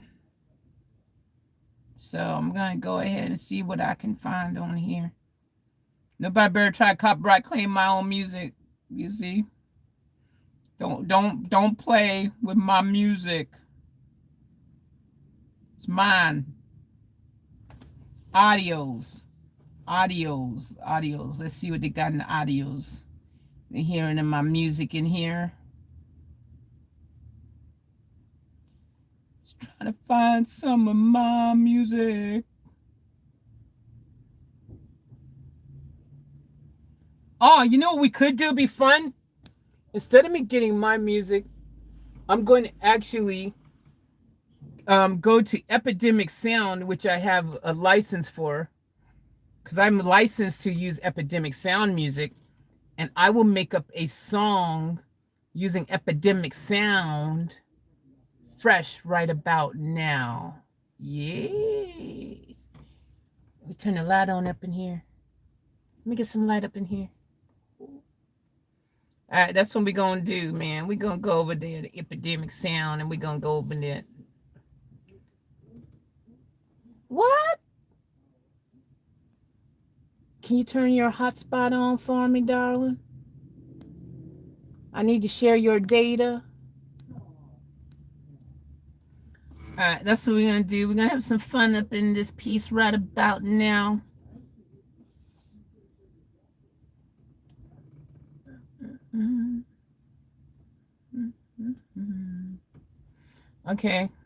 Okay, connected. Yeah, we connected. We got internet now, darling. We got some internet now up in here. All right, we're going to have some fun, guys. We're going to use the same concept that we used before. You know, the whole where you guys give me word ideas to use in the song. But this time, we're going to, I mean, the words to use in the, you know, the improv skit, but we're going to improv a song doing the same thing. And whatever words you guys put down there, we're going to use them in a song. So that said, ladies and gentlemen, what do you guys want me to do? First question, what style of music do you want me to do? Country, rock, metal, hip hop, ballad, R&B, dance. Give me an idea here, guys. What y'all feel like? What do you want the song to sound like?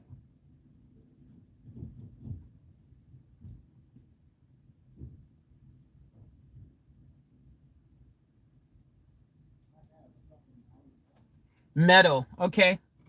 Metal is the first thing. So metal is what we shall look for, darlings.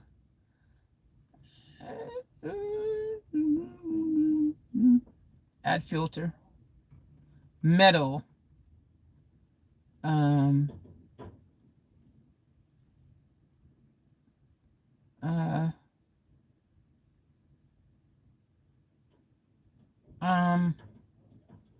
This is awkward. Why don't they have metal listed? I guess I'll have to type it in myself, darling. All right, I'm gonna have to do my own search for metal. Okay. I see what y'all did. They got American roots rock. Why don't they have metal listed prominently, bro? What's wrong with metal, bro? Metal.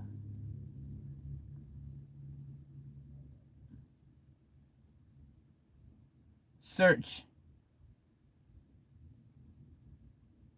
There we go. Metal. Headbangers. Yeah, guys, here we go.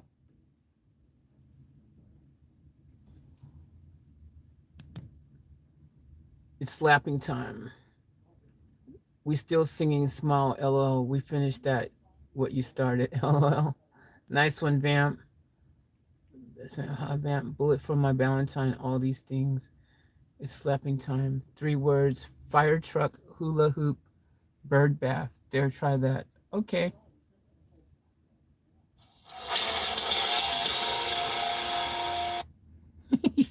Here we go.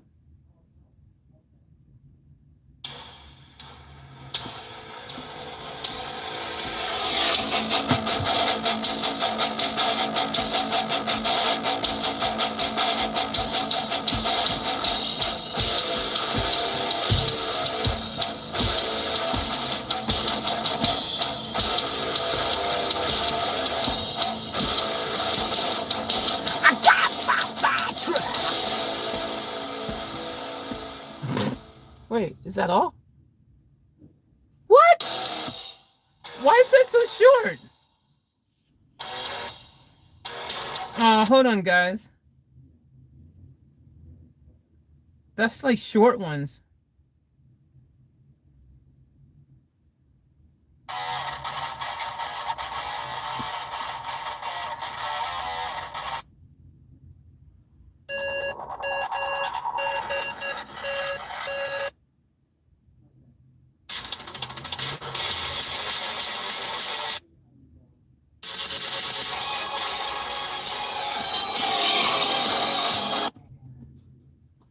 That's a good one.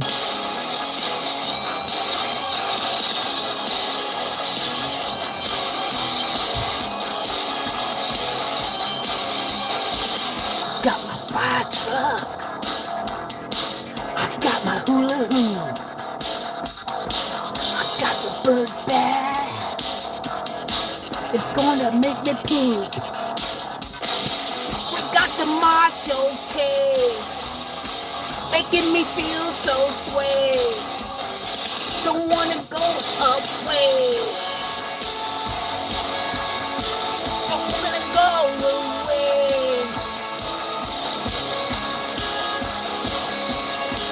Don't wanna go away. Don't wanna go away. Faith make up a song about the family. That's what I'm gonna do about now.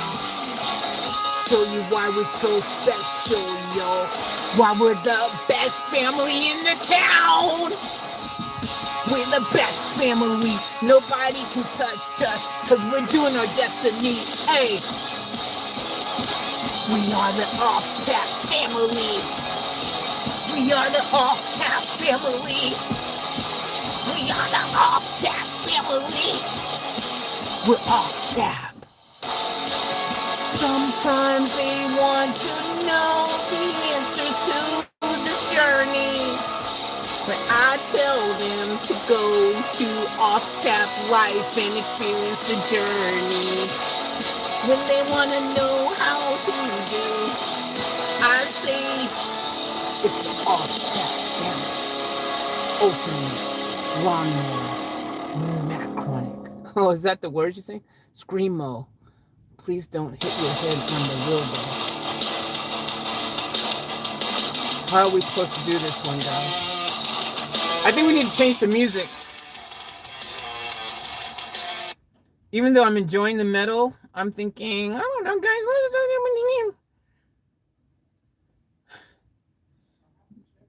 I could have screamed more and stuff, but yeah, my voice. I've been really, I haven't stretched my voice or anything at all lately. So yeah, maybe not. All right, let's see what comes up. Let's just find some stuff.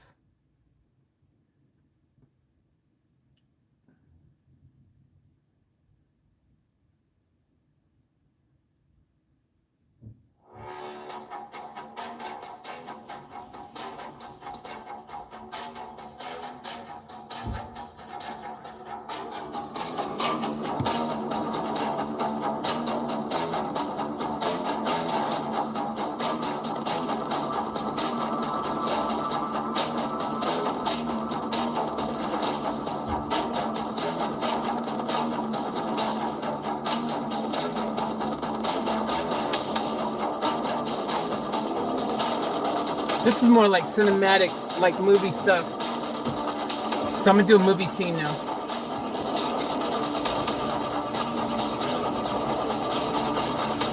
You got the money? You got the money?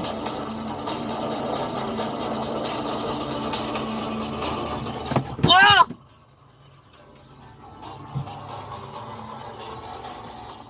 Phone just fell.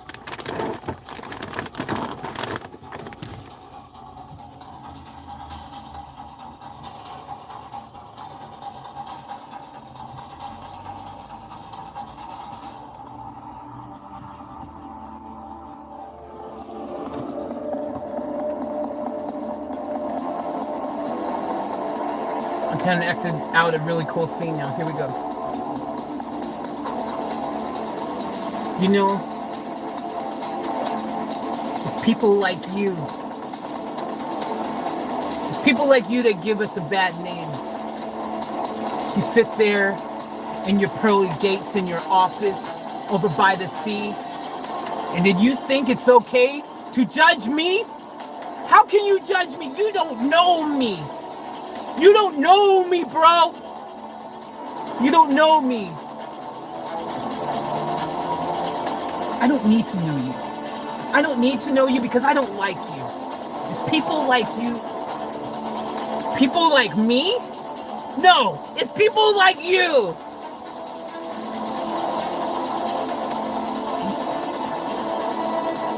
You raising your voice at me? Did you remember who you're talking to, boy? Did you remember who you talking to, boy? You just came into my house. You just asking for an ass whipping right about now, boy. You threatening me, man? Because let me tell you something. Next time you make a threat, you better come through with it. Because if you don't, me and my boys, we're going to take you out back and we're going to skin you and hang you from the tallest tree, you see. I'm going to leave you there dangling until 3:30. Woo! Thank you. That was bravo.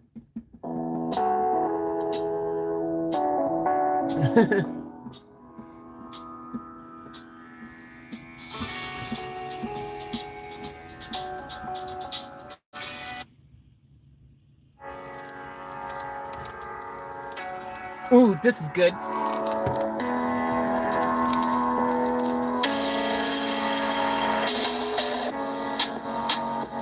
Oh, they changed it up.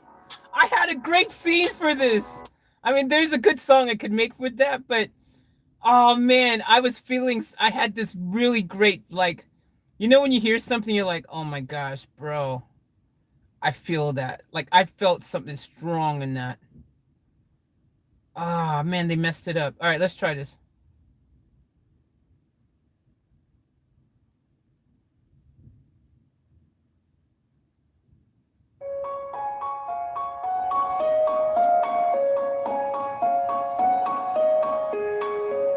I'm using your words in the conversation for this one, guys. Get ready.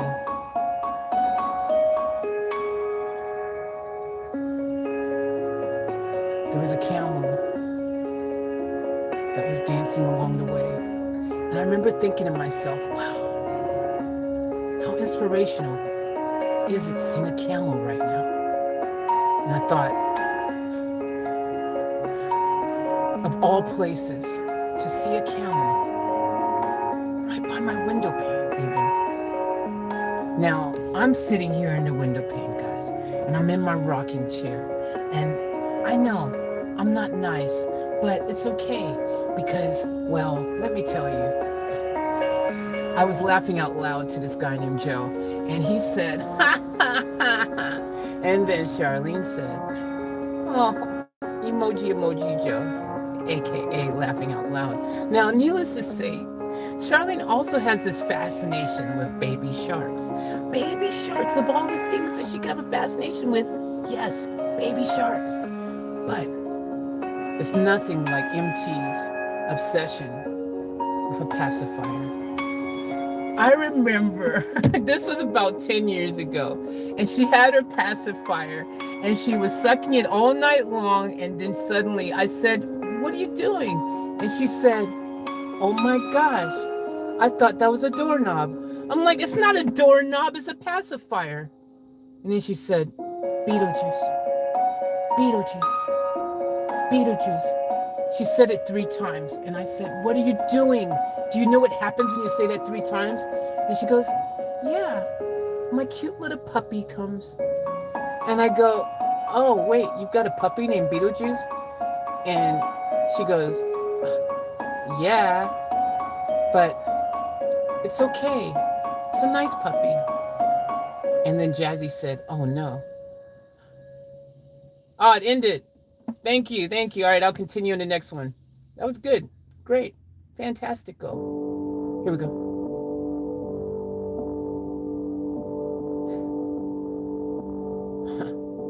Oh. Okay. Now Faith is a gangster now, huh? Faith, that's old news. We know you. Hello. Yes, Chicky babe.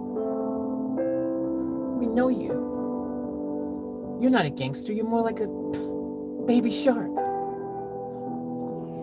Baby shark? Do you know how much time I spend stepping around and tripping all over myself, kicking baby sharks? You see, for me, that's an easy set. Easy set? No. An easy set for me would be stargazing.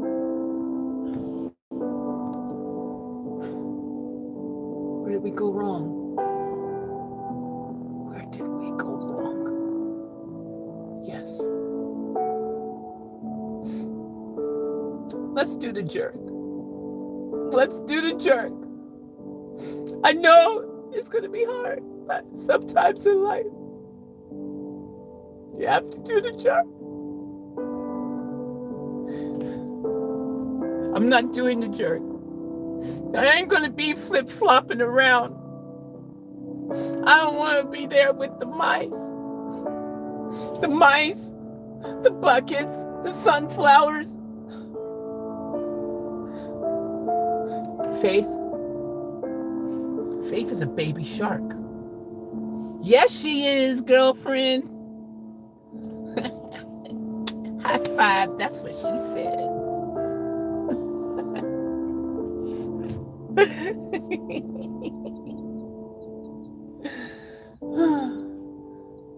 You know what? Once upon a time, I remember having some honey pots. Let's change the music up. Let's change the music up. We're going to change it up. We're going to go epic. I'm going to make something inspirational for you guys right now. Here we go. Inspirational music. Let's see what pops up. We're going to do an inspirational one. So, guys, use words that are inspirational. This should be fun. Should be fun. Here we go.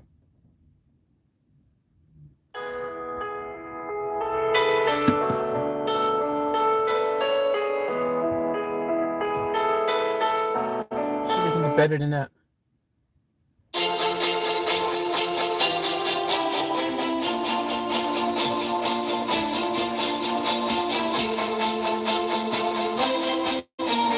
Okay. Someone said nope. They didn't like that one. Oh, you said hope. Sorry, I read that wrong. I thought you said nope. All right, let's see what comes on.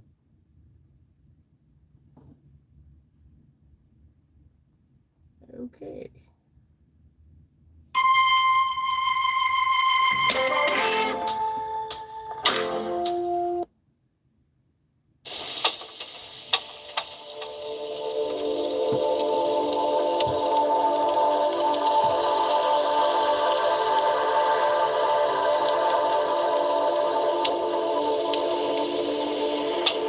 This doesn't really sound inspirational so far. Geez, someone needs to fix that. That doesn't belong on this list. That did not inspire me at all. Man, some of these aren't even playing.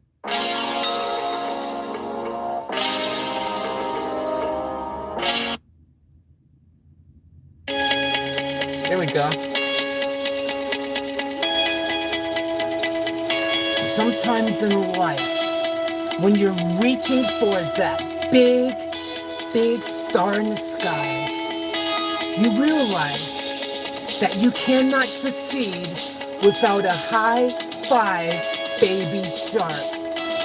Discombobulated, but don't worry, because there's always hope. Joe, no pun intended. How is that inspirational? Joe, no pun intended. Haha, vamp, color. What's the inspirational words? Oh, here we go. On your journey across the stars, remember that you can do anything you want as long as you take a moment to say namaste. Remember through it all to keep the faith in you. Will be a scamp? What is a scamp?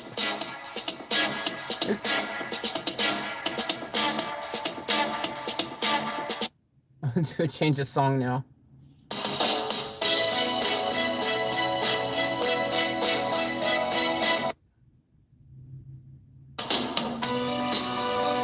Who made this list?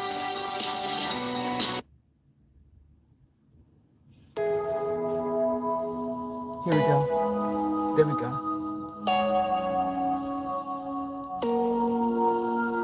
Hello, you out there. Yes, you. I'm talking to you. You have an opportunity for a wonderful life, full of kindness and joy. In your life right now, you're probably wondering, where is the good stuff? Let me tell you, you can be a magnificent whatever you are. You just have to have faith. Yes, faith. Okay.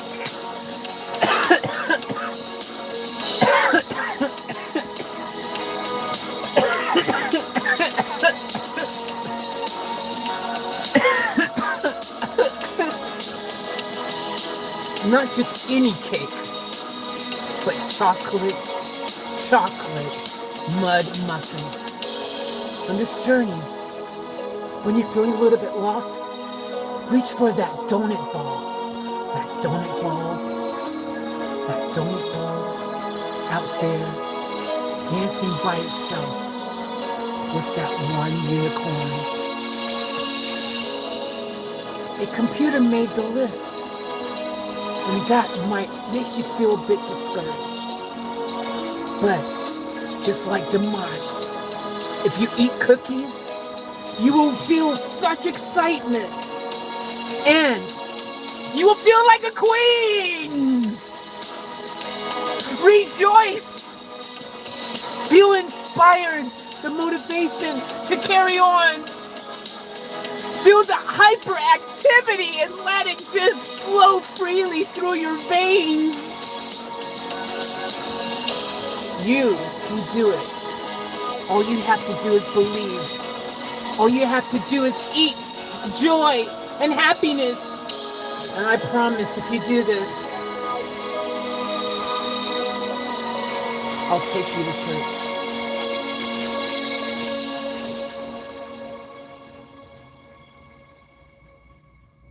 Woo! Yeah, okay. Let's find a horror. Let's do a scary one now or something. Let's do scary one.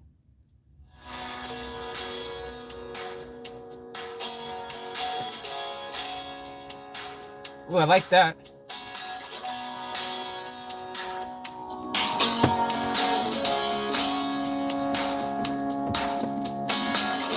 I met somebody last night, made me feel real good.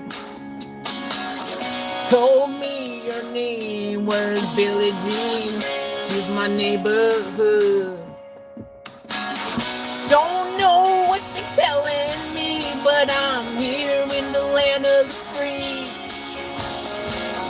Don't know if they wanted my loving, but I'm here like a bumblebee. We go buzzing, buzzing around, we going buzzing. All across the ground, we going buzzing. All around, we going buzzing to the ground. I don't know what you want, and I don't know what you need. But is it me? Is it me? Is it me? Is it me? I got to know. Is it me? Is it me that you really love? Is this a dream or am I free in the land of the bumblebees? Is it me? Is it me? In the land of the bumblebees? I got to know if you're loving me. In the land of the bumblebees, the bumblebees.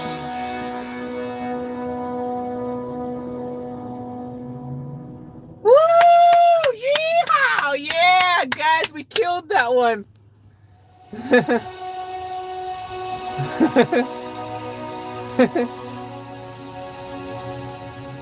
Oh wait, we're doing scary. You guys put a bunch of scary words down. Wait, we can't do scary yet. Because this song right here is really good actually. Listen to this. Ah!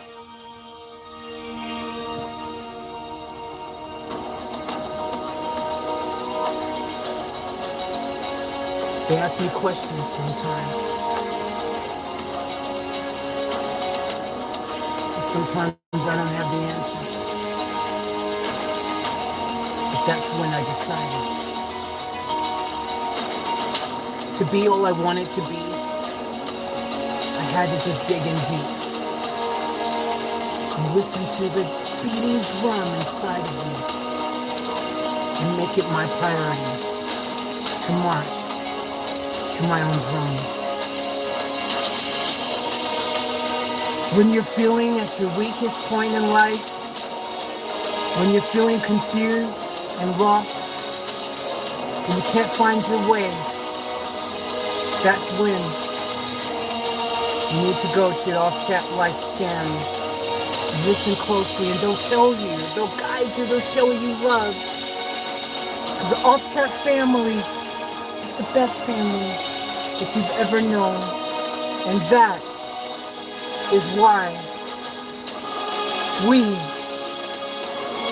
live each moment to the fullest, and that we keep it off tap, because that is the spirit of the Off-Tap family. That is who we are.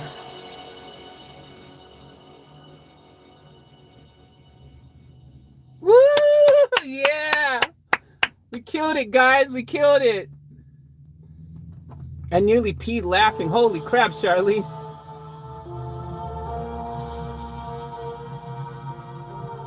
Oh my gosh, another good song. Man, they're killing it now. Oh, listen to that, guys.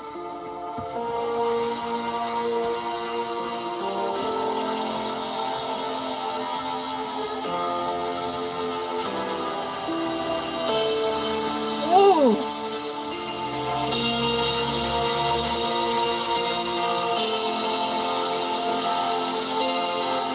Feel the energy, guys. Feel it. Come on.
Will you answer the call?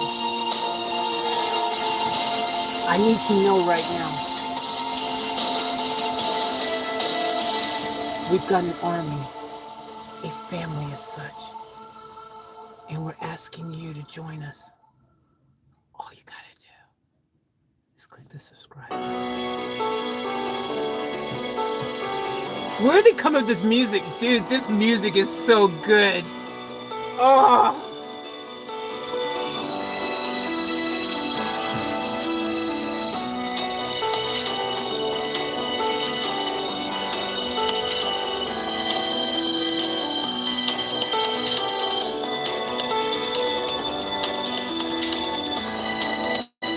Feels like Games of Thrones. Okay, I'll do Games of Thrones.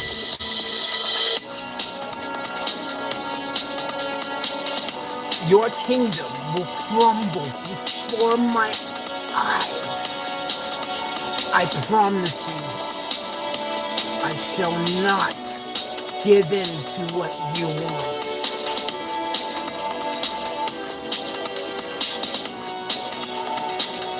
You are nothing but a peasant in my lands. It would be in your best interest to leave in great haste, or I shall destroy you. Destroy me? How dare you speak such a way to me? I am the master of this kingdom. You do not have the right to speak to me that way. I shall behead you in front of your family. And I shall take out your tongue and feed it to the smitters.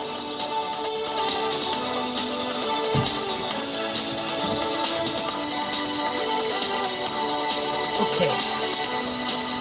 If you think that you have that type of power over me, then go fetch your army and do it now. Prepare. Oh, we're gonna lose music. the phone's gonna die. Oh man.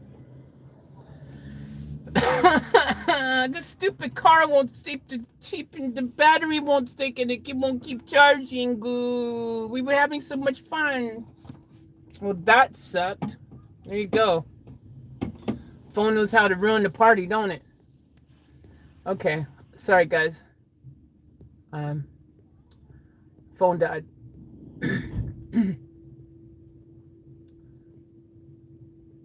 I was doing scary. I haven't done scary yet.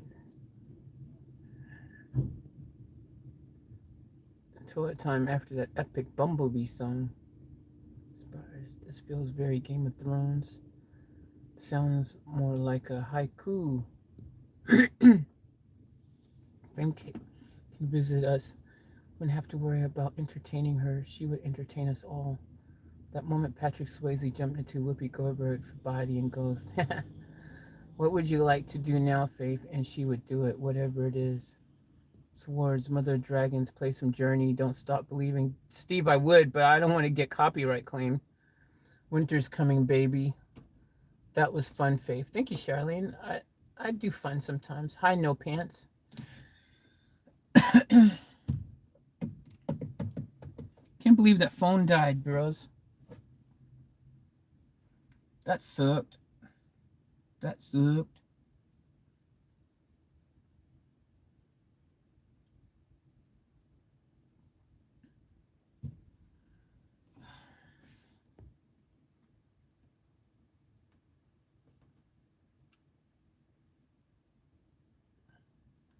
Joseph. Hey, Joseph. Attention. Violation article. Hashtag 378A. Stop.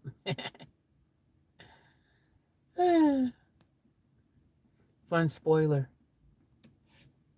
Hey, we could probably play like Uno or Monopoly or some other online game together, like in a room, or even maybe some, poker or something like that. And everyone could be playing together while we're on live stream. How much fun would that be? How much fun would that be?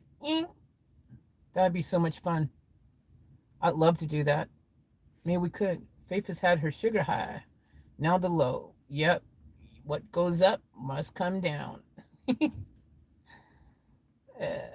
Oh, guys, speaking of exciting things this week, can I just point out that it is WrestleMania this weekend?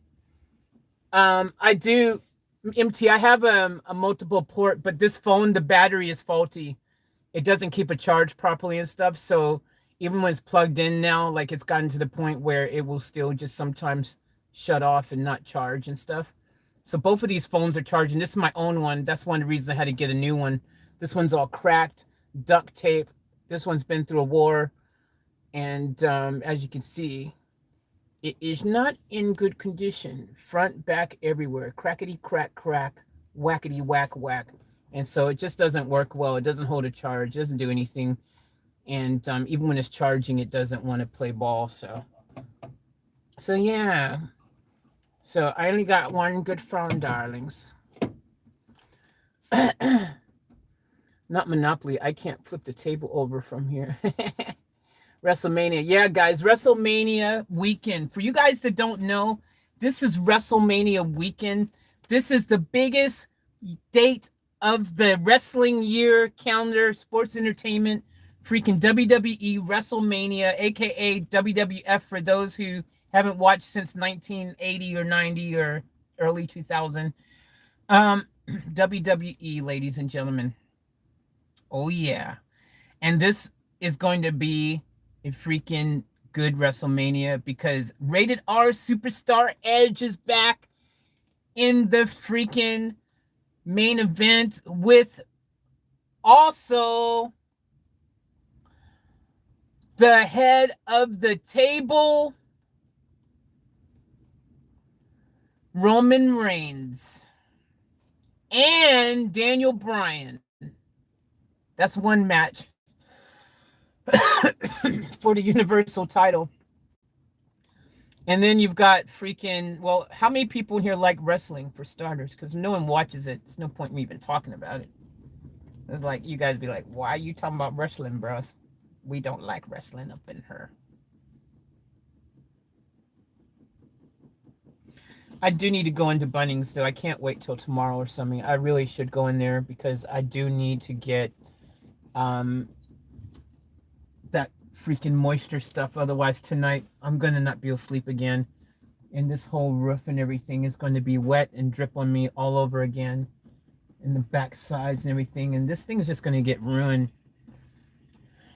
It's such a sad thing because, you know, this vehicle would be okay, you know, if it wasn't freaking for the fact that it has these little issues, which are not really little, but they're big, but you know, they're still, you know, because Van Diesel, don't look, guys, don't hate on Van Diesel. Van Diesel is doing their best, you know. They can't help it that they were neglected in life. That's the problem. Van Diesel was neglected. W isn't the same as it was. Very true, Vamp. It used to be so much better, and now it's like, meh. Vamp goes, Faith, I'll send you some photos to your email. Hold on, be right back. Okay. MT says, I'm with you, Joseph. Joseph goes, wrestling is real, you know. Amen. Joseph, big Monopoly fan yourself, MT. Van Diesel is putting a roof over your head. Amen, Charlene. Preach. Preach, Charlene. Preach. Tell them. That's right. Van Diesel's putting a roof over my head. How dare you hate on my Van Diesel? My Van Diesel's putting a roof over my head. How dare you hate my Van Diesel, darlings? Van Diesel's putting a roof over my head.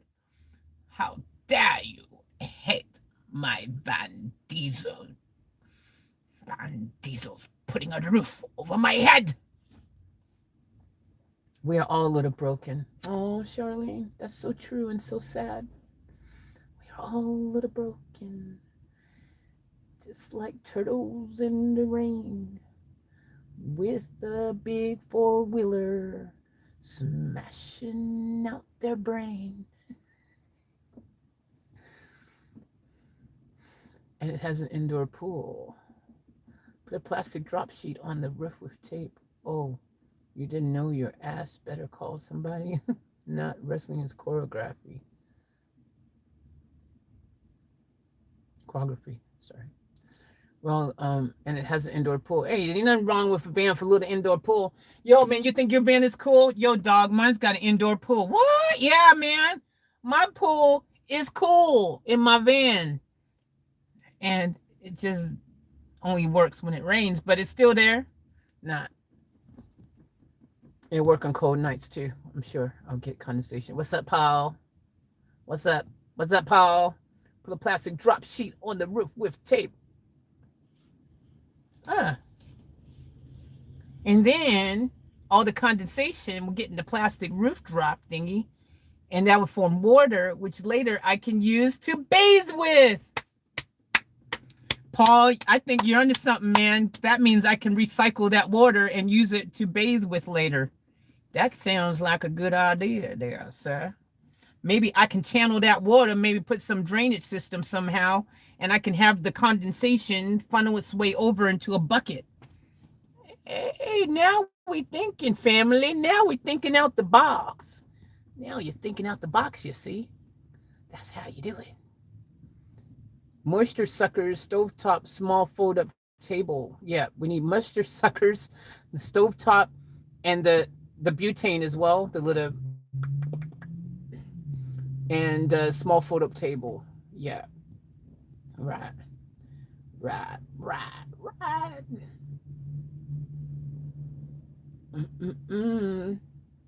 Oh, no, she didn't. Oh, no, she didn't.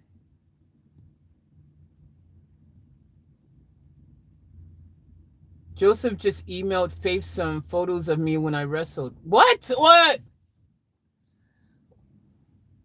Wait a minute. Hold on. What just happened? Hold on, Vamp. You know Joseph? How did Joseph just email Faith some photos of me when I wrestled? What? Hold on. Wait a minute. Vamp, you wrestled? What's going on? Just when you think you know your family, you find out that someone wrestled and that they actually know Joseph. How do you know Joseph? Joseph Vamp? How do you guys know each other? Are you guys a couple or something? What is going on, people? You're freaking blowing my mind now. And you used to wrestle? Vamp, professional wrestling, of course, is choreographed. Wink, wink, wink. Wrestling is not real. Wink, wink, wink. Faith, have you done any more reactions? Well, I'm reacting now to my own stupidity.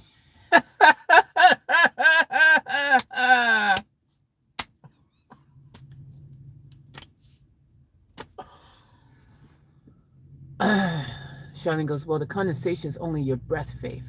So you're washing in yourself. Ooh, that kind of sounds good. I'm washing in myself. The condensation is only your breath, Faith. So you're washing in yourself. Oh, yeah, I like how that sounds. I'm washing in myself. That's a thought. No Monopoly, one game years ago almost ended in a divorce. LOL. That's funny. I'm still waiting for an answer on that whole freaking you used to wrestle thing, by the way. Put a plastic drop. I read that one. Oh, you didn't know your Asbury? Call somebody. I read that.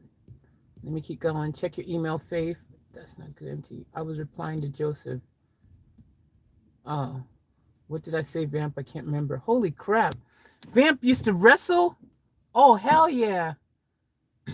I can't check my email, guys, now, because if I check the now, because my other phone is dead, if I check now, then that means I got to end the freaking live stream is going to disconnect for a second.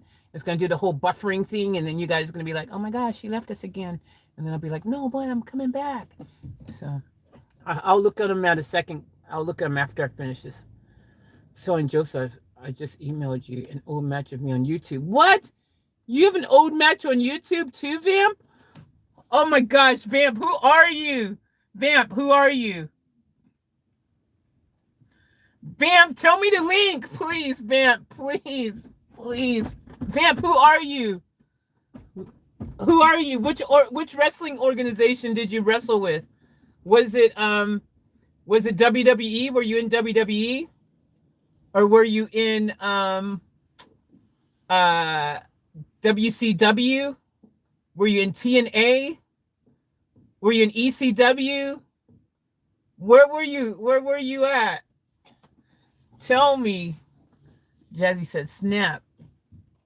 Man, Vamp, don't be freaking teasing with the freaking I used to wrestle thing and then not give me a link, girl. That ain't cool. That ain't cool, yo. Nobody said that was cool. Except for Daddy.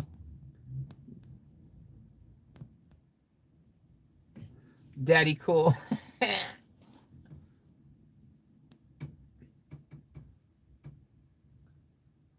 I did a few British ABD, then got signed to a developmental WOTH OVW Ohio Valley Wrestling, but had my baby, so changed the path a little.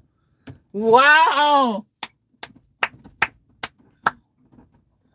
OVW Ohio Valley Wrestling is where a lot of people got trained in developmentos that ended up in WWE and stuff, I think.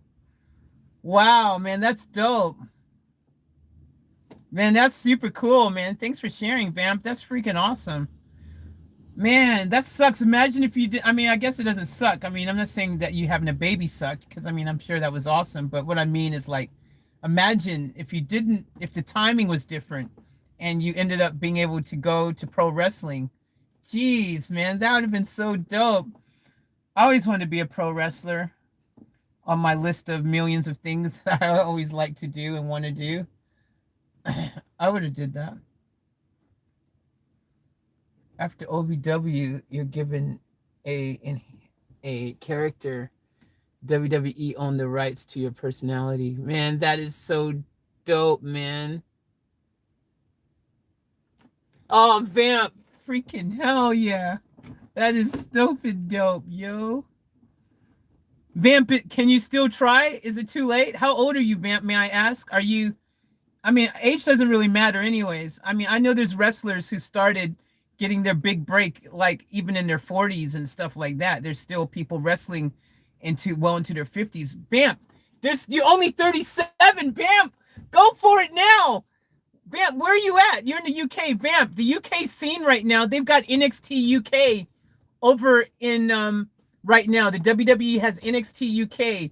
You might be able to try out for that. Vamp, you should go for it. Start training again. Start training again and go for it, girl. You could have a 10-year run. You can have a 10-year run easy, man. There's tons of wrestlers going into their 40s. I love wrestling. That's why, Jazzy. I love wrestling. Vamp, I've got a channel called Wrestle Fury. You check it out. You should check it out. That's what I do all my wrestling stuff, which I started a channel, but I need to put more content on it, which has been hard because it's a new channel and I've moved and all that stuff. But my boy is autistic, so he needs mama full time. I now set up my own business to fit around him. And Vamp, much love to you and your son. I know that must be definitely take up a lot of time and stuff. I get it. I understand.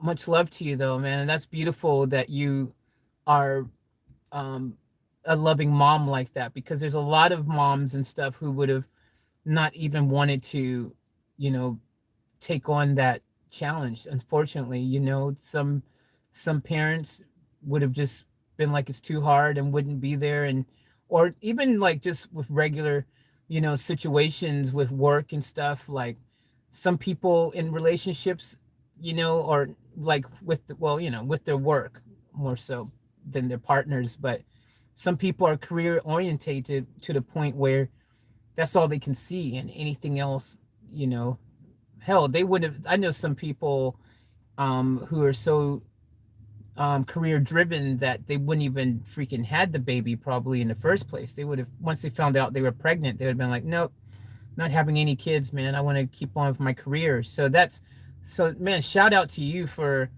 just continuing with, letting nature take its course, going with the flow of what, was obviously meant to be and meant to happen, and you making that choice and sacrificing your dreams and stuff with wrestling. I think that's beautiful, man. That's awesome, Vamp. Man, that is so dope. Faith needs to take that excitement into Bunnings, Charlie said. That's funny. Man, Vamp, I hope I I wish there was a way that, man, that's hard. That's a hard one. You can't be two places at once, can you?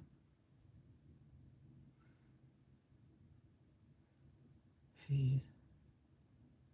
But that's the things you do for your kids. You sacrifice for love, man, for your children. That's how it is. That's why I've got no kids. That's why, well, that and I can't have kids. That might have something to do with it too. But also, I have no kids because even if I could have kids, or if I could adopt a kid or do anything like that right now, I couldn't do it. Because right now, first of all, I wouldn't want to raise my kid in a van.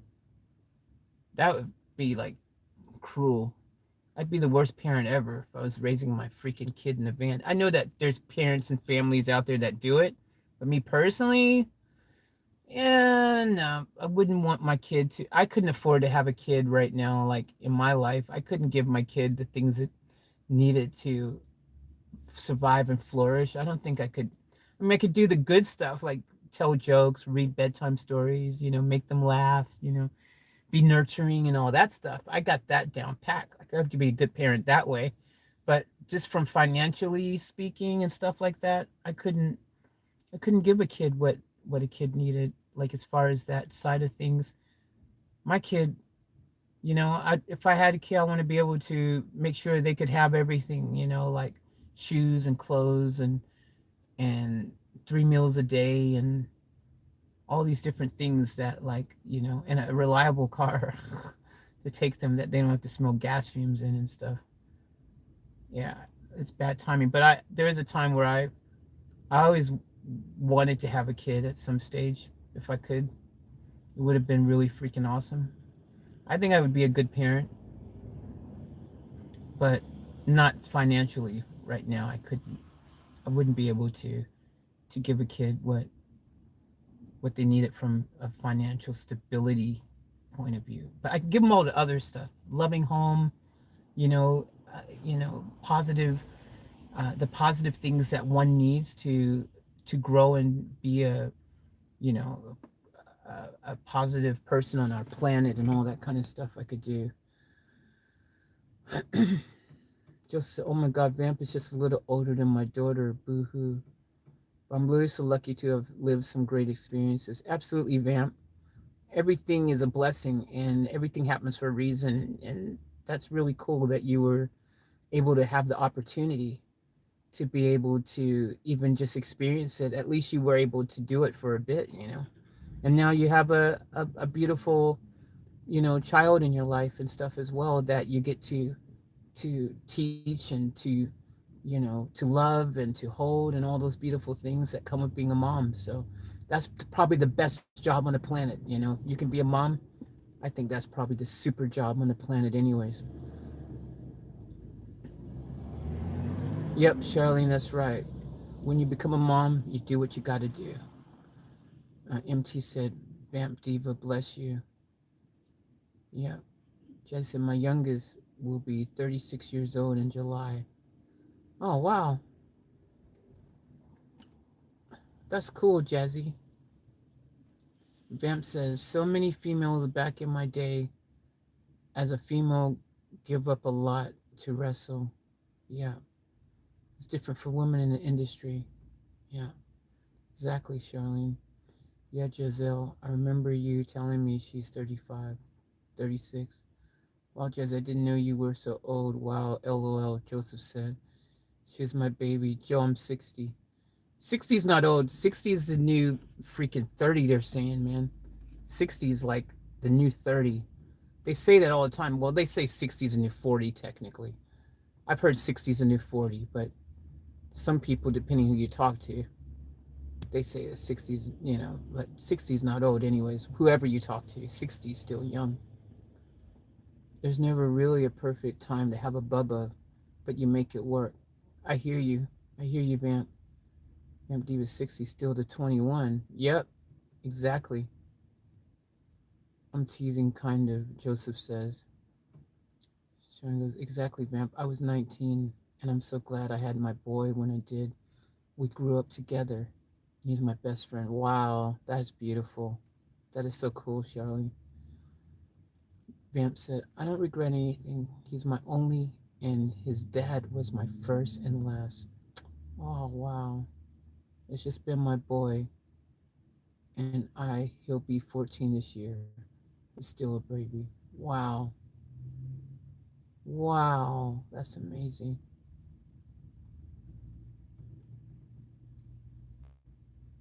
Wow. 60 and proud, Jazzy says. That's cool. Vamp goes, Charlene, that's beautiful.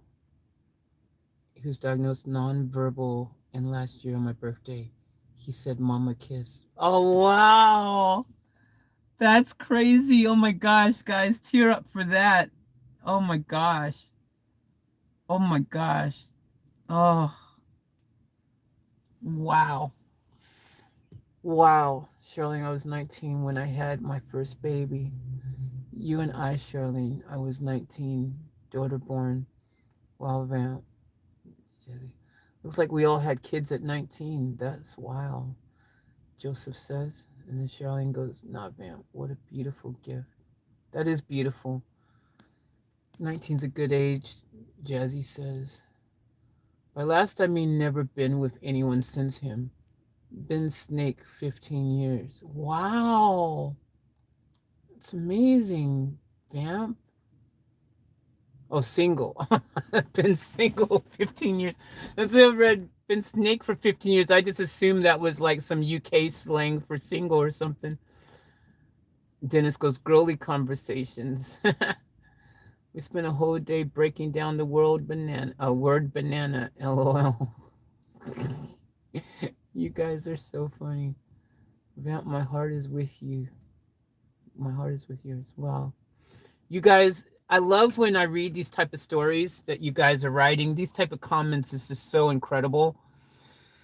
And that's the one thing that makes us such an amazing family, because, you know, people from all around the world have gathered here and have created this community, this family, and there's so much love, and it's so beautiful, and it's just so amazing, and I absolutely love it. Yeah, I almost was a dad 2 weeks after I turned 18, but we lost it. Oh, sorry to hear, Joseph. Oh, that sucks.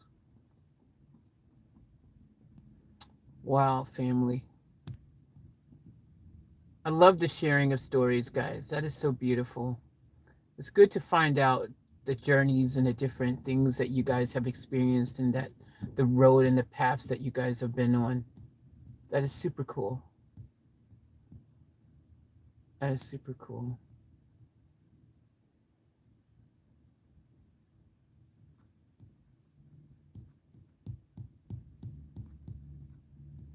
Young parents can, and a lot of the time, are awesome parents. Love to you all. So true. So true. I'm gonna go inside to Bunnings real quick, guys. That way you guys don't have to see me start crying with all the mushy stuff that's happening in the chat right now. I can escape it. You guys continue being mushy amongst yourselves and all cute and lovable and all that mushy stuff. You guys have seen me cry enough over the past freaking 2 years. And I say that, guys, because seriously, like, you know, it does make me a bit sad, like, just the whole, there's a part of me that wish I could have kids and a family and all that stuff, you know, like, it'd be super cool. And I always thought I would some way, somehow have kids, you know what I mean? Like, some way it would just all work out. And I guess not. So there's a part of me, this topic, when I think about it, you know, I do get a bit of sadness inside. So, yeah, I'm going. I'll be back. I love all of you.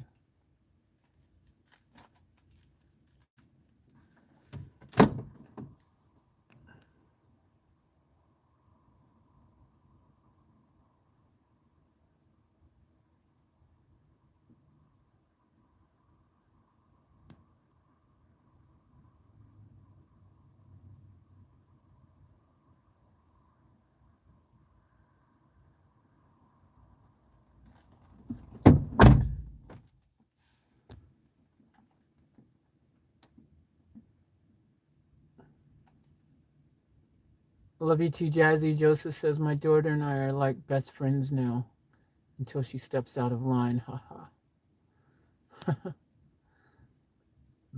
Charlene goes, I'm happy to share mine with you, Faith. You will do your mechanic work. Sounds perfect. That's winning. Having a son that could freaking fix my freaking car and stuff. Jeez, you've hit the jackpot, girl. Okay, guys, unfortunately, I'm going to have to disconnect this live stream for a second because I have to go to the toilet and all that kind of stuff. I just realized. And you know what? I was just thinking, you know, what I might do is, because, you know, it's probably a good idea that maybe we even end this live stream, because I know you guys are probably wanting to do some other things, and it's Tuesday or Wednesday. And instead of me putting you guys on hold and everything, unless you guys want me to continue to live stream, I'm happy to. I'm just thinking for you guys, let me know if you guys want me to, continue with the live stream or whatnot after I come back from the toilet, because I can resume it easily and you guys can then be able to talk amongst yourselves, because I know you guys enjoy that too. I know you guys enjoy also just being able to communicate and chat with everyone inside the live stream. You know what I mean? Because of your opportunity to talk with everyone as well. Like, I know you guys enjoy that as well. So you guys tell me what you want me to do, and I will do it, because I'm flexible. I just know I gotta go to the toilet now either way. And that's not gonna change. But yeah, I gotta go to the toilet. So see you, Joseph. Take care. Night night. Jay said it's up to, I'm happy to stay. Faith, it's up to you. Okay, guys. I tell you what I'm going to do. It's roasting time, Charlene's. Oh, that's going to freaking last forever, isn't it? It's like probably one of those things that I probably should have never ever said, and now it's just going to it's going to last forever. So guys, look, this is what I'm going to do. Look, we're doing daily live streams, and I know you guys enjoy it, and I'm enjoying it too. And I think this live stream here, we've been on now for, I'm guessing we've been on for at least freaking, geez, this one we started early even, I think, because I got an early start today. We had breakfast and stuff. So, I mean, we've probably been on for like freaking 9 or 10 hours on this live stream, realistically, now that I think about it. Because I started live streaming right before Hungry Jack's opened, and that was like 10:30 or 10 o'clock in the morning, and now it's 7:12 here. So holy crap, we've been on here for like, 9.5 hours. It doesn't feel like it. Time flies. It's amazing how quickly time flies, family, when we are 10 a.m. maybe. Yeah, Jazzy, exactly. Yeah, it was like 10, wasn't it? And now it's like 7. 11, 12, 1, 2, 3, 4, 5, 6, 7. Like, we've been like 9 hours. Family, I love you guys so much. MT says, well, Off Tech Family sounds good. I have to get up in 3 hours. Yeah. Good night to you, MT. Much love to you. I love you, Faith. Thank you, Charlene. I love you too. I love all of you. And guys, these live streams, these daily live streams, I want to tell you guys, I love them so much too. I know you guys said you love them, and I love them too. They're so much fun, and we do so much in them. I try to do some different things here and there than the usual things, just to mix it up a little bit. Like today, I just went psycho, acting crazy. I don't even know, but it was all in good, fun. We got the quotes and all that today and stuff like that. And tomorrow, what I'm thinking, because tomorrow in the daily live stream, I think tomorrow I'm going to start doing some of these other things in the van that I've been wanting to do, since I can't really do anything else until, I guess, I got to decide and figure out if I'm going to get this guy on Monday to do the diagnostics or not, or on the flip side, what do I do, actually? That's the question.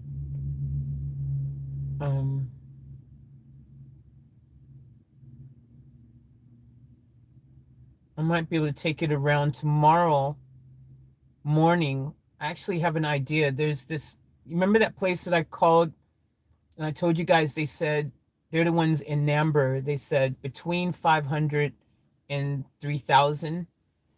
He didn't give me an exact price, but he said it'd be between that price. If I'm lucky, 500, if not the other end. I might be able to take it to him and have him have a diagnostics look at it, because I think he did say that, why don't you just bring it by and I'll have a quick look and then I can tell you more precisely. I think he would do that guy there. So maybe tomorrow we'll go and have a look somewhere like that, but I don't know. But I do want to start, regardless, tidying up the van in the back. Like I want to get, I got to fix this. I got to really fix this. I need a more permanent fix not these little plastic tubes for the condensation. So I want to attempt to maybe start putting some type of insulation around the van if possible, something like that maybe. And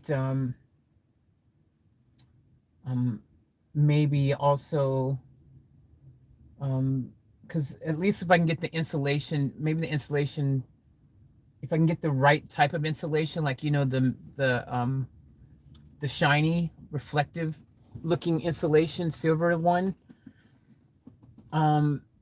I think I can have that there even if I don't have like wood or something covering it. It should still be helpful, right? Like, I think that one you don't need reflectives or whatever they call it, I think it's called. I don't think you need to have anything covering it, and it's safe. Like, I don't think it has fiberglass or anything like that in it. I think it's fiberglass free. So I think even without the panels, I could still have it there temporarily, and it will help to keep the condensation away. And I probably need to get like some wool or something, the other type of insulation, stick it in all those little holes. See all those? There's a bunch of little openings in the frame of the van. Like, and if I stick some insulation in those, that could probably be helpful as well. So I need to try to do some stuff like that, and I want to fix up those reflective things. Like, either I want to paint the windows like black, or I want to trim those so it fits better and put some Velcro so I can then stick them up or move them. But I probably really just want to make sure the windows are nice and black back there, because I just really want ultimate privacy back there, like in the back. So I may try spray painting over the tent. Like, I think it'll work. I'm pretty confident that you can spray paint on tent. I don't think it'll have a bad chemical reaction. That's my theory. I'm sticking to that. I'm sure definitely you could paint on it with the paint one, because it's just plastic film at the end of the day. Surely you can paint it on or something. I know glass is fine, but I'm not sure if you can just with tint. Well, maybe I'll ask Bunnings when I'm inside and find out. But I want to tidy that up because I can't use this side door here. I can't use the back at the moment at all. And I also want to make, start going over, well, there's just things I got to figure out. Maybe I shouldn't paint the windows yet if I'm going to paint them. Maybe I shouldn't do anything yet, because I really got to figure out the van, don't I? I mean, I guess it really boils down to just committing and either deciding you're going to keep it or get rid of it, or what. I can't get rid of it. I mean, if I get rid of it now, I'm sure I will lose money. You know what I mean? But some may say if I keep it, I'm losing money too. If I have to put money fixing it, but I'm already invested in the van now because I already have it. So I don't know. I got to figure it out. I need to figure out what I do. The whole thing. But I think I probably realistically should. I mean, I've already got the van, and if fixing these injectors, if that fixes I've just bought, what am I thinking? I've already spent money on a radiator in this thing. You know what I mean, guys? Like, I think at the end of the day, I need to just continue with the van. It is a roof over my head. It is what it is.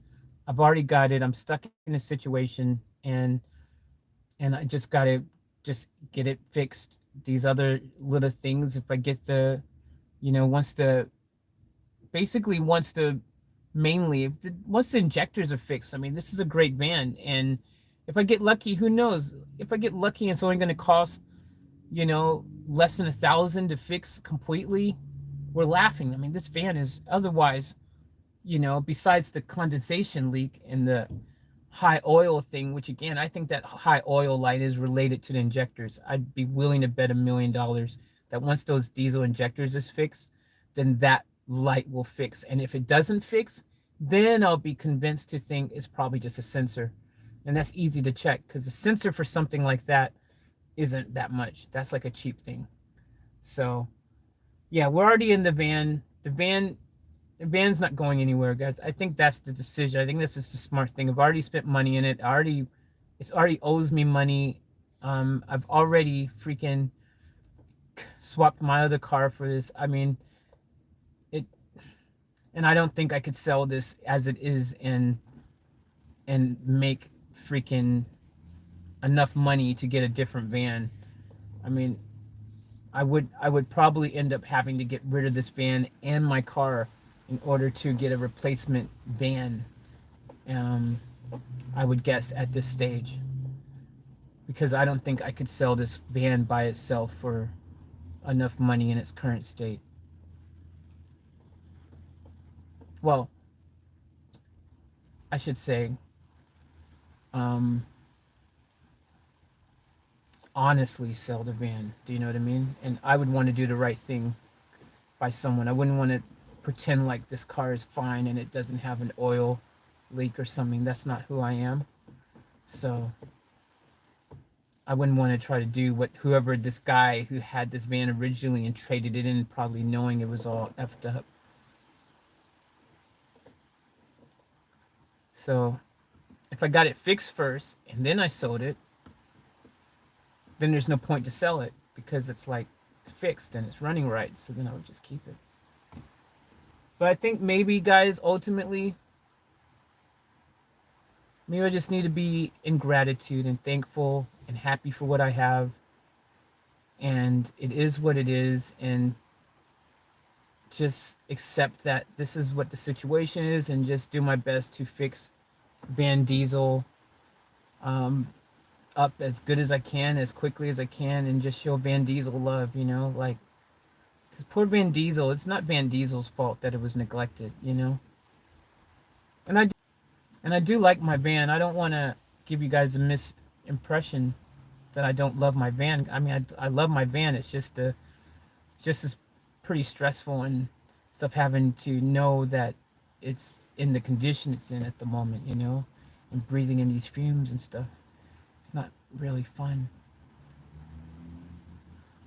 But what are you guys saying? Let me see what you guys are saying in the comments.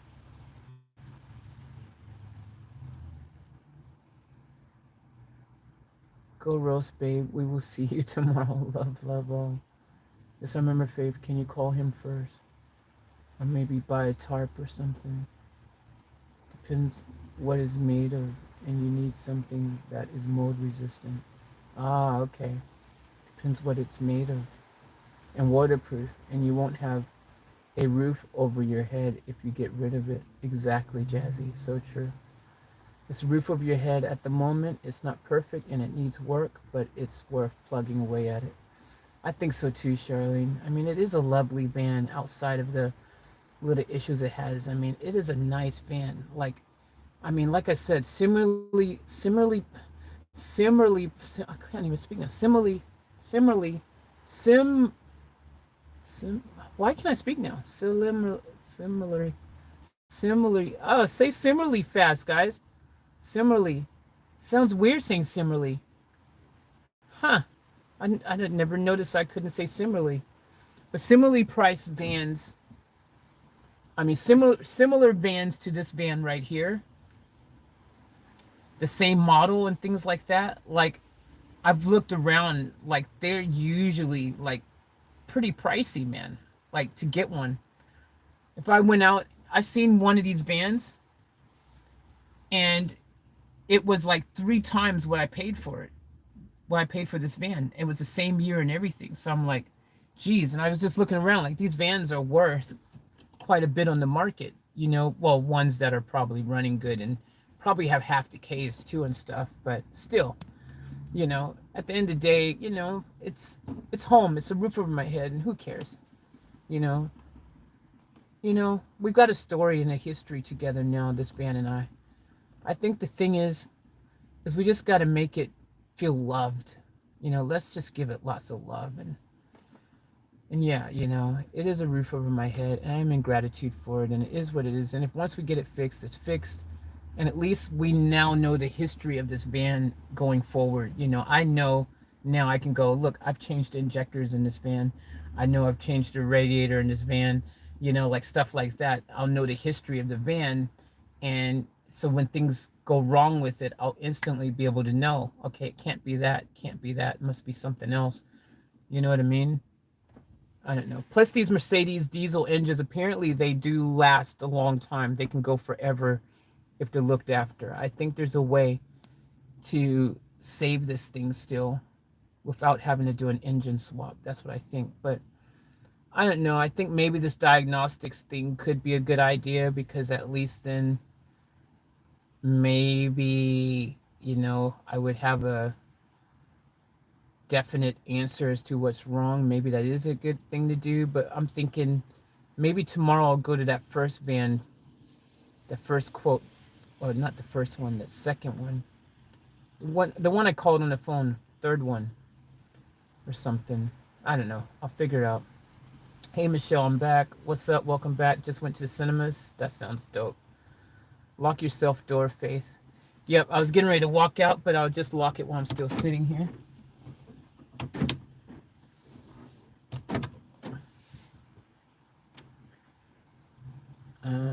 And Faith, you do look after your cars really well. The van is lucky to have an owner like you. Thank you, Jazzy. And I do. I love my vehicles and stuff, you know, and I care about it. And actually, maybe what if Van Diesel was meant to come into my life, because it was neglected and it needed a home, and it was a little bit broken, and it was a little bit off tap, just like me. Okay, guys. Anyways, I guess there's lots to figure out and stuff. I don't know, but ultimately, this daily stream has been awesome. We've been on here for like 9 hours or something like that. So I think I'm going to end this one today. And then once I come out from the store here or something, plus what I can do is, on the flip side, is Van Diesel needed you to love it. Exactly, Jazzy. Exactly. What I can do is, if I don't live stream and I end this right now, I can actually film my time inside of Bunnings and put it into a vlog. So that's a workaround, because then I can edit out the music and stuff that way, you know. So that might be a workaround, and I'll just put it in a vlog, my time in there, and then you guys will be able to see it. So, but look, thank you all for tuning in. Thank you guys for the love and support. I appreciate each and every one of you. Thank you for the likes, the subs, the good time, the comments, the everything that you guys do, the donations, everything that you guys do. Thank you all so much. I guess we won't be going in there because the battery, why is it not charging? It says low battery.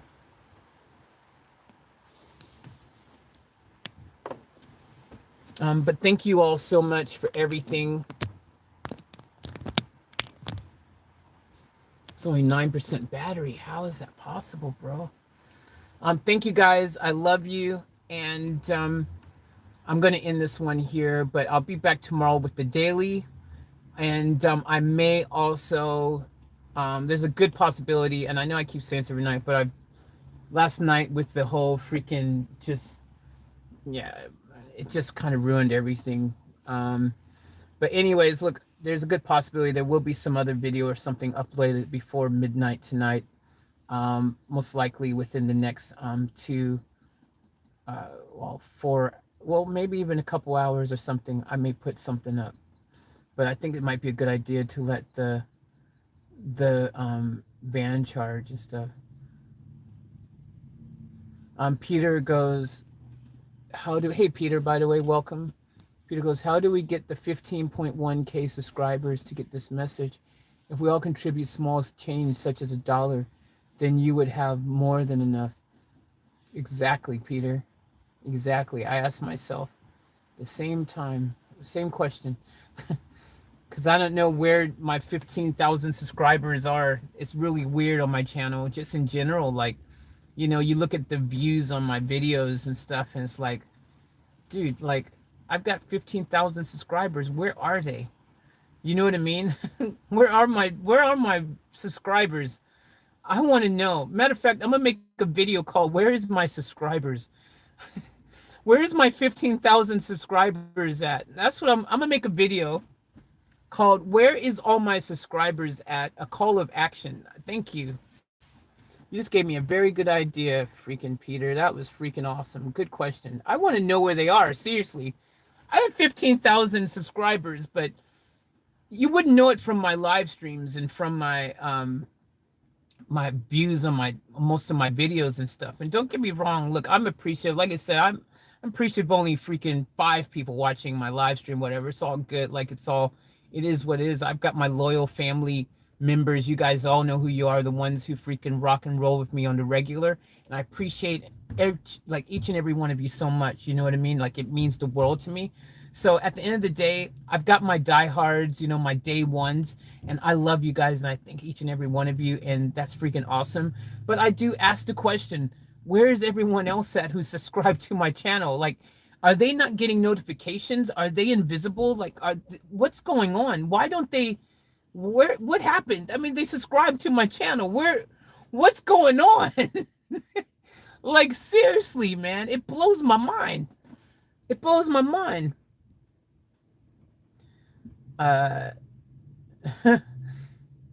Smart Charlene says, get a plastic drop sheet and stick it to the roof, Faith. Yeah, someone else said that earlier.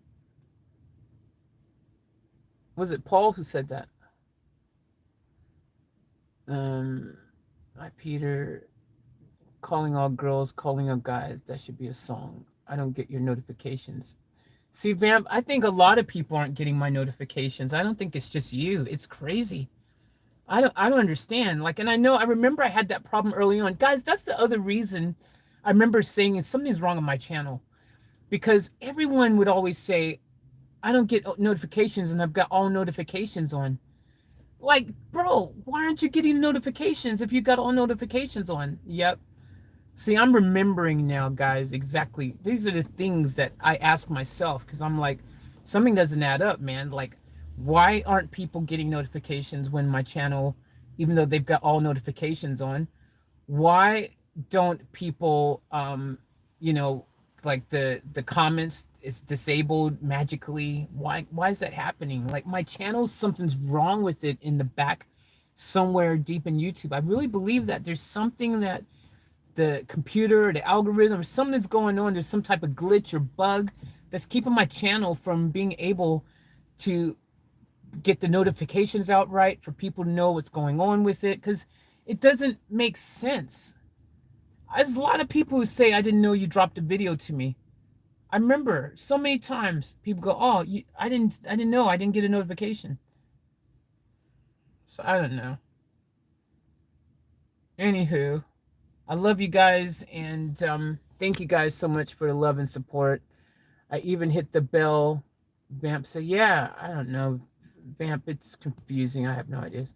I had to reset notifications, Charlene said. Hello, Faith. If you can, she's feeling down, and she does appreciate us being around. Won't you please help Faith? That should be a song. Thanks, Jazzy. I appreciate that. That's beautiful. Guy, hi, Faith. Hey, Guy, welcome back. Thank all you guys, though, so much. Look, at the end of the day, at least the people who are here that do get the notifications, that do tune in, that are here on the regular, we have a really freaking beautiful family, and there's so much love in it. And, you know, I'm personally thankful for that. And, you know, we might not have the biggest following industry in the channel for some reason beyond me, even though we've got the numbers on the channel that it should be. And that's one of the reasons why my channel isn't growing as fast as it should be either, because again, when people view and go into your live stream and go and watch your videos and stuff, that's how your channel grows, from people watching the videos. You know, they grow, your channel grows and stuff.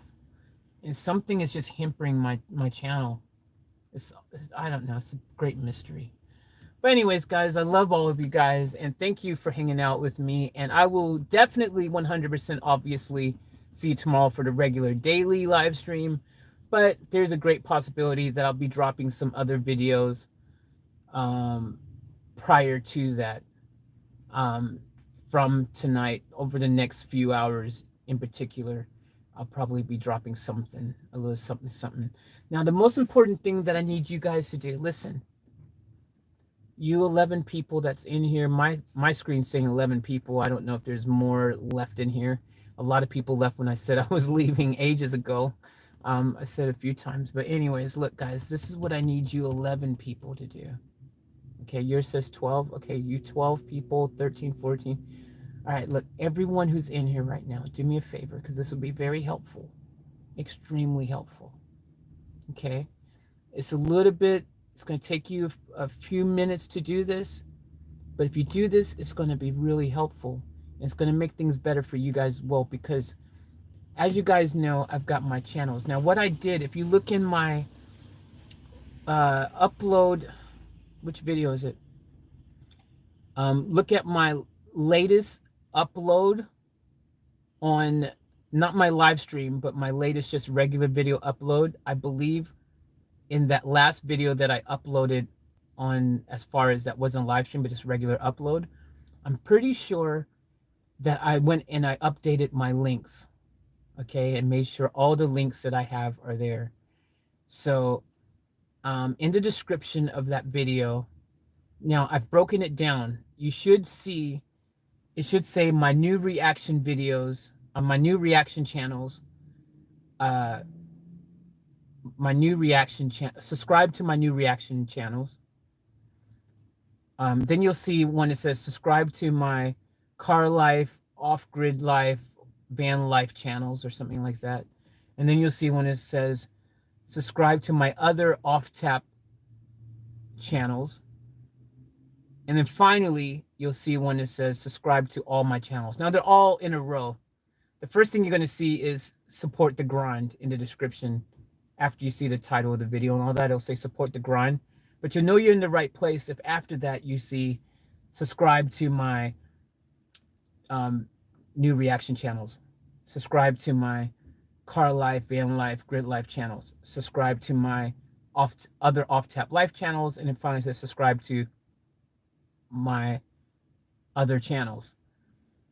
So I need you guys to go there on those links. And yes, I do have quite a few channels there. I do realize this. I understand that. I know that there is probably, and don't let this number, don't let this number freak you out and make you not want to do this. Because guys, listen, I'm trying also, my goal is to do Guinness Book of World Records for the YouTuber content creator with the most channels. Like, this is actually a goal of mine, and I want YouTube to notice it. In order for them to notice it, I have to have active channels where there's subscribers, where there's people getting views, there's content, all these kind of things. That is a personal goal of mine that I think is pretty cool. But anyways, regardless, there's channels listed there. There's probably about, I'm scared to say the number because I know some of you are going to just go, you're insane and crazy, but I'm not. There's a method to my madness. There's 60 channels. I can't even say it. Even I freaking laugh when I say it because it sounds insane. I have 60 channels.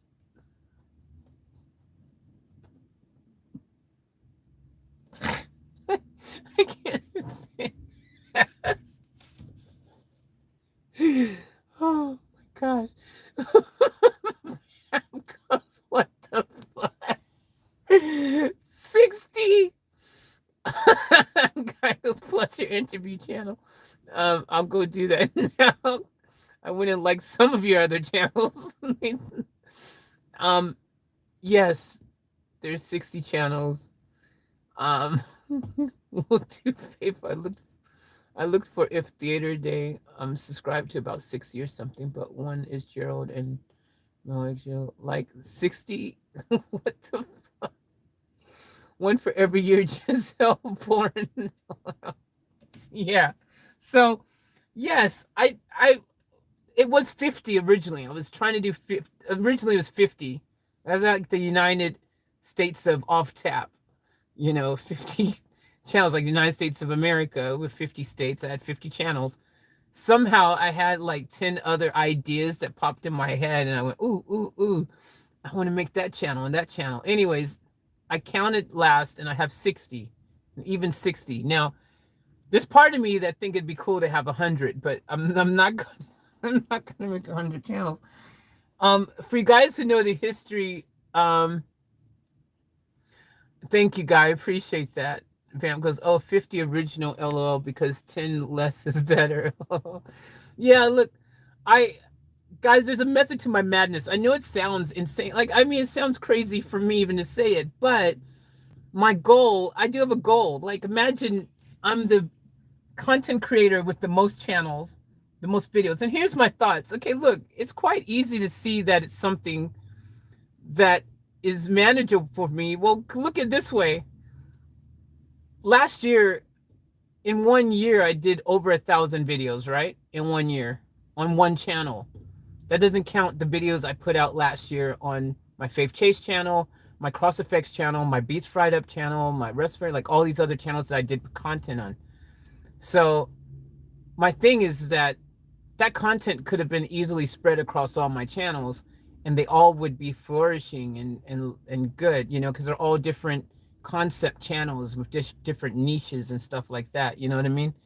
So there's a method to the madness. Like, it's not all like just the thing, but I think Guinness Book of World Records, you know, it's a goal to have the most YouTube channels successful. Like, I don't say successful, you know, the most active YouTube channels. To be active, to be considered, I think it needs to have content. It needs to have people watching the videos. And I think each channel needs to have a minimum of 100 subscribers to qualify. Like, I'm making my own rules because obviously no one's done it. But that's kind of something I want to do. I don't know. I just had this idea in my brain and I thought it'd be cool. Plus, it's part of my whole, I have a lot of interests and different things that I enjoy doing kind of thing. And each channel is directed towards that whole thing, the niches, because YouTube prefers niches than like the algorithm likes niches. It doesn't like channels that have, you know, cooking channel, like everything on one channel. I'd rather just spread it all out across the channels. You know what I mean? Vamp goes, I'll try get all 60 sub to 60. I think has to be a record. Yeah, I think 60 is a record too. But it's not an unbeatable record. Like, at the end of the day, someone who really wanted to could beat this record. And that's what's scary for me. That's why I got to hurry and do this, guys. Because once I do this, someone who has a bigger following and audience than me, they might decide, oh yeah, I'll do this. You know, someone who has freaking, like, imagine if PewDiePie did this or someone, geez, I'd be screwed. You know, they freaking have already 100 million subscribers, so they could easily fuel up, you know, a bunch of channels super quick because they've got that type of following where whatever they say, they've got at least 1 million subscribers that is going to play ball with whatever they do.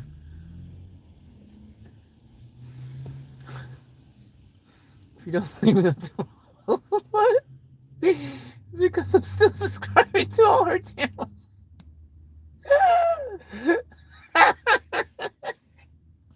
Vamp, that's funny. Jesse, very funny, Vamp.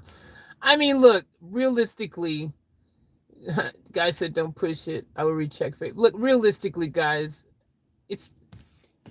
how long does it really take to just click a link and then just click subscribe after clicking the link? Like, it's not that hard, guys. You know, most people have already subscribed to over 50, 60 different YouTubers anyways. Did you see my star? Where at, guy? Where's your star? Where's your star at?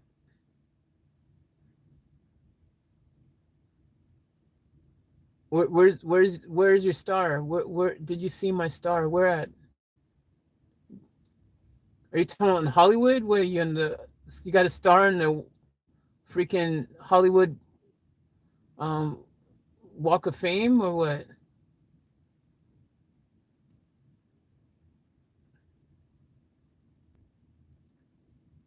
Laughing.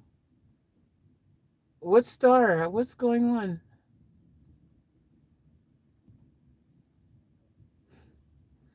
Hollywood Walk of Fame.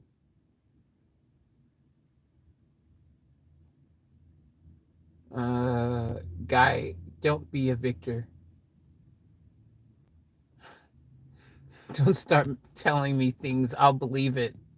And I'll then get all super crazy excited about it and be like, oh my gosh, show me your freaking star and all this kind of stuff. Yeah, Guy, who are you? Tag you a picture with it. What? Oh, freaking hell. Don't do this to me, Guy. Guy, freaking, I just experienced this with the person that you guys nicknamed Dipstick. Come on. Guys, really? Is that what's going on? Guy, there's no way you could compare me to that scumbucket. You had an email. I will send you a picture. Too much cloud cover to see stars. Guy, my email is offtaplifeusa@gmail.com. Please send me a picture. offtaplifeusa@gmail.com, Guy. Send me an email, please. Because now you got my brain going, freaking, who is this person here now? Now I need to know. You got a star? Guy, who are you? Are you Guy Ritchie? Does Guy Ritchie have a star? I don't think Guy Ritchie has a star, does he? Nah, he wouldn't have a star. Madonna's ex. Too much cloud cover to see stars. Oh, wait. Is this like one of those kind of... Okay, this is like a joke or something?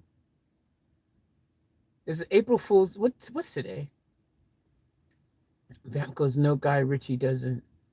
And fifth, could you please pass on the photo to me?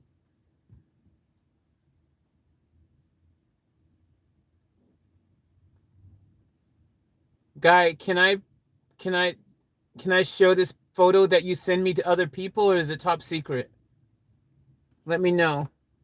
Jazzy wants to see it too. Can I post it on the community tab on my community page on the channel so that everyone can see this picture, Guy? Can I share it with everybody?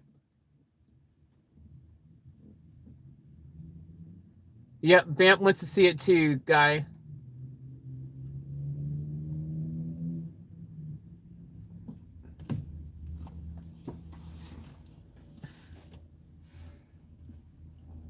You had an email. Okay, you had an email. I will send you a picture. Yep, send me the picture. offtaplifeusa@gmail.com, Guy. Send me a picture. Guy, can I put this picture that you're seeing? Can I share it in the community tab? Community page for everyone to see? Everyone wants to see it.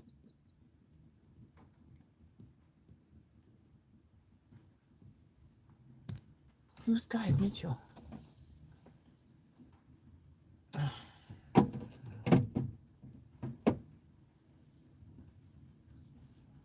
Ludo, of course you can. Cool. Thank you, Guy.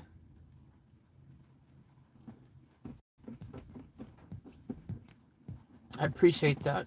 All right, guys, I'll post the picture that he emails me on the channel.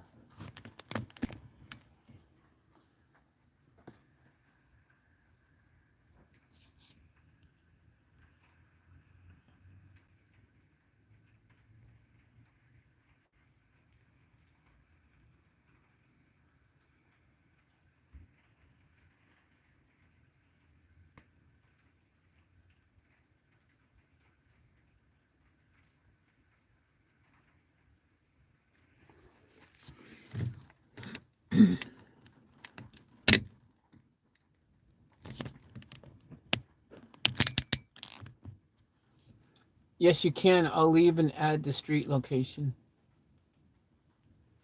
Wow, I didn't know that you could do that. You can buy your personalized stars from eBay? Jeez, I didn't know that.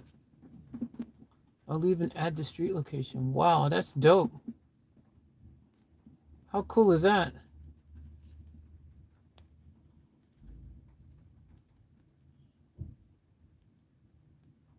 Are you near my Michael Jackson star? Yes. What?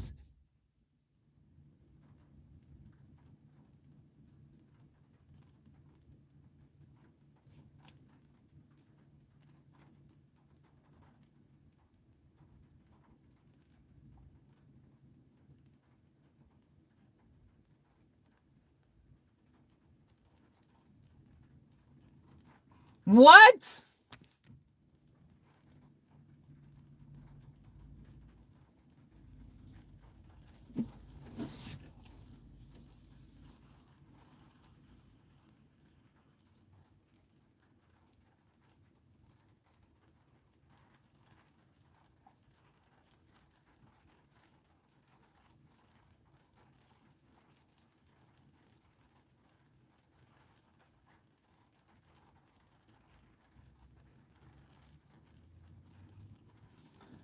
What?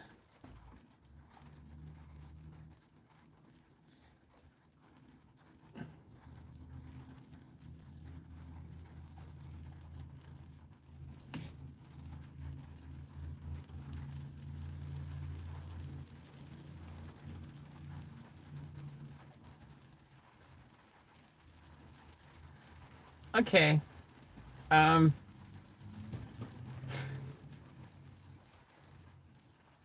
offtaplifeusa@gmail.com, guy.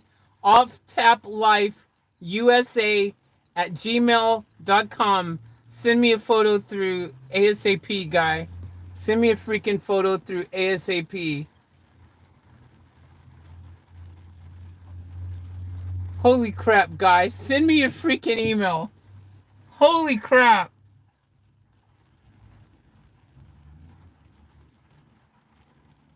Send me a photo, guy. Send me a photo. How do I keep what's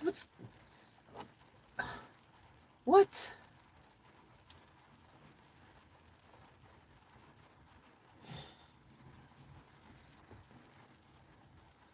Some have records for music, mics for radio. You can't buy them off eBay. You have to earn them. What's your gold disc symbol, guy? Holy crap. Guys, email it to me now, guy. Email it to me now. I'm going to end this live stream right now, and I'm going to check my emails when I come back from Bunnings. I'm going to go in there before it closes because it's 7:53 now. So, and I've got to still go to the toilet, which I've been conveniently holding all this time. So look, I'm going to end this live stream so I can go to the toilet and then have time to go in there and get the stuff I need. So then I can make a dope video for you guys. I love you guys. Guy, please email that to me, offtaplifeusa@gmail.com. Everyone, don't worry. I'll put the photo on the community page so you all can see it. I'll do that when I come back from going inside the Bunnings and stuff. Okay? I love all of you guys. I love you too, Jazzy. Family, you guys rock. You're the freaking best. Thank you, Vamp. Have a great day. You as well. And Vamp, also, if you want to send me the link to your wrestling on YouTube, that would be nice as well. I wouldn't mind seeing that. If you could maybe do that for me, Vamp, that would be dope. And I love all you guys. Thank you all for being so beautiful. Thank you all for being so supportive. Thank you guys for being the beautiful people you are. Also, Jazzy, I wanted to thank you again, Jazzy, for said you was willing to make such a large donation, the $500 donation. Thank you for that as well. I appreciate that, Jazzy. And also there's another family member who's also said that they will contribute as well. And some others of you have said that you wanted to contribute. So anyone who's been wanting to help contribute and donate for the van and all that, I appreciate all of you. Thank all of you. And it's not just only money. Again, as I said, thank each and every one of you who like the videos, gives a thumbs up, who subscribes, who watches the ads, who watches the videos, who are supportive in other ways, subscribing, who are in the chat, who are part of our community, who are part of making conversation, just everyone. Thank each and every single one of you. I love you guys so much. You guys are all awesome. Thank you all.